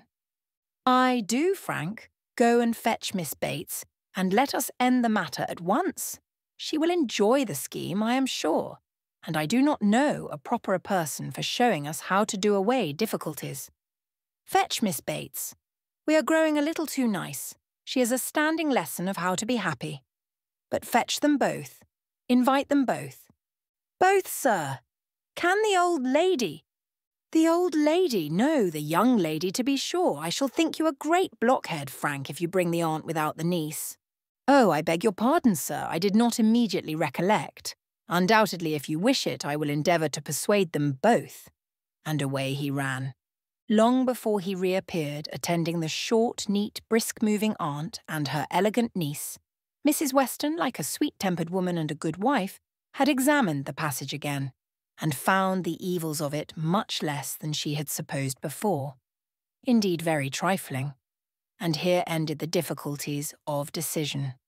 All the rest, in speculation at least, was perfectly smooth. All the minor arrangements of table and chair, lights and music, tea and supper, made themselves, or were left as mere trifles to be settled at any time between Mrs. Weston and Mrs. Stokes. Everybody invited was certainly to come.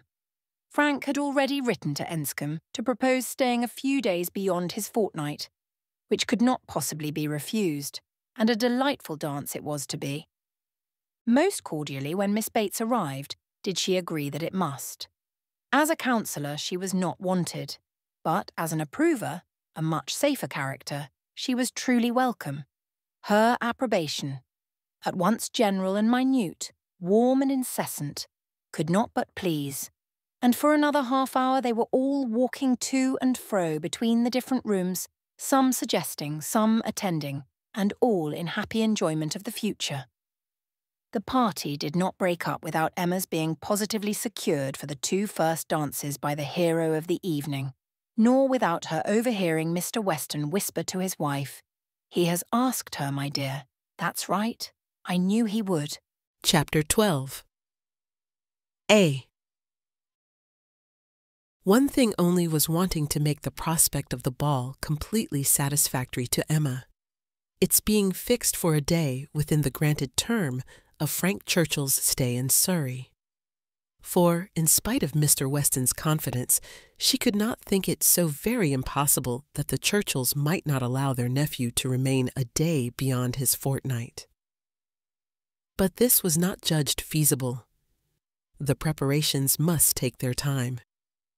Nothing could be properly ready till the 3rd week were entered on, and for a few days they must be planning, proceeding, and hoping in uncertainty, at the risk, in her opinion, the great risk, of its being all in vain. Enscombe, however, was gracious in fact, if not in word.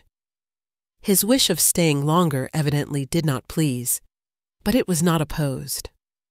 All was safe and prosperous, and as the removal of one solicitude generally makes way for another, Emma, being now certain of her ball, began to adopt as the next vexation Mr. Knightley's provoking indifference about it.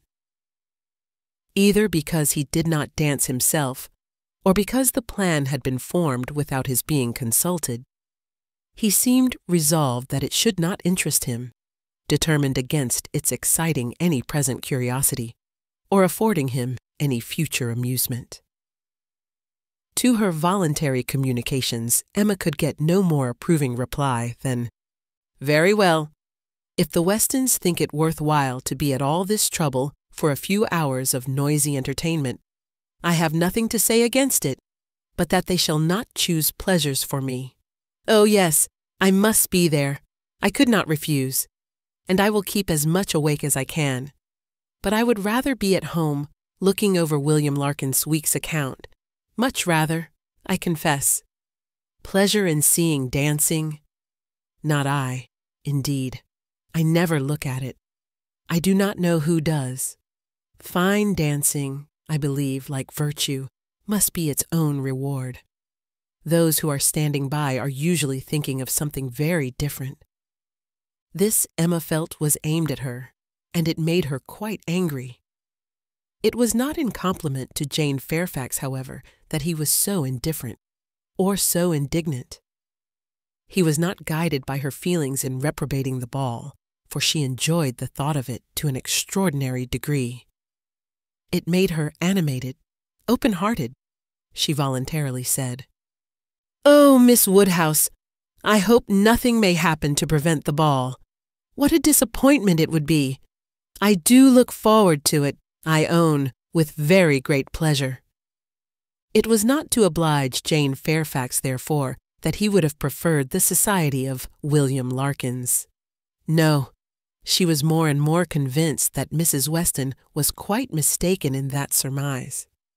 There was a great deal of friendly and of compassionate attachment on his side, but no love. Alas, there was soon no leisure for quarrelling with Mr. Knightley. 2 days of joyful security were immediately followed by the overthrow of everything. A letter arrived from Mr. Churchill to urge his nephew's instant return. Mrs. Churchill was unwell, far too unwell to do without him. She had been in a very suffering state, so said her husband, when writing to her nephew 2 days before, though from her usual unwillingness to give pain, and constant habit of never thinking of herself, she had not mentioned it. But now she was too ill to trifle, and must entreat him to set off for Enscombe without delay. The substance of this letter was forwarded to Emma in a note from Mrs. Weston instantly. As to his going, it was inevitable. He must be gone within a few hours, though without feeling any real alarm for his aunt, to lessen his repugnance. He knew her illnesses. They never occurred but for her own convenience. Mrs. Weston added that he could only allow himself time to hurry to Highbury after breakfast and take leave of the few friends there whom he could suppose to feel any interest in him, and that he might be expected at Hartfield very soon. This wretched note was the finale of Emma's breakfast. When once it had been read, there was no doing anything but lament and exclaim. The loss of the ball, the loss of the young man, and all that the young man might be feeling. It was too wretched. Such a delightful evening as it would have been. Everybody so happy, and she and her partner the happiest. I said it would be so, was the only consolation. Her father's feelings were quite distinct. He thought principally of Mrs. Churchill's illness and wanted to know how she was treated. And as for the ball, it was shocking to have dear Emma disappointed. But they would all be safer at home. Emma was ready for her visitor some time before he appeared. But if this reflected at all upon his impatience, his sorrowful look and total want of spirits when he did come might redeem him. He felt the going away almost too much to speak of it. His dejection was most evident. He sat really lost in thought for the first few minutes, and when rousing himself it was only to say, "Of all horrid things, leave-taking is the worst." "But you will come again," said Emma. "This will not be your only visit to Randalls. Ah," shaking his head, "the uncertainty of when I may be able to return. I shall try for it with a zeal. It will be the object of all my thoughts and cares. And if my uncle and aunt go to town this spring, but I am afraid they did not stir last spring. I am afraid it is a custom gone forever. Our poor ball must be quite given up. Ah, that ball! Why did we wait for anything? Why not seize the pleasure at once? How often is happiness destroyed by preparation, foolish preparation? You told us it would be so. Oh, Miss Woodhouse, why are you always so right? Indeed, I am very sorry to be right in this instance. I would much rather have been merry than wise. If I can come again, we are still to have our ball. My father depends on it. Do not forget your engagement." Emma looked graciously. "Such a fortnight as it has been," he continued, "every day more precious and more delightful than the day before. Every day making me less fit to bear any other place.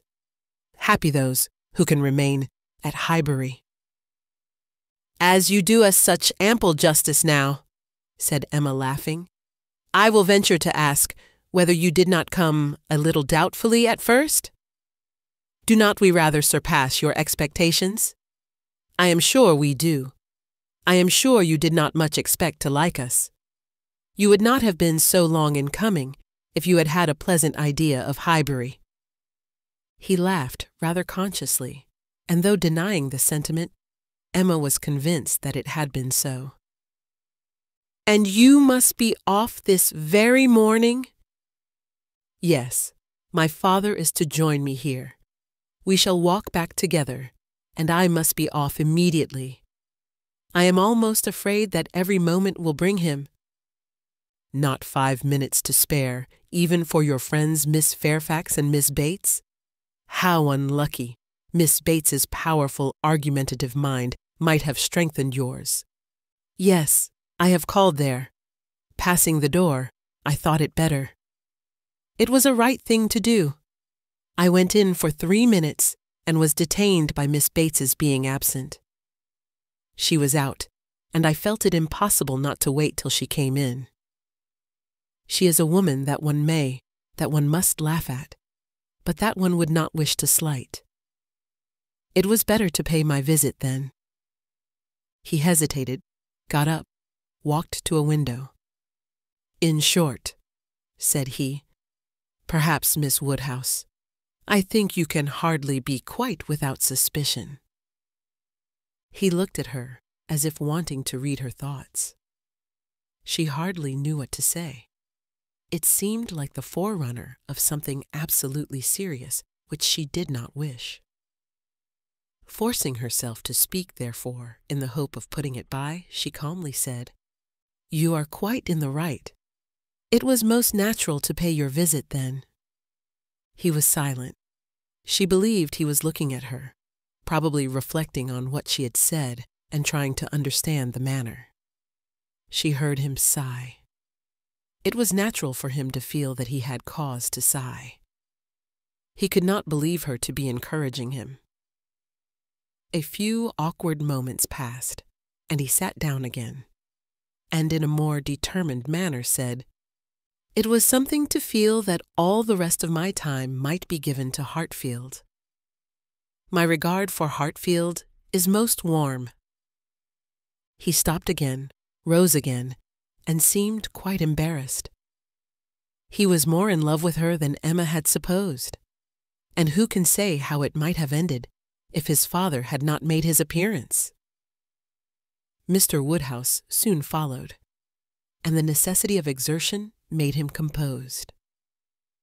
A very few minutes more, however, completed the present trial. Mr. Weston, always alert when business was to be done, and as incapable of procrastinating any evil that was inevitable as of foreseeing any that was doubtful, said, "It was time to go." And the young man, though he might, and did sigh, could not but agree to take leave. "I shall hear about you all," said he. "That is my chief consolation. I shall hear of everything that is going on among you. I have engaged Mrs. Weston to correspond with me. She has been so kind as to promise it. Oh, the blessing of a female correspondent when one is really interested in the absent. She will tell me everything. In her letters, I shall be at dear Highbury again." A very friendly shake of the hand, a very earnest goodbye, closed the speech, and the door had soon shut out Frank Churchill.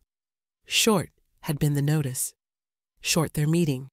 He was gone, and Emma felt so sorry to part, and foresaw so great a loss to their little society from his absence, as to begin to be afraid of being too sorry and feeling it too much. It was a sad change. They had been meeting almost every day since his arrival. Certainly his being at Randalls had given great spirit to the last 2 weeks, indescribable spirit. The idea, the expectation of seeing him which every morning had brought, the assurance of his attentions, his liveliness, his manners. It had been a very happy fortnight, and forlorn must be the sinking from it into the common course of Hartfield days. To complete every other recommendation, he had almost told her that he loved her. What strength or what constancy of affection he might be subject to was another point. But at present, she could not doubt his having a decidedly warm admiration, a conscious preference of herself, and this persuasion, joined to all the rest, made her think that she must be a little in love with him, in spite of every previous determination against it. "I certainly must," said she. "This sensation of listlessness, weariness, stupidity, this disinclination to sit down and employ myself, this feeling of everything's being dull and insipid about the house. I must be in love. I should be the oddest creature in the world if I were not, for a few weeks at least. Well, evil to some is always good to others. I shall have many fellow mourners for the ball, if not for Frank Churchill, but Mr. Knightley will be happy. He may spend the evening with his dear William Larkins now if he likes."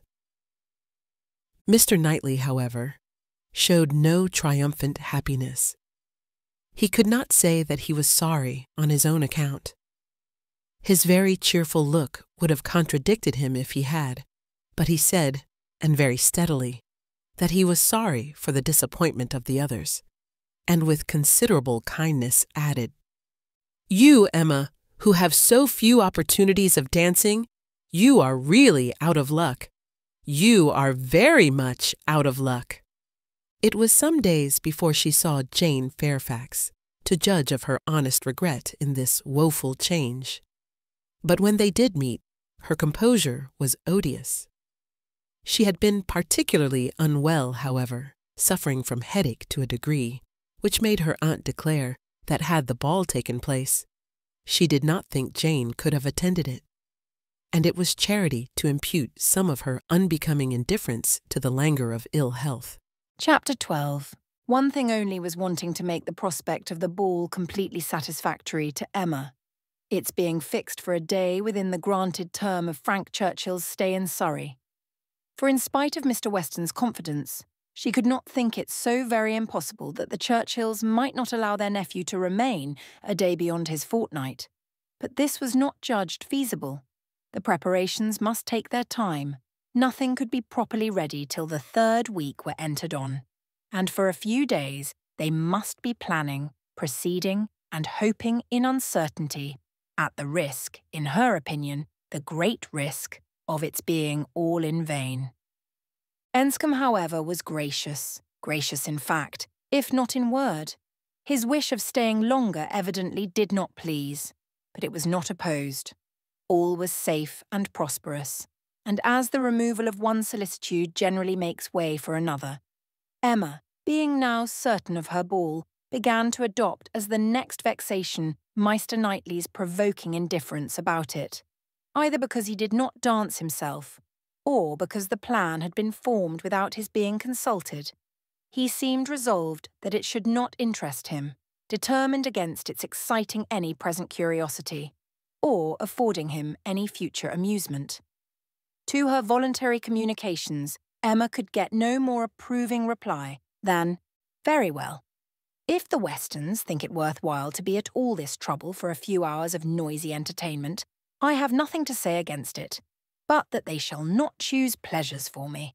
Oh yes, I must be there. I could not refuse, and I will keep as much awake as I can, but I would rather be at home, looking over William Larkins's week's account. Much rather, I confess. Pleasure in seeing dancing. Not I, indeed. I never look at it. I do not know who does. Fine dancing, I believe, like virtue, must be its own reward. Those who are standing by are usually thinking of something very different." This Emma felt was aimed at her, and it made her quite angry. It was not in compliment to Jane Fairfax, however, that he was so indifferent, or so indignant. He was not guided by her feelings in reprobating the ball, for she enjoyed the thought of it to an extraordinary degree. It made her animated, open-hearted, she voluntarily said. "Oh, Miss Woodhouse, I hope nothing may happen to prevent the ball. What a disappointment it would be. I do look forward to it, I own with very great pleasure." It was not to oblige Jane Fairfax, therefore, that he would have preferred the society of William Larkins. No, she was more and more convinced that Mrs. Weston was quite mistaken in that surmise. There was a great deal of friendly and of compassionate attachment on his side, but no love. Alas, there was soon no leisure for quarrelling with Mr. Knightley. 2 days of joyful security were immediately followed by the overthrow of everything. A letter arrived from Mr. Churchill to urge his nephew's instant return. Mrs. Churchill was unwell, far too unwell to do without him. She had been in a very suffering state, so said her husband, when writing to her nephew 2 days before, though from her usual unwillingness to give pain and constant habit of never thinking of herself, she had not mentioned it. But now she was too ill to trifle, and must entreat him to set off for Enscombe without delay. The substance of this letter was forwarded to Emma in a note from Mrs. Weston instantly. As to his going, it was inevitable. He must be gone within a few hours, though without feeling any real alarm for his aunt to lessen his repugnance. He knew her illnesses. They never occurred but for her own convenience. Mrs. Weston added that he could only allow himself time to hurry to Highbury after breakfast and take leave of the few friends there whom he could suppose to feel any interest in him. and that he might be expected at Hartfield very soon. This wretched note was the finale of Emma's breakfast. When once it had been read, there was no doing anything but lament and exclaim. The loss of the ball, the loss of the young man, and all that the young man might be feeling. It was too wretched. Such a delightful evening as it would have been. Everybody so happy, and she and her partner the happiest. I said it would be so, was the only consolation.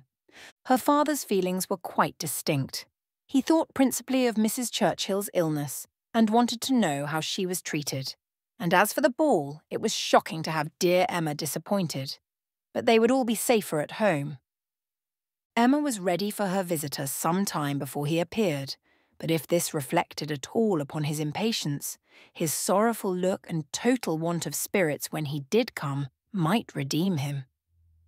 He felt the going away almost too much to speak of it. His dejection was most evident. He sat really lost in thought for the first few minutes, and when rousing himself it was only to say, "Of all horrid things, leave-taking is the worst."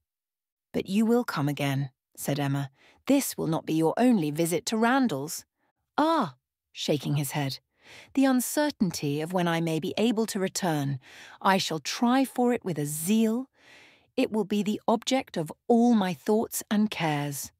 And if my uncle and aunt go to town this spring, but I am afraid they did not stir last spring, I am afraid it is a custom gone for ever. Our poor ball must be quite given up." Ah, that ball! Why did we wait for anything? Why not seize the pleasure at once? How often is happiness destroyed by preparation, foolish preparation? You told us it would be so. Oh, Miss Woodhouse, why are you always so right? Indeed, I am very sorry to be right in this instance.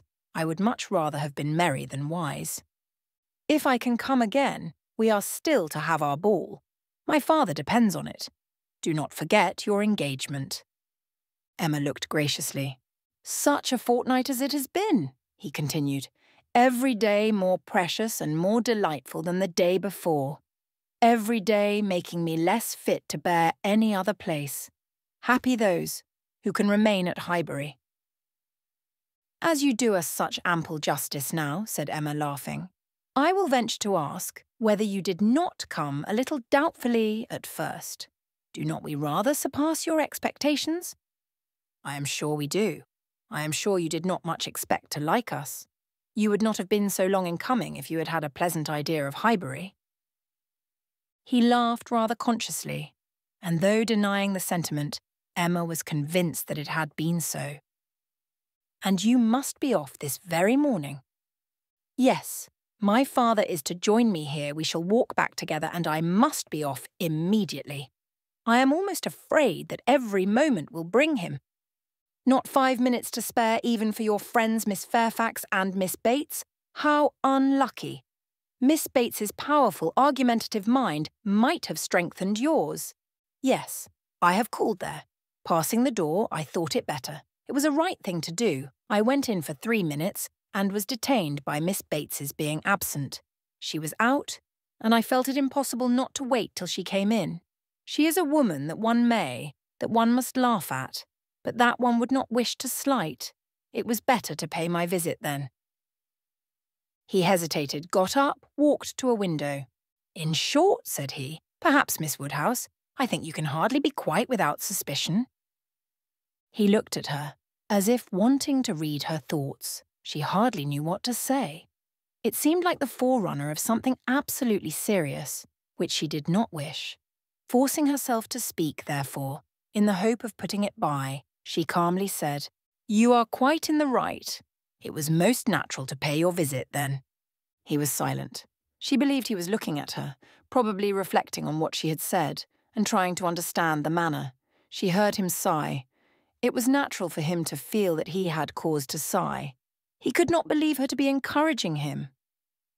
A few awkward moments passed, and he sat down again, and in a more determined manner said, "It was something to feel that all the rest of my time might be given to Hartfield.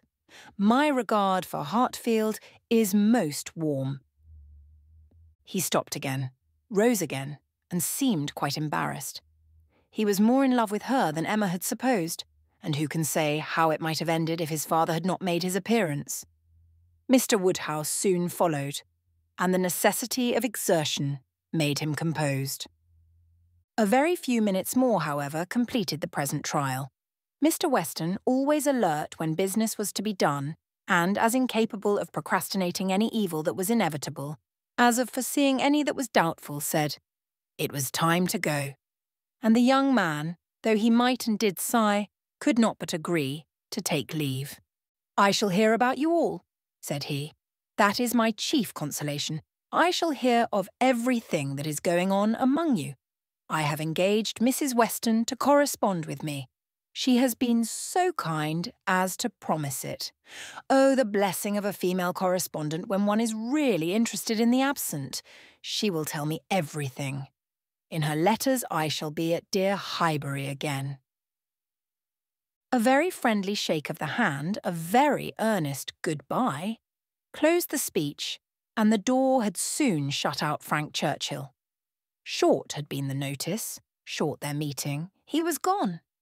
And Emma felt so sorry to part, and foresaw so great a loss to their little society from his absence as to begin to be afraid of being too sorry and feeling it too much. It was a sad change. They had been meeting almost every day since his arrival. Certainly his being at Randalls had given great spirit to the last 2 weeks, indescribable spirit, the idea, the expectation of seeing him which every morning had brought, the assurance of his attentions, his liveliness, his manners. It had been a very happy fortnight, and forlorn must be the sinking from it into the common course of Hartfield days. To complete every other recommendation, he had almost told her that he loved her. What strength, or what constancy of affection he might be subject to, was another point. But at present, she could not doubt his having a decidedly warm admiration, a conscious preference of herself. And this persuasion, joined to all the rest, made her think that she must be a little in love with him, in spite of every previous determination against it. "I certainly must," said she. This sensation of listlessness, weariness, stupidity, this disinclination to sit down and employ myself, this feeling of everything's being dull and insipid about the house. I must be in love. I should be the oddest creature in the world if I were not, for a few weeks at least. Well, evil to some is always good to others. I shall have many fellow mourners for the ball, if not for Frank Churchill. But Mr. Knightley will be happy. He may spend the evening with his dear William Larkins now, if he likes." Mr. Knightley, however, showed no triumphant happiness. He could not say that he was sorry on his own account. His very cheerful look would have contradicted him if he had. But he said, and very steadily, that he was sorry for the disappointment of the others, and with considerable kindness added, "You, Emma, who have so few opportunities of dancing, you are really out of luck. You are very much out of luck." It was some days before she saw Jane Fairfax, to judge of her honest regret in this woeful change, but when they did meet, her composure was odious. She had been particularly unwell, however, suffering from headache to a degree which made her aunt declare that had the ball taken place, she did not think Jane could have attended it, and it was charity to impute some of her unbecoming indifference to the languor of ill health. Chapter 13. Emma continued to entertain no doubt of her being in love. Her ideas only varied as to the how much. At first she thought it was a good deal, and afterwards, but little. She had great pleasure in hearing Frank Churchill talked of, and for his sake greater pleasure than ever in seeing Mr. and Mrs. Weston. She was very often thinking of him, and quite impatient for a letter that she might know how he was, how were his spirits, how was his aunt, and what was the chance of his coming to Randalls again this spring. But on the other hand, she could not admit herself to be unhappy, nor, after the first morning, to be less disposed for employment than usual. She was still busy and cheerful, and, pleasing as he was, she could yet imagine him to have faults. And father, though thinking of him so much, and, as she sat drawing or working, forming 1,000 amusing schemes for the progress and close of their attachment, fancying interesting dialogues and inventing elegant letters. The conclusion of every imaginary declaration on his side was that she refused him. Their affection was always to subside into friendship. Everything tender and charming was to mark their parting, but still they were to part. When she became sensible of this, it struck her that she could not be very much in love, for in spite of her previous and fixed determination never to quit her father, never to marry, a strong attachment certainly must produce more of a struggle than she could foresee in her own feelings. "I do not find myself making any use of the word sacrifice," said she. "In not one of all my clever replies, my delicate negatives, is there any allusion to making a sacrifice. I do suspect that he is not really necessary to my happiness. So much the better. I certainly will not persuade myself to feel more than I do. I am quite enough in love. I should be sorry to be more." Upon the whole, she was equally contented with her view of his feelings. He is undoubtedly very much in love. Everything denotes it, very much in love indeed. And when he comes again, if his affection continue, I must be on my guard not to encourage it. It would be most inexcusable to do otherwise, as my own mind is quite made up. Not that I imagine he can think I have been encouraging him hitherto. No, if he had believed me at all to share his feelings, he would not have been so wretched. Could he have thought himself encouraged, his looks and language at parting would have been different. Still, however, I must be on my guard. This is in the supposition of his attachment continuing what it now is. But I do not know that I expect it will. I do not look upon him to be quite the sort of man. I do not altogether build upon his steadiness or constancy. His feelings are warm, but I can imagine them rather changeable.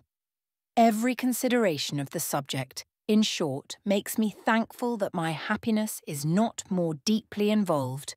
I shall do very well again after a little while. And then it will be a good thing over, for they say everybody is in love once in their lives, and I shall have been let off easily.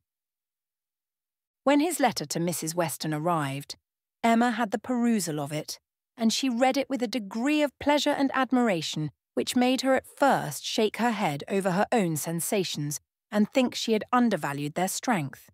It was a long, well-written letter, giving the particulars of his journey and of his feelings, expressing all the affection, gratitude and respect which was natural and honourable, and describing everything exterior and local that could be supposed attractive, with spirit and precision. No suspicious flourishes now of apology or concern. It was the language of real feeling towards Mrs. Weston. And the transition from Highbury to Enscombe, the contrast between the places in some of the first blessings of social life, was just enough touched on to show how keenly it was felt, and how much more might have been said but for the restraints of propriety. The charm of her own name was not wanting. Miss Woodhouse appeared more than once, and never without a something of pleasing connection, either a compliment to her taste or a remembrance of what she had said, and in the very last time of its meeting her eye, unadorned as it was by any such broad wreath of gallantry, she yet could discern the effect of her influence and acknowledge the greatest compliment, perhaps, of all conveyed. Compressed into the very lowest vacant corner were these words: "I had not a spare moment on Tuesday, as you know, for Miss Woodhouse's beautiful little friend. Pray make my excuses and adieus to her." This, Emma could not doubt, was all for herself. Harriet was remembered only from being her friend. His information and prospects as to Enscombe were neither worse nor better than had been anticipated. Mrs. Churchill was recovering, and he dared not yet, even in his own imagination, fix a time for coming to Randalls again. Gratifying, however, and stimulative as was the letter in the material part, its sentiments she yet found, when it was folded up and returned to Mrs. Weston, that it had not added any lasting warmth that she could still do without the writer, and that he must learn to do without her. Her intentions were unchanged. Her resolution of refusal only grew more interesting by the addition of a scheme for his subsequent consolation and happiness. His recollection of Harriet, and the words which clothed it, the beautiful little friend, suggested to her the idea of Harriet succeeding her in his affections. Was it impossible? No. Harriet undoubtedly was greatly his inferior in understanding, but he had been very much struck with the loveliness of her face and the warm simplicity of her manner, and all the probabilities of circumstance and connection were in her favour.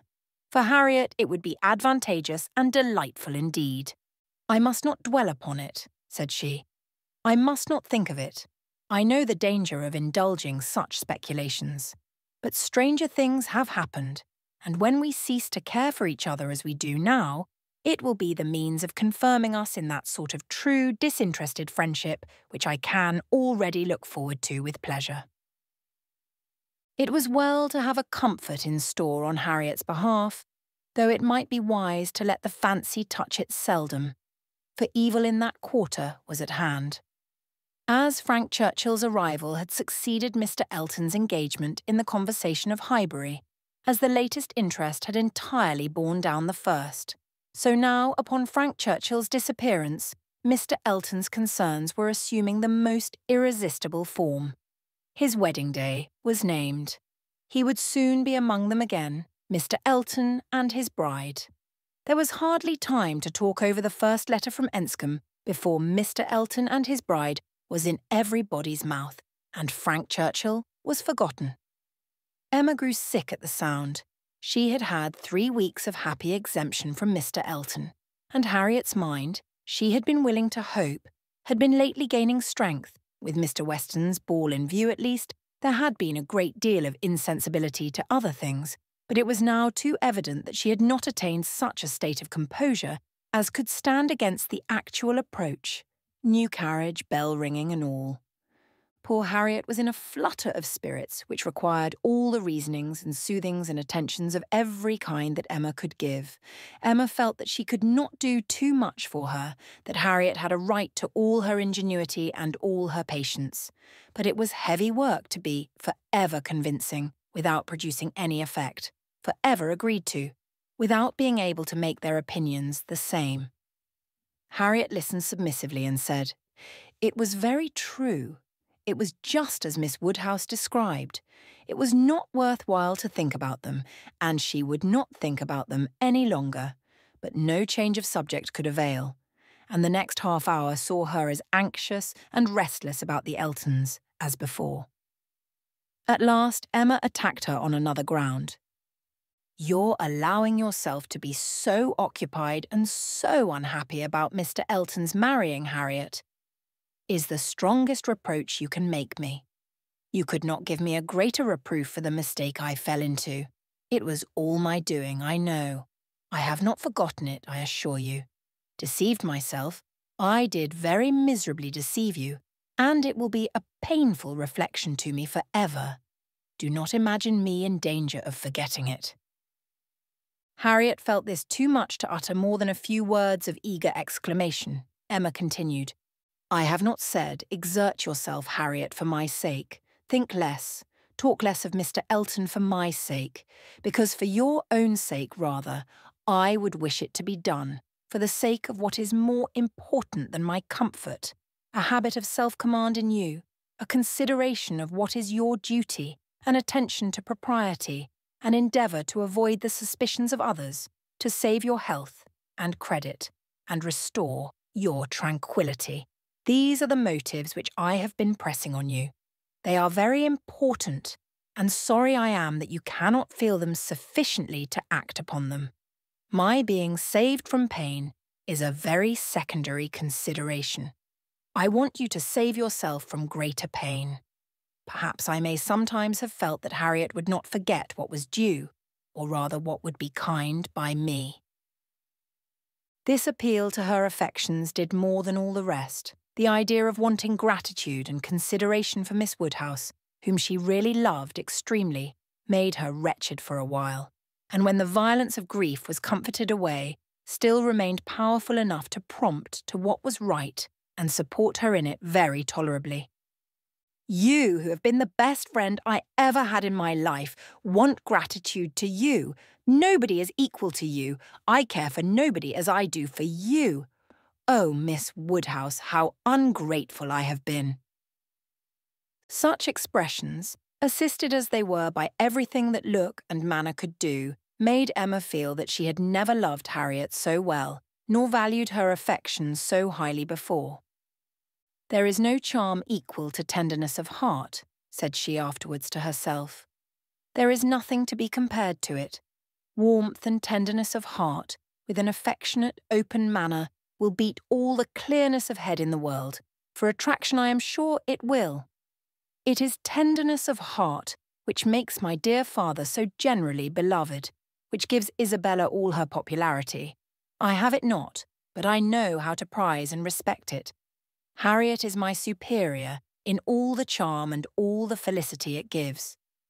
Dear Harriet, I would not change you for the clearest-headed, longest-sighted, best-judging female breathing. Oh, the coldness of a Jane Fairfax! Harriet is worth 100 such, and for a wife, a sensible man's wife, it is invaluable. I mention no names, but happy the man who changes Emma for Harriet. Chapter 14. Mrs. Elton was first seen at church, but though devotion might be interrupted, curiosity could not be satisfied by a bride in a pew, and it must be left for the visits in form which were then to be paid, to settle whether she were very pretty indeed, or only rather pretty, or not pretty at all. Emma had feelings, less of curiosity than of pride or propriety, to make her resolve on not being the last to pay her respects, and she made a point of Harriet's going with her, that the worst of the business might be gone through as soon as possible. She could not enter the house again, could not be in the same room to which she had with such vain artifice retreated 3 months ago, to lace up her boot, without recollecting.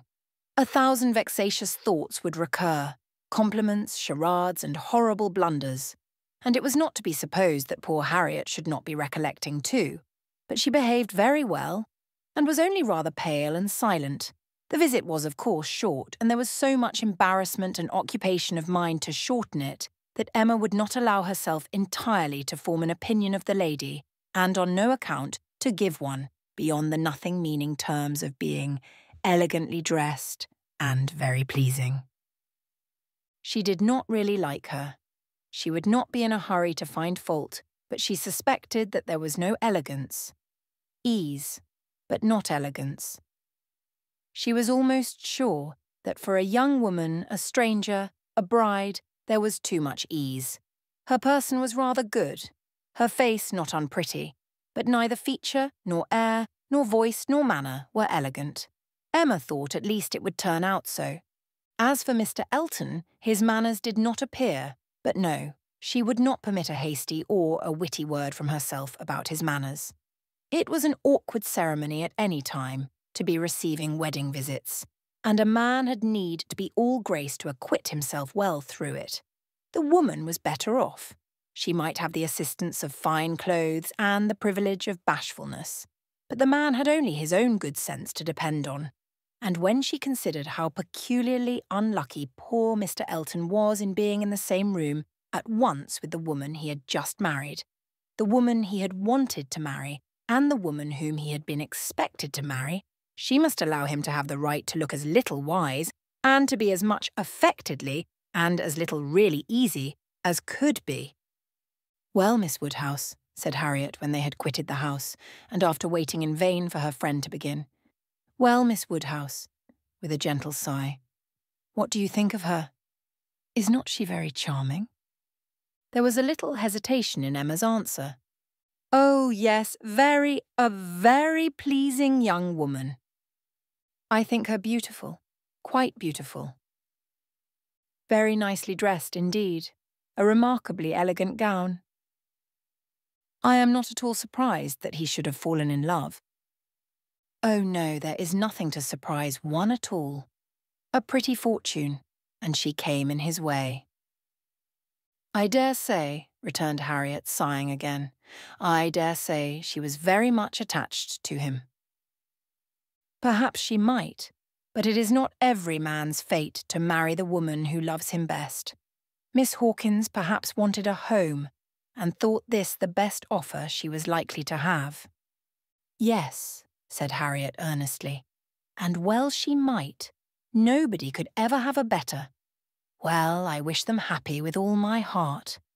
And now, Miss Woodhouse, I do not think I shall mind seeing them again. He is just as superior as ever, but, being married, you know, it is quite a different thing. No, indeed, Miss Woodhouse, you need not be afraid. I can sit and admire him now without any great misery. To know that he has not thrown himself away is such a comfort.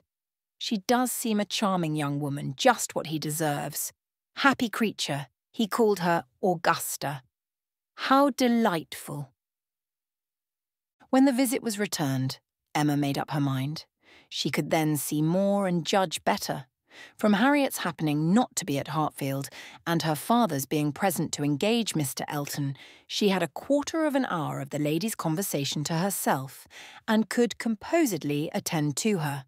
And the quarter of an hour quite convinced her that Mrs. Elton was a vain woman, extremely well satisfied with herself, and thinking much of her own importance, that she meant to shine and be very superior, but with manners which had been formed in a bad school, pert and familiar, that all her notions were drawn from one set of people and one style of living, that if not foolish, she was ignorant, and that her society would certainly do Mr. Elton no good.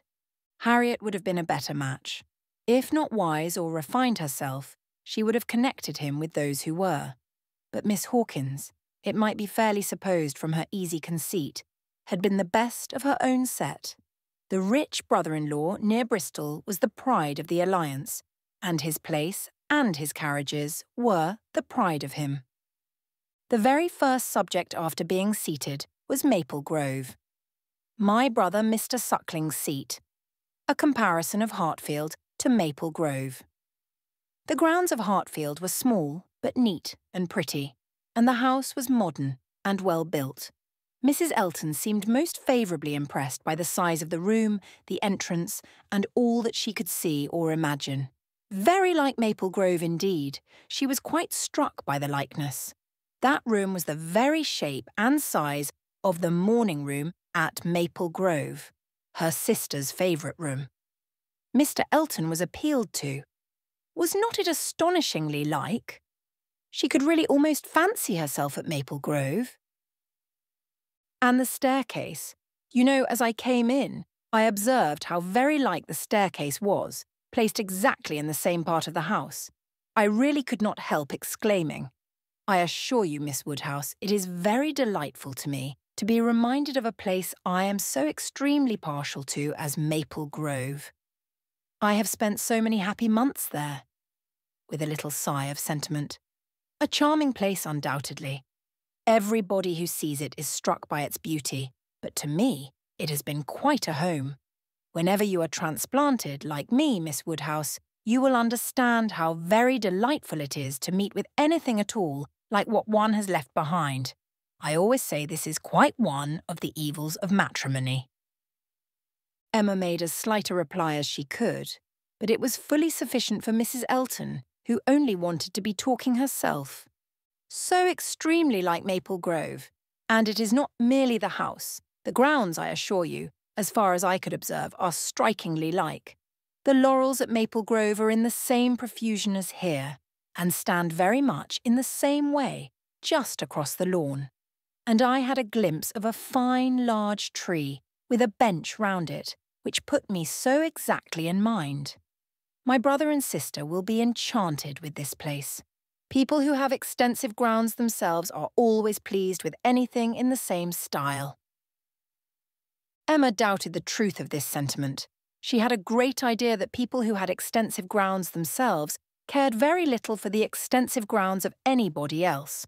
But it was not worthwhile to attack an error so double-dyed, and therefore only said in reply, When you have seen more of this country, I am afraid you will think you have overrated Hartfield. Surrey is full of beauties. Oh, yes, I am quite aware of that. It is the Garden of England, you know. Surrey is the Garden of England. Yes, but we must not rest our claims on that distinction. Many counties, I believe, are called the Garden of England, as well as Surrey. No, I fancy not, replied Mrs. Elton with a most satisfied smile. I never heard any county but Surrey called so. Emma was silenced. My brother and sister have promised us a visit in the spring, or summer at farthest, continued Mrs. Elton, and that will be our time for exploring. While they are with us, we shall explore a great deal, I dare say. They will have their barouche landau, of course, which holds 4 perfectly, and therefore, without saying anything of our carriage, we should be able to explore the different beauties extremely well. They would hardly come in their chaise, I think, at that season of the year. Indeed, when the time draws on, I shall decidedly recommend their bringing the barouche landau. It will be so very much preferable. When people come into a beautiful country of this sort, you know, Miss Woodhouse, one naturally wishes them to see as much as possible. And Mr. Suckling is extremely fond of exploring. We explored to King's Weston twice last summer. In that way, most delightfully, just after their first having the barouche landau. You have many parties of that kind here, I suppose, Miss Woodhouse, every summer? No, not immediately here. We are rather out of distance of the very striking beauties which attract the sort of parties you speak of, and we are a very quiet set of people, I believe, more disposed to stay at home than engage in schemes of pleasure. Ah, there is nothing like staying at home for real comfort. Nobody can be more devoted to home than I am. I was quite a proverb for it at Maple Grove. Many a time has Selina said, when she has been going to Bristol, I really cannot get this girl to move from the house. I absolutely must go in by myself, though I hate being stuck up in the barouche landau without a companion. But Augusta, I believe, with her own good will, would never stir beyond the park paling. Many a time has she said so, and yet I am no advocate for entire seclusion. I think, on the contrary, when people shut themselves up entirely from society, it is a very bad thing, and that it is much more advisable to mix in the world in a proper degree without living in it either too much or too little. I perfectly understand your situation, however, Miss Woodhouse. Looking towards Mr. Woodhouse. Your father's state of health must be a great drawback. Why does not he try Bath? Indeed he should. Let me recommend Bath to you. I assure you I have no doubt of its doing Mr. Woodhouse good. My father tried it more than once formerly, but without receiving any benefit. And Mr. Perry, whose name I dare say is not unknown to you, does not conceive it would be at all more likely to be useful now. Ah, that's a great pity, for I assure you, Miss Woodhouse, where the waters do agree, it is quite wonderful the relief they give. In my Bath life I have seen such instances of it, and it is so cheerful a place that it could not fail of being of use to Mr. Woodhouse's spirits, which, I understand, are sometimes much depressed. And as to its recommendations to you, I fancy I need not take much pains to dwell on them. The advantages of Bath to the young are pretty generally understood. It would be a charming introduction for you, who have lived so secluded a life, and I could immediately secure you some of the best society in the place.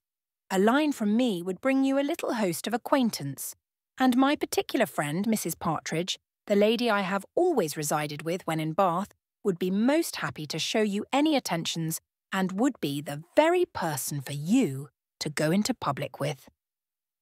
It was as much as Emma could bear without being impolite, the idea of her being indebted to Mrs. Elton for what was called an introduction, of her going into public under the auspices of a friend of Mrs. Elton's, probably some vulgar dashing widow who, with the help of a boarder, just made a shift to live. The dignity of Miss Woodhouse, of Hartfield, was sunk indeed. She restrained herself, however, from any of the reproofs she could have given, and only thanked Mrs. Elton coolly. But their going to Bath was quite out of the question, and she was not perfectly convinced that the place might suit her better than her father. And then, to prevent farther outrage and indignation, changed the subject directly. "I do not ask whether you are musical, Mrs. Elton. Upon these occasions, a lady's character generally precedes her, and Highbury has long known that you are a superior performer." "Oh no, indeed, I must protest against any such idea. A superior performer? Very far from it, I assure you. Consider from how partial a quarter your information came. I am dotingly fond of music, passionately fond, and my friends say I am not entirely devoid of taste, but as to anything else, upon my honour, my performance is mediocre to the last degree. You, Miss Woodhouse, I well know played delightfully. I assure you it has been the greatest satisfaction, comfort and delight to me to hear what a musical society I am got into. I absolutely cannot do without music. It is a necessary of life to me, and having always been used to a very musical society, both at Maple Grove and in Bath, it would have been a most serious sacrifice." I honestly said as much to Mr. E. when he was speaking of my future home and expressing his fears lest the retirement of it should be disagreeable, and the inferiority of the house too, knowing what I had been accustomed to. Of course he was not wholly without apprehension. When he was speaking of it in that way, I honestly said that the world I could give up, parties, balls, plays, for I had no fear of retirement. Blessed with so many resources within myself, the world was not necessary to me. I could do very well without it. To those who had no resources, it was a different thing. But my resources made me quite independent, and as to smaller-sized rooms than I had been used to, I really could not give it a thought. I hoped I was perfectly equal to any sacrifice of that description. Certainly I had been accustomed to every luxury at Maple Grove, but I did assure him that 2 carriages were not necessary to my happiness, nor were spacious apartments. "But," said I, "to be quite honest, I do not think I can live without something of a musical society. I condition for nothing else, but without music, life would be a blank to me." "We cannot suppose," said Emma, smiling, "that Mr. Elton would hesitate to assure you of there being a very musical society in Highbury, and I hope you will not find he has outstepped the truth more than may be pardoned in consideration of the motive." "No, indeed, I have no doubts at all on that head. I am delighted to find myself in such a circle. I hope we shall have many sweet little concerts together. I think, Miss Woodhouse, you and I must establish a musical club and have regular weekly meetings at your house, or ours. Will not it be a good plan? If we exert ourselves, I think we shall not be long in want of allies. Something of that nature would be particularly desirable for me, as an inducement to keep me in practice. For married women, you know, there is a sad story against them, in general. They are but too apt to give up music." "But you, who are so extremely fond of it, there can be no danger, surely?" "I should hope not, but really when I look around among my acquaintance, I tremble. Selina has entirely given up music, never touches the instrument, though she played sweetly. And the same may be said of Mrs. Jeffreys, Clara Partridge that was, and of the 2 Millmans, now Mrs. Bird and Mrs. James Cooper, and of more than I can enumerate. Upon my word, it is enough to put one in a fright. I used to be quite angry with Selina, but really I begin now to comprehend that a married woman has many things to call her attention. I believe I was half an hour this morning shut up with my housekeeper." "But everything of that kind," said Emma, "will soon be in so regular a train." "Well," said Mrs. Elton, laughing, "we shall see." Emma, finding her so determined upon neglecting her music, had nothing more to say, and, after a moment's pause, Mrs. Elton chose another subject. "We have been calling at Randall's," said she, "and found them both at home. And very pleasant people they seem to be. I like them extremely. Mr. Weston seems an excellent creature, quite a first-rate favourite with me already, I assure you. And she appears so truly good. There is something so motherly and kind-hearted about her that it wins upon one directly.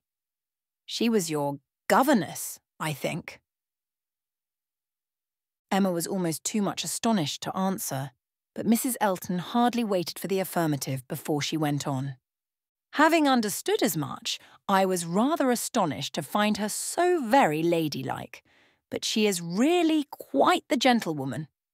Mrs. Weston's manners, said Emma, were always particularly good. Their propriety, simplicity and elegance would make them the safest model for any young woman. And who do you think came in while we were there? Emma was quite at a loss.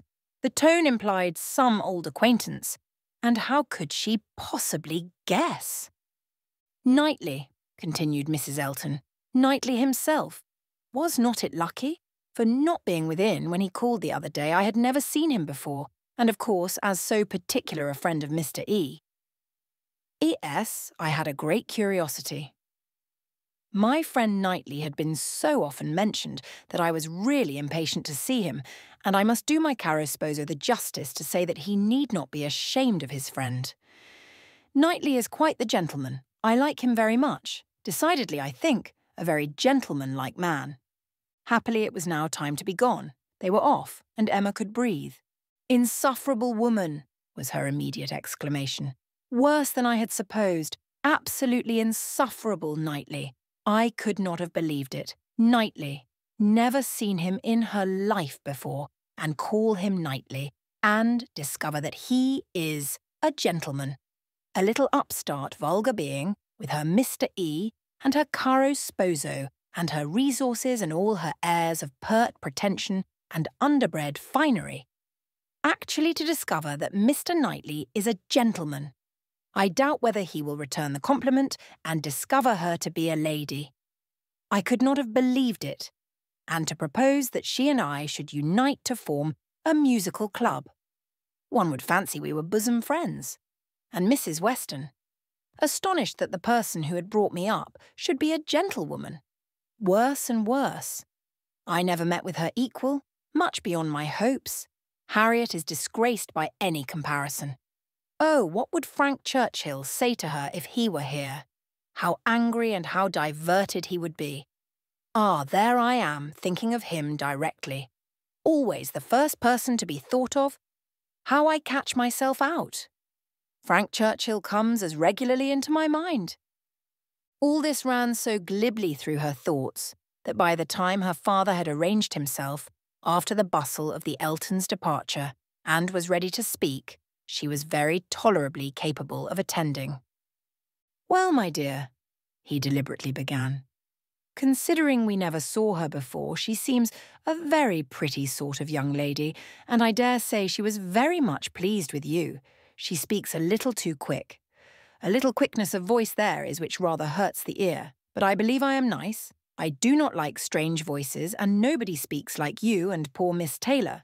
However, she seems a very obliging, pretty-behaved young lady, and no doubt will make him a very good wife. Though I think he had better not have married. I made the best excuses I could for not having been able to wait on him and Mrs. Elton on this happy occasion. I said that I hoped I should in the course of the summer, but I ought to have gone before. Not to wait upon a bride is very remiss. Ah, it shows what a sad invalid I am, but I do not like the corner into Vicarage Lane. I dare say your apologies were accepted, sir. Mr. Elton knows you. Yes, but a young lady, a bride. I ought to have paid my respects to her if possible. It was being very deficient. But, my dear papa, you are no friend to matrimony, and therefore why should you be so anxious to pay your respects to a bride? It ought to be no recommendation to you. It is encouraging people to marry if you make so much of them. No, my dear, I never encouraged anybody to marry, but I would always wish to pay every proper attention to a lady, and a bride especially is never to be neglected. More is avowedly due to her. A bride, you know, my dear, is always the first in company, let the others be who they may. Well, papa, if this is not encouragement to marry, I do not know what is. And I should never have expected you to be lending your sanction to such vanity baits for poor young ladies. My dear, you do not understand me. This is a matter of mere common politeness and good breeding, and has nothing to do with any encouragement to people to marry. Emma had done. Her father was growing nervous and could not understand her. Her mind returned to Mrs. Elton's offences, and long, very long, did they occupy her. Chapter 15. Emma was not required by any subsequent discovery to retract her ill opinion of Mrs. Elton. Her observation had been pretty correct. Such as Mrs. Elton appeared to her on this second interview, such she appeared whenever they met again. Self-important, presuming, familiar, ignorant, and ill-bred. She had a little beauty and a little accomplishment, but so little judgment that she thought herself coming with superior knowledge of the world to enliven and improve a country neighbourhood, and conceived Miss Hawkins to have held such a place in society as Mrs. Elton's consequence only could surpass. There was no reason to suppose Mr. Elton thought at all differently from his wife. He seemed not merely happy with her, but proud. He had the air of congratulating himself on having brought such a woman to Highbury as not even Miss Woodhouse could equal. And the greater part of her new acquaintance disposed to commend, or not in the habit of judging, following the lead of Miss Bates's goodwill, or taking it for granted that the bride must be as clever and as agreeable as she professed herself, were very well satisfied, so that Mrs. Elton's praise passed from one mouth to another as it ought to do, unimpeded by Miss Woodhouse, who readily continued her first contribution and talked with a good grace of her being very pleasant and very elegantly dressed. In one respect, Mrs. Elton grew even worse than she had appeared at first. Her feelings altered towards Emma. Offended probably by the little encouragement which her proposals of intimacy met with, she drew back in her turn and gradually became much more cold and distant. And though the effect was agreeable, the ill will which produced it was necessarily increasing Emma's dislike. Her manners, too, and Mr. Elton's, were unpleasant towards Harriet. They were sneering and negligent. Emma hoped it must rapidly work Harriet's cure, but the sensations which could prompt such behaviour sunk them both very much. It was not to be doubted that poor Harriet's attachment had been an offering to conjugal unreserve, and her own share in the story under a colouring the least favourable to her and the most soothing to him had in all likelihood been given also. She was, of course, the object of their joint dislike. When they had nothing else to say, it must be always easy to begin abusing Miss Woodhouse, and the enmity which they dared not show in open disrespect to her found a broader vent in contemptuous treatment of Harriet. Mrs. Elton took a great fancy to Jane Fairfax, and from the first, not merely when a state of warfare with one young lady might be supposed to recommend the other, but from the very first, and she was not satisfied with expressing a natural and reasonable admiration, but without solicitation or plea or privilege, she must be wanting to assist and befriend her. Before Emma had forfeited her confidence, and about the third time of their meeting, she heard all Mrs. Elton's knight-errantry on the subject. Jane Fairfax is absolutely charming, Miss Woodhouse. I quite rave about Jane Fairfax. A sweet, interesting creature, so mild and ladylike, and with such talents. I assure you I think she has very extraordinary talents. I do not scruple to say that she plays extremely well. I know enough of music to speak decidedly on that point. Oh, she is absolutely charming. You will laugh at my warmth, but upon my word, I talk of nothing but Jane Fairfax. And her situation is so calculated to affect one. Miss Woodhouse, we must exert ourselves and endeavour to do something for her. We must bring her forward. Such talent as hers must not be suffered to remain unknown. I dare say you have heard those charming lines of the poet, "Full many a flower is born to blush unseen, and waste its fragrance on the desert air." We must not allow them to be verified in sweet Jane Fairfax. I cannot think there is any danger of it, was Emma's calm answer. And when you are better acquainted with Miss Fairfax's situation, and understand what her home has been, with Colonel and Mrs. Campbell, I have no idea that you will suppose her talents can be unknown. Oh, but dear Miss Woodhouse, She is now in such retirement, such obscurity, so thrown away. Whatever advantages she may have enjoyed with the Campbells are so palpably at an end. And I think she feels it. I am sure she does. She is very timid and silent. One can see that she feels the want of encouragement. I like her the better for it. I must confess it is a recommendation to me. I am a great advocate for timidity, and I am sure one does not often meet with it. But in those who are at all inferior, it is extremely prepossessing. Oh, I assure you, Jane Fairfax is a very delightful character, and interests me more than I can express. You appear to feel a great deal, but I am not aware how you or any of Miss Fairfax's acquaintance here, any of those who have known her longer than yourself, can show her any other attention than— My dear Miss Woodhouse, a vast deal may be done by those who dare to act. You and I need not be afraid. If we set the example, many will follow it as far as they can, though all have not our situations. We have carriages to fetch and convey her home, and we live in a style which could not make the addition of Jane Fairfax, at any time, the least inconvenient. I should be extremely displeased if Wright were to send us up such a dinner, as could make me regret having asked more than Jane Fairfax to partake of it.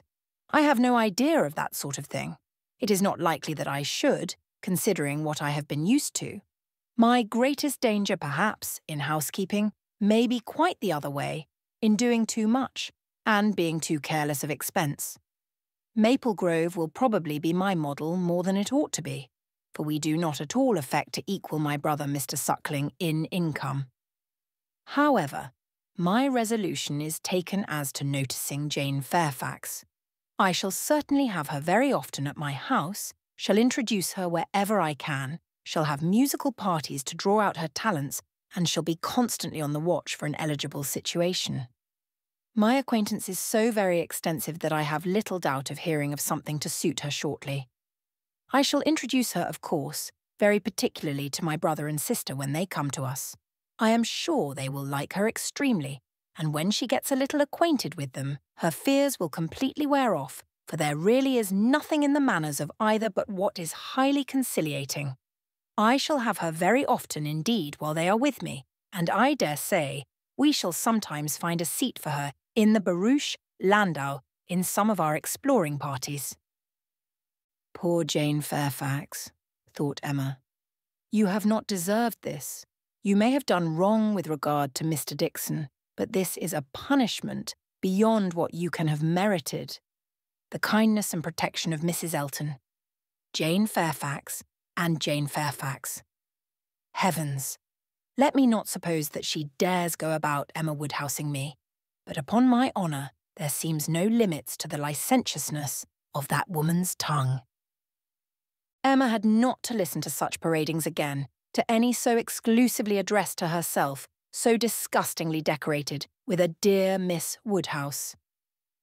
The change on Mrs. Elton's side soon afterwards appeared, and she was left in peace, neither forced to be the very particular friend of Mrs. Elton, nor, under Mrs. Elton's guidance, the very active patroness of Jane Fairfax, and only sharing with others in a general way, in knowing what was felt, what was meditated, what was done.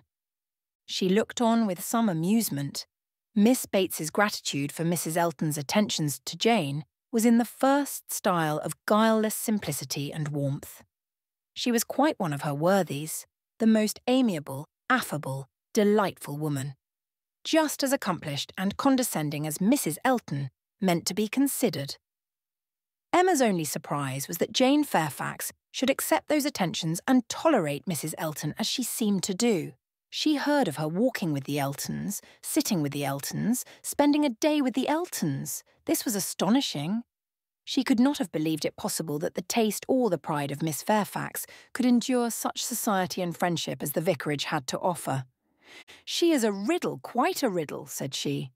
"To choose to remain here month after month under privations of every sort, and now to choose the mortification of Mrs. Elton's notice and the penury of her conversation. rather than return to the superior companions who have always loved her with such real, generous affection. Jane had come to Highbury professedly for 3 months. The Campbells were gone to Ireland for 3 months. But now the Campbells had promised their daughter to stay at least till midsummer, and fresh invitations had arrived for her to join them there. According to Miss Bates, it all came from her, Mrs. Dixon had written most pressingly. Would Jane but go? Means were to be found, servants sent, friends contrived, no travelling difficulty allowed to exist, but still she had declined it. She must have some motive more powerful than appears for refusing this invitation, was Emma's conclusion. She must be under some sort of penance, inflicted either by the Campbells or herself. There is great fear, great caution, great resolutions somewhere. She is not to be with the Dixons. The decree is issued by somebody, but why must she consent to be with the Eltons? Here is quite a separate puzzle. Upon her speaking her wonder aloud on that part of the subject, before the few who knew her opinion of Mrs. Elton, Mrs. Weston ventured this apology for Jane. We cannot suppose that she has any great enjoyment at the vicarage, my dear Emma, but it is better than being always at home. Her aunt is a good creature, but, as a constant companion, must be very tiresome. We must consider what Miss Fairfax quits before we condemn her taste for what she goes to. You are right, Mrs. Weston, said Mr. Knightley warmly. Miss Fairfax is as capable as any of us of forming a just opinion of Mrs. Elton.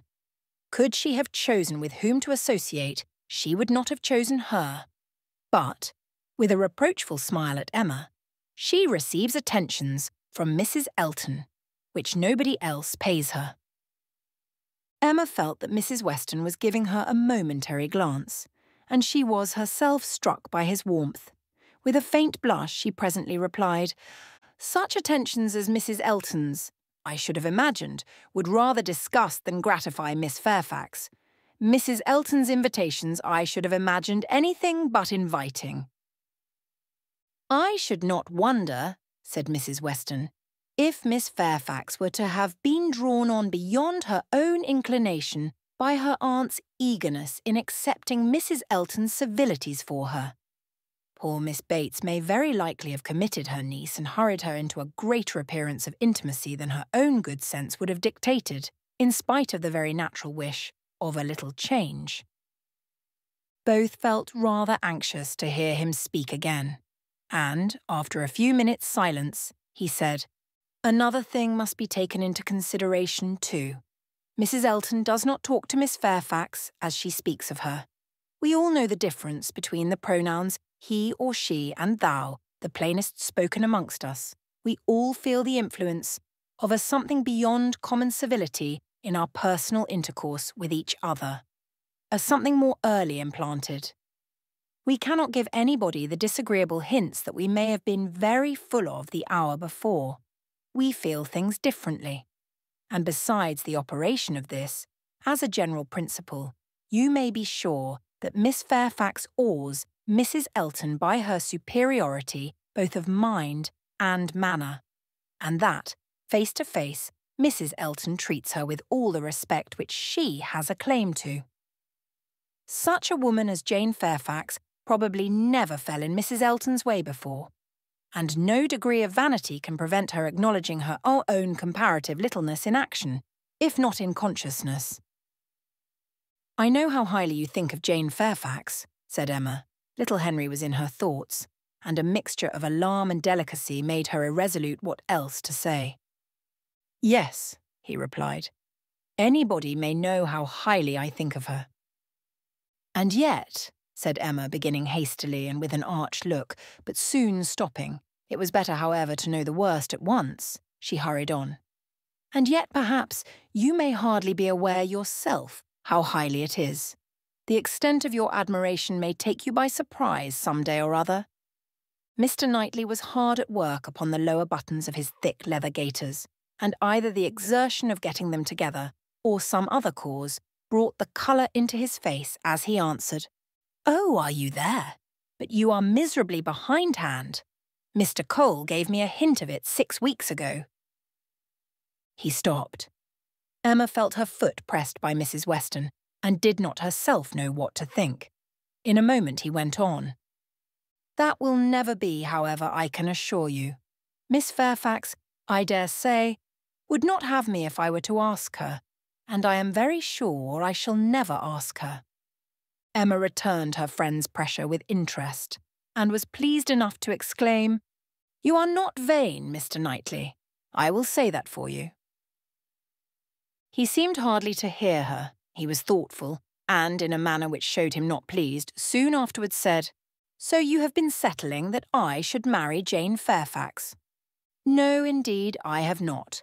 You have scolded me too much for matchmaking, for me to presume to take such a liberty with you. What I said just now meant nothing.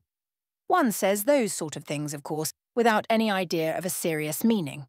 Oh no, upon my word, I have not the smallest wish for your marrying Jane Fairfax, or Jane anybody. You would not come in and sit with us in this comfortable way, if you were married. Mr. Knightley was thoughtful again. The result of his reverie was, No, Emma, I do not think the extent of my admiration for her will ever take me by surprise. I never had a thought of her in that way, I assure you. And soon afterwards, Jane Fairfax is a very charming young woman, but not even Jane Fairfax is perfect. She has a fault. She has not the open temper which a man would wish for in a wife. Emma could not but rejoice to hear that she had a fault. Well, said she, and you soon silenced Mr. Cole, I suppose. Yes, very soon. He gave me a quiet hint. I told him he was mistaken. He asked my pardon and said no more. Cole does not want to be wiser or wittier than his neighbours. In that respect, how unlike dear Mrs. Elton, who wants to be wiser and wittier than all the world. I wonder how she speaks of the Coles, what she calls them. How can she find any appellation for them, deep enough in familiar vulgarity? She calls you Knightley. What can she do for Mr. Cole? And so I am not to be surprised that Jane Fairfax accepts her civilities and consents to be with her. Mrs. Weston, your argument weighs most with me. I can much more readily enter into the temptation of getting away from Miss Bates than I can believe in the triumph of Miss Fairfax's mind over Mrs. Elton. I have no faith in Mrs. Elton's acknowledging herself the inferior in thought, word, or deed, or in her being under any restraint beyond her own scanty rule of good breeding. I cannot imagine that she will not be continually insulting her visitor with praise, encouragement, and offers of service, that she will not be continually detailing her magnificent intentions, from the procuring her a permanent situation to the including her in those delightful exploring parties which are to take place in the barouche landau. Jane Fairfax has feeling, said Mr. Knightley. I do not accuse her of want of feeling. Her sensibilities, I suspect, are strong, and her temper excellent in its power of forbearance, patience, self-control, but it wants openness. She is reserved, more reserved, I think, than she used to be, and I love an open temper. No, till Cole alluded to my supposed attachment, it had never entered my head. I saw Jane Fairfax and conversed with her with admiration and pleasure always, but with no thought beyond. Well, Mrs. Weston, said Emma triumphantly when he left them, what do you say now to Mr. Knightley's marrying Jane Fairfax? Why really, dear Emma, I say that he is so very much occupied by the idea of not being in love with her, that I should not wonder if it were to end in his being so at last. Do not beat me. Chapter 16. Everybody in and about Highbury who had ever visited Mr. Elton was disposed to pay him attention on his marriage. Dinner parties and evening parties were made for him and his lady, and invitations flowed in so fast that she had soon the pleasure of apprehending they were never to have a disengaged day. I see how it is, said she. I see what a life I am to lead among you. Upon my word, we shall be absolutely dissipated. We really seem quite the fashion. If this is living in the country, it is nothing very formidable. From Monday next to Saturday, I assure you, we have not a disengaged day. A woman with fewer resources than I have need not have been at a loss. No invitation came amiss to her. Her bath habits made evening parties perfectly natural to her, and Maple Grove had given her a taste for dinners. She was a little shocked at the want of 2 drawing rooms, at the poor attempt at root cakes, and there being no ice in the Highbury card parties. Mrs. Bates, Mrs. Perry, Mrs. Goddard and others were a good deal behindhand in knowledge of the world, but she would soon show them how everything ought to be arranged. In the course of the spring she must return their civilities by one very superior party, in which her card tables should be set out with their separate candles and unbroken packs in the true style, and more waiters engaged for the evening than their own establishment could furnish, to carry round the refreshments at exactly the proper hour, and in the proper order. Emma, in the meanwhile, could not be satisfied without a dinner at Hartfield for the Eltons. They must not do less than others, or she should be exposed to odious suspicions and imagined capable of pitiful resentment. A dinner there must be. After Emma had talked about it for 10 minutes, Mr. Woodhouse felt no unwillingness, and only made the usual stipulation of not sitting at the bottom of the table himself, with the usual regular difficulty of deciding who should do it for him. The persons to be invited required little thought. Besides the Eltons, it must be the Westons and Mr. Knightley. So far it was all, of course, and it was hardly less inevitable that poor little Harriet must be asked to make the 8th. But this invitation was not given with equal satisfaction, and on many accounts Emma was particularly pleased by Harriet's begging to be allowed to decline it. She would rather not be in his company more than she could help. She was not yet quite able to see him and his charming happy wife together without feeling uncomfortable. If Miss Woodhouse would not be displeased, she would rather stay at home. It was precisely what Emma would have wished, had she deemed it possible enough for wishing. She was delighted with the fortitude of her little friend. For fortitude she knew it was in her to give up being in company and stay at home. And she could now invite the very person whom she really wanted to make the 8th, Jane Fairfax. Since her last conversation with Mrs. Weston and Mr. Knightley, she was more conscience-stricken about Jane Fairfax than she had often been. Mr. Knightley's words dwelt with her. He had said that Jane Fairfax received attentions from Mrs. Elton which nobody else paid her. "This is very true," said she, "at least as far as relates to me, which was all that was meant, and it is very shameful. Of the same age, and always knowing her, I ought to have been more her friend. She will never like me now. I have neglected her too long, but I will show her greater attention than I have done." Every invitation was successful. They were all disengaged and all happy. The preparatory interest of this dinner, however, was not yet over. A circumstance rather unlucky occurred. The 2 eldest little Knightleys were engaged to pay their grandpapa and aunt a visit of some weeks in the spring, and their papa now proposed bringing them, and staying one whole day at Hartfield, which one day would be the very day of this party.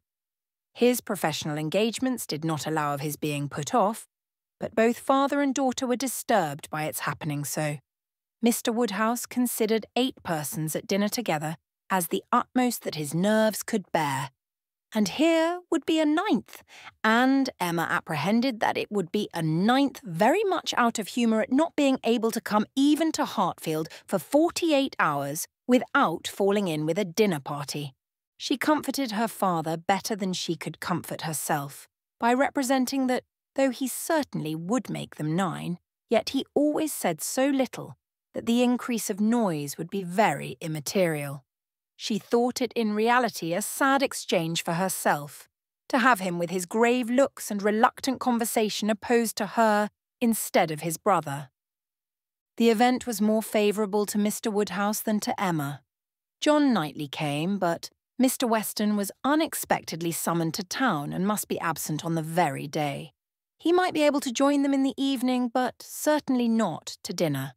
Mr. Woodhouse was quite at ease, and the seeing him so, with the arrival of the little boys and the philosophic composure of her brother on hearing his fate, removed the chief of even Emma's vexation. The day came, the party were punctually assembled, and Mr. John Knightley seemed early to devote himself to the business of being agreeable. Instead of drawing his brother off to a window while they waited for dinner, he was talking to Miss Fairfax. Mrs. Elton, as elegant as lace and pearls could make her, he looked at in silence, wanting only to observe enough for Isabella's information. But Miss Fairfax was an old acquaintance and a quiet girl, and he could talk to her. He had met her before breakfast as he was returning from a walk with his little boys, when it had been just beginning to rain. It was natural to have some civil hopes on the subject, and he said, "I hope you did not venture far, Miss Fairfax, this morning, or I am sure you must have been wet. We scarcely got home in time. I hope you turned directly." "I went only to the post office," said she, "and reached home before the rain was much. It is my daily errand. I always fetch the letters when I am here. It saves trouble, and is a something to get me out. A walk before breakfast does me good. Not a walk in the rain, I should imagine." "No, but it did not absolutely rain when I set out." Mr. John Knightley smiled and replied, "That is to say, you chose to have your walk, for you were not 6 yards from your own door when I had the pleasure of meeting you, and Henry and John had seen more drops than they could count long before. The post office has a great charm at one period of our lives. When you have lived to my age, you will begin to think letters are never worth going through the rain for." There was a little blush, and then this answer: "I must not hope to be ever situated as you are in the midst of every dearest connection, and therefore I cannot expect that simply growing older should make me indifferent about letters." "Indifferent? Oh, no. I never conceived you could become indifferent. Letters are no matter of indifference. They are generally a very positive curse." "You are speaking of letters of business. Mine are letters of friendship." "I have often thought them the worst of the two," replied he coolly. "Business, you know, may bring money, but friendship hardly ever does." "Ah, you are not serious now. I know Mr. John Knightley too well. I am very sure he understands the value of friendship as well as anybody. I can easily believe that letters are very little to you, much less than to me. But it is not your being 10 years older than myself which makes the difference. It is not age, but situation. You have everybody dearest to you always at hand.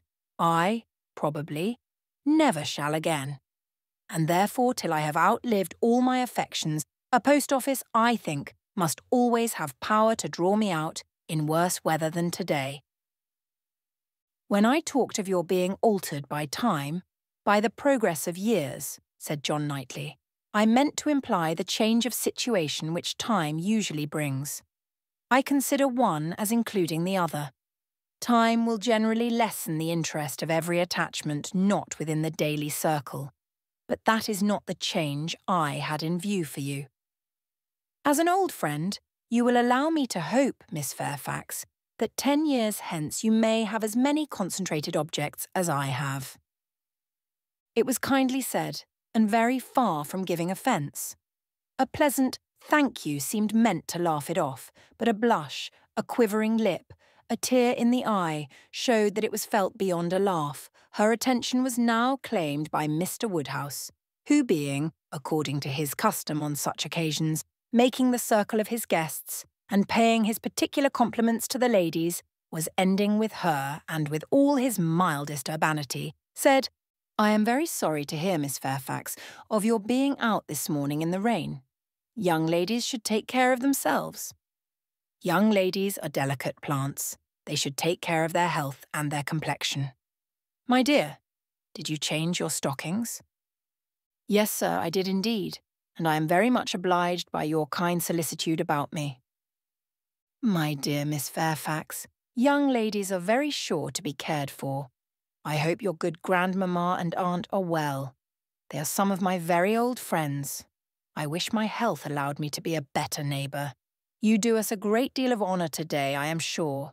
My daughter and I are both highly sensible of your goodness and have the greatest satisfaction in seeing you at Hartfield."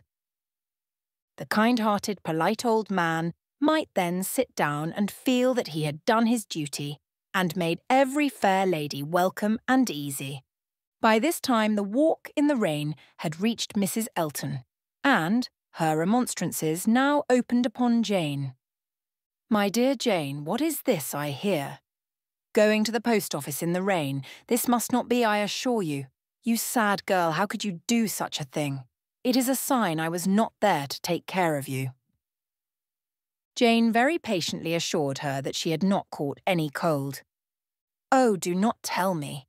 You really are a very sad girl, and do not know how to take care of yourself. To the post office indeed. Mrs. Weston, did you ever hear the like? You and I must positively exert our authority."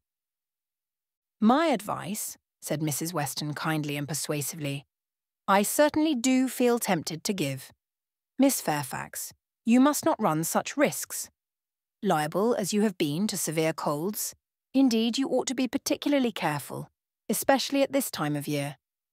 The spring, I always think, requires more than common care.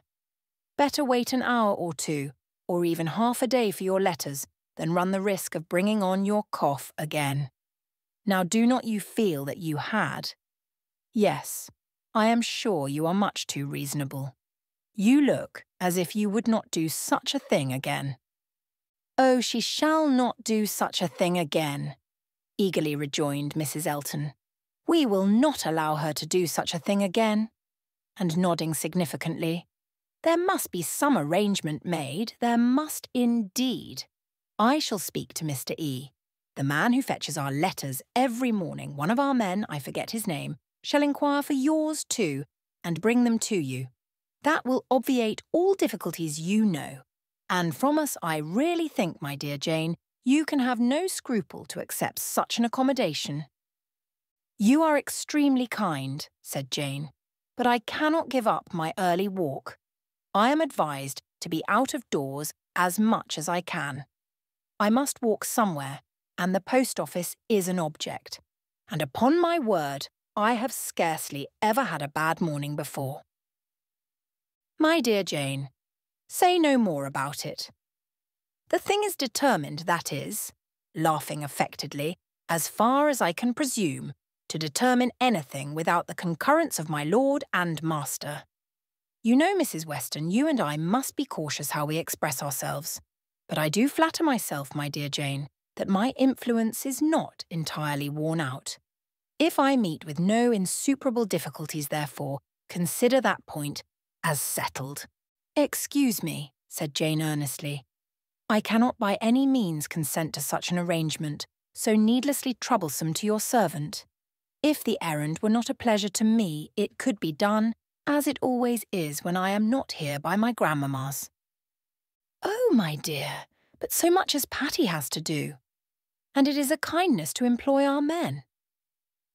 Jane looked as if she did not mean to be conquered, but instead of answering she began speaking again to Mr. John Knightley. "The post office is a wonderful establishment," said she. "The regularity and dispatch of it, if one thinks of all that it has to do, and all that it does so well, it is really astonishing. It is certainly very well regulated. So seldom that any negligence or blunder appears.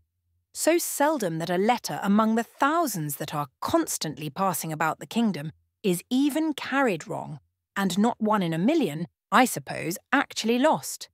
And when one considers the variety of hands, and of bad hands too, that are to be deciphered, it increases the wonder. The clerks grow expert from habit. They must begin with some quickness of sight and hand, and exercise improves them. If you want any farther explanation," continued he, smiling, "they are paid for it. That is the key to a great deal of capacity. The public pays, and must be served well.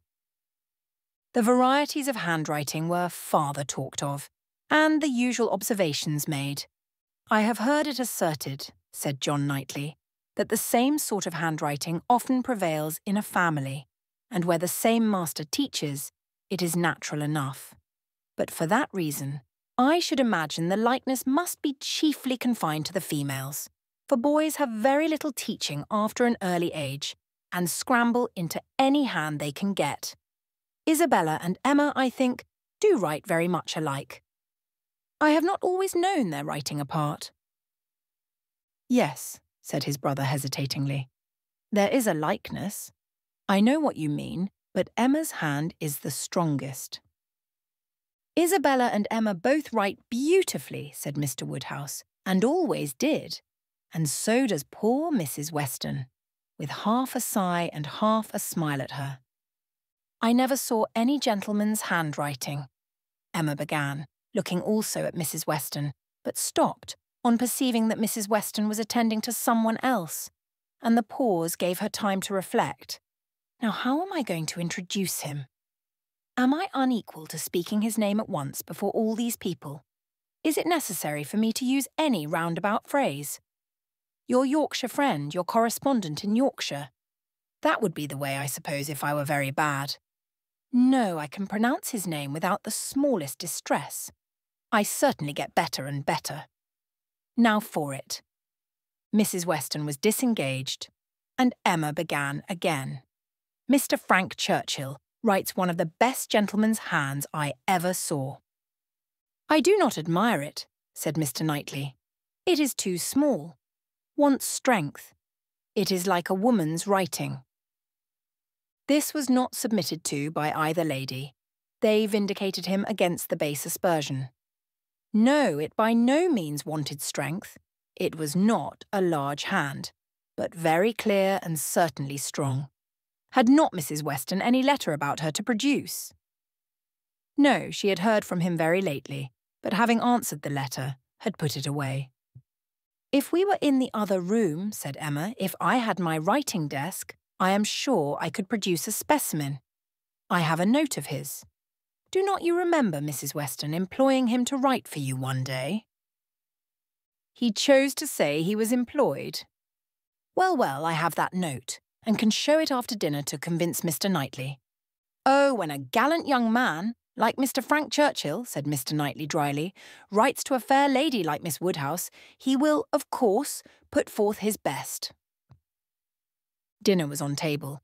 Mrs. Elton, before she could be spoken to, was ready, and before Mr. Woodhouse had reached her with his request to be allowed to hand her into the dining parlour, was saying, "Must I go first? I really am ashamed of always leading the way."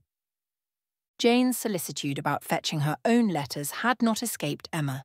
She had heard and seen it all, and felt some curiosity to know whether the wet walk of this morning had produced any. She suspected that it had, that it would not have been so resolutely encountered, but in full expectation of hearing from someone very dear, and that it had not been in vain. She thought there was an air of greater happiness than usual, a glow both of complexion and spirits. She could have made an inquiry or two as to the expedition and the expense of the Irish mails. It was at her tongue's end, but she abstained. She was quite determined not to utter a word that should hurt Jane Fairfax's feelings, and they followed the other ladies out of the room, arm in arm, with an appearance of goodwill highly becoming to the beauty and grace of each. Chapter 17. When the ladies returned to the drawing-room after dinner, Emma found it hardly possible to prevent their making two distinct parties. With so much perseverance in judging and behaving ill, did Mrs. Elton engross Jane Fairfax and slight herself. She and Mrs. Weston were obliged to be almost always either talking together or silent together. Mrs. Elton left them no choice. If Jane repressed her for a little time, she soon began again, and though much that passed between them was in a half-whisper, especially on Mrs. Elton's side, there was no avoiding a knowledge of their principal subjects. The post office, catching cold, fetching letters, and friendship were long under discussion, and to them succeeded one, which must be at least equally unpleasant to Jane. inquiries whether she had yet heard of any situation likely to suit her, and professions of Mrs. Elton's meditated activity. "Here is April come," said she. "I get quite anxious about you. June will soon be here." But I have never fixed on June or any other month, merely looked forward to the summer in general. But have you really heard of nothing? I have not even made any inquiry. I do not wish to make any yet. Oh, my dear, we cannot begin too early. You are not aware of the difficulty of procuring exactly the desirable thing. "I'm not aware," said Jane, shaking her head. "Dear Mrs. Elton, who can have thought of it as I have done? But you have not seen so much of the world as I have. You do not know how many candidates there always are for the first situations. I saw a vast deal of that in the neighbourhood round Maple Grove. A cousin of Mr. Suckling, Mrs. Bragger, had such an infinity of applications. Everybody was anxious to be in her family, for she moves in the first circle. Wax candles in the schoolroom. You may imagine how desirable of all houses in the kingdom Mrs. Bragger's is the one I would most wish to see you in." "Colonel and Mrs. Campbell are to be in town again by midsummer," said Jane. "I must spend some time with them. I am sure they will want it. Afterwards I may probably be glad to dispose of myself. But I would not wish you to take the trouble of making any inquiries at present." "Trouble? Aye, I know your scruples. You are afraid of giving me trouble, but I assure you, my dear Jane, the Campbells can hardly be more interested about you than I am. I shall write to Mrs. Partridge in a day or two, and shall give her a strict charge to be on the lookout for anything eligible." "Thank you, but I would rather you did not mention the subject to her. Till the time draws nearer, I do not wish to be giving anybody trouble." "But, my dear child, the time is drawing near. Here is April, and June, or say even July, is very near, with such business to accomplish before us. Your inexperience really amuses me. A situation such as you deserve and your friends would require for you is no everyday occurrence, is not obtained at a moment's notice. Indeed, we must begin inquiring directly." "Excuse me, ma'am, but this is by no means my intention. I make no inquiry myself, and should be sorry to have any made by my friends. When I am quite determined as to the time, I am not at all afraid of being long unemployed. There are places in town, offices, where inquiry would soon produce something, offices for the sale, not quite of human flesh, but of human intellect." "Oh, my dear human flesh, you quite shock me. If you mean a fling at the slave trade, I assure you Mr. Suckling was always rather a friend to the abolition." "I did not mean, I was not thinking of the slave trade," replied Jane. "Governess trade, I assure you, was all that I had in view. Widely different, certainly, as to the guilt of those who carry it on. But, as to the greater misery of the victims, I do not know where it lies. But I only mean to say that there are advertising offices, and that by applying to them, I should have no doubt of very soon meeting with something that would do." "Something that would do," repeated Mrs. Elton. "Aye, that may suit your humble ideas of yourself. I know what a modest creature you are, but it will not satisfy your friends to have you taking up with anything that may offer. Any inferior, commonplace situation in a family not moving in a certain circle or able to command the elegancies of life." "You are very obliging, but as to all that I am very indifferent. It would be no object to me to be with the rich.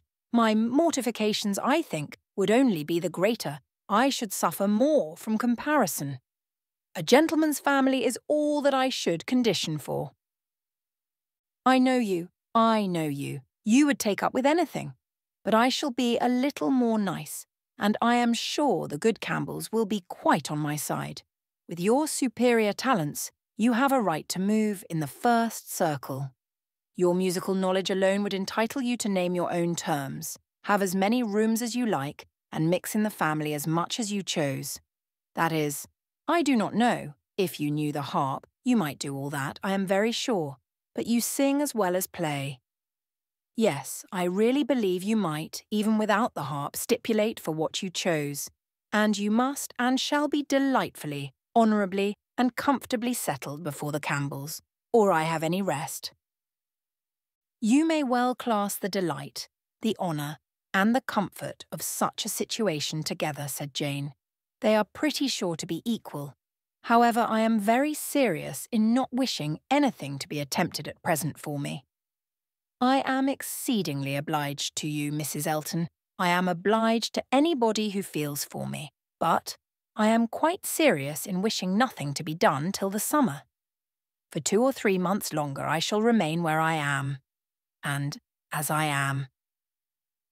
And I am quite serious too, I assure you, replied Mrs. Elton gaily, in resolving to be always on the watch, and employing my friends to watch also, that nothing really unexceptionable may pass us.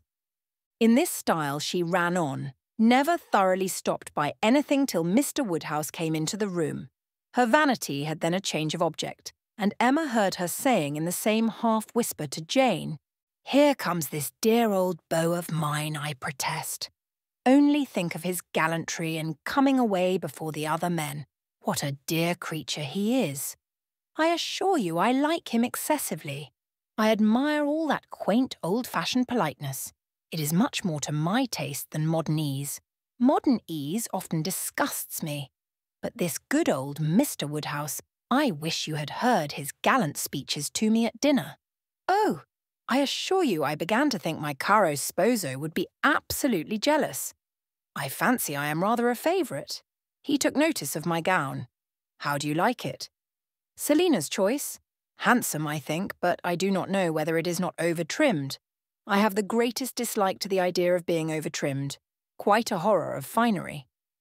I must put on a few ornaments now because it is expected of me. A bride, you know, must appear like a bride, but my natural taste is all for simplicity. A simple style of dress is so infinitely preferable to finery. But I am quite in the minority, I believe. Few people seem to value simplicity of dress. Show and finery are everything. I have some notion of putting such a trimming as this to my white and silver poplin. Do you think it will look well? The whole party were but just reassembled in the drawing-room when Mr. Weston made his appearance among them. He had returned to a late dinner and walked to Hartfield as soon as it was over. He had been too much expected by the best judges for surprise, but there was great joy. Mr. Woodhouse was almost as glad to see him now as he would have been sorry to see him before. John Knightley only was in mute astonishment.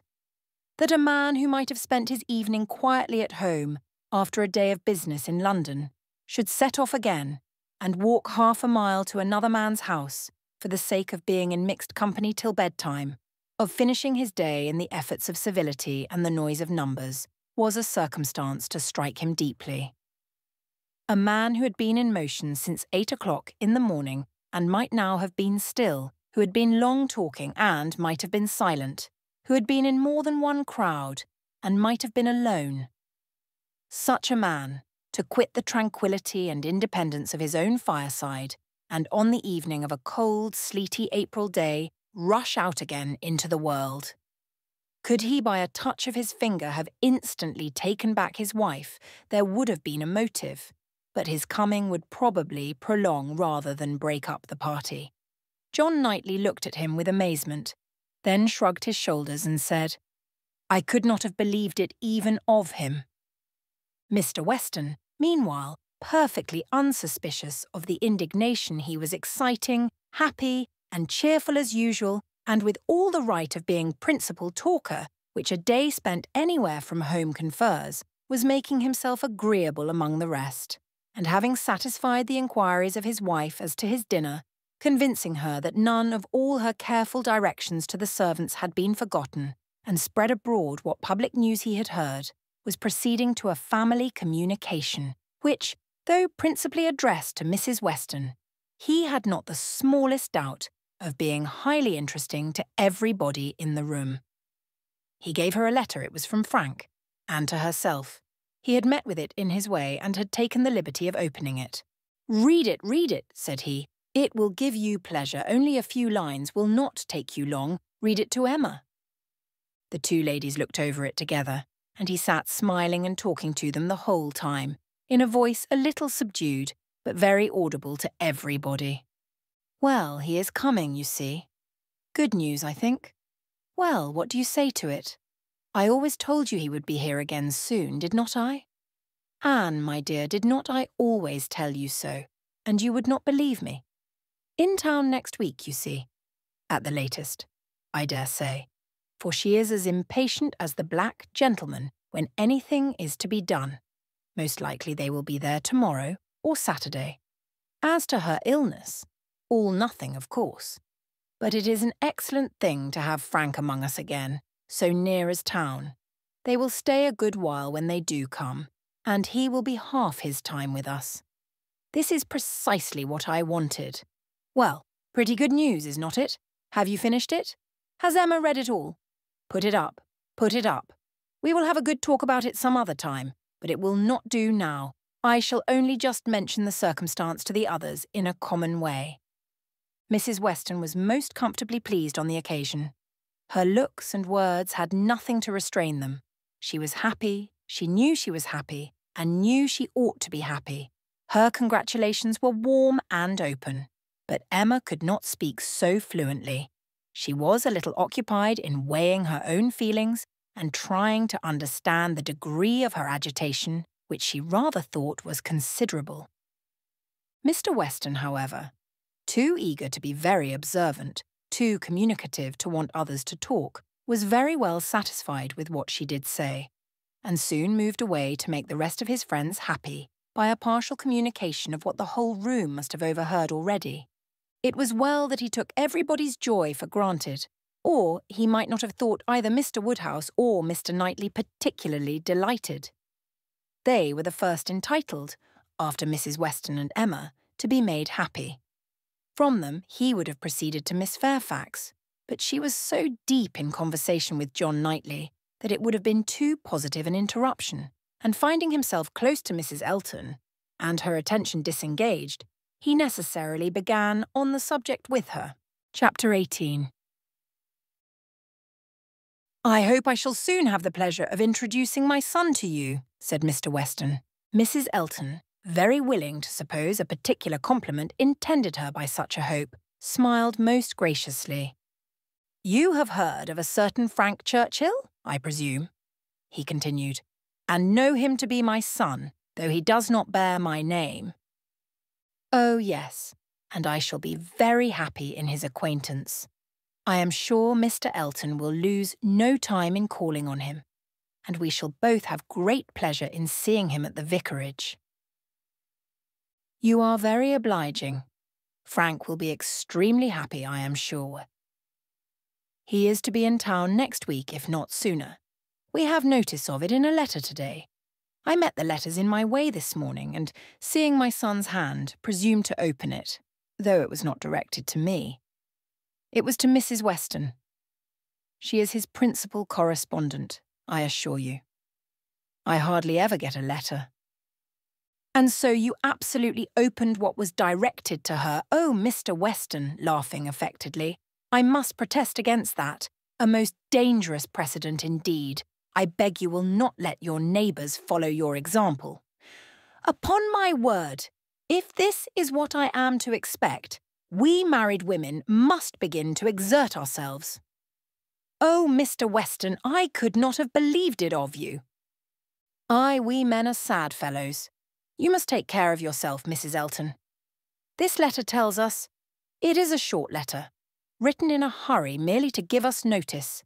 It tells us that they are all coming up to town directly on Mrs. Churchill's account. She has not been well the whole winter and thinks Enscombe too cold for her, so they are all to move southward without loss of time. Indeed, from Yorkshire, I think. Enscombe is in Yorkshire? Yes, they are about 190 miles from London. A considerable journey. Yes, upon my word, very considerable. 65 miles farther than from Maple Grove to London. But what is distance, Mr. Weston, to people of large fortune? You would be amazed to hear how my brother Mr. Suckling sometimes flies about. You will hardly believe me, but twice in 1 week he and Mr. Bragg went to London and back again with 4 horses.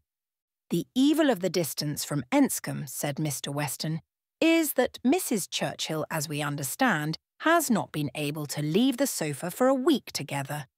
In Frank's last letter she complained, he said, of being too weak to get into her conservatory without having both his arm and his uncle's. This, you know, speaks a great degree of weakness, but now she is so impatient to be in town that she means to sleep only 2 nights on the road. So Frank writes word. Certainly delicate ladies have very extraordinary constitutions, Mrs. Elton. You must grant me that. No, indeed, I shall grant you nothing. I always take the part of my own sex. I do indeed, I give you notice. You will find me a formidable antagonist on that point. I always stand up for women. And I assure you, if you knew how Selina feels with respect to sleeping at an inn, you would not wonder at Mrs. Churchill's making incredible exertions to avoid it. Selina says it is quite horror to her, and I believe I have caught a little of her nicety.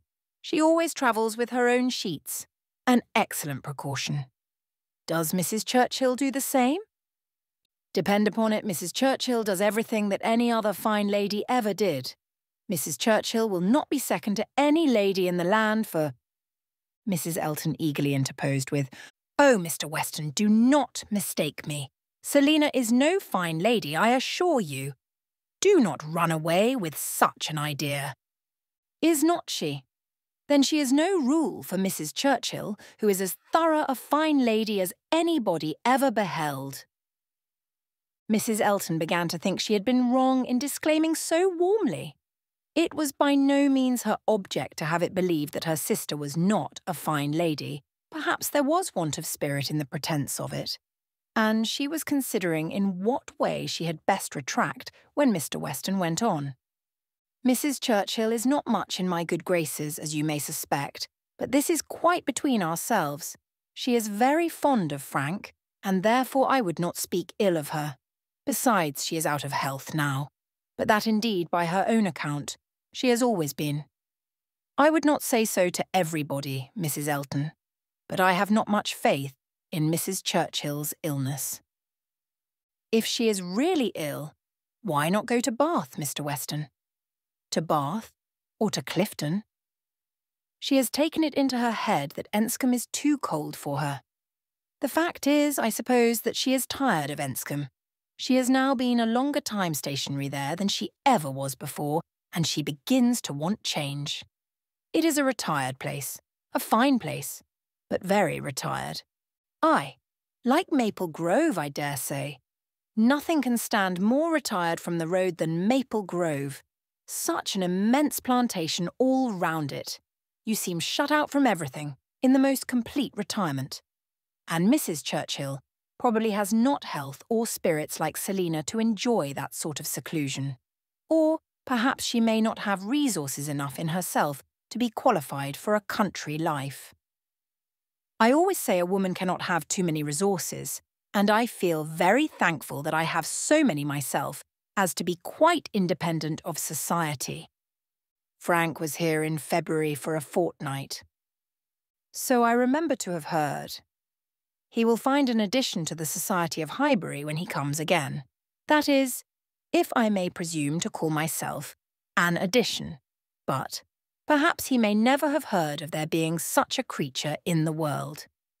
This was too loud a call for a compliment to be passed by, and Mr. Weston, with a very good grace, immediately exclaimed, "My dear madam, nobody but yourself could imagine such a thing possible. Not heard of you.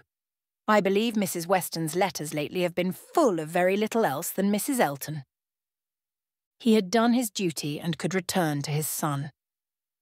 "When Frank left us," continued he, "it was quite uncertain when we might see him again, which makes this day's news doubly welcome.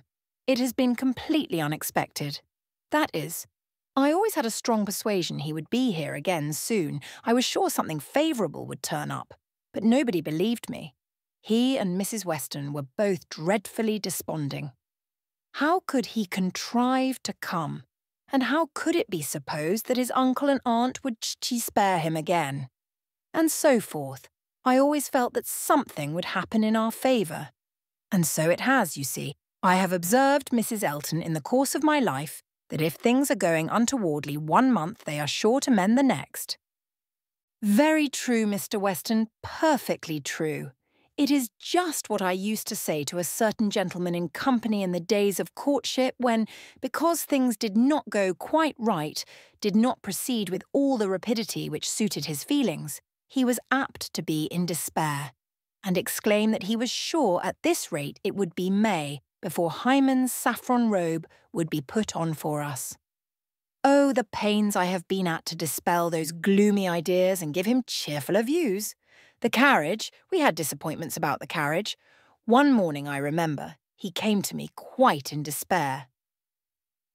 She was stopped by a slight fit of coughing, and Mr. Weston instantly seized the opportunity of going on. You were mentioning May. May is the very month which Mrs. Churchill is ordered or has ordered herself to spend in some warmer place than Enscombe. In short, to spend in London, so that we have the agreeable prospect of frequent visits from Frank the whole spring, precisely the season of the year which one should have chosen for it, days almost at the longest, weather genial and pleasant, always inviting one out, and never too hot for exercise. When he was here before, we made the best of it, but there was a good deal of wet, damp, cheerless weather. There always is in February, you know, and we could not do half that we intended. Now will be the time. This will be complete enjoyment, and I do not know, Mrs. Elton, whether the uncertainty of our meetings, the sort of constant expectation there will be of his coming in today or tomorrow, and at any hour, may not be more friendly to happiness than having him actually in the house. I think it is so. I think it is the state of mind which gives most spirit and delight. I hope you will be pleased with my son, but you must not expect a prodigy. He is generally thought a fine young man, but do not expect a prodigy. Mrs. Weston's partiality for him is very great and, as you may suppose, most gratifying to me. She thinks nobody equal to him. And I assure you, Mr. Weston, I have very little doubt that my opinion will be decidedly in his favour. I have heard so much in praise of Mr. Frank Churchill. At the same time, it is fair to observe that I am one of those who always judge for themselves and are by no means implicitly guided by others. I give you notice that as I find your son, so I shall judge of him. I am no flatterer. Mr. Weston was musing. I hope, said he presently, I have not been severe upon poor Mrs. Churchill. If she is ill, I should be sorry to do her injustice, but there are some traits in her character which make it difficult for me to speak of her with the forbearance I could wish. You cannot be ignorant, Mrs. Elton, of my connection with the family, nor of the treatment I have met with. And between ourselves, the whole blame of it is to be laid to her. She was the instigator. Frank's mother would never have been slighted as she was but for her. Mr. Churchill has pride, but his pride is nothing to his wife's. His is a quiet, indolent, gentlemanlike sort of pride that would harm nobody and only make himself a little helpless and tiresome. But her pride is arrogance and insolence, and what inclines one less to bear, she has no fair pretence of family or blood. She was nobody when he married her, barely the daughter of a gentleman. But ever since her being turned into a Churchill, she has out-Churchilled them all in high and mighty claims. But in herself, I assure you, she is an upstart. Only think, well, that must be infinitely provoking. I have quite a horror of upstarts. Maple Grove has given me a thorough disgust to people of that sort, for there is a family in that neighbourhood who are such an annoyance to my brother and sister from the airs they give themselves. Your description of Mrs. Churchill made me think of them directly. People of the name of Tupman very lately settled there, and encumbered with many low connections, but giving themselves immense airs, and expecting to be on a footing with the old established families. A year and a half is the very utmost that they can have lived at West Hall, and how they got their fortune nobody knows. They came from Birmingham, which is not a place to promise much, you know, Mr. Weston. One has not great hopes from Birmingham. I always say there is something direful in the sound, but nothing more is positively known of the Tupmans, though a good many things, I assure you, are suspected, and yet by their manners they evidently think themselves equal even to my brother, Mr. Suckling, who happens to be one of their nearest neighbours. It is infinitely too bad. Mr. Suckling, who has been 11 years a resident at Maple Grove, and whose father had it before him, I believe at least. I am almost sure that old Mr. Suckling had completed the purchase before his death. They were interrupted. Tea was carrying round, and Mr. Weston, having said all that he wanted, soon took the opportunity of walking away. After tea, Mr. and Mrs. Weston and Mr. Elton sat down with Mr. Woodhouse to cards. The remaining 5 were left to their own powers, and Emma doubted their getting on very well, for Mr. Knightley seemed little disposed for conversation. Mrs. Elton was wanting notice, which nobody had inclination to pay, and she was herself in a worry of spirits which would have made her prefer being silent. Mr. John Knightley proved more talkative than his brother. He was to leave them early the next day, and he soon began with, "Well, Emma, I do not believe I have anything more to say about the boys, but you have your sister's letter, and everything is down at full length there, we may be sure. My charge would be much more concise than hers, and probably not much in the same spirit. All that I have to recommend being comprised in, do not spoil them, and do not physic them." "I rather hope to satisfy you both," said Emma, "for I shall do all in my power to make them happy, which will be enough for Isabella, and happiness must preclude false indulgence and physic. And if you find them troublesome, you must send them home again." "That is very likely. You think so, do not you? I hope I am aware that they may be too noisy for your father, or even may be some encumbrance to you, if your visiting engagements continue to increase as much as they have done lately." "Increase? Certainly. You must be sensible that the last half-year has made a great difference in your way of life." "Difference? No, indeed I am not. There can be no doubt of your being much more engaged with company than you used to be. Witness this very time.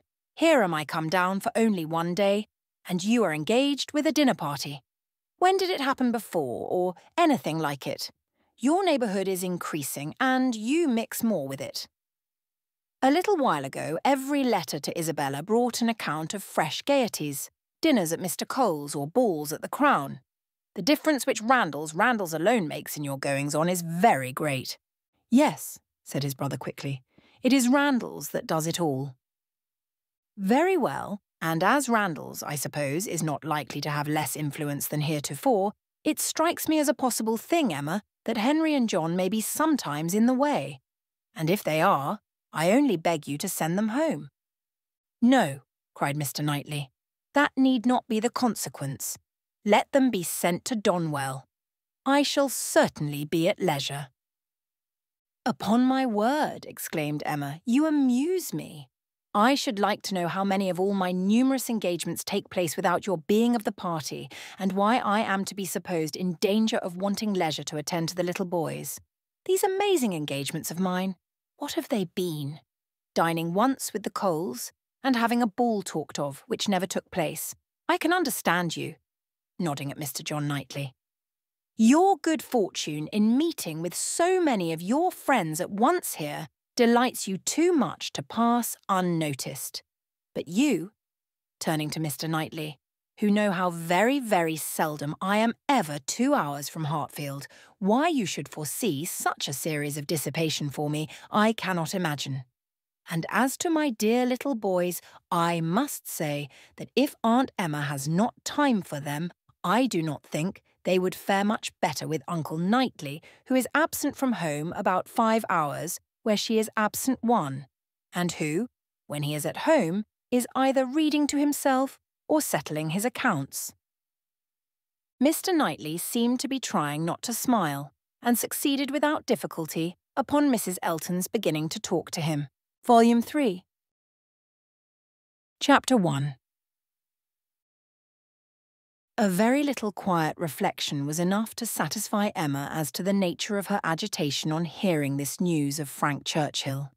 She was soon convinced that it was not for herself she was feeling at all apprehensive or embarrassed. It was for him. Her own attachment had really subsided into a mere nothing. It was not worth thinking of.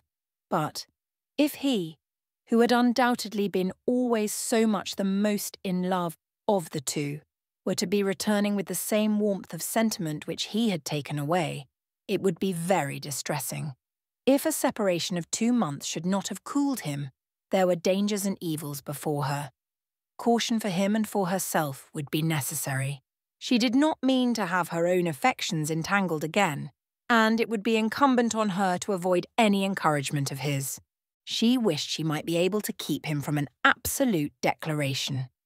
That would be so very painful a conclusion of their present acquaintance, and yet she could not help rather anticipating something decisive.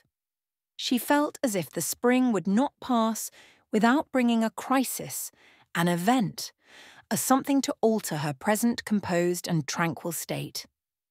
It was not very long, though rather longer than Mr. Weston had foreseen, before she had the power of forming some opinion of Frank Churchill's feelings.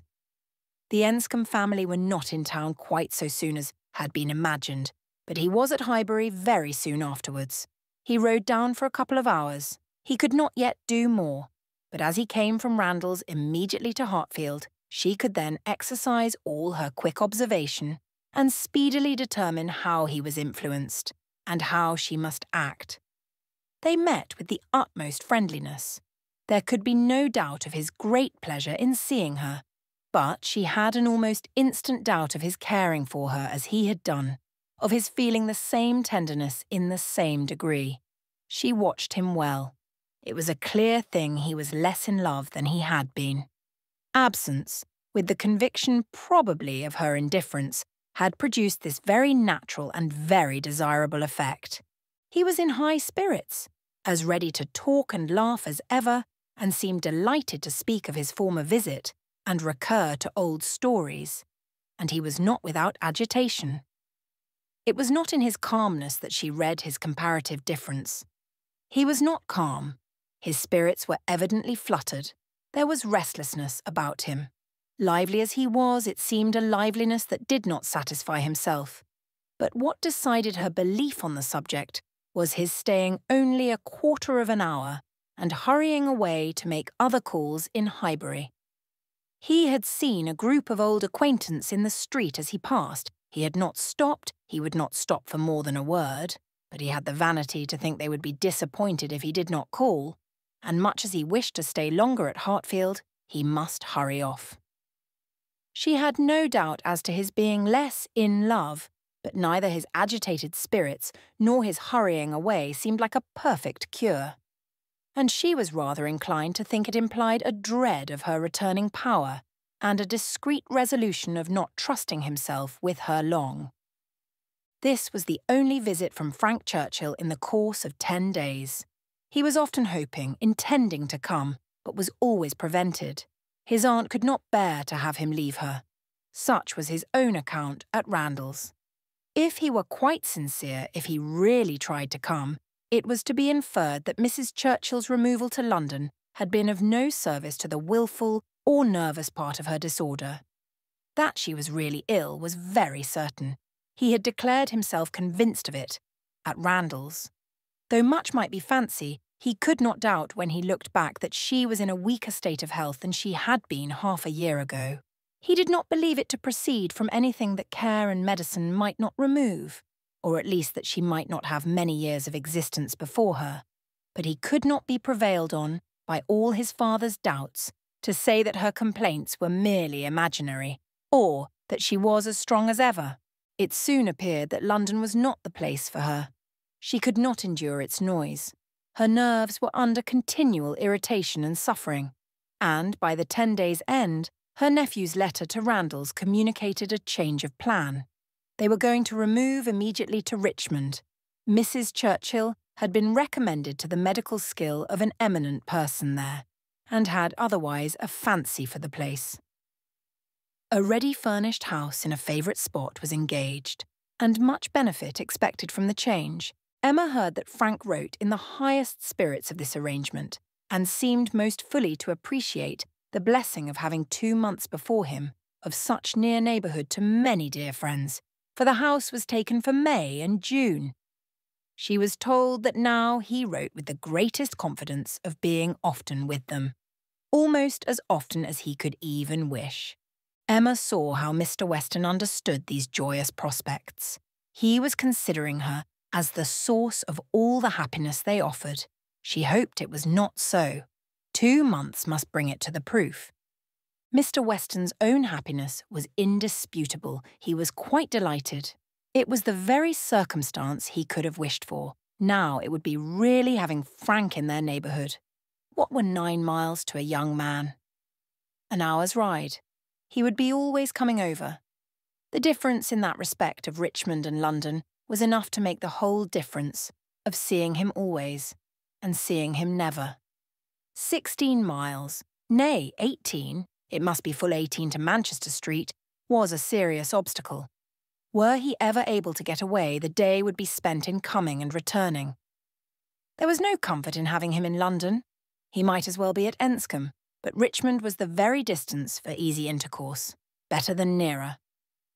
One good thing was immediately brought to a certainty by this removal, the ball at the Crown.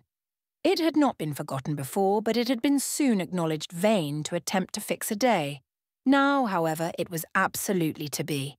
Every preparation was resumed, and very soon after the Churchills had removed to Richmond, a few lines from Frank to say that his aunt felt already much better for the change, and that he had no doubt of being able to join them for 24 hours at any given time, induced them to name as early a day as possible.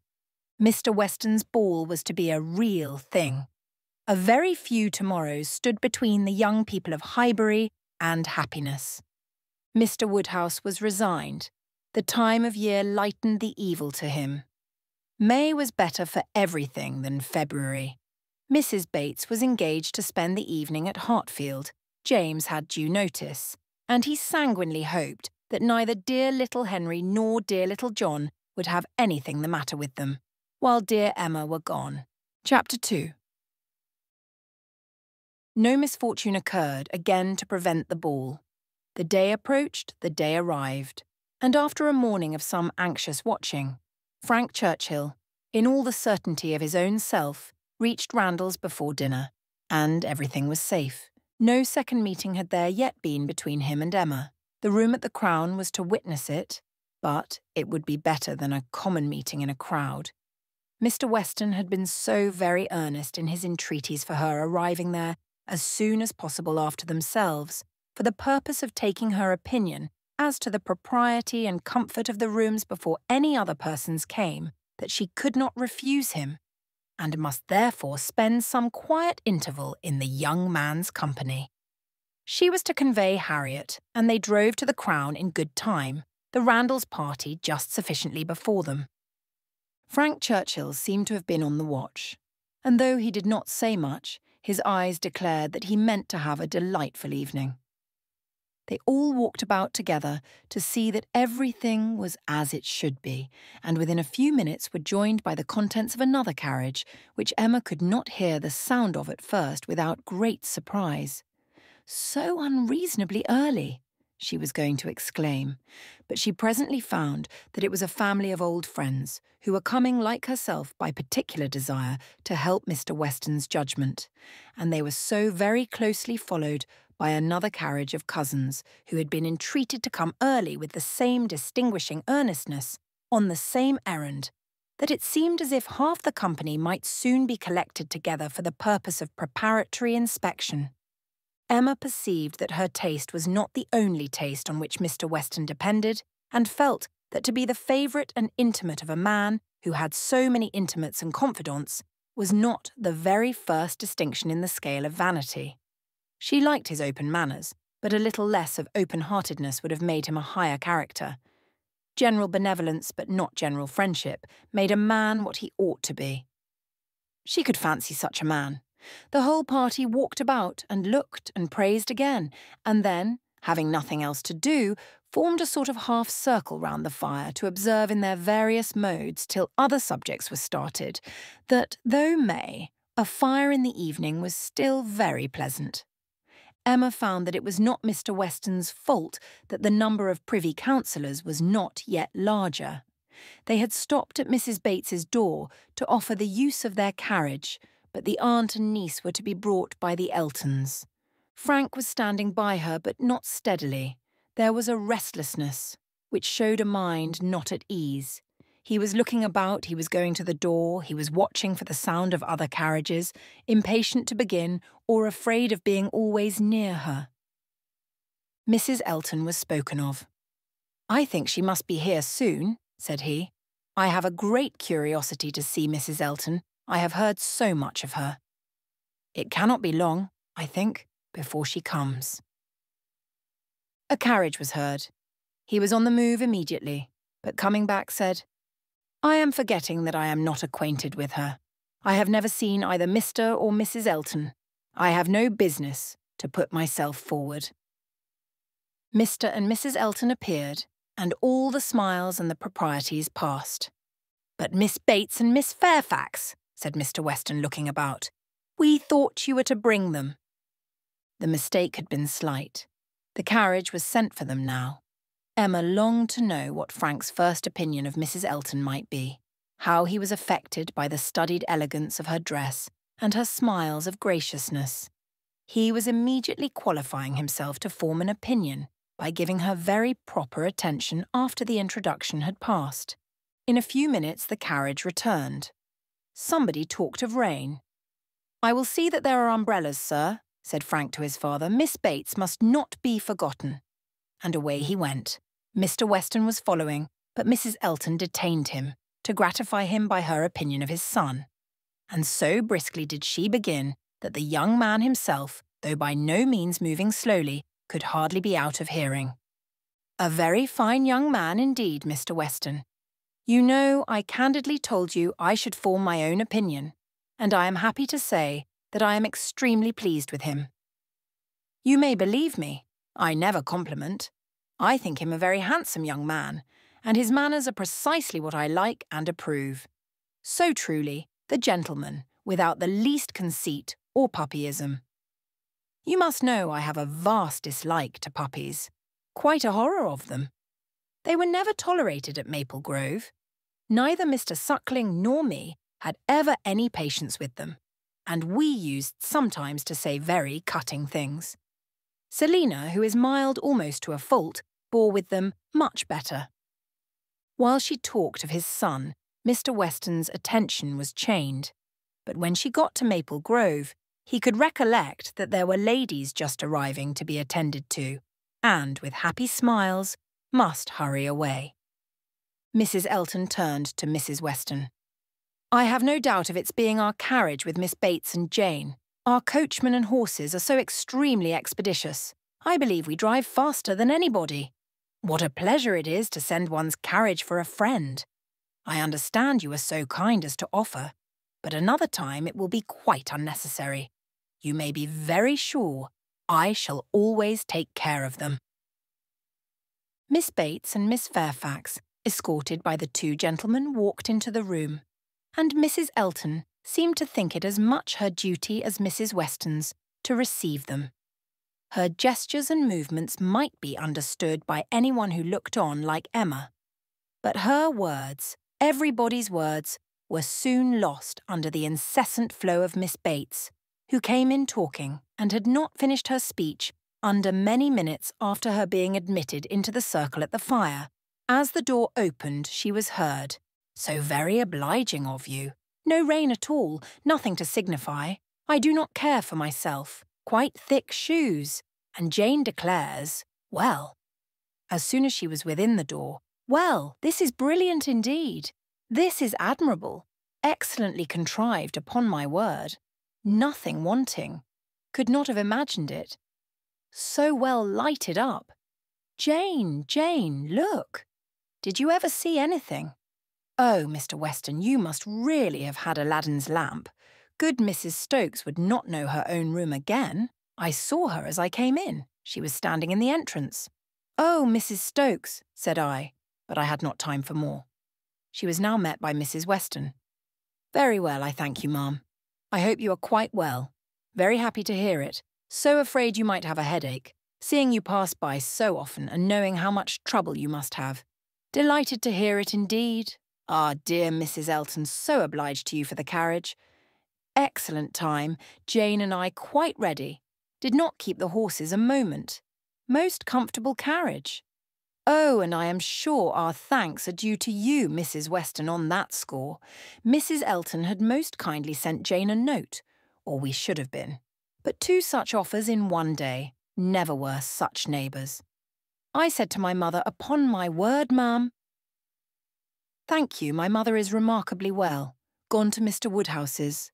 I made her take her shawl, for the evenings are not warm, her large new shawl, Mrs. Dixon's wedding present. So kind of her to think of my mother. Bought at Weymouth, you know, Mr. Dixon's choice. There were 3 others, Jane says, which they hesitated about some time. Colonel Campbell rather preferred an olive. My dear Jane, are you sure you did not wet your feet? It was but a drop or 2, but I am so afraid. But Mr. Frank Churchill was so extremely, and there was a mat to step upon. I shall never forget his extreme politeness. Oh, Mr. Frank Churchill, I must tell you, my mother's spectacles have never been in fault since. The rivet never came out again. My mother often talks of your good nature. Does not she, Jane? Do not we often talk of Mr. Frank Churchill? Ah, here's Miss Woodhouse. Dear Miss Woodhouse, how do you do? Very well, I thank you, quite well. This is meeting quite in fairyland. Such a transformation. Must not compliment, I know, eyeing Emma most complacently. That would be rude, but upon my word, Miss Woodhouse, you do look. How do you like Jane's hair? You are a judge. She did it all herself. Quite wonderful how she does her hair. No hairdresser from London, I think, could. Ah, Dr. Hughes, I declare, and Mrs. Hughes. Must go and speak to Dr. and Mrs. Hughes for a moment. How do you do? How do you do? Very well, I thank you. This is delightful, is not it? Where's dear Mr. Richard? Oh, there he is, don't disturb him. Much better employed, talking to the young ladies. How do you do, Mr. Richard? I saw you the other day as you rode through the town, Mrs. Otway, I protest. And good Mr. Otway, and Miss Otway and Miss Caroline. Such a host of friends. And Mr. George and Mr. Arthur. How do you do? How do you all do? Quite well, I am much obliged to you, never better. Don't I hear another carriage? Who can this be? Very likely the worthy Coles. Upon my word, this is charming to be standing about among such friends, and such a noble fire. I am quite roasted. No coffee, I thank you, for me. Never take coffee. A little tea, if you please, sir, by and by. No hurry. Oh, here it comes. Everything so good. Frank Churchill returned to his station by Emma, and as soon as Miss Bates was quiet, she found herself necessarily overhearing the discourse of Mrs. Elton and Miss Fairfax, who were standing a little way behind her. He was thoughtful. Whether he were overhearing too, she could not determine. After a good many compliments to Jane on her dress and look, compliments very quietly and properly taken, Mrs. Elton was evidently wanting to be complimented herself. And it was, "How do you like my gown? How do you like my trimming? How has Wright done my hair?" With many other relative questions, all answered with patient politeness. Mrs. Elton then said, "Nobody can think less of dress in general than I do, but upon such an occasion as this, when everybody's eyes are so much upon me, and in compliment to the Westons, who I have no doubt are giving this ball chiefly to do me honour, I would not wish to be inferior to others. And I see very few pearls in the room except mine. So Frank Churchill is a capital dancer, I understand. We shall see if our styles suit. A fine young man certainly is Frank Churchill. I like him very well." At this moment, Frank began talking so vigorously that Emma could not but imagine he had overheard his own praises and did not want to hear more. And the voices of the ladies were drowned for a while, till another suspension brought Mrs. Elton's tones again distinctly forward. Mr. Elton had just joined them, and his wife was exclaiming, "Oh, you have found us out at last, have you, in our seclusion? I was this moment telling Jane, I thought you would begin to be impatient for tidings of us." "Jane," repeated Frank Churchill, with a look of surprise and displeasure. "That is easy, but Miss Fairfax does not disapprove it, I suppose." "How do you like Mrs. Elton?" said Emma in a whisper. "Not at all." "You are ungrateful." "Ungrateful? What do you mean?" Then changing from a frown to a smile. "No, do not tell me. I do not want to know what you mean. Where is my father? When are we to begin dancing?" Emma could hardly understand him. He seemed in an odd humour. He walked off to find his father, but was quickly back again with both Mr. and Mrs. Weston. He had met with them in a little perplexity which must be laid before Emma. It had just occurred to Mrs. Weston that Mrs. Elton must be asked to begin the ball, that she would expect it, which interfered with all their wishes of giving Emma that distinction. Emma heard the sad truth with fortitude. "And what are we to do for a proper partner for her?" said Mr. Weston. "She will think Frank ought to ask her." Frank turned instantly to Emma to claim her former promise, and boasted himself an engaged man, which his father looked his most perfect approbation of, and it then appeared that Mrs. Weston was wanting him to dance with Mrs. Elton himself, and that their business was to help to persuade him into it, which was done pretty soon. Mr. Weston and Mrs. Elton led the way. Mr. Frank Churchill and Miss Woodhouse followed.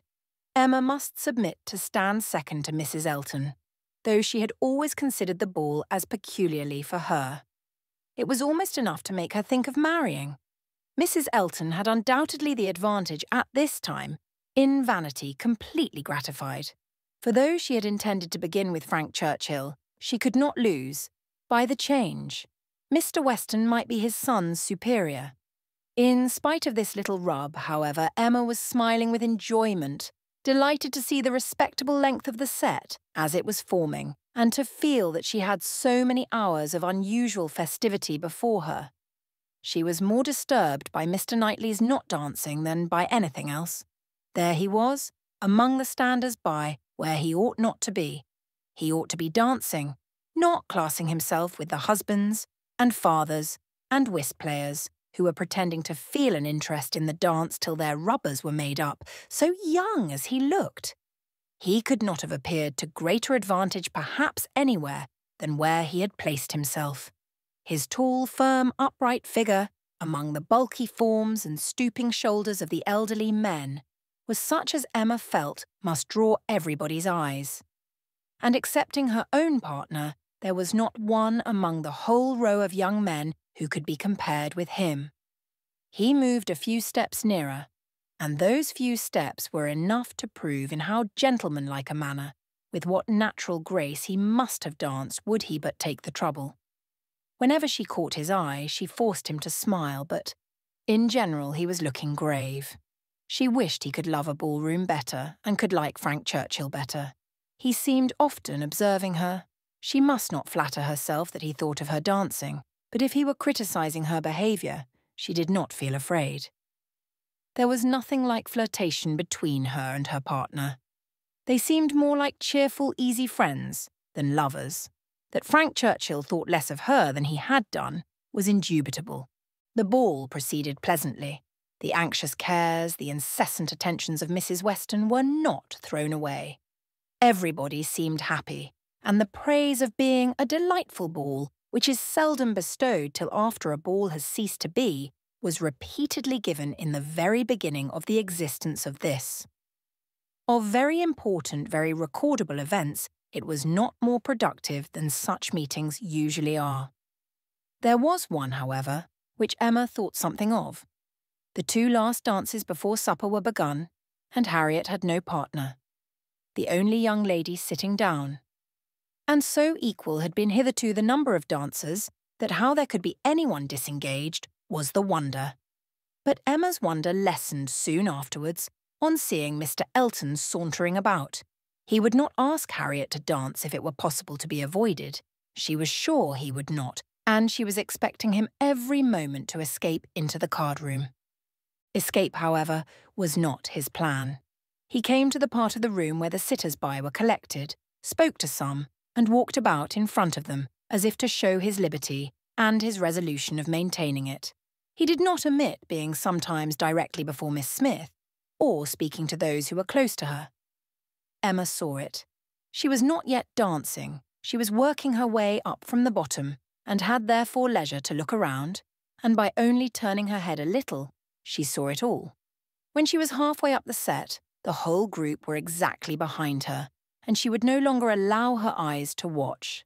But Mr. Elton was so near that she heard every syllable of a dialogue which just then took place between him and Mrs. Weston. And she perceived that his wife, who was standing immediately above her, was not only listening also, but even encouraging him by significant glances. The kind-hearted, gentle Mrs. Weston had left her seat to join him and say, "Do not you dance, Mr. Elton?" To which his prompt reply was, "Most readily, Mrs. Weston, if you will dance with me." "Me? Oh no, I would get you a better partner than myself. I am no dancer." "If Mrs. Gilbert wishes to dance," said he, "I shall have great pleasure, I am sure. For though beginning to feel myself rather an old married man, and that my dancing days are over, it would give me very great pleasure at any time to stand up with an old friend like Mrs. Gilbert." "Mrs. Gilbert does not mean to dance, but there is a young lady disengaged whom I should be very glad to see dancing. Miss Smith." "Miss Smith. Oh, I had not observed. You are extremely obliging, and if I were not an old married man. But my dancing days are over, Mrs. Weston. You will excuse me. Anything else I should be most happy to do at your command, but my dancing days are over." Mrs. Weston said no more, and Emma could imagine with what surprise and mortification she must be returning to her seat. This was Mr. Elton, the amiable, obliging, gentle Mr. Elton. She looked round for a moment. He had joined Mr. Knightley at a little distance, and was arranging himself for settled conversation, while smiles of high glee passed between him and his wife. She would not look again. Her heart was in a glow, and she feared her face might be as hot. In another moment a happier sight caught her. Mr. Knightley leading Harriet to the set. Never had she been more surprised, seldom more delighted than at that instant. She was all pleasure and gratitude both for Harriet and herself, and longed to be thanking him, and though too distant for speech, her countenance said much as soon as she could catch his eye again. His dancing proved to be just what she had believed it, extremely good, and Harriet would have seemed almost too lucky if it had not been for the cruel state of things before, and for the very complete enjoyment and very high sense of the distinction which her happy features announced. It was not thrown away on her. She bounded higher than ever, flew farther down the middle, and was in a continual course of smiles. Mr. Elton had retreated into the card-room, looking, Emma trusted, very foolish. She did not think he was quite so hardened as his wife, though growing very like her. She spoke some of her feelings by observing audibly to her partner, "Knightley has taken pity on poor little Miss Smith. Very good-natured, I declare." Supper was announced. The move began, and Miss Bates might be heard from that moment without interruption till her being seated at table and taking up her spoon. "Jane, Jane, my dear Jane, where are you? Here is your tippet. Mrs. Weston begs you to put on your tippet. She says she is afraid there will be draughts in the passage, though everything has been done, one door nailed up, quantities of matting. My dear Jane, indeed you must. Mr. Churchill, oh, you are too obliging. How well you put it on. So gratified. Excellent dancing indeed. Yes, my dear, I ran home, as I said I should, to help Grandmamma to bed, and got back again, and nobody missed me. I set off without saying a word, just as I told you. Grandmamma was quite well, had a charming evening with Mr. Woodhouse, a vast deal of chat, and backgammon. Tea was made downstairs, biscuits and baked apples and wine before she came away.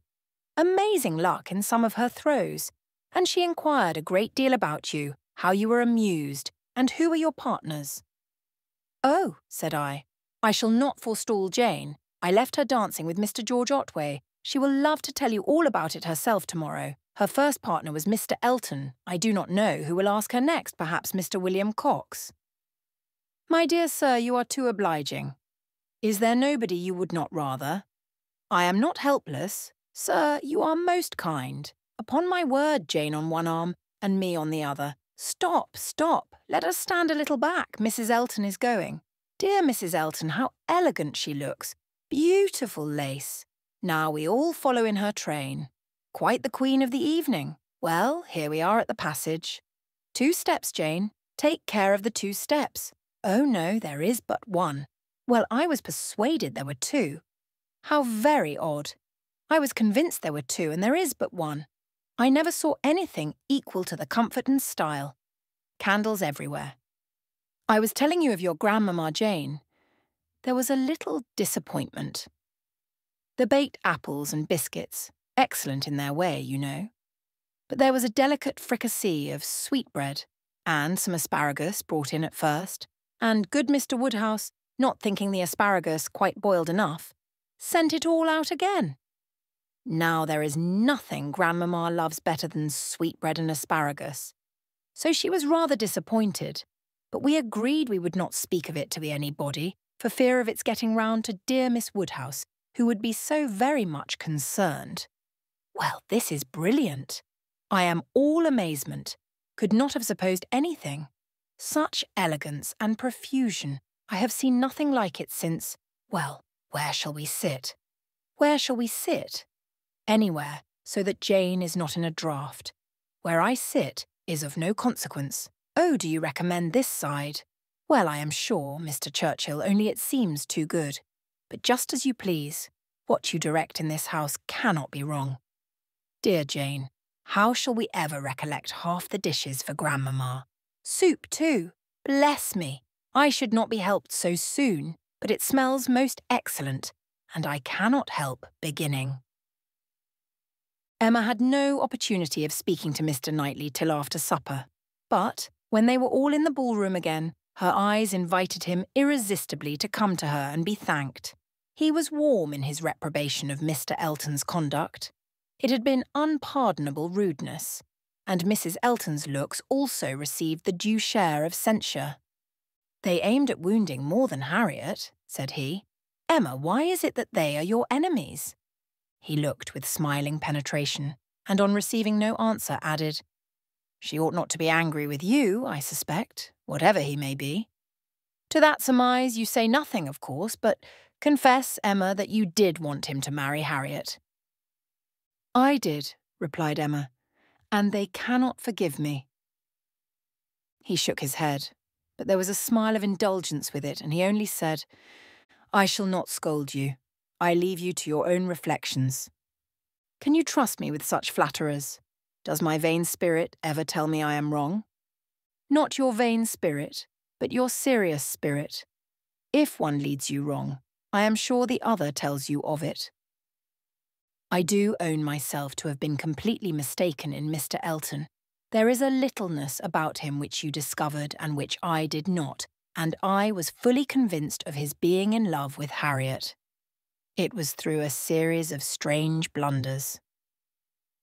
And in return for your acknowledging so much, I will do you the justice to say that you would have chosen for him better than he has chosen for himself. Harriet Smith has some first-rate qualities which Mrs. Elton is totally without. An unpretending, single-minded, artless girl, infinitely to be preferred by any man of sense and taste to such a woman as Mrs. Elton. I found Harriet more conversable than I expected." Emma was extremely gratified. They were interrupted by the bustle of Mr. Weston calling on everybody to begin dancing again. "Come, Miss Woodhouse, Miss Otway, Miss Fairfax, what are you all doing? Come, Emma, set your companions the example.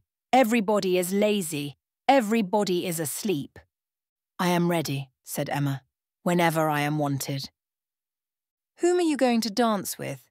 asked Mr. Knightley. She hesitated a moment, and then replied, "With you, if you will ask me." "Will you?" said he, offering his hand. "Indeed I will.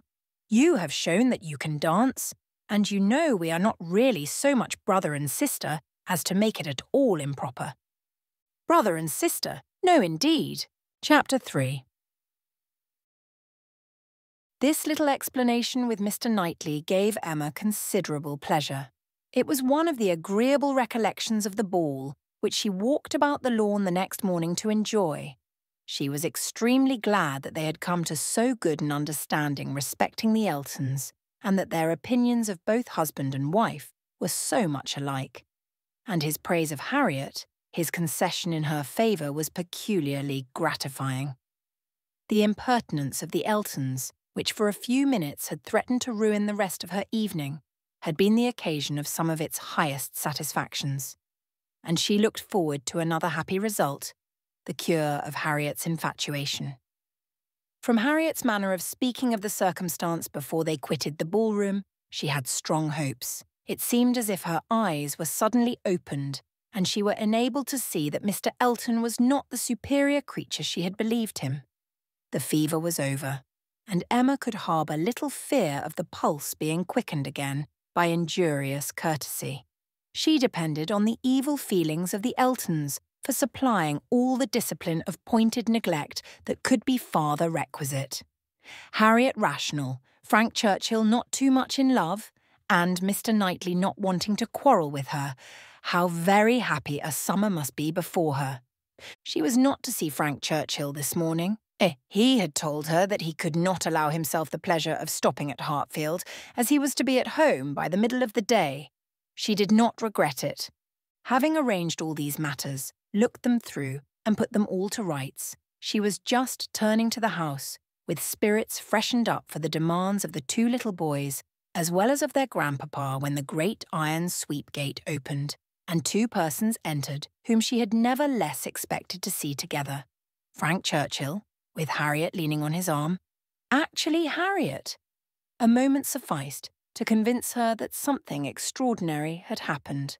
Harriet looked white and frightened, and he was trying to cheer her. The iron gates and the front door were not 20 yards asunder. They were all three soon in the hall, and Harriet, immediately sinking into a chair, fainted away. A young lady who faints must be recovered, questions must be answered, and surprises be explained. Such events are very interesting, but the suspense of them cannot last long. A few minutes made Emma acquainted with the whole. Miss Smith and Miss Bickerton, another parlour boarder at Mrs. Goddard's, who had been also at the ball, had walked out together and taken a road, the Richmond Road, which, though apparently public enough for safety, had led them into alarm. About half a mile beyond Highbury, making a sudden turn and deeply shaded by elms on each side, it became for a considerable stretch very retired, and when the young ladies had advanced some way into it, they had suddenly perceived at a small distance before them, on a broader patch of greensward by the side, a party of gipsies.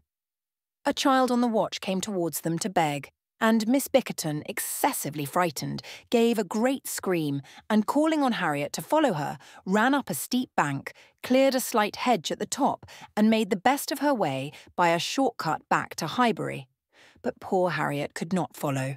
She had suffered very much from cramp after dancing, and her first attempt to mount the bank brought on such a return of it as made her absolutely powerless, and in this state, and exceedingly terrified, she had been obliged to remain. How the trampers might have behaved had the young ladies been more courageous must be doubtful, but such an invitation for attack could not be resisted, and Harriet was soon assailed by half a dozen children, headed by a stout woman and a great boy, all clamorous and impertinent in look, though not absolutely in word. More and more frightened, she immediately promised them money, and taking out her purse, gave them a shilling, and begged them not to want more, or to use her ill. She was then able to walk, though but slowly, and was moving away, but her terror and her purse were too tempting, and she was followed, or rather surrounded by the whole gang demanding more. In this state, Frank Churchill had found her, she trembling and conditioning, they loud and insolent. By a most fortunate chance, his leaving Highbury had been delayed so as to bring him to her assistance at this critical moment.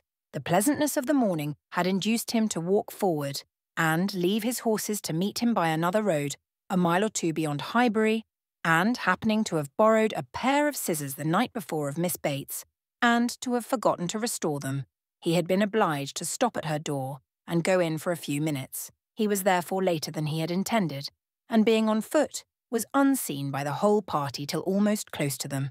The terror which the woman and boy had been creating in Harriet was then their own portion. He had left them completely frightened, and Harriet, eagerly clinging to him and hardly able to speak, had just strength enough to reach Hartfield before her spirits were quite overcome. It was his idea to bring her to Hartfield. He had thought of no other place. This was the amount of the whole story. Of his communication, and of Harriet's, as soon as she had recovered her senses and speech. He dared not stay longer than to see her well. These several delays left him not another minute to lose. And Emma engaging to give assurance of her safety to Mrs. Goddard, and notice of there being such a set of people in the neighbourhood to Mr. Knightley, he set off, with all the grateful blessings that she could utter for her friend and herself. Such an adventure as this, a fine young man and a lovely young woman thrown together in such a way, could hardly fail of suggesting certain ideas to the coldest heart and the steadiest brain. So Emma thought, at least. Could a linguist, could a grammarian, could even a mathematician have seen what she did, have witnessed their appearance together, and heard their history of it, without feeling that circumstances had been at work to make them peculiarly interesting to each other? How much more must an imaginist, like herself, be on fire with speculation and foresight, especially with such a groundwork of anticipation as her mind had already made? It was a very extraordinary thing. Nothing of the sort had ever occurred before to any young ladies in the place, within her memory. No rencontre, no alarm of the kind, and now it had happened to the very person, and at the very hour when the other very person was chancing to pass by to rescue her. It certainly was very extraordinary, and knowing as she did the favourable state of mind of each at this period, it struck her the more. He was wishing to get the better of his attachment to herself, she just recovering from her mania for Mr. Elton. It seemed as if everything united to promise the most interesting consequences. It was not possible that the occurrence should not be strongly recommending each to the other. In the few minutes' conversation which she had yet had with him, while Harriet had been partially insensible, he had spoken of her terror, her naivete, her fervour, as she seized and clung to his arm with a sensibility amused and delighted. And just at last, after Harriet's own account had been given, he had expressed his indignation at the abominable folly of Miss Bickerton in the warmest terms. Everything was to take its natural course, however, neither impelled nor assisted. She would not stir a step, nor drop a hint. No, she had had enough of interference. There could be no harm in a scheme, a mere passive scheme. It was no more than a wish. Beyond it she would on no account proceed. Emma's first resolution was to keep her father from the knowledge of what had passed, aware of the anxiety and alarm it would occasion. But she soon felt that concealment must be impossible. Within half an hour it was known all over Highbury. It was the very event to engage those who talk most, the young and the low, and all the youth and servants in the place were soon in the happiness of frightful news. The last night's ball seemed lost in the gipsies. Poor Mr. Woodhouse trembled as he sat, and, as Emma had foreseen, would scarcely be satisfied without their promising never to go beyond the shrubbery again. It was some comfort to him that many inquiries after himself and Miss Woodhouse, for his neighbours knew that he loved to be inquired after, as well as Miss Smith, were coming in during the rest of the day, and he had the pleasure of returning for answer that they were all very indifferent, which, though not exactly true, for she was perfectly well, and Harriet not much otherwise, Emma would not interfere with. She had an unhappy state of health in general for the child of such a man, for she hardly knew what indisposition was, and if he did not invent illnesses for her, she could make no figure in a message. The gypsies did not wait for the operations of justice. They took themselves off in a hurry. The young ladies of Highbury might have walked again in safety before their panic began, and the whole history dwindled soon into a matter of little importance but to Emma and her nephews. In her imagination it maintained its ground, and Henry and John were still asking every day for the story of Harriet and the gypsies, and still tenaciously setting her right if she varied in the slightest particular from the original recital. Chapter 4. A very few days had passed after this adventure, when Harriet came one morning to Emma with a small parcel in her hand, and after sitting down and hesitating, thus began. "Miss Woodhouse, if you are at leisure, I have something that I should like to tell you, a sort of confession to make, and then, you know, it will be over." Emma was a good deal surprised, but begged her to speak. There was a seriousness in Harriet's manner which prepared her quite as much as her words for something more than ordinary. "It is my duty, and I am sure it is my wish," she continued, "to have no reserves with you on this subject. As I am happily quite an altered creature in one respect, it is very fit that you should have the satisfaction of knowing it.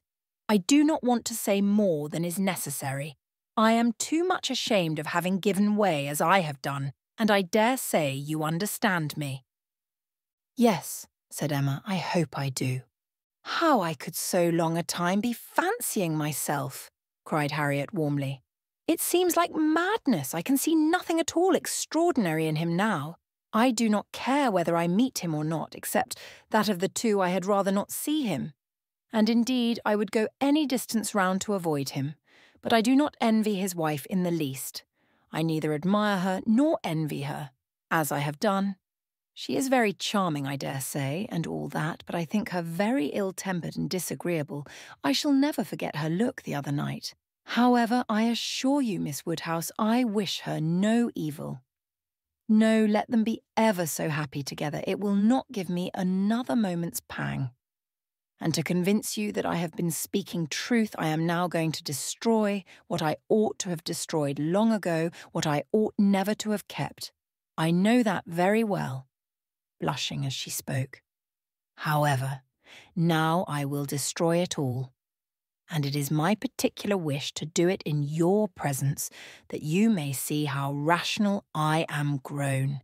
Cannot you guess what this parcel holds?" said she with a conscious look. "Not the least in the world." "Did he ever give you anything?" "No, I cannot call them gifts, but they are things that I have valued very much." She held the parcel towards her, and Emma read the words, "Most precious treasures" on the top. Her curiosity was greatly excited. Harriet unfolded the parcel and she looked on with impatience. Within abundance of silver paper was a pretty little Tunbridge ware box, which Harriet opened. It was well lined with the softest cotton, but, excepting the cotton, Emma saw only a small piece of court plaster. "Now," said Harriet, "you must recollect." "No, indeed I do not." "Dear me, I should not have thought it possible you could forget what passed in this very room about court plaster one of the very last times we ever met in it. It was but a very few days before I had my sore throat, just before Mr. and Mrs. John Knightley came. I think the very evening. Do not you remember his cutting his finger with your new penknife and your recommending court plaster? But, as you had none about you, and knew I had, you desired me to supply him. And so I took mine out and cut him a piece. But it was a great deal too large, and he cut it smaller and kept playing some time with what was left before he gave it back to me. And so then, in my nonsense, I could not help making a treasure of it. So I put it by never to be used, and looked at it now and then as a great treat." "My dearest Harriet," cried Emma, putting her hand before her face and jumping up, "you make me more ashamed of myself than I can bear. Remember it. I remember it all now. All except your saving this relic. I knew nothing of that till this moment, but the cutting the finger and my recommending court plaister and saying I had none about me. Oh, my sins, my sins! And I had plenty all the while in my pocket. One of my senseless tricks. I deserve to be under a continual blush all the rest of my life. Well, sitting down again. Go on. What else? And had you really some at hand yourself? I am sure I never suspected it. You did it so naturally. And so you actually put this piece of court plaster by for his sake, said Emma, recovering from her state of shame and feeling divided between wonder and amusement. And secretly she added to herself, Lord bless me, when should I ever have thought of putting by in cotton a piece of court plaster that Frank Churchill had been pulling about? I never was equal to this. Here, resumed Harriet, turning to her box again, here is something still more valuable. I mean that has been more valuable, because this is what did really once belong to him, which the court plaster never did. Emma was quite eager to see this superior treasure. It was the end of an old pencil, the part without any lead. This was really his, said Harriet. Do not you remember one morning? No, I dare say you do not. But one morning, I forget exactly the day, but perhaps it was the Tuesday or Wednesday before that evening, he wanted to make a memorandum in his pocketbook. It was about spruce beer. Mr. Knightley had been telling him something about brewing spruce beer, and he wanted to put it down. But when he took out his pencil, there was so little lead that he soon cut it all away, and it would not do, so you lent him another, and this was left upon the table as good for nothing. But I kept my eye on it, and, as soon as I dared, caught it up and never parted with it again from that moment. I do remember it, cried Emma. I perfectly remember it. Talking about spruce beer. Oh, yes, Mr. Knightley and I both saying we liked it, and Mr. Elton's seeming resolved to learn to like it too. I perfectly remember it. Stop, Mr. Knightley was standing just here, was not he? I have an idea he was standing just here. Ah, I do not know. I cannot recollect. It is very odd, but I cannot recollect. Mr. Elton was sitting here, I remember, much about where I am now. Well, go on. Oh, that's all. I have nothing more to show you, or to say, except that I am now going to throw them both behind the fire, and I wish you to see me do it. My poor dear Harriet. And have you actually found happiness in treasuring up these things? Yes, simpleton as I was. But I am quite ashamed of it now, and wish I could forget as easily as I can burn them. It was very wrong of me, you know, to keep any remembrances after he was married. I knew it was, but had not resolution enough to part with them. But, Harriet, is it necessary to burn the court plaster? I have not a word to say for the bit of old pencil, but the court plaster might be useful. I shall be happier to burn it, replied Harriet. It has a disagreeable look to me. I must get rid of everything. There it goes, and there is an end, thank heaven, of Mr. Elton. And when, thought Emma, will there be a beginning of Mr. Churchill? She had soon afterwards reason to believe that the beginning was already made, and could not but hope that the gipsy, though she had told no fortune, might be proved to have made Harriet's. About a fortnight after the alarm, they came to a sufficient explanation, and quite undesignedly. Emma was not thinking of it at the moment, which made the information she received more valuable. She merely said, in the course of some trivial chat, Well, Harriet, whenever you marry I would advise you to do so and so, and thought no more of it, till after a minute's silence she heard Harriet say in a very serious tone, I shall never marry. Emma then looked up, and immediately saw how it was, and after a moment's debate, as to whether it should pass unnoticed or not, replied, Never marry. This is a new resolution. It is one that I shall never change, however. After another short hesitation, I hope it does not proceed from... I hope it is not in compliment to Mr. Elton. Mr. Elton, indeed, cried Harriet indignantly. Oh, no. and Emma could just catch the words, "so superior to Mr. Elton." She then took a longer time for consideration. Should she proceed no farther? Should she let it pass and seem to suspect nothing? Perhaps Harriet might think her cold or angry if she did, or perhaps if she were totally silent, it might only drive Harriet into asking her to hear too much. And against anything like such an unreserve as had been, such an open and frequent discussion of hopes and chances, she was perfectly resolved. She believed it would be wiser for her to say and know at once all that she meant to say and know. Plain dealing was always best. She had previously determined how far she would proceed on any application of the sort, and it would be safer for both to have the judicious law of her own brain laid down with speed. She was decided, and thus spoke. "Harriet, I will not affect to be in doubt of your meaning. Your resolution, or rather your expectation of never marrying, results from an idea that the person whom you might prefer would be too greatly your superior in situation to think of you. Is not it so? Oh, Miss Woodhouse, believe me, I have not the presumption to suppose. Indeed, I am not so mad. But it is a pleasure to me to admire him at a distance, and to think of his infinite superiority to all the rest of the world, with the gratitude, wonder, and veneration which are so proper in me especially. I am not at all surprised at you, Harriet. The service he rendered you was enough to warm your heart." Service? Oh, it was such an inexpressible obligation. The very recollection of it, and all that I felt at the time when I saw him coming, his noble look, and my wretchedness before. Such a change!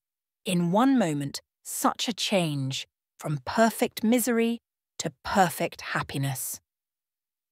It is very natural. It is natural, and it is honourable.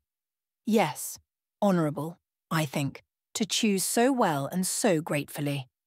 But that it will be a fortunate preference is more than I can promise. I do not advise you to give way to it, Harriet.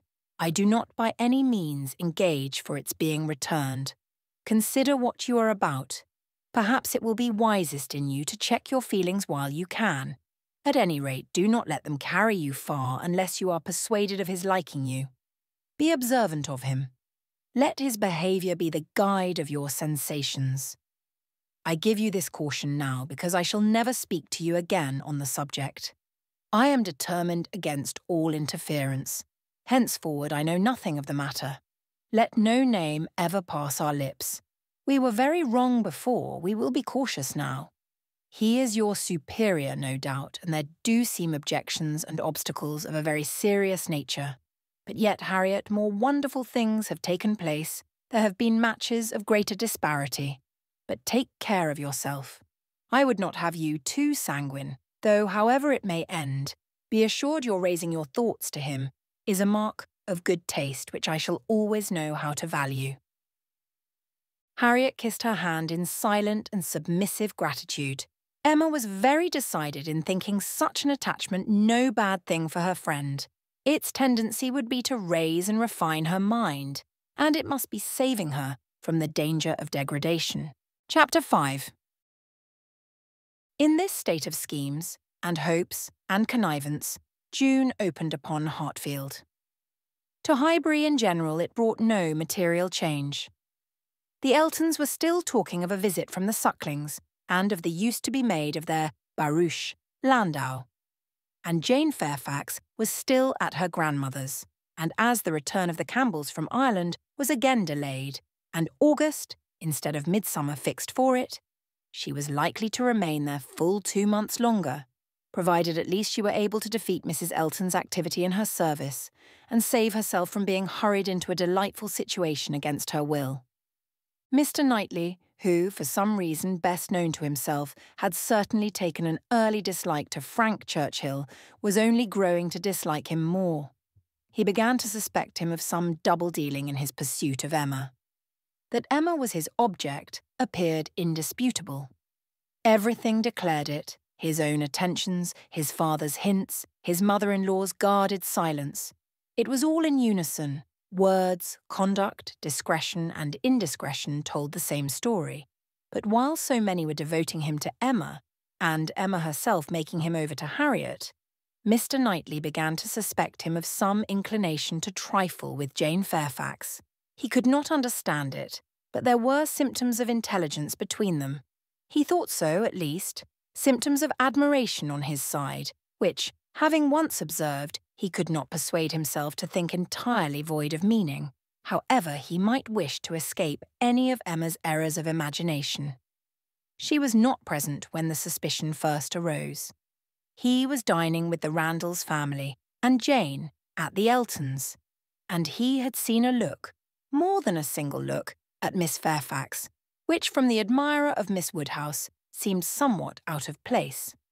When he was again in their company, he could not help remembering what he had seen, nor could he avoid observations which, unless it were like Cowper and his fire at twilight, myself creating what I saw, brought him yet stronger suspicion of there being a something of private liking, of private understanding even, between Frank Churchill and Jane. He had walked up one day after dinner, as he very often did, to spend his evening at Hartfield.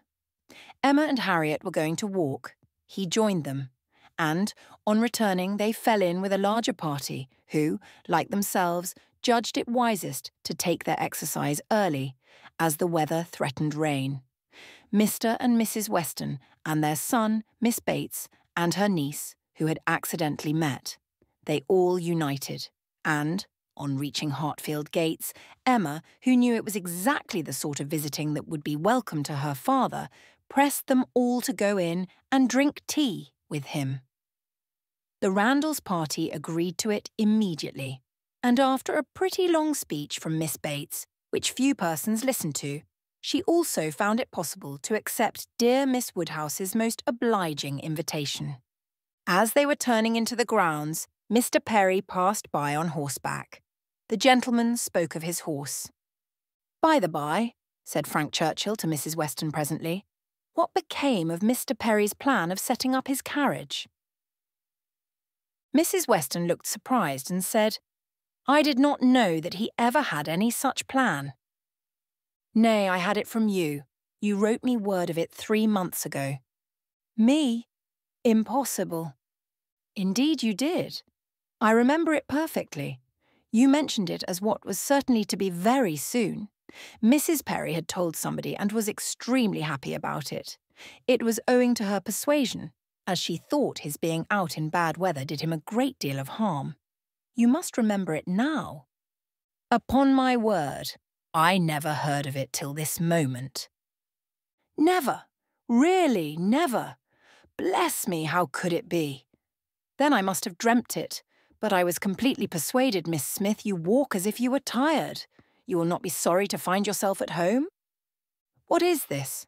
What is this?" cried Mr. Weston. "About Perry and a carriage? Is Perry going to set up his carriage, Frank? I am glad he can afford it. You had it from himself, had you?" "No, sir," replied his son, laughing. "I seem to have had it from nobody. Very odd. I really was persuaded of Mrs. Weston's having mentioned it in one of her letters to Enscombe many weeks ago with all these particulars, but as she declares she never heard a syllable of it before, of course it must have been a dream. I am a great dreamer. I dream of everybody at Highbury when I am away, and when I have gone through my particular friends, then I begin dreaming of Mr. and Mrs. Perry." "It is odd, though," observed his father, "that you should have had such a regular connected dream about people whom it was not very likely you should be thinking of at Enscombe. Perry's setting up his carriage, and his wife's persuading him to it, out of care for his health.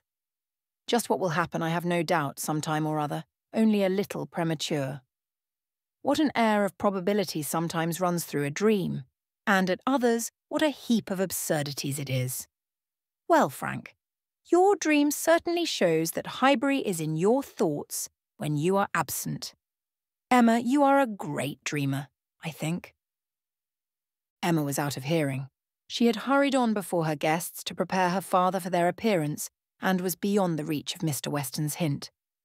"Why, to own the truth," cried Miss Bates, who had been trying in vain to be heard the last 2 minutes.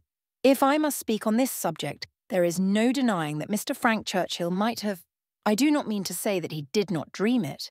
I am sure I have sometimes the oddest dreams in the world, but if I am questioned about it, I must acknowledge that there was such an idea last spring, for Mrs. Perry herself mentioned it to my mother, and the Coles knew of it as well as ourselves, but it was quite a secret, known to nobody else, and only thought of about 3 days. Mrs. Perry was very anxious that he should have a carriage, and came to my mother, in great spirits one morning because she thought she had prevailed. "Jane, don't you remember Grandmamma's telling us of it when we got home? I forget where we had been walking to. Very likely to Randall's." Yes, I think it was to Randall's. Mrs. Perry was always particularly fond of my mother. Indeed, I do not know who is not, and she had mentioned it to her in confidence. She had no objection to her telling us, of course, but it was not to go beyond, and from that day to this, I never mentioned it to a soul that I know of. At the same time, I will not positively answer for my having never dropped a hint, because I know I do sometimes pop out a thing before I am aware. I am a talker, you know. I am rather a talker, and now and then I have let a thing escape me which I should not. I am not like Jane. I wish I were. I will answer for it she never betrayed the least thing in the world. Where is she? Oh, just behind. Perfectly remember Mrs. Perry's coming. Extraordinary dream indeed. They were entering the hall. Mr. Knightley's eyes had preceded Miss Bates's in a glance at Jane. From Frank Churchill's face, where he thought he saw confusion suppressed or laughed away, he had involuntarily turned to hers, but she was indeed behind, and too busy with her shawl.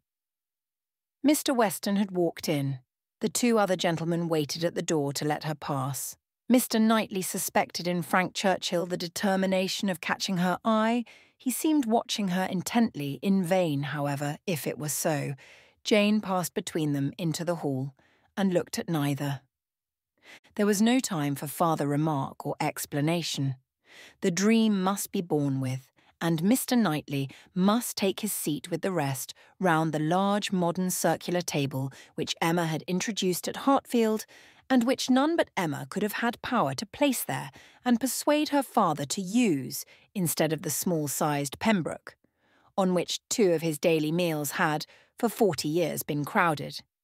Tea passed pleasantly, and nobody seemed in a hurry to move. "Miss Woodhouse," said Frank Churchill, after examining a table behind him, which he could reach as he sat, "have your nephews taken away their alphabets, their box of letters? It used to stand here. Where is it? This is a sort of dull-looking evening that ought to be treated rather as winter than summer.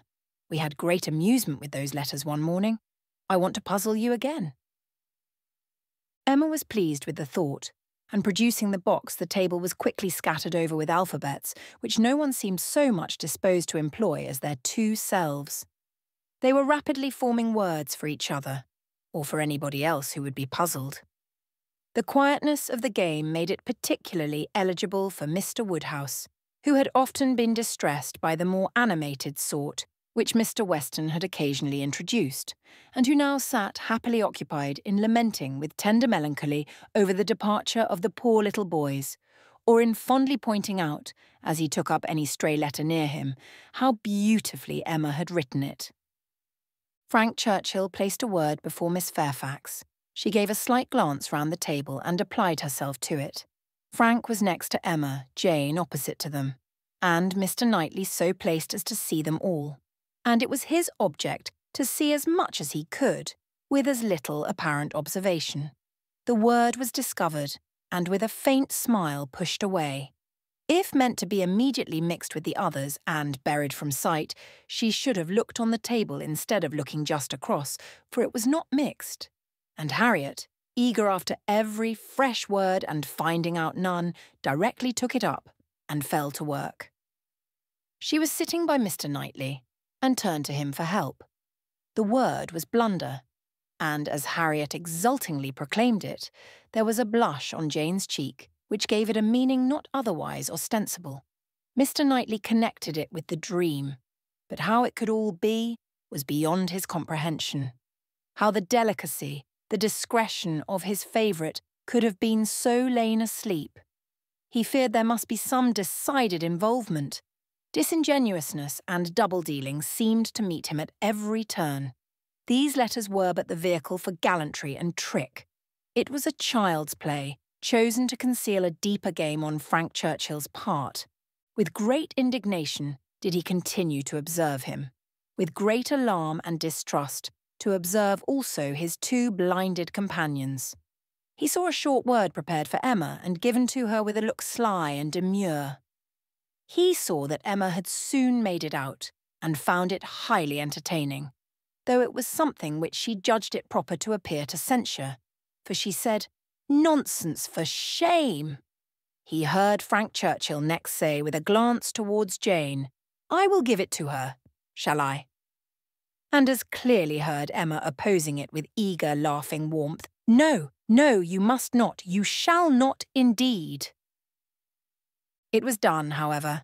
This gallant young man who seemed to love without feeling and to recommend himself without complacence, directly handed over the word to Miss Fairfax, and with a particular degree of sedate civility entreated her to study it. Mr. Knightley's excessive curiosity to know what this word might be made him seize every possible moment for darting his eye towards it, and it was not long before he saw it to be Dixon. Jane Fairfax's perception seemed to accompany his. Her comprehension was certainly more equal to the covert meaning, the superior intelligence, of those 5 letters so arranged. She was evidently displeased, looked up, and seeing herself watched, blushed more deeply than he had ever perceived her, and saying only, "I did not know that proper names were allowed," pushed away the letters with even an angry spirit, and looked resolved to be engaged by no other word that could be offered. Her face was averted from those who had made the attack, and turned towards her aunt. "Aye, very true, my dear," cried the latter, though Jane had not spoken a word. "I was just going to say the same thing. It is time for us to be going indeed. The evening is closing in and Grandmamma will be looking for us. My dear sir, you are too obliging. We really must wish you good night." Jane's alertness in moving proved her as ready as her aunt had preconceived.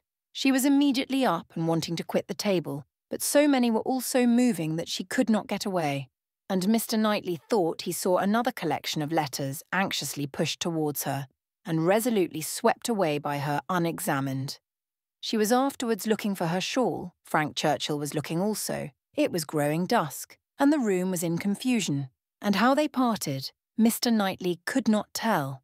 He remained at Hartfield after all the rest, his thoughts full of what he had seen, so full that when the candles came to assist his observations, he must, yes, he certainly must, as a friend, an anxious friend, give Emma some hint, ask her some question. He could not see her in a situation of such danger without trying to preserve her. It was his duty. "Pray, Emma," said he, "may I ask in what lay the great amusement, the poignant sting of the last word given to you and Miss Fairfax? I saw the word, and am curious to know how it could be so very entertaining to the one and so very distressing to the other." Emma was extremely confused. She could not endure to give him the true explanation, for though her suspicions were by no means removed, she was really ashamed of having ever imparted them. "Oh!" she cried in evident embarrassment, "it all meant nothing. A mere joke among ourselves." "The joke," he replied gravely, "seemed confined to you and Mr. Churchill." He had hoped she would speak again, but she did not. She would rather busy herself about anything than speak. He sat a little while in doubt. A variety of evils crossed his mind. Interference. Fruitless interference. Emma's confusion and the acknowledged intimacy seemed to declare her affection engaged. Yet he would speak. He owed it to her to risk anything that might be involved in an unwelcome interference rather than her welfare, to encounter anything rather than the remembrance of neglect in such a cause. "My dear Emma," said he at last, with earnest kindness, "do you think you perfectly understand the degree of acquaintance between the gentleman and lady we have been speaking of? Between Mr. Frank Churchill and Miss Fairfax? Oh, yes, perfectly. Why do you make a doubt of it?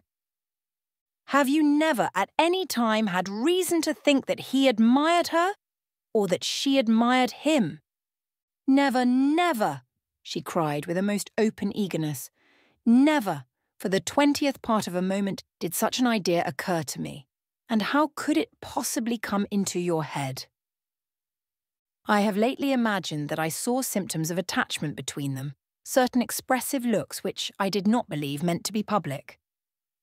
Oh, you amuse me excessively. I am delighted to find that you can vouchsafe to let your imagination wander. But it will not do. Very sorry to check you in your first essay, but indeed it will not do. There is no admiration between them, I do assure you, and the appearances which have caught you have arisen from some peculiar circumstances, feelings rather of a totally different nature. It is impossible exactly to explain. There is a good deal of nonsense in it, but the part which is capable of being communicated, which is sense, is that they are as far from any attachment or admiration for one another as any two beings in the world can be. That is, I presume it to be so, on her side, and I can answer for its being so on his. I will answer for the gentleman's indifference. She spoke with a confidence which staggered, with a satisfaction which silenced, Mr. Knightley. She was in gay spirits, and would have prolonged the conversation, wanting to hear the particulars of his suspicions, every look described, and all the wheres and hows of a circumstance which highly entertained her. But his gaiety did not meet hers. He found he could not be useful, and his feelings were too much irritated for talking, that he might not be irritated into an absolute fever by the fire which Mr. Woodhouse's tender habits required almost every evening throughout the year. He soon afterwards took a hasty leave and walked home to the coolness and solitude of Donwell Abbey. Chapter 6. After being long fed with hopes of a speedy visit from Mr. and Mrs. Suckling, the Highbury world were obliged to endure the mortification of hearing that they could not possibly come till the autumn. No such importation of novelties could enrich their intellectual stores at present. In the daily interchange of news, they must be again restricted to the other topics with which for a while the Sucklings' coming had been united, such as the last accounts of Mrs. Churchill, whose health seemed every day to supply a different report, and the situation of Mrs. Weston, whose happiness it was to be hoped might eventually be as much increased by the arrival of a child as that of all her neighbours was by the approach of it. Mrs. Elton was very much disappointed. It was the delay of a great deal of pleasure and parade. Her introductions and recommendations must all wait, and every projected party be still only talked of. So she thought at first, but a little consideration convinced her that everything need not be put off. Why should not they explore to Box Hill though the Sucklings did not come? They could go there again with them in the autumn. It was settled that they should go to Box Hill. That there was to be such a party had been long generally known. It had even given the idea of another. Emma had never been to Box Hill. She wished to see what everybody found so well worth seeing, and she and Mr. Weston had agreed to choose some fine morning and drive thither. 2 or 3 more of the chosen only were to be admitted to join them, and it was to be done in a quiet, unpretending, elegant way, infinitely superior to the bustle and preparation, the regular eating and drinking and picnic parade of the Eltons and the Sucklings. This was so very well understood between them that Emma could not but feel some surprise and a little displeasure on hearing from Mr. Weston that he had been proposing to Mrs. Elton, as her brother and sister had failed her, that the 2 parties should unite and go together, and that as Mrs. Elton had very readily acceded to it, so it was to be if she had no objection. Now, as her objection was nothing but her very great dislike of Mrs. Elton, of which Mr. Weston must already be perfectly aware, it was not worth bringing forward again.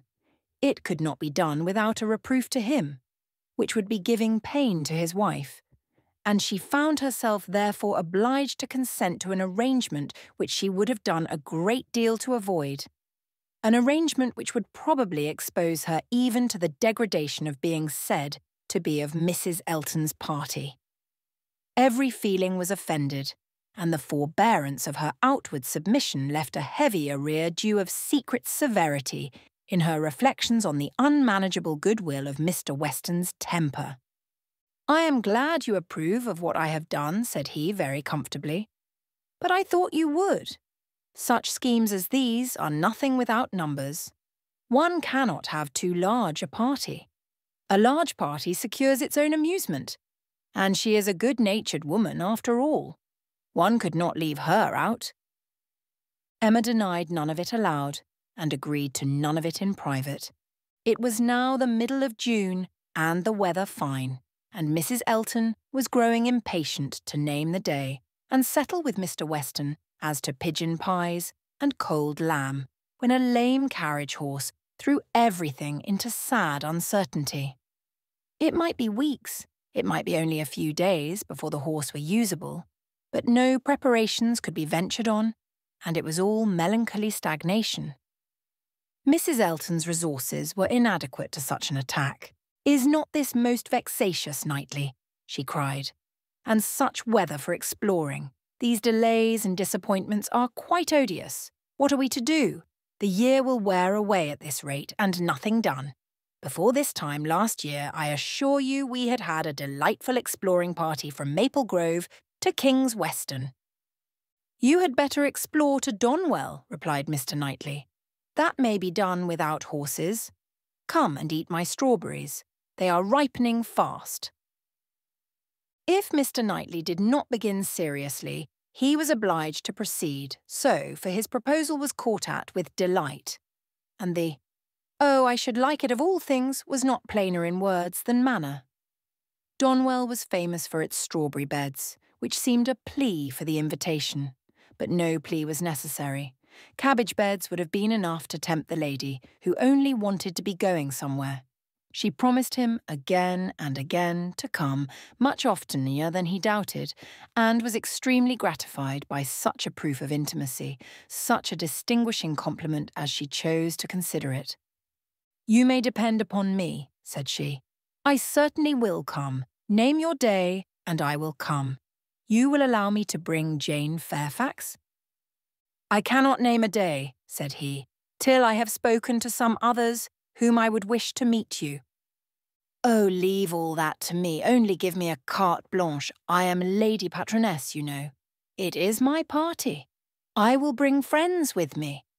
"I hope you will bring Elton," said he, "but I will not trouble you to give any other invitations." "Oh, now you are looking very sly. But consider, you need not be afraid of delegating power to me. I am no young lady on her preferment. Married women, you know, may be safely authorised. It is my party. Leave it all to me. I will invite your guests."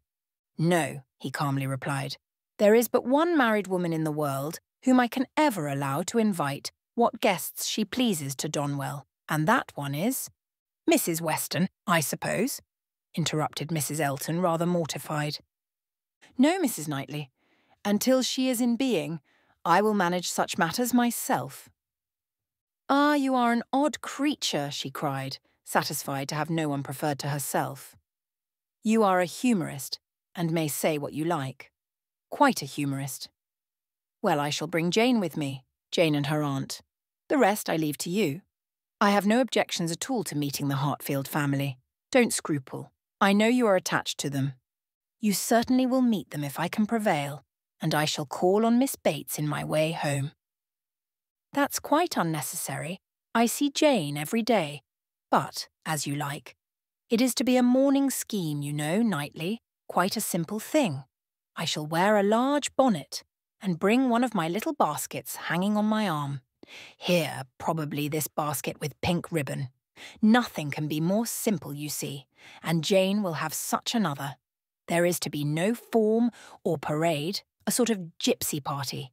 We are to walk about your gardens, and gather the strawberries ourselves, and sit under trees, and whatever else you may like to provide, It is to be all out of doors. A table spread in the shade, you know. Everything as natural and simple as possible. Is not that your idea? Not quite. My idea of the simple and the natural will be to have the table spread in the dining room. The nature and the simplicity of gentlemen and ladies, with their servants and furniture, I think, is best observed by meals within doors. When you are tired of eating strawberries in the garden, there shall be cold meat in the house. Well, as you please, only don't have a great set out. And by the by, can I or my housekeeper be of any use to you with our opinion? Pray be sincere, Knightley, if you wish me to talk to Mrs. Hodges, or to inspect anything. I have not the least wish for it, I thank you. Well, but if any difficulties should arise, my housekeeper is extremely clever. I will answer for it that mine thinks herself full as clever and would spurn anybody's assistance. I wish we had a donkey. The thing would be for us all to come on donkeys, Jane, Miss Bates, and me, and my caro sposo walking by. I really must talk to him about purchasing a donkey. In a country life, I conceive it to be a sort of necessary, for let a woman have ever so many resources, it is not possible for her to be always shut up at home. And very long walks, you know.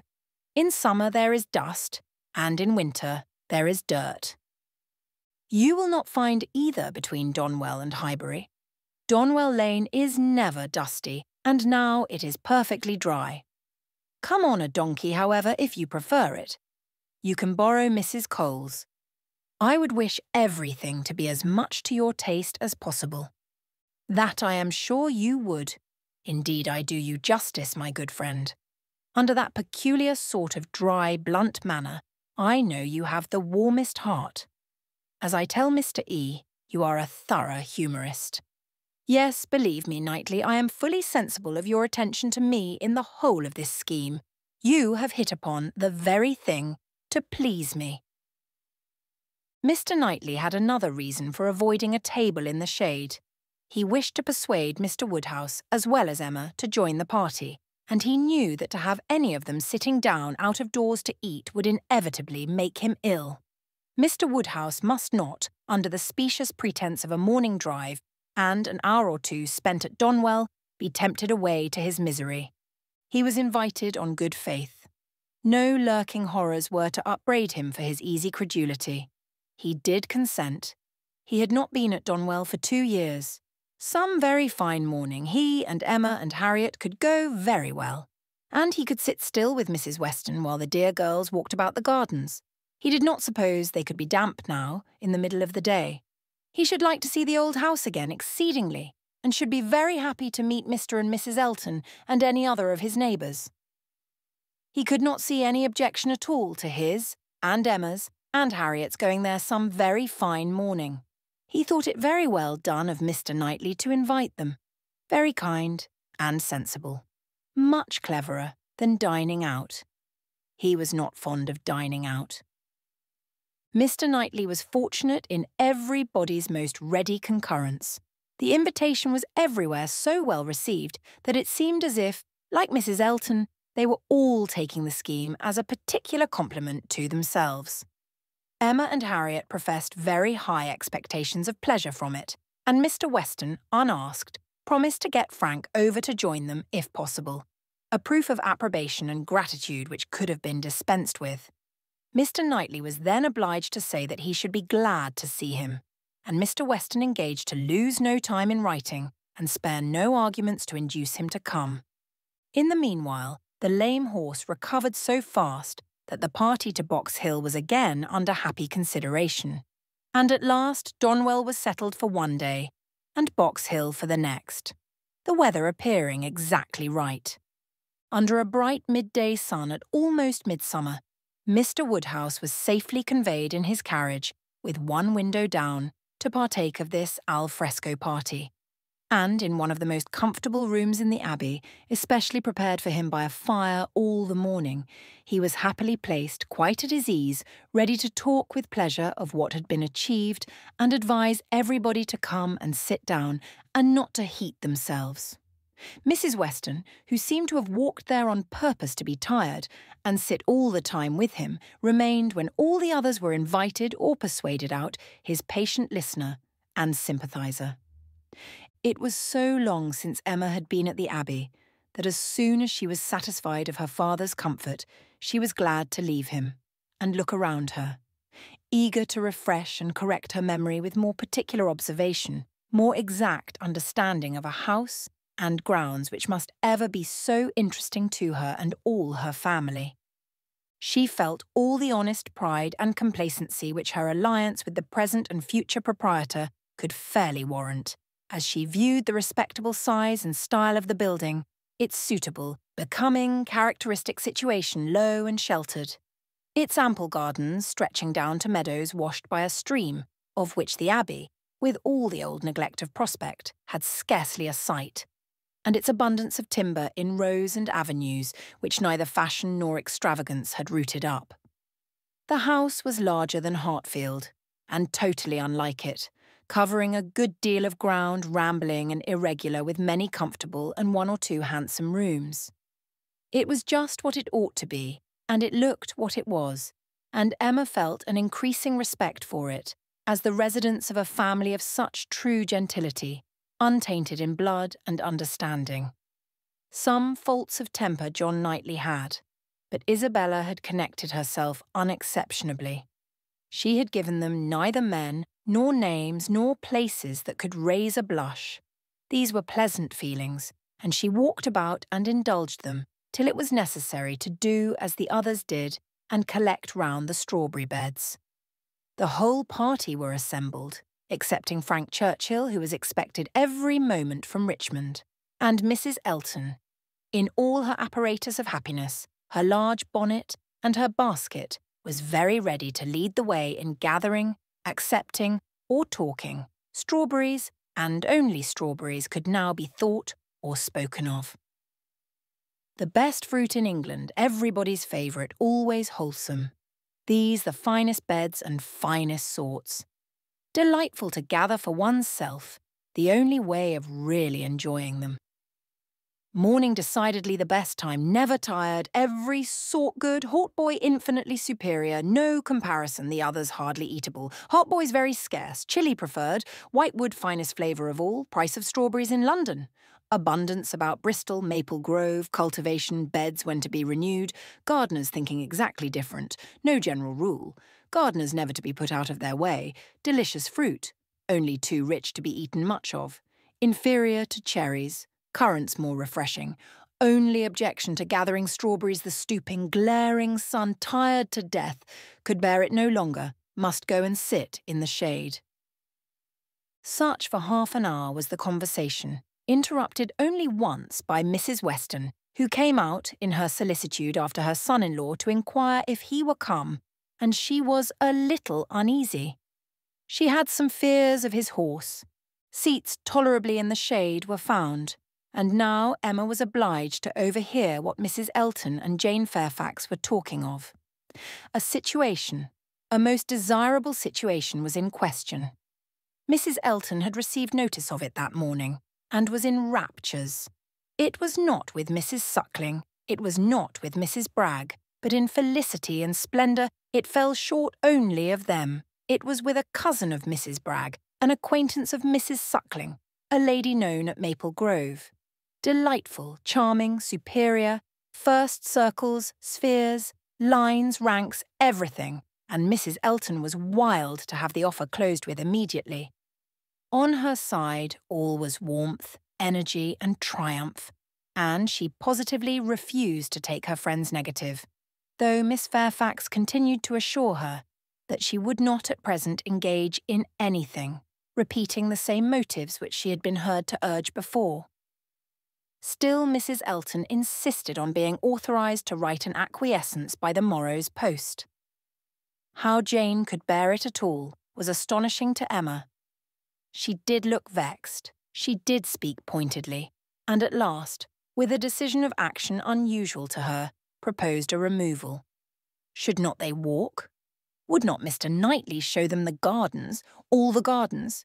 She wished to see the whole extent. The pertinacity of her friend seemed more than she could bear. It was hot, and after walking some time over the gardens in a scattered, dispersed way, scarcely any three together, they insensibly followed one another to the delicious shade of a broad, short avenue of limes, which, stretching beyond the garden at an equal distance from the river, seemed the finish of the pleasure grounds. It led to nothing. Nothing but a view at the end over a low stone wall with high pillars, which seemed intended in their erection to give the appearance of an approach to the house, which never had been there. Disputable, however, as might be the taste of such a termination, it was in itself a charming walk, and the view which closed it extremely pretty. The considerable slope, at nearly the foot of which the abbey stood, gradually acquired a steeper form beyond its grounds, and at half a mile distant was a bank of considerable abruptness and grandeur, well clothed with wood. And at the bottom of this bank, favourably placed and sheltered, rose the Abbey Mill farm, with meadows in front, and the river making a close and handsome curve around it. It was a sweet view, sweet to the eye and the mind. English verdure, English culture, English comfort seen under a sunbright without being oppressive.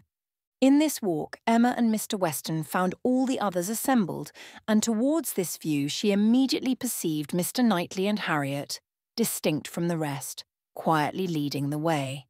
Mr. Knightley and Harriet. It was an odd tête-à-tête, but she was glad to see it. There had been a time when he would have scorned her as a companion, and turned from her with little ceremony. Now they seemed in pleasant conversation. There had been a time also when Emma would have been sorry to see Harriet in a spot so favourable for the Abbey Mill farm, but now she feared it not. It might be safely viewed with all its appendages of prosperity and beauty, its rich pastures, spreading flocks, orchard in blossom, and light column of smoke ascending. She joined them at the wall, and found them more engaged in talking than in looking around. He was giving Harriet information as to modes of agriculture, etc. And Emma received a smile which seemed to say, "These are my own concerns. I have a right to talk on such subjects without being suspected of introducing Robert Martin." She did not suspect him. It was too old a story. Robert Martin had probably ceased to think of Harriet. They took a few turns together along the walk. The shade was most refreshing, and Emma found it the pleasantest part of the day. The next remove was to the house. They must all go in and eat. And they were all seated and busy, and still Frank Churchill did not come. Mrs. Weston looked, and looked in vain. His father would not own himself uneasy, and laughed at her fears, but she could not be cured of wishing that he would part with his black mare. He had expressed himself as to coming, with more than common certainty. His aunt was so much better that he had not a doubt of getting over to them. Mrs. Churchill's state, however, as many were ready to remind her, was liable to such sudden variation as might disappoint her nephew in the most reasonable dependence, and Mrs. Weston was at last persuaded to believe, or to say, that it must be by some attack of Mrs. Churchill that he was prevented coming. Emma looked at Harriet while the point was under consideration. She behaved very well, and betrayed no emotion. The cold repast was over, and the party were to go out once more to see what had not yet been seen, the old Abbey fish ponds, perhaps get as far as the clover which was to be begun cutting on the morrow, or at any rate have the pleasure of being hot and growing cool again. Mr. Woodhouse, who had already taken his little round in the highest part of the gardens, where no damps from the river were imagined even by him, stirred no more, and his daughter resolved to remain with him, that Mrs. Weston might be persuaded away by her husband to the exercise and variety which her spirits seemed to need. Mr. Knightley had done all in his power for Mr. Woodhouse's entertainment. Books of engravings, drawers of medals, cameos, corals, shells, and every other family collection within his cabinets had been prepared for his old friend to while away the morning, and the kindness had perfectly answered. Mr. Woodhouse had been exceedingly well amused. Mrs. Weston had been showing them all to him, and now he would show them all to Emma. fortunate in having no other resemblance to a child than in a total want of taste for what he saw, for he was slow, constant, and methodical. Before this second looking over was begun, however, Emma walked into the hall for the sake of a few moments' free observation of the entrance and ground plot of the house, and was hardly there when Jane Fairfax appeared, coming quickly in from the garden and with a look of escape. Little expecting to meet Miss Woodhouse so soon, there was a start at first, but Miss Woodhouse was the very person she was in quest of. "Will you be so kind," said she, "when I am missed, as to say that I am gone home? I am going this moment. My aunt is not aware how late it is, nor how long we have been absent, but I am sure we shall be wanted, and I am determined to go directly. I have said nothing about it to anybody. It would only be giving trouble and distress. Some are gone to the ponds, and some to the lime walk. Till they all come in, I shall not be missed, and when they do, will you have the goodness to say that I am gone?" "Certainly, if you wish it. But you are not going to walk to Highbury alone?" "Yes, what should hurt me? I walk fast. I shall be at home in 20 minutes. "But it is too far, indeed it is, to be walking quite alone. Let my father's servant go with you. Let me order the carriage. It can be round in 5 minutes. Thank you, but on no account. I would rather walk. And for me to be afraid of walking alone, I, who may so soon have to guard others." She spoke with great agitation, and Emma very feelingly replied, "That can be no reason for your being exposed to danger now. I must order the carriage. The heat even would be danger. You are fatigued already." "I am," she answered. "I am fatigued, but it is not the sort of fatigue. Quick walking will refresh me. Miss Woodhouse, we all know at times what it is to be wearied in spirits. Mine, I confess, are exhausted. The greatest kindness you can show me will be to let me have my own way and only say that I am gone when it is necessary." Emma had not another word to oppose. She saw it all, and entering into her feelings, promoted her quitting the house immediately and watched her safely off with the zeal of a friend. Her parting look was grateful, and her parting words, "Oh, Miss Woodhouse, the comfort of being sometimes alone," seemed to burst from an overcharged heart and to describe somewhat of the continual endurance to be practised by her, even towards some of those who loved her best. "Such a home indeed! Such an aunt!" said Emma as she turned back into the hall again. "I do pity you, and the more sensibility you betray of their just horrors, the more I shall like you."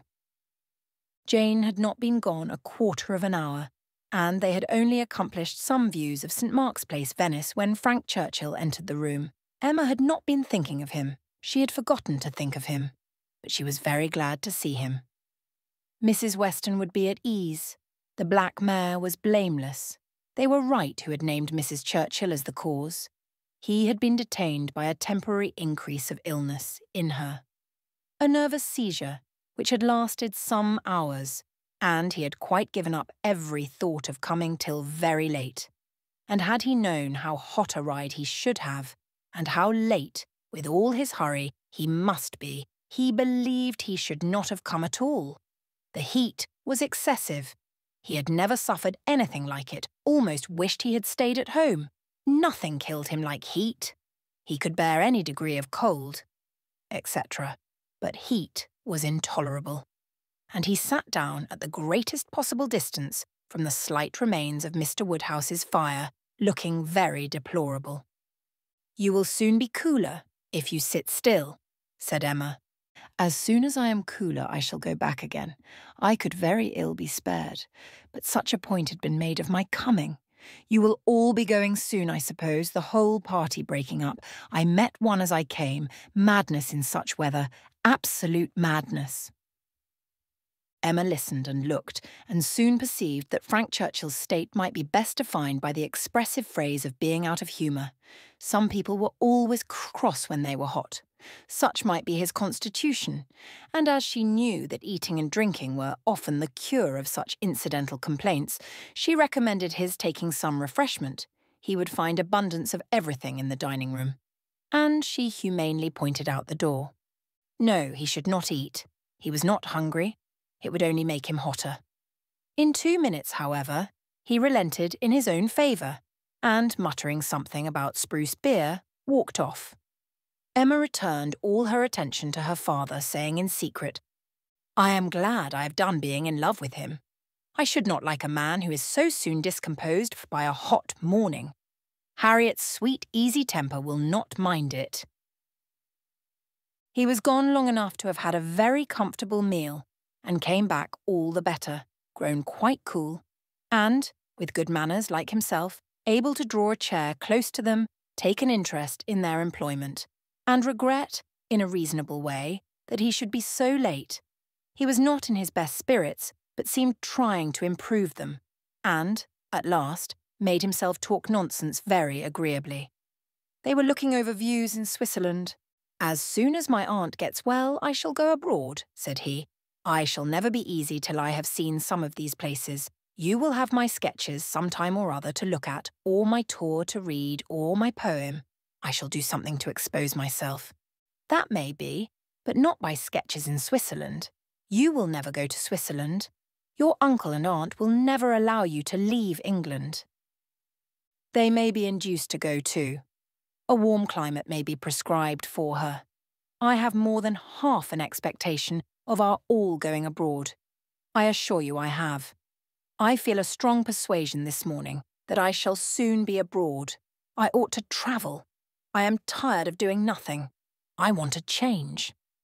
I am serious, Miss Woodhouse. Whatever your penetrating eyes may fancy, I am sick of England, and would leave it tomorrow, if I could." "You are sick of prosperity and indulgence. Cannot you invent a few hardships for yourself, and be contented to stay?" "I sick of prosperity and indulgence. You are quite mistaken. I do not look upon myself as either prosperous or indulged. I am thwarted in everything material. I do not consider myself at all a fortunate person." "You are not quite so miserable, though, as when you first came.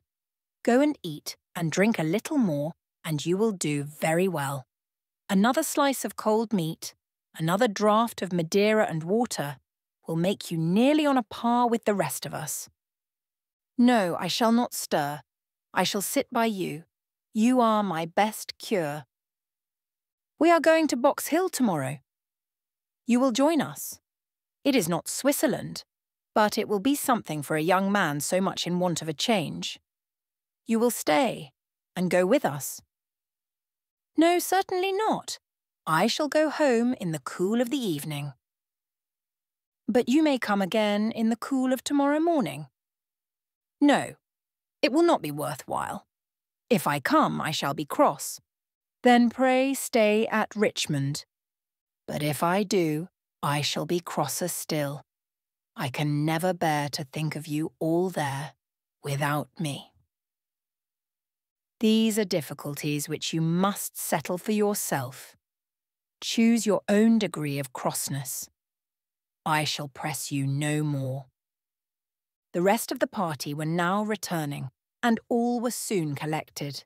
With some there was great joy at the sight of Frank Churchill. Others took it very composedly, but there was a very general distress and disturbance on Miss Fairfax's disappearance being explained. That it was time for everybody to go concluded the subject, and with a short final arrangement for the next day's scheme, they parted. Frank Churchill's little inclination to exclude himself increased so much that his last words to Emma were, "Well, if you wish me to stay and join the party, I will." She smiled her acceptance, and nothing less than a summons from Richmond was to take him back before the following evening. Chapter 7. They had a very fine day for Box Hill. and all the other outward circumstances of arrangement, accommodation, and punctuality were in favour of a pleasant party. Mr. Weston directed the whole, officiating safely between Hartfield and the vicarage, and everybody was in good time. Emma and Harriet went together, Miss Bates and her niece with the Eltons, the gentleman on horseback. Mrs. Weston remained with Mr. Woodhouse. Nothing was wanting but to be happy when they got there. 7 miles were travelled in expectation of enjoyment, and everybody had a burst of admiration on first arriving. But in the general amount of the day, there was deficiency. There was a languor, a want of spirits, a want of union, which could not be got over. They separated too much into parties. The Eltons walked together, Mr. Knightley took charge of Miss Bates and Jane, and Emma and Harriet belonged to Frank Churchill. And Mr. Weston tried in vain to make them harmonise better. It seemed at first an accidental division, but it never materially varied. Mr. and Mrs. Elton, indeed, showed no unwillingness to mix and be as agreeable as they could, but during the 2 whole hours that were spent on the hill, there seemed a principle of separation between the other parties too strong for any fine prospects, or any cold collation, or any cheerful Mr. Weston to remove. At first, it was downright dullness to Emma. She had never seen Frank Churchill so silent and stupid. He said nothing worth hearing, looked without seeing, admired without intelligence, listened without knowing what she said. While he was so dull, it was no wonder that Harriet should be dull likewise, and they were both insufferable. When they all sat down, it was better. To her taste, a great deal better, for Frank Churchill grew talkative and gay, making her his first object. Every distinguishing attention that could be paid was paid to her. To amuse her and be agreeable in her eyes seemed all that he cared for, and Emma, glad to be enlivened, not sorry to be flattered, was gay and easy too, and gave him all the friendly encouragement, the admission to be gallant, which she had ever given in the first and most animating period of their acquaintance, but which now, in her own estimation, meant nothing, though, in the judgment of most people looking on, it must have had such an appearance as no English word but flirtation could very well describe. Mr. Frank Churchill and Miss Woodhouse flirted together excessively. They were laying themselves open to that very phrase, and to having it sent off in a letter to Maple Grove by one lady, to Ireland by another. Not that Emma was gay and thoughtless from any real felicity. It was rather because she felt less happy than she had expected. She laughed because she was disappointed, and though she liked him for his attentions, and thought them all, whether in friendship, admiration, or playfulness, extremely judicious, they were not winning back her heart. She still intended him for her friend. "How much I am obliged to you," said he, "for telling me to come today. If it had not been for you, I should certainly have lost all the happiness of this party. I had quite determined to go away again. Yes, you were very cross, and I do not know what about, except that you were too late for the best strawberries. I was a kinder friend than you deserved, but you were humble. You begged hard to be commanded to come. Don't say I was cross, I was fatigued. The heat overcame me. It is hotter today. Not to my feelings. I am perfectly comfortable today. You are comfortable because you are under command. Your command? Yes. Perhaps I intended you to say so, but I meant self-command. You had somehow or other broken bounds yesterday and run away from your own management, but today you are got back again, and as I cannot be always with you, it is best to believe your temper under your own command rather than mine. It comes to the same thing. I can have no self-command without a motive. You order me whether you speak or not, and you can be always with me. You are always with me. Dating from 3 o'clock yesterday. My perpetual influence could not begin earlier, or you would not have been so much out of humour before. 3 o'clock yesterday. That is your date. I thought I had seen you first in February. Your gallantry is really unanswerable, but, lowering her voice, nobody speaks except ourselves, and it is rather too much to be talking nonsense for the entertainment of 7 silent people. I say nothing of which I am ashamed, replied he, with lively impudence. I saw you first in February. Let everybody on the hill hear me if they can. Let my accents swell to Mickleham on one side and Dorking on the other. I saw you first in February. And then whispering, our companions are excessively stupid. What shall we do to rouse them? Any nonsense will serve. They shall talk. Ladies and gentlemen, I am ordered by Miss Woodhouse, who, wherever she is, presides, to say that she desires to know what you are all thinking of. Some laughed and answered good-humouredly. Miss Bates said a great deal. Mrs. Elton swelled at the idea of Miss Woodhouse's presiding. Mr. Knightley's answer was the most distinct. Is Miss Woodhouse sure that she would like to hear what we are all thinking of? Oh, no, no, cried Emma, laughing as carelessly as she could. Upon no account in the world. It is the very last thing I would stand the brunt of just now. Let me hear anything rather than what you are all thinking of. I will not say quite all. There are 1 or 2, perhaps, glancing at Mr. Weston and Harriet, whose thoughts I might not be afraid of knowing. It is a sort of thing, cried Mrs. Elton emphatically, which I should not have thought myself privileged to inquire into, though perhaps as the chaperone of the party I never was in any circle exploring parties, young ladies, married women. Her mutterings were chiefly to her husband, and he murmured in reply, very true, my love, very true, exactly so indeed, quite unheard of.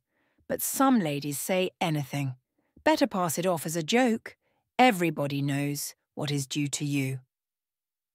It will not do, whispered Frank to Emma. They are most of them affronted. I will attack them with more address.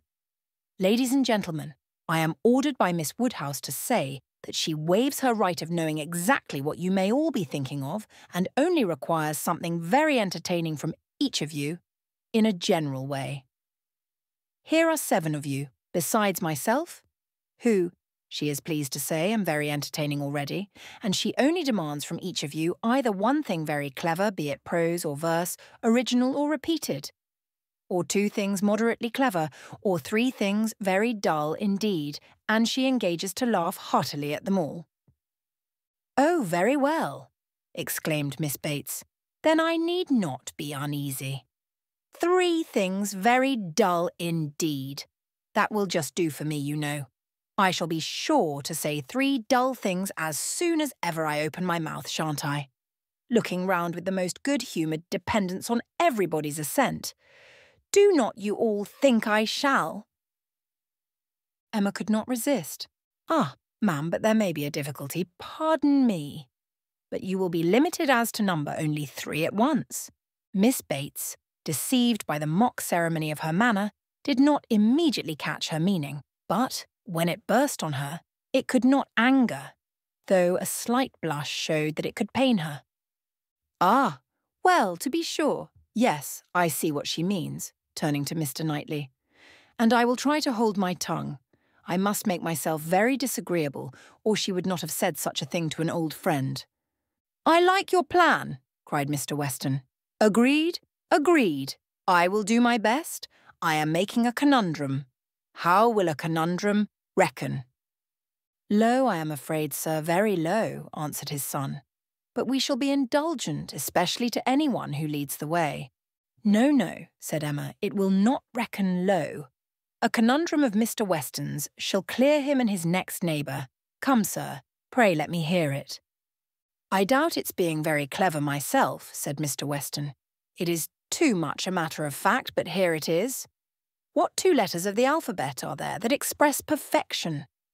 What 2 letters express perfection? I am sure I do not know. Ah, you will never guess. You, to Emma, I am certain, will never guess. I will tell you. Mem and A. Emma. Do you understand? Understanding and gratification came together. It might be a very indifferent piece of wit, but Emma found a great deal to laugh at and enjoy in it, and so did Frank and Harriet. It did not seem to touch the rest of the party equally. Some looked very stupid about it, and Mr. Knightley gravely said, "This explains the sort of clever thing that is wanted, and Mr. Weston has done very well for himself, but he must have knocked up everybody else. Perfection should not have come quite so soon."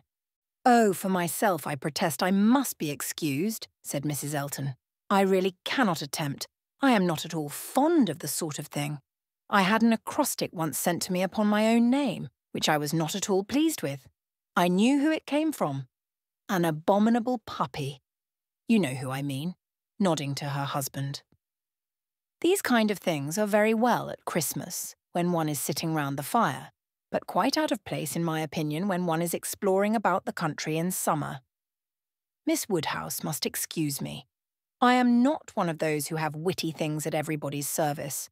I do not pretend to be a wit. I have a great deal of vivacity in my own way, but I really must be allowed to judge when to speak and when to hold my tongue. Pass us, if you please, Mr. Churchill. Pass Mr. E., Knightley, Jane, and myself. We have nothing clever to say, not one of us. Yes, yes, pray pass me, added her husband with a sort of sneering consciousness. I have nothing to say that can entertain Miss Woodhouse, or any other young lady. An old married man, quite good for nothing. Shall we walk, Augusta? With all my heart. I am really tired of exploring so long on one spot. Come, Jane, take my other arm. Jane declined it, however, and the husband and wife walked off. Happy couple, said Frank Churchill as soon as they were out of hearing. How well they suit one another.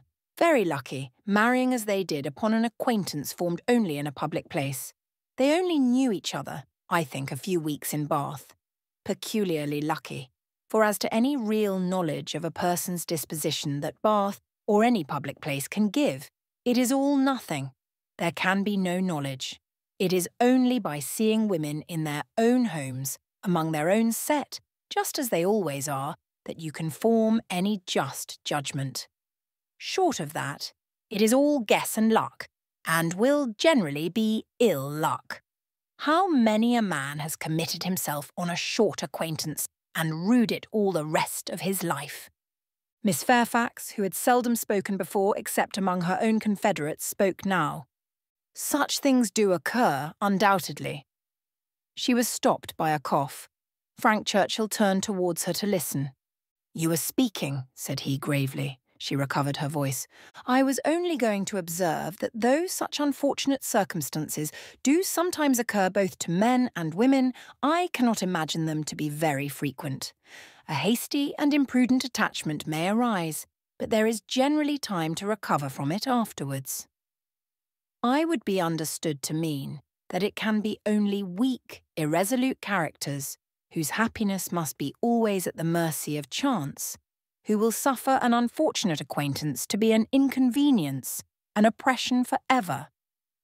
He made no answer, merely looked and bowed in submission, and soon afterwards said in a lively tone, Well, I have so little confidence in my own judgment that whenever I marry, I hope somebody will choose my wife for me.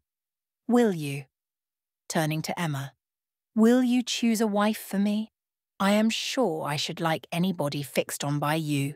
You provide for the family, you know. With a smile at his father, find somebody for me. I am in no hurry. Adopt her. Educate her. And make her like myself. By all means, if you can. Very well, I undertake the commission. You shall have a charming wife. She must be very lively and have hazel eyes. I care for nothing else. I shall go abroad for a couple of years, and when I return, I shall come to you for my wife. Remember. Emma was in no danger of forgetting. It was a commission to touch every favourite feeling. Would not Harriet be the very creature described? Hazel eyes accepted. 2 years more might make her all that he wished. He might even have Harriet in his thoughts at the moment. Who could say? Referring the education to her seemed to imply it. "Now, ma'am," said Jane to her aunt, "shall we join Mrs. Elton?" "If you please, my dear, with all my heart. I am quite ready. I was ready to have gone with her, but this will do just as well. We shall soon overtake her. There she is. No, that's somebody else. That's one of the ladies in the Irish car party, not at all like her. Well, I declare." They walked off, followed in half a minute by Mr. Knightley. Mr. Weston, his son Emma and Harriet only remained, and the young man's spirits now rose to a pitch almost unpleasant. Even Emma grew tired at last of flattery and merriment, and wished herself rather walking quietly about with any of the others, or sitting almost alone and quite unattended to, in tranquil observation of the beautiful views beneath her. The appearance of the servants looking out for them to give notice of the carriages was a joyful sight, and even the bustle of collecting and preparing to depart, and the solicitude of Mrs. Elton to have her carriage first, were gladly endured in the prospect of the quiet drive home which was to close the very questionable enjoyments of this day of pleasure. Such another scheme, composed of so many ill-assorted people, she hoped never to be betrayed into again. While waiting for the carriage, she found Mr. Knightley by her side. He looked around as if to see that no one were near, and then said, "Emma, I must once more speak to you as I have been used to do. A privilege rather endured than allowed, perhaps, but I must still use it. I cannot see you acting wrong without a remonstrance. How could you be so unfeeling to Miss Bates? How could you be so insolent in your wit to a woman of her character, age, and situation? Emma, I had not thought it possible." Emma recollected, blushed, was sorry, but tried to laugh it off. "Nay, how could I help saying what I did? Nobody could have helped it. It was not so very bad. I dare say she did not understand me." "I assure you she did. She felt your full meaning. She has talked of it since. I wish you could have heard how she talked of it, with what candour and generosity. I wish you could have heard her honouring your forbearance in being able to pay her such attentions as she was for ever receiving from yourself and your father, when her society must be so irksome." "Oh," cried Emma, "I know there is not a better creature in the world, but you must allow that what is good and what is ridiculous are most unfortunately blended in her." "They are blended," said he, "I acknowledge, and, were she prosperous, I could allow much for the occasional prevalence of the ridiculous over the good. Were she a woman of fortune, I would leave every harmless absurdity to take its chance. I would not quarrel with you for any liberties of manner. Were she your equal in situation? But, Emma, consider how far this is from being the case. She is poor. She has sunk from the comforts she was born to, and, if she lived to old age, must probably sink more. Her situation should secure your compassion. It was badly done indeed. You, whom she had known from an infant, whom she had seen grow up from a period when her notice was an honour, to have you now, in thoughtless spirits and the pride of the moment, laugh at her, humble her, and before her niece too, and before others, many of whom, certainly some, would be entirely guided by your treatment of her. This is not pleasant to you, Emma, and it is very far from pleasant to me. But I must. I will tell you truths while I can, satisfied with proving myself your friend by very faithful counsel, and trusting that you will some time or other do me greater justice than you can do now." While they talked, they were advancing towards the carriage. It was ready, and before she could speak again, he had handed her in. He had misinterpreted the feelings which had kept her face averted and her tongue motionless. They were combined only of anger against herself, mortification, and deep concern. She had not been able to speak, and, on entering the carriage, sunk back for a moment overcome, then, reproaching herself for having taken no leave, making no acknowledgment, parting in apparent sullenness, she looked out with voice and hand eager to show a difference. But it was just too late. He had turned away and the horses were in motion. She continued to look back, but in vain, and soon, with what appeared unusual speed, they were halfway down the hill, and everything left far behind. She was vexed beyond what could have been expressed, almost beyond what she could conceal. Never had she felt so agitated, mortified, grieved at any circumstance in her life. She was most forcibly struck. The truth of this representation there was no denying. She felt it at her heart. How could she have been so brutal, so cruel to Miss Bates? How could she have exposed herself to such ill opinion in anyone she valued? And how suffer him to leave her without saying one word of gratitude, of concurrence, of common kindness? Time did not compose her. As she reflected more, she seemed but to feel it more. She never had been so depressed. Happily, it was not necessary to speak. There was only Harriet, who seemed not in spirits herself, fagged, and very willing to be silent. And Emma felt the tears running down her cheeks almost all the way home, without being at any trouble to check them, extraordinary as they were. Chapter 8. The wretchedness of a scheme to Box Hill was in Emma's thoughts all the evening. How it might be considered by the rest of the party she could not tell. They, in their different homes and their different ways, might be looking back on it with pleasure. But in her view, it was a morning more completely misspent, more totally bare of rational satisfaction at the time, and more to be abhorred in recollection than any she had ever passed. A whole evening of backgammon with her father was felicity to it. There indeed lay real pleasure, for there she was giving up the sweetest hours of the 24 to his comfort, and feeling that, unmerited as might be the degree of his fond affection and confiding esteem, she could not, in her general conduct, be open to any severe reproach. As a daughter, she hoped she was not without a heart. She hoped no one could have said to her, "How could you be so unfeeling to your father? I will tell you truths while I can." Miss Bates should never again, no, never. If attention in future could do away the past, she might hope to be forgiven. She had been often remiss. Her conscience told her so. Remiss, perhaps, more in thought than fact. Scornful, ungracious. But it should be so no more. In the warmth of true contrition, she would call upon her the very next morning, and it should be the beginning, on her side, of a regular, equal, kindly intercourse. She was just as determined when the morrow came, and went early, that nothing might prevent her. It was not unlikely, she thought, that she might see Mr. Knightley in her way, or perhaps he might come in while she were paying her visit. She had no objection. She would not be ashamed of the appearance of the penitents, so justly and truly hers.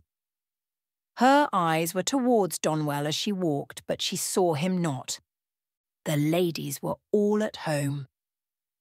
She had never rejoiced at the sound before, nor ever before entered the passage, nor walked up the stairs with any wish of giving pleasure, but in conferring obligation or of deriving it except in subsequent ridicule. There was a bustle on her approach, a good deal of moving and talking. She heard Miss Bates's voice. Something was to be done in a hurry. The maid looked frightened and awkward, hoped she would be pleased to wait a moment, and then ushered her in too soon. The aunt and niece seemed both escaping into the adjoining room. Jane she had a distinct glimpse of, looking extremely ill, and before the door had shut them out, she heard Miss Bates saying, "Well, my dear, I shall say you are laid down upon the bed, and I am sure you are ill enough." Poor old Mrs. Bates, civil and humble as usual, looked as if she did not quite understand what was going on. "I am afraid Jane is not very well," said she, "but I do not know. They tell me she is well. I dare say my daughter will be here presently, Miss Woodhouse. I hope you find a chair. I wish Hetty had not gone. I am very little able. Have you a chair, ma'am? Do you sit where you like? I am sure she will be here presently." Emma seriously hoped she would. She had a moment's fear of Miss Bates keeping away from her.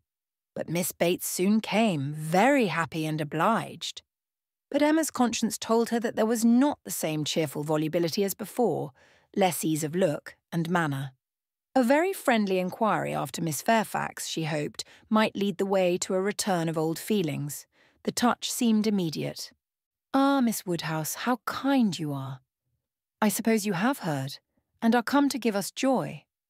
This does not seem much like joy indeed in me, twinkling away a tear or two, but it will be very trying for us to part with her after having had her so long, and she has a dreadful headache just now, writing all the morning. Such long letters, you know, to be written to Colonel Campbell and Mrs. Dixon. "My dear," said I, "you will blind yourself," for tears were in her eyes perpetually. One cannot wonder.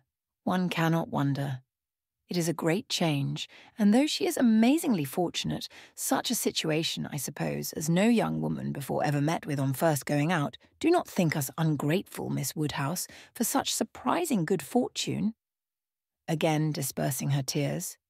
But poor dear soul, if you were to see what a headache she has. When one is in great pain, you know one cannot feel any blessing quite as it may deserve. She is as low as possible. To look at her, nobody would think how delighted and happy she is to have secured such a situation. You will excuse her not coming to you. She is not able. She has gone into her own room. I want her to lie down upon the bed.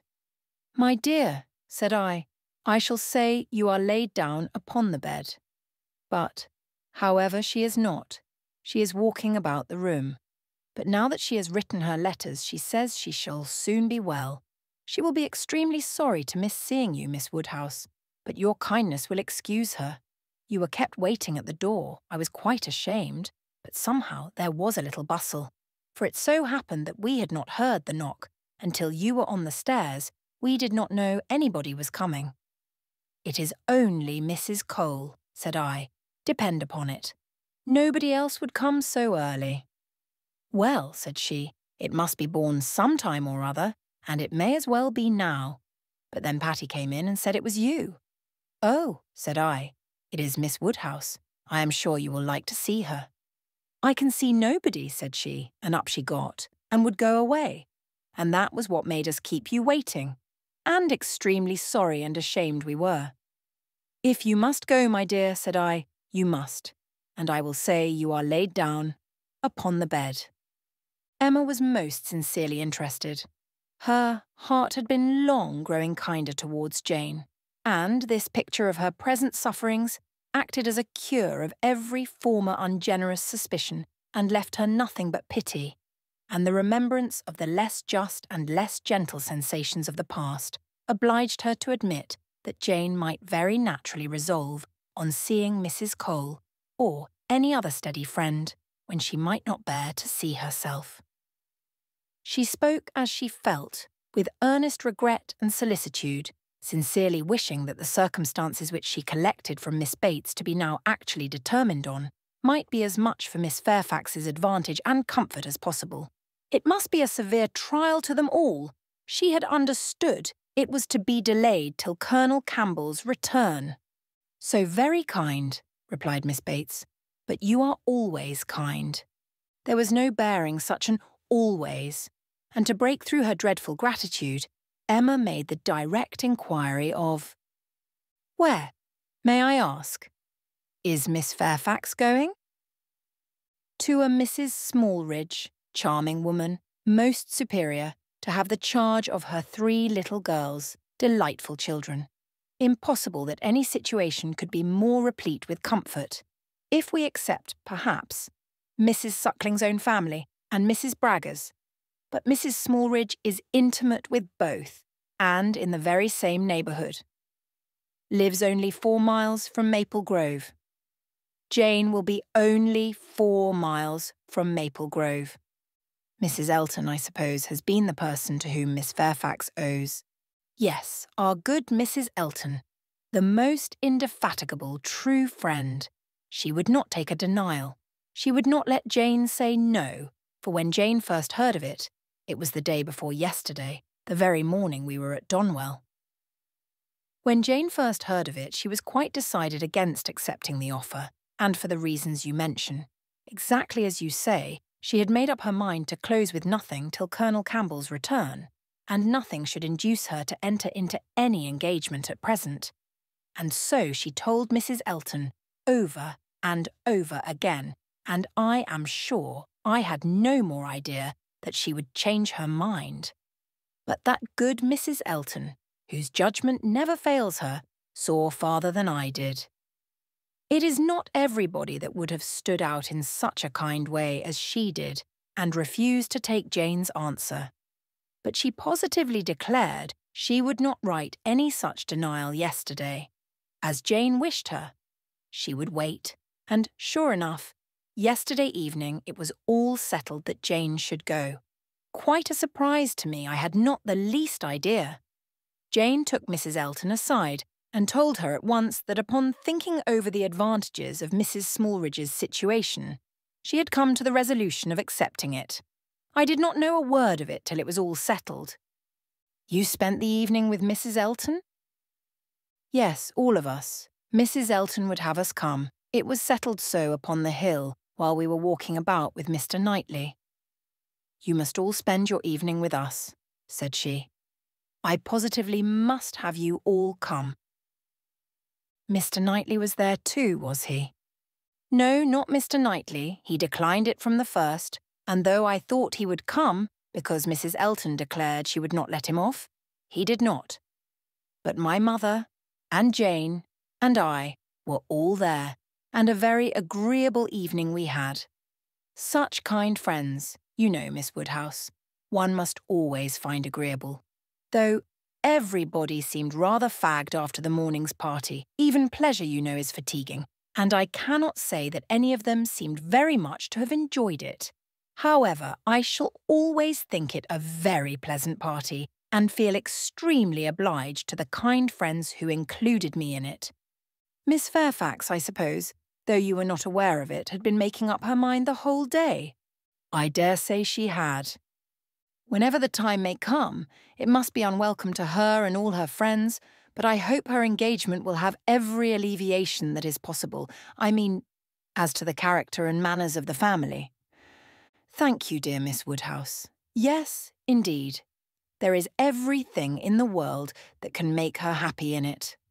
Except the Sucklings and Braggs, there is not such another nursery establishment, so liberal and elegant, in all Mrs. Elton's acquaintance. Mrs. Smallridge, a most delightful woman, a style of living almost equal to Maple Grove, and as to the children, except the little Sucklings and little Braggers, there are not such elegant, sweet children anywhere. Jane will be treated with such regard and kindness, it will be nothing but pleasure, a life of pleasure. And her salary. I really cannot venture to name her salary to you, Miss Woodhouse. Even you, used as you are to great sums, would hardly believe that so much could be given to a young person like Jane. Ah, madam, cried Emma, if other children are at all like what I remember to have been myself, I should think 5 times the amount of what I have ever yet heard named as a salary on such occasions, dearly earned. You are so noble in your ideas. And when is Miss Fairfax to leave you? Very soon indeed, that's the worst of it. Within a fortnight. Mrs. Smallridge is in a great hurry. My poor mother does not know how to bear it. So then, I try to put it out of her thoughts and say, come, ma'am, do not let us think about it any more. Her friends must all be sorry to lose her. And will not Colonel and Mrs. Campbell be sorry to find that she has engaged herself before their return? Yes, Jane says she is sure they will, but yet this is such a situation as she cannot feel herself justified in declining. I was so astonished when she first told me what she had been saying to Mrs. Elton, and when Mrs. Elton at the same moment came congratulating me upon it. It was before tea. Stay, no. It could not be before tea because we were just going to cards, and yet it was before tea because I remember thinking, oh no, now I recollect, now I have it. Something happened before tea, but not that.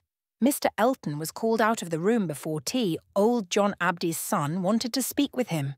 Poor old John, I have a great regard for him. He was clerk to my poor father 27 years. And now, poor old man, he is bedridden and very poorly with the rheumatic gout in his joints. I must go and see him today, and so will Jane, I am sure, if she gets out at all.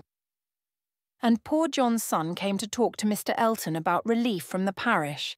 He is very well to do himself, you know, being head man at the Crown, ostler, and everything of that sort. But still he cannot keep his father without some help. And so, when Mr. Elton came back, he told us what John Ostler had been telling him.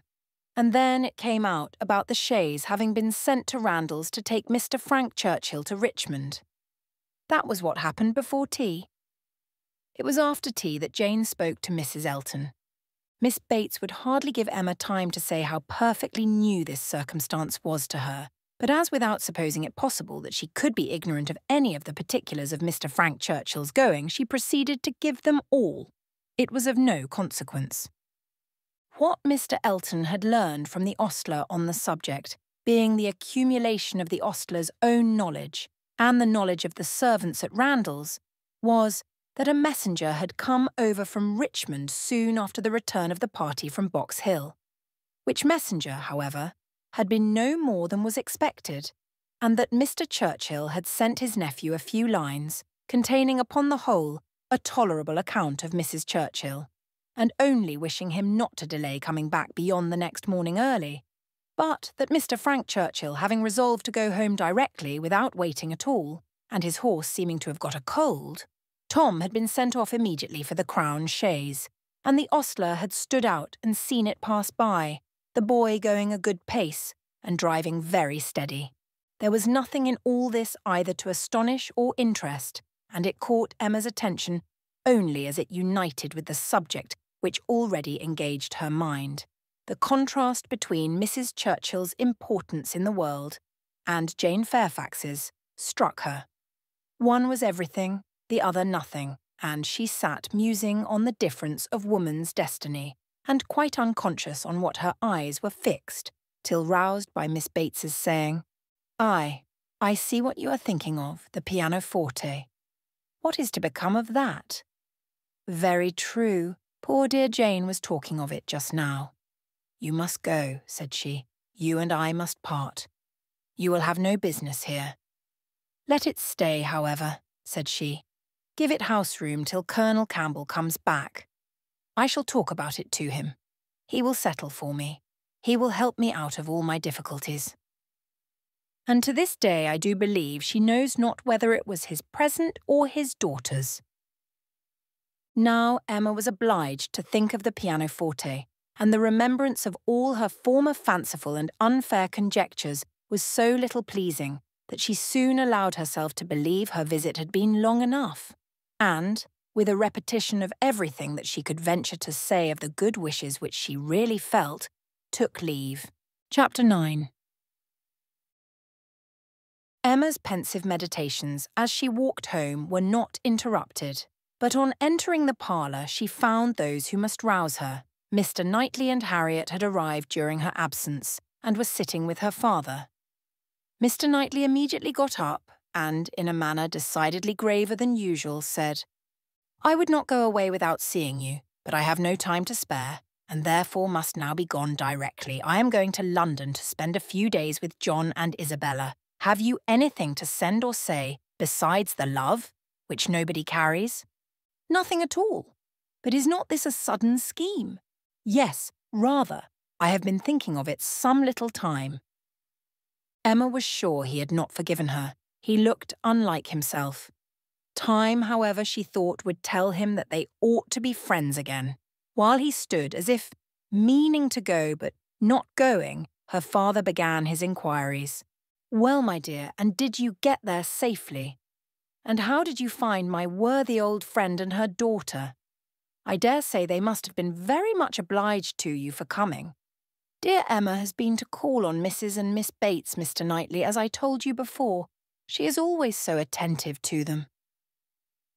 Emma's colour was heightened by this unjust praise, and with a smile and shake of the head, which spoke much, she looked at Mr. Knightley. It seemed as if there were an instantaneous impression in her favour, as if his eyes received the truth from hers, and all that had passed of good in her feelings were at once caught and honoured. He looked at her with a glow of regard. She was warmly gratified, and in another moment still more so, by a little movement of more than common friendliness on his part. He took her hand. Whether she had not herself made the first motion, she could not say. She might, perhaps, have rather offered it. But he took her hand, pressed it, and certainly was on the point of carrying it to his lips, when, from some fancy or other, he suddenly let it go. Why he should feel such a scruple, why he should change his mind when it was all but done, she could not perceive. He would have judged better, she thought, if he had not stopped. The intention, however, was indubitable, and whether it was that his manners had in general so little gallantry, or however else it happened, but she thought nothing became him more. It was with him, of so simple yet so dignified a nature. She could not but recall the attempt with great satisfaction. It spoke such perfect amity. He left them immediately afterwards, gone in a moment. He always moved with the alertness of a mind which could neither be undecided nor dilatory, but now he seemed more sudden than usual in his disappearance. Emma could not regret her having gone to Miss Bates, but she wished she had left her 10 minutes earlier. It would have been a great pleasure to talk over Jane Fairfax's situation with Mr. Knightley. Neither would she regret that he should be going to Brunswick Square, for she knew how much his visit would be enjoyed, but it might have happened at a better time, and, to have had longer notice of it, would have been pleasanter. They parted thorough friends, however. She could not be deceived as to the meaning of his countenance, and his unfinished gallantry. It was all done to assure her that she had fully recovered his good opinion. He had been sitting with them half an hour, she found. It was a pity that she had not come back earlier. In the hope of diverting her father's thoughts from the disagreeableness of Mr. Knightley's going to London, and going so suddenly, and going on horseback, which she knew would be all very bad. Emma communicated her news of Jane Fairfax, and her dependence on the effect was justified. It supplied a very useful check. Interested, without disturbing him. He had long made up his mind to Jane Fairfax's going out as governess, and could talk of it cheerfully. But Mr. Knightley's going to London had been an unexpected blow. "I am very glad indeed, my dear, to hear she is to be so comfortably settled. Mrs. Elton is very good-natured and agreeable, and I dare say her acquaintance are just what they ought to be. I hope it is a dry situation and that her health will be taken good care of. It ought to be a first object, as I am sure poor Miss Taylor's always was with me. You know, my dear, she is going to be to this new lady what Miss Taylor was to us, and I hope she will be better off in one respect, and not be induced to go away after it has been her home so long." The following day brought news from Richmond to throw everything else into the background. An express arrived at Randalls to announce the death of Mrs. Churchill. Though her nephew had had no particular reason to hasten back on her account, she had not lived above 36 hours after his return. A sudden seizure of a different nature from anything foreboded by her general state had carried her off after a short struggle. The great Mrs. Churchill was no more. It was felt as such things must be felt. Everybody had a degree of gravity and sorrow, tenderness towards the departed, solicitude for the surviving friends, and, in a reasonable time, curiosity to know where she would be buried.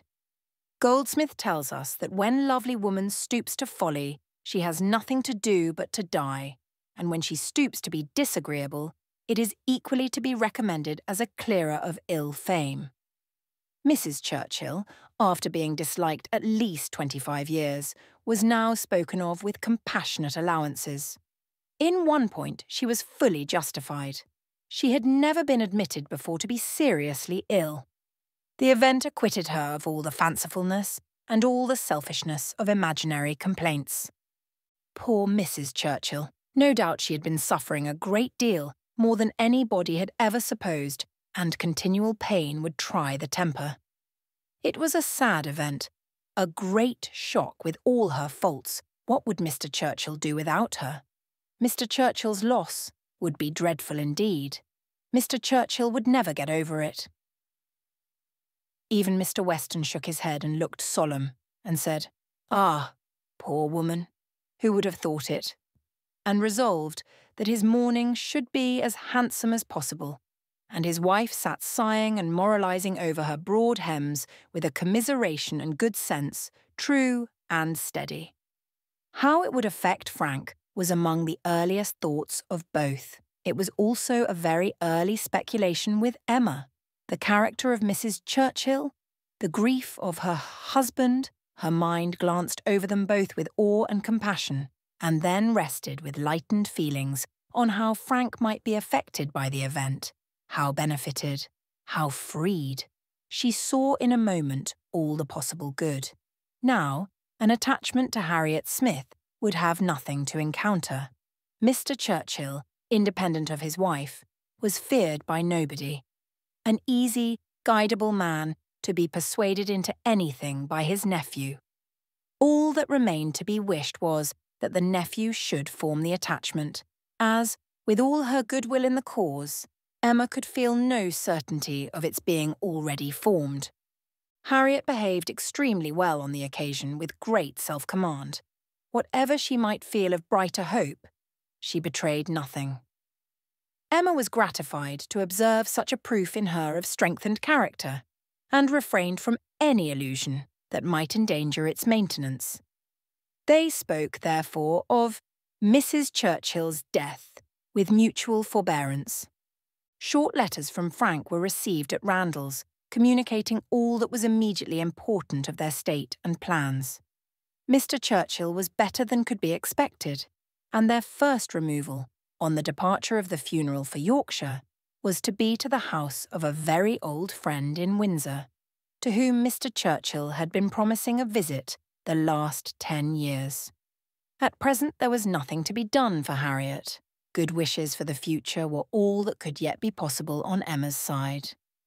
It was a more pressing concern to show attention to Jane Fairfax, whose prospects were closing, while Harriet's opened, and whose engagements now allowed of no delay in anyone at Highbury who wished to show her kindness, and with Emma it was grown into a first wish. She had scarcely a stronger regret than for her past coldness, and the person whom she had been so many months neglecting was now the very one on whom she would have lavished every distinction of regard or sympathy. She wanted to be of use to her, wanted to show a value for her society, and testify respect and consideration. She resolved to prevail on her to spend a day at Hartfield. A note was written to urge it. The invitation was refused, and by a verbal message. Miss Fairfax was not well enough to write. And when Mr. Perry called at Hartfield the same morning, it appeared that she was so much indisposed as to have been visited, though against her own consent, by himself, and that she was suffering under severe headaches and a nervous fever to a degree which made him doubt the possibility of her going to Mrs. Smallridge's at the time proposed. Her health seemed for the moment completely deranged, appetite quite gone, and though there were no absolutely alarming symptoms, nothing touching the pulmonary complaint, which was the standing apprehension of the family, Mr. Perry was uneasy about her. He thought she had undertaken more than she was equal to, and that she felt it so herself. Though she would not own it, her spirits seemed overcome. Her present home, he could not but observe, was unfavourable to a nervous disorder, confined always to one room. He could have wished it otherwise, and her good aunt, though his very old friend, he must acknowledge to be not the best companion for an invalid of that description. Her care and attention could not be questioned. They were, in fact, only too great. He very much feared that Miss Fairfax derived more evil than good from them. Emma listened with the warmest concern, grieved for her more and more, and looked around eager to discover some way of being useful, to take her, be it only an hour or two, from her aunt, to give her change of air and scene, and quiet rational conversation, even for an hour or two, might do her good. And the following morning she wrote again to say, in the most feeling language she could command, that she would call for her in the carriage at any hour that Jane would name, mentioning that she had Mr. Perry's decided opinion in favour of such exercise for his patient. The answer was only in this short note: Miss Fairfax's compliments and thanks, but is quite unequal to any exercise. Emma felt that her own note had deserved something better, but it was impossible to quarrel with words, whose tremulous inequality showed indisposition so plainly, and she thought only of how she might best counteract this unwillingness to be seen or assisted. In spite of the answer, therefore, she ordered the carriage and drove to Mrs. Bates's, in the hope that Jane would be induced to join her, but it would not do. Miss Bates came to the carriage door, all gratitude, and agreeing with her most earnestly in thinking an airing might be of the greatest service, and everything that message could do was tried, but all in vain. Miss Bates was obliged to return without success. Jane was quite unpersuadable. The mere proposal of going out seemed to make her worse. Emma wished she could have seen her and tried her own powers, but, almost before she could hint the wish, Miss Bates made it appear that she had promised her niece on no account to let Miss Woodhouse in. Indeed, the truth was that poor dear Jane could not bear to see anybody at all. Mrs. Elton, indeed, could not be denied, and Mrs. Cole had made such a point, and Mrs. Perry had said so much. But, except them, Jane would really see nobody. Emma did not want to be classed with the Mrs. Eltons, the Mrs. Perrys, and the Mrs. Coles, who would force themselves anywhere. Neither could she feel any right of preference herself. She submitted, therefore, and only questioned Miss Bates' father as to her niece's appetite and diet, which she longed to be able to assist. On that subject, poor Miss Bates was very unhappy and very communicative. Jane would hardly eat anything. Mr. Perry recommended nourishing food, but everything they could command, and never had anybody such good neighbours, was distasteful. Emma, on reaching home, called the housekeeper directly to an examination of her stores, and some arrowroot of very superior quality was speedily dispatched to Miss Bates with a most friendly note. In half an hour the arrowroot was returned with 1,000 thanks from Miss Bates, but dear Jane would not be satisfied without its being sent back. It was a thing she could not take, and, moreover, she insisted on her saying that she was not at all in want of anything. When Emma afterwards heard that Jane Fairfax had been seen wandering about the meadows, at some distance from Highbury, on the afternoon of the very day on which she had, under the plea of being unequal to any exercise, so peremptorily refused to go out with her in the carriage, she could have no doubt, putting everything together, that Jane was resolved to receive no kindness from her. She was sorry, very sorry. Her heart was grieved for a state which seemed but the more pitiable from this sort of irritation of spirits, inconsistency of action, and inequality of powers. And it mortified her that she was given so little credit for proper feeling, or esteemed so little worthy as a friend, but she had the consolation of knowing that her intentions were good, and of being able to say to herself that could Mr. Knightley have been privy to all her attempts of assisting Jane Fairfax, could he even have seen into her heart, he would not, on this occasion, have found anything to reprove. Chapter 10. One morning, about 10 days after Mrs. Churchill's decease, Emma was called downstairs to Mr. Weston, who could not stay 5 minutes and wanted particularly to speak with her. He met her at the parlour door, and hardly asking her how she did, in the natural key of his voice, sunk it immediately to say, unheard by her father, "Can you come to Randalls at any time this morning?" "Do, if it be possible. Mrs. Weston wants to see you. She must see you." "Is she unwell?" "No, not at all. Only a little agitated. She would have ordered the carriage and come to you, but she must see you alone, and that you know," nodding towards her father. Can you come?" "Certainly. This moment, if you please. It is impossible to refuse what you ask in such a way. But what can be the matter?" Is she really not ill? Depend upon me, but ask no more questions. You will know it all in time. The most unaccountable business. But hush, hush. To guess what all this meant was impossible even for Emma. Something really important seemed announced by his looks, but, as her friend was well, she endeavoured not to be uneasy, and settling it with her father, that she would take her walk now. She and Mr. Weston were soon out of the house together and on their way at a quick pace for Randalls. "Now," said Emma when they were fairly beyond the sweep gates. "Now, Mr. Weston, do let me know what has happened." "No, no," he gravely replied.